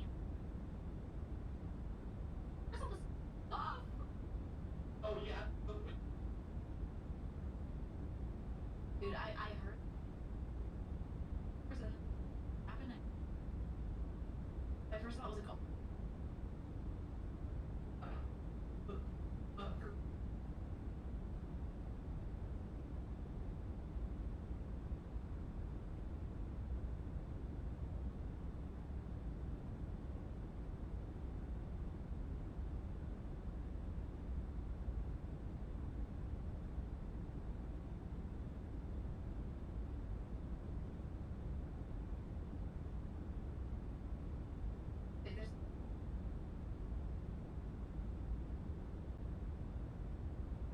Upstairs.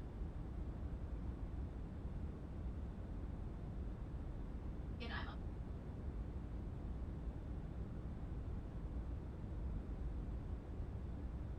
I'm full on stuff.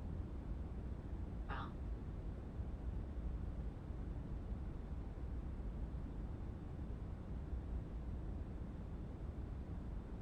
Okay. Well, I'm single.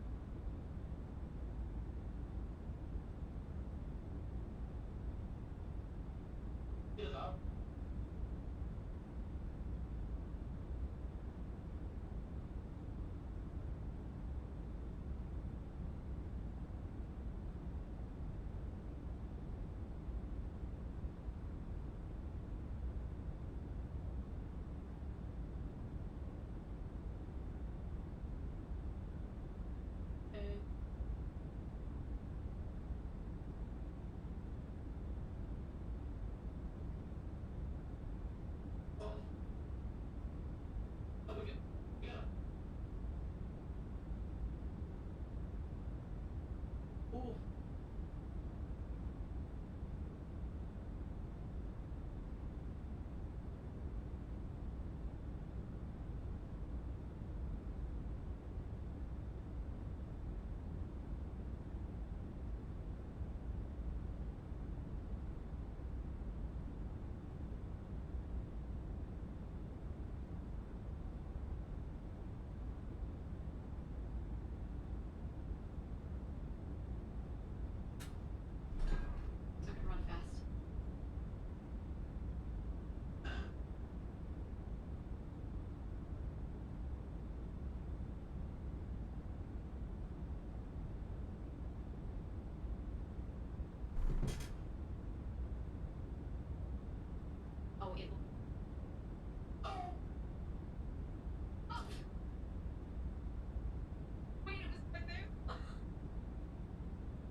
person look.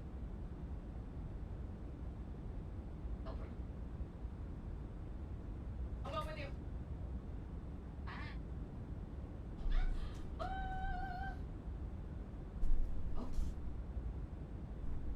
Okay. Wow, tails here.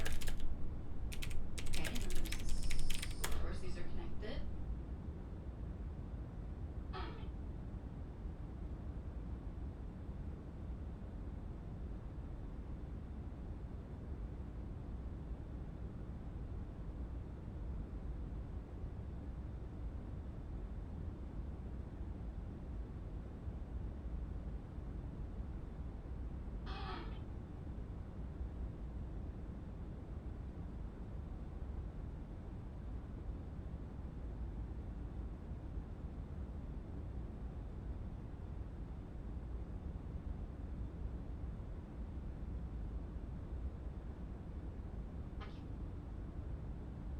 Okay.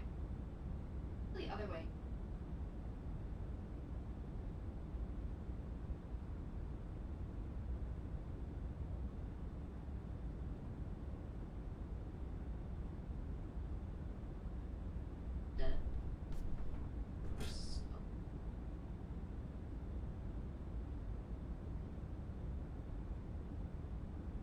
If I had to.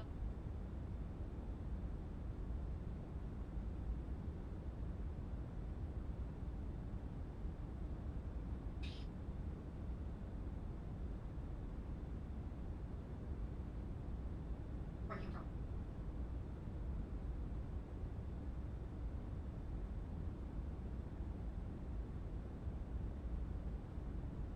What do you eat?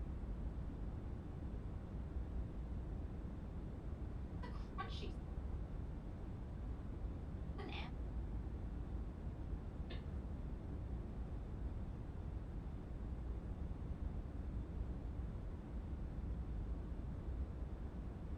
I could just. Right? I don't know.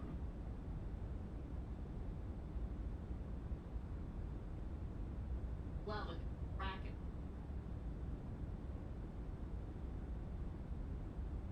Racket.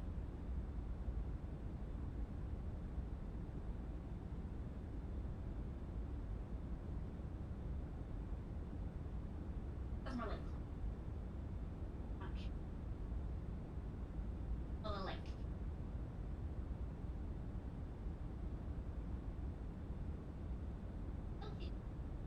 Oh, so you're. Okay, bye. No, so you're. Oh,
初见的角度，月光在惜别的城楼，思念是眉间的痒，愿念念望相思，寻常最长久。汹涌如江流，忐忑似轻舟，有你相伴，这一路多么多么自由。云舒风起，一周，从立春到立秋，在那一刻我爱上你的所有。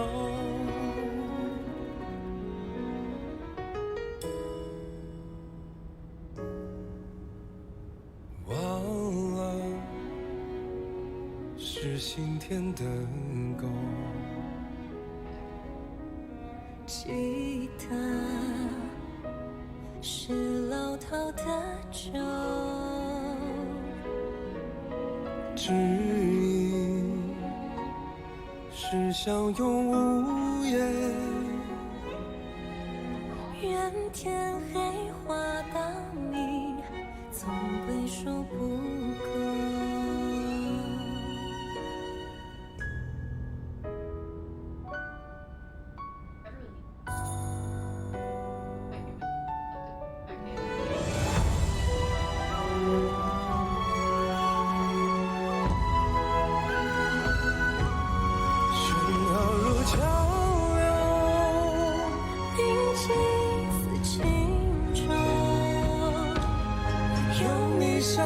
这一路多么无忧，玩耍朝露昙花苍狗，黑也不过白昼。听错了风，又怎么会有以后？飘摇似轻舟。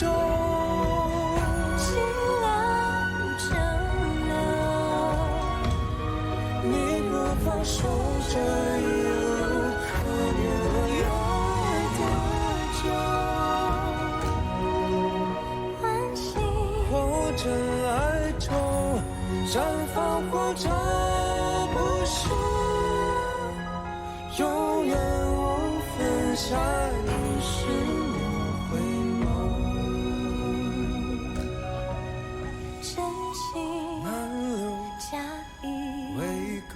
相守，今生有求，下一世相遇，情节再会。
月光在初见的角斗，月光在惜别的城楼，思念是眉间的痒。愿年年望相思，寻常最长久。汹涌如江流，忐忑似轻舟，有你相伴这一路多么自由。云卷云舒风起，一周，从立春到立秋，在那一刻我爱上你的所有。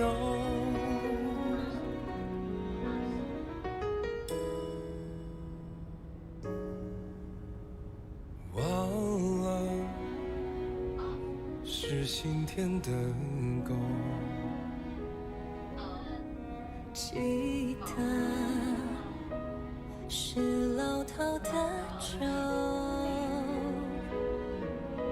指引是相拥无言，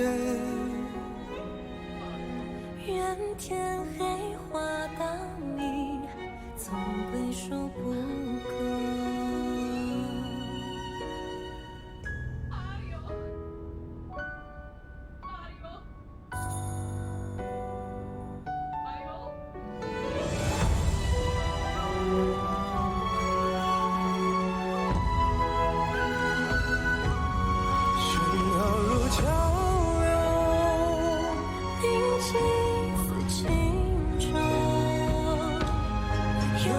相伴这一路，多么多么无忧。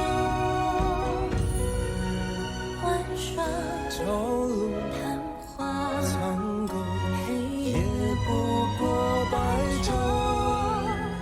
听错了风，又怎么会有以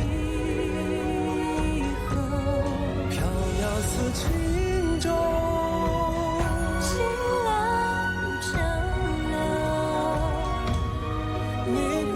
守这一路，可怜了要多久？欢喜或真爱中绽放，或者不朽，永远无分下一世莫回眸。真心满流假意未够。相守，今生有求，下一世相遇，情节再会。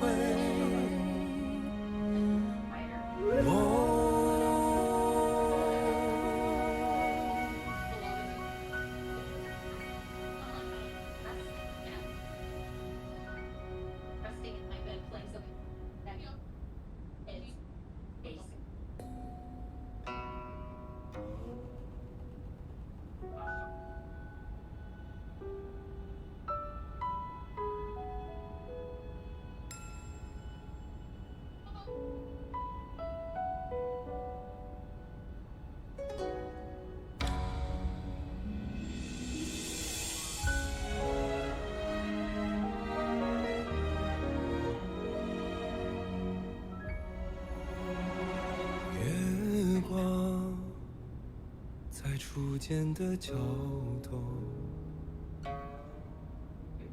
月光在惜别的城楼，思念是眉间的痒，愿念念望相思，寻常最长久。汹涌如江流，忐忑似轻舟，有你相伴这一路，多么多么自由。云卷云舒风起，一周，从立春到立秋，在那一刻我爱上你的所有。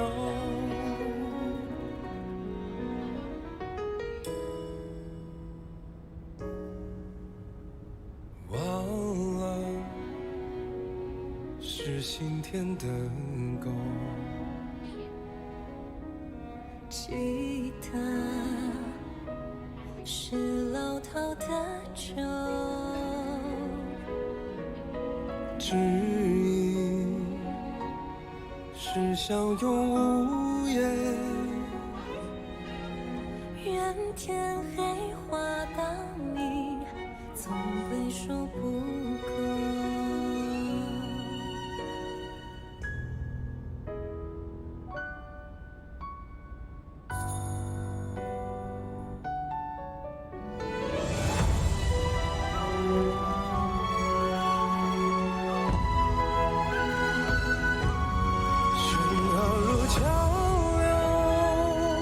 宁静似轻舟，有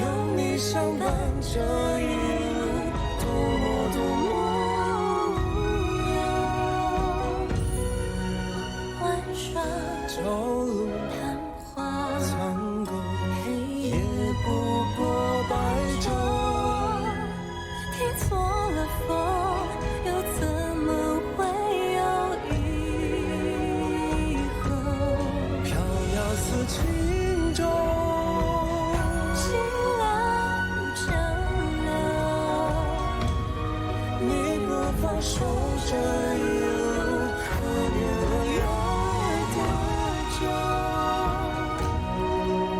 欢喜或真爱中绽放，或者不是，永远无分下一世莫回眸。真心满流假意未够，相守，今生有求，下一世相遇，情节再会。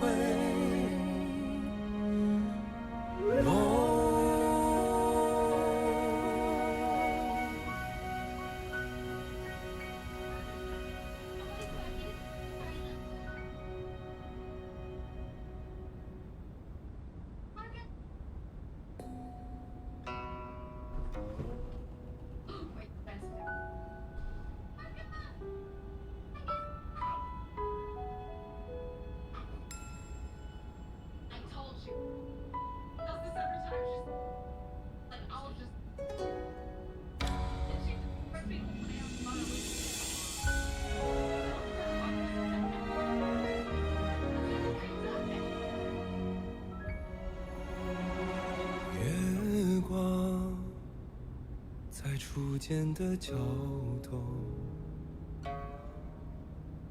月光在惜别的城楼，思念是眉间的痒，月年年望相思，寻常最长久。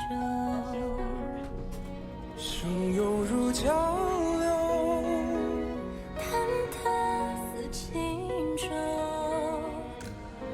有你相伴这一路，多么多么自由。云卷云舒风起，一周，从立春到立秋，在那一刻我爱上你的所有。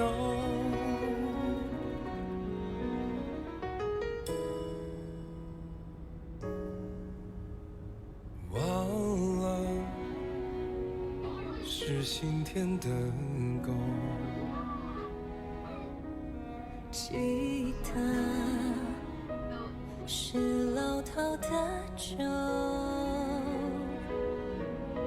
指引是相拥无言。愿天黑花当你，总归说不够。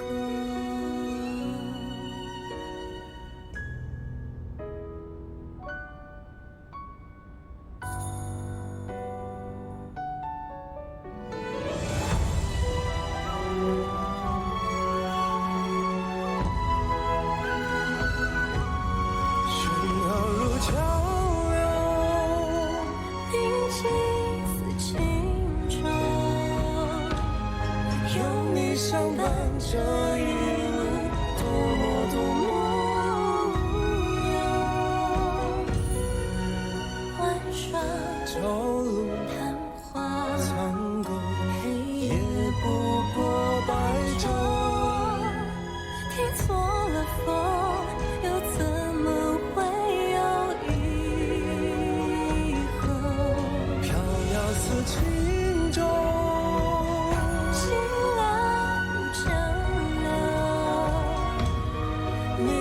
放手这一路，可怜了有多久？欢喜或真爱中绽放，或者不是，永远无分下一世莫回眸。真心满流假意未够，相守，今生有求，下一世相遇，情节再会。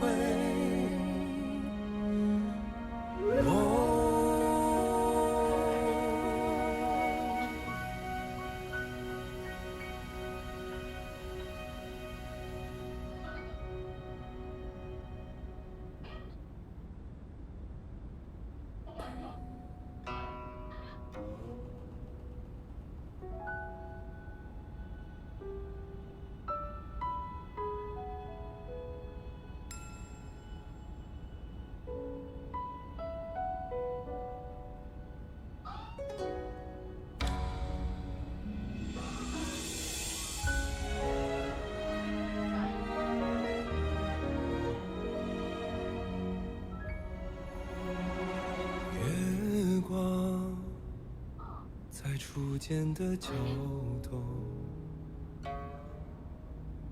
月光在惜别的城楼，思念是眉间的痒，月年年望相思，寻常最长久。汹涌如江流，忐忑似轻舟，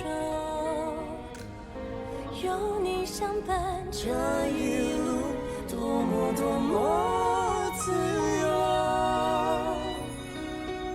云卷云舒风起，一周，从立春到立秋，在那一刻我爱上你的所有。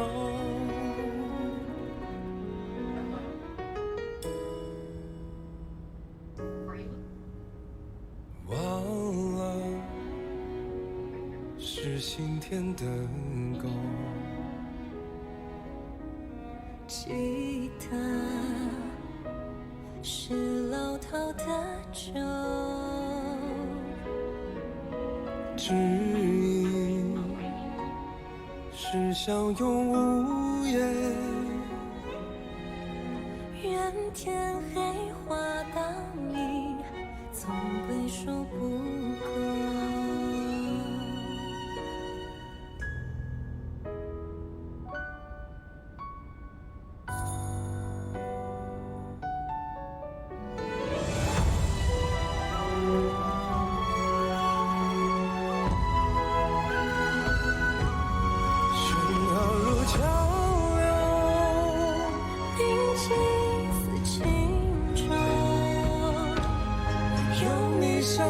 这一路多么多么无忧，玩耍朝露昙花苍狗，黑夜不过白昼。听错了风，又怎么会有以后？飘摇似轻舟，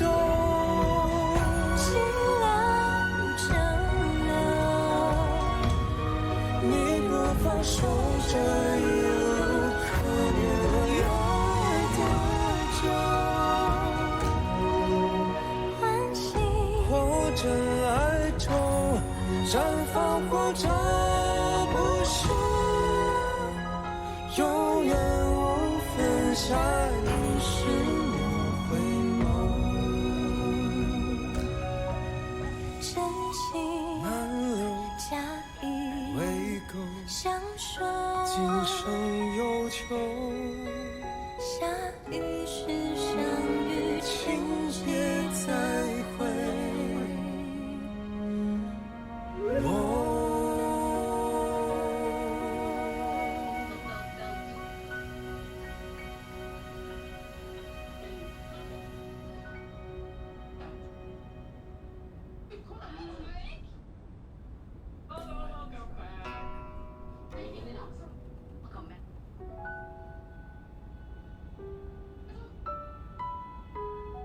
The other room, go in and don't try to kill everything. Oh, wrong person.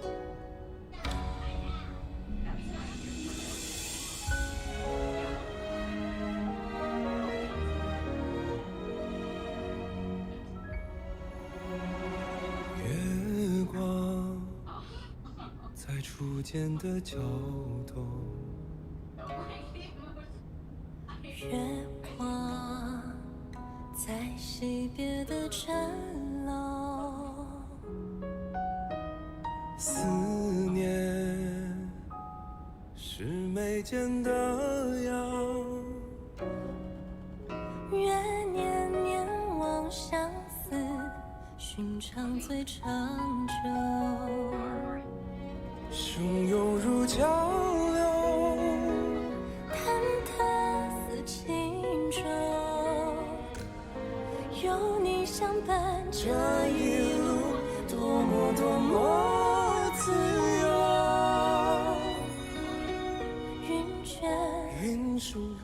弃，从立春到立秋，在那一刻我爱上你的所有。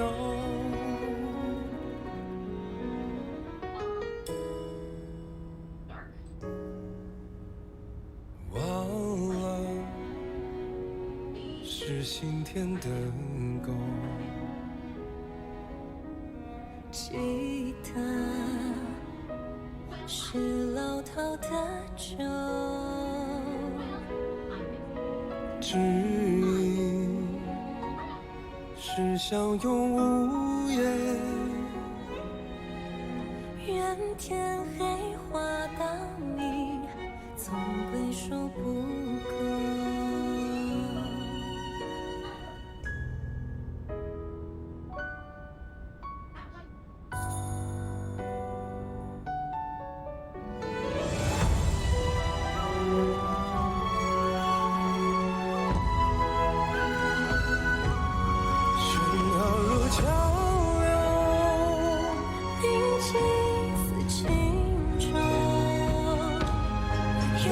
相伴这一路，多么多么无忧。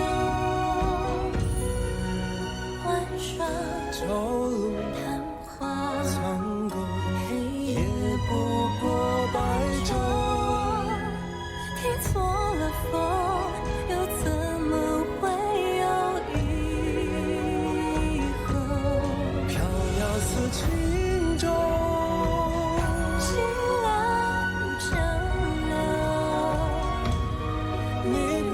守这一路，可怜了有多久？欢喜或真爱中绽放，或者不是，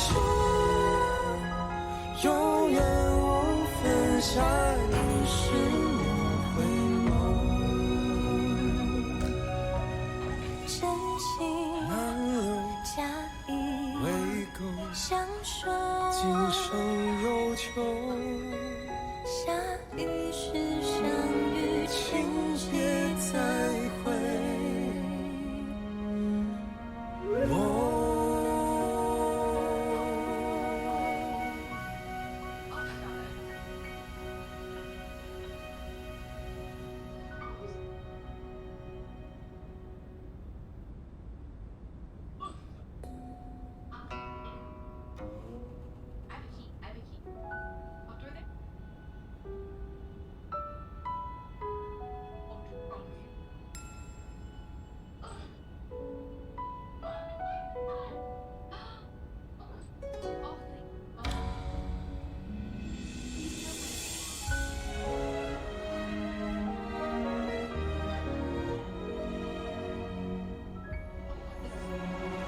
月光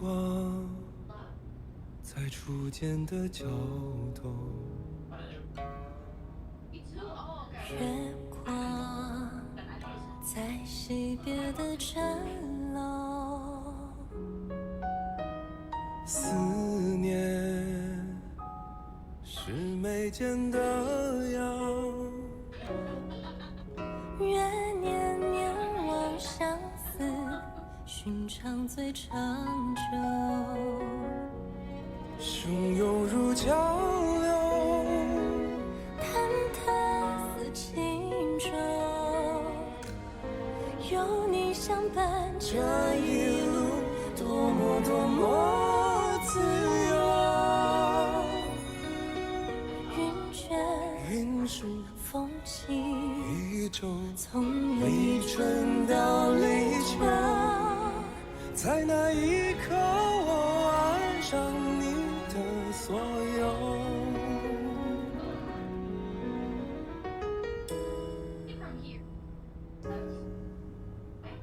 忘了是心田的狗，吉他是老套的酒，指引是相拥无言。愿天黑化到你，总归说不够。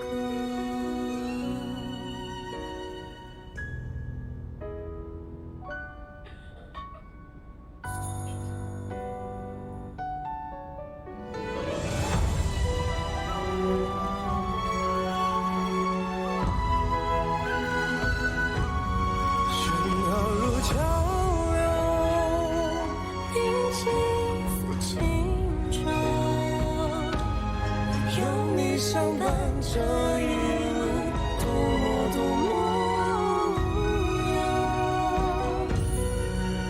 玩耍朝露，昙花苍狗，黑夜不过白昼。听错了风，又怎么会有以后？飘摇似轻舟。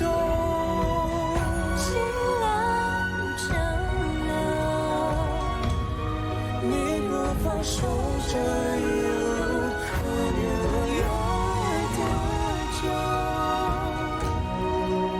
欢喜或真爱中，绽放或者不朽，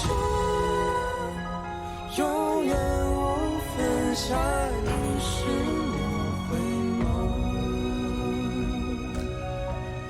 真心难留，假意未够。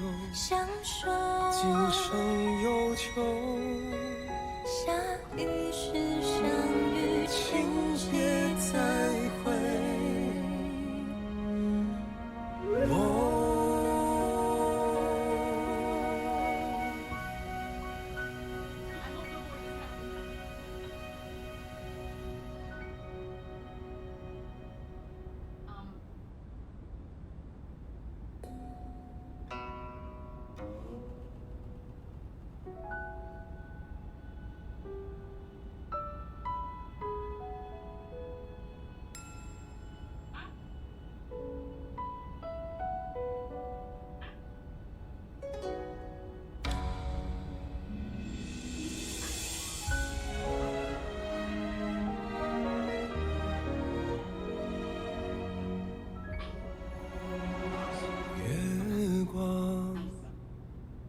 初见的角度，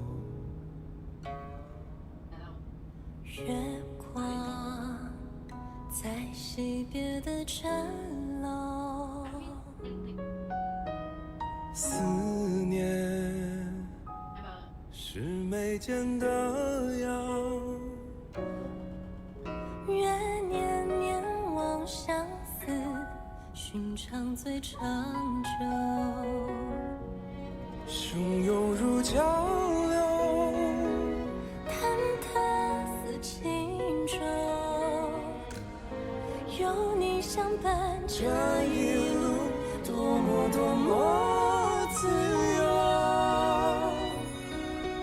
云卷云舒风起一周，从立春到立秋，在那一刻我爱上你的所有。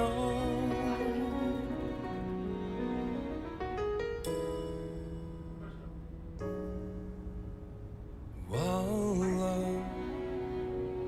是心田的狗，记得是老饕的酒，知音是相拥无言，愿天黑化到你，总归说不够。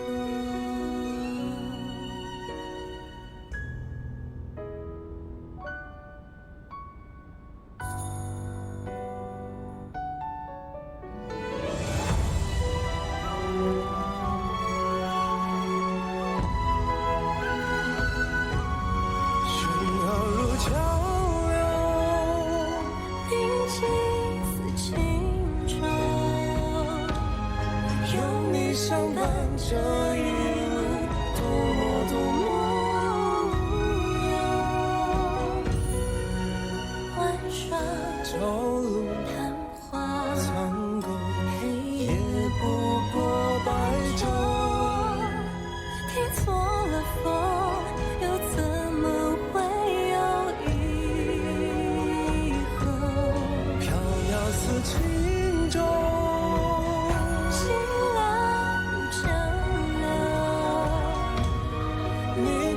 放手这一路，可怜了有多久？欢喜或真爱中绽放，或者不朽，永远无分下一世莫回眸。真情满流假意未够，相守，今生有求。下一世相遇，情节再会。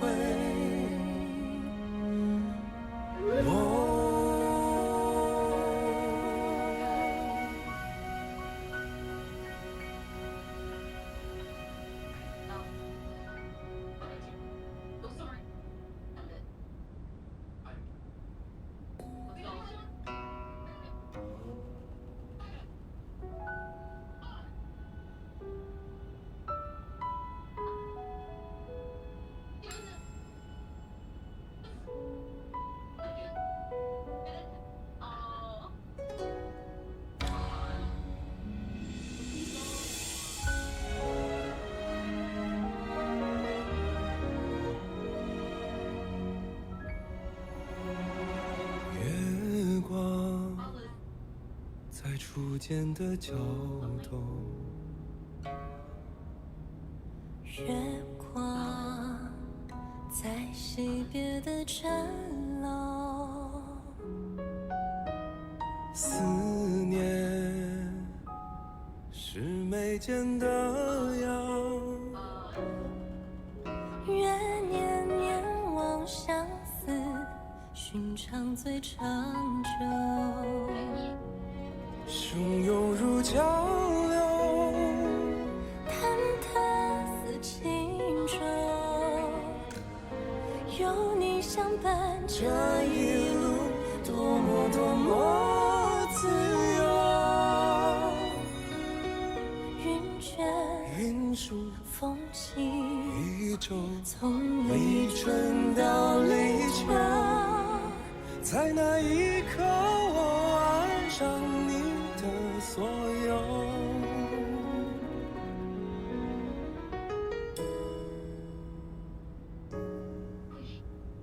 忘了是心田的沟，记得是老套的酒，指引是相拥无言。愿天黑花当你，总归说不够。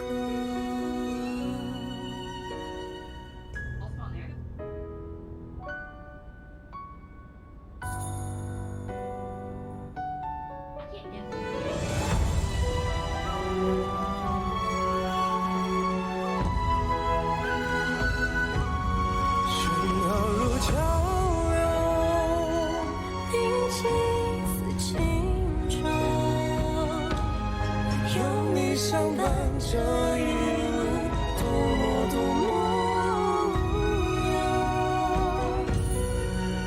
玩耍朝露昙花苍狗，黑夜不过白昼。听错了风，又怎么会有以后？飘摇似轻舟。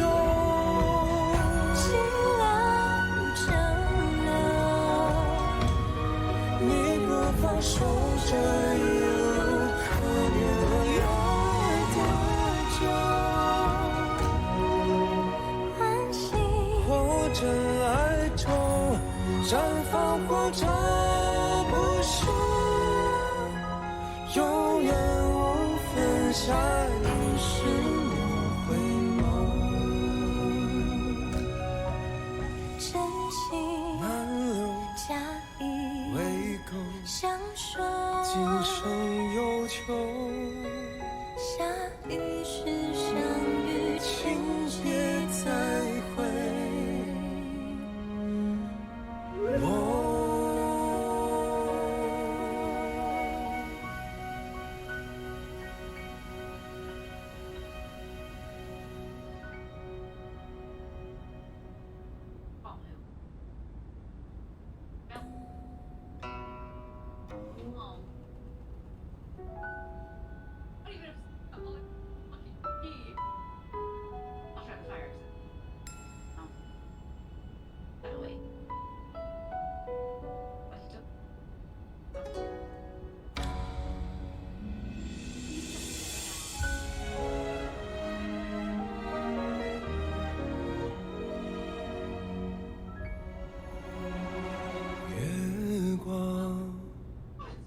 在初见的角落，月光在惜别的城楼，思念是眉间的痒，月年年望相思，寻常最长久。汹涌如江流，忐忑似轻舟，有你相伴，这一路多么多么自由。云卷云舒风起，一周，从立春到立秋，在那一刻我爱上你的所有。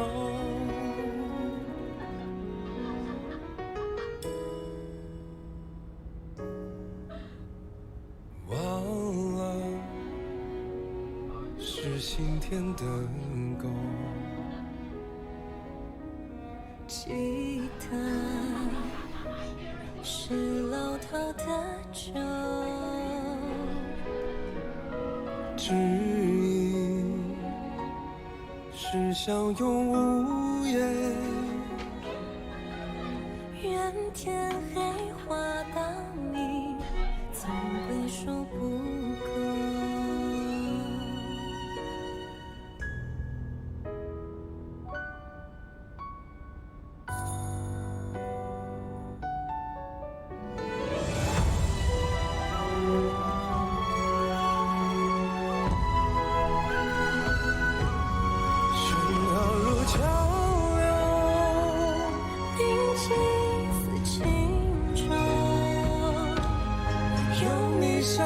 这一路多么多么无忧，玩耍朝露昙花苍狗，黑夜不过白昼。听错了风，又怎么会有以后？飘摇似轻舟，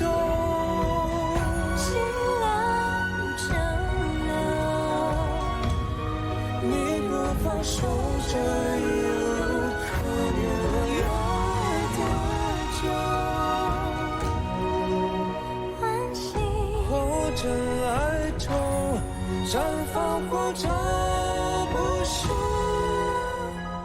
永远无分下一世莫回眸。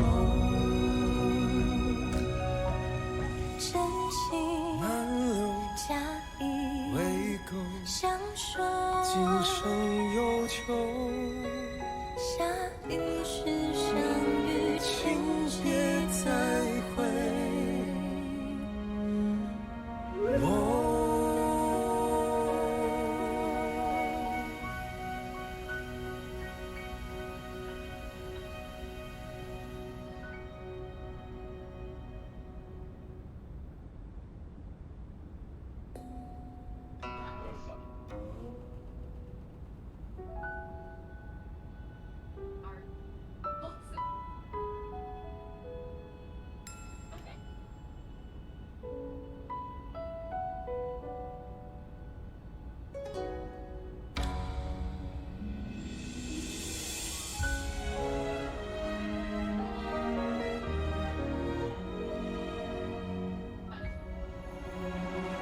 月光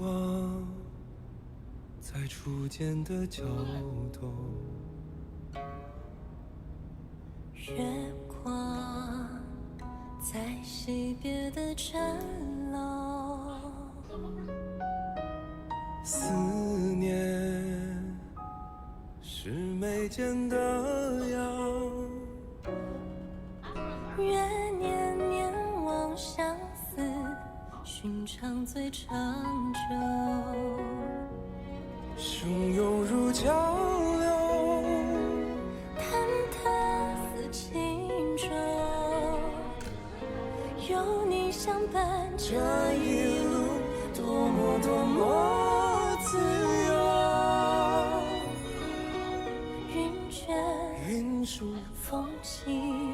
从立春到立秋，在那一刻我爱上你的所有。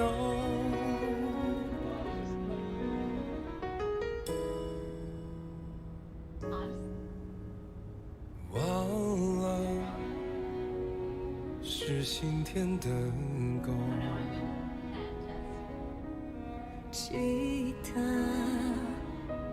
是老套的酒，指引是相拥无言。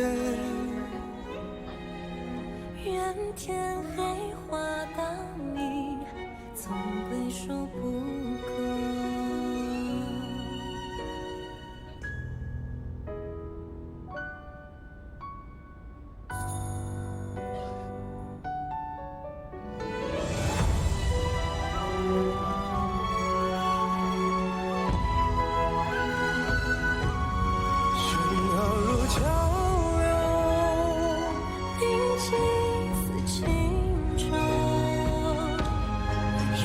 相伴着。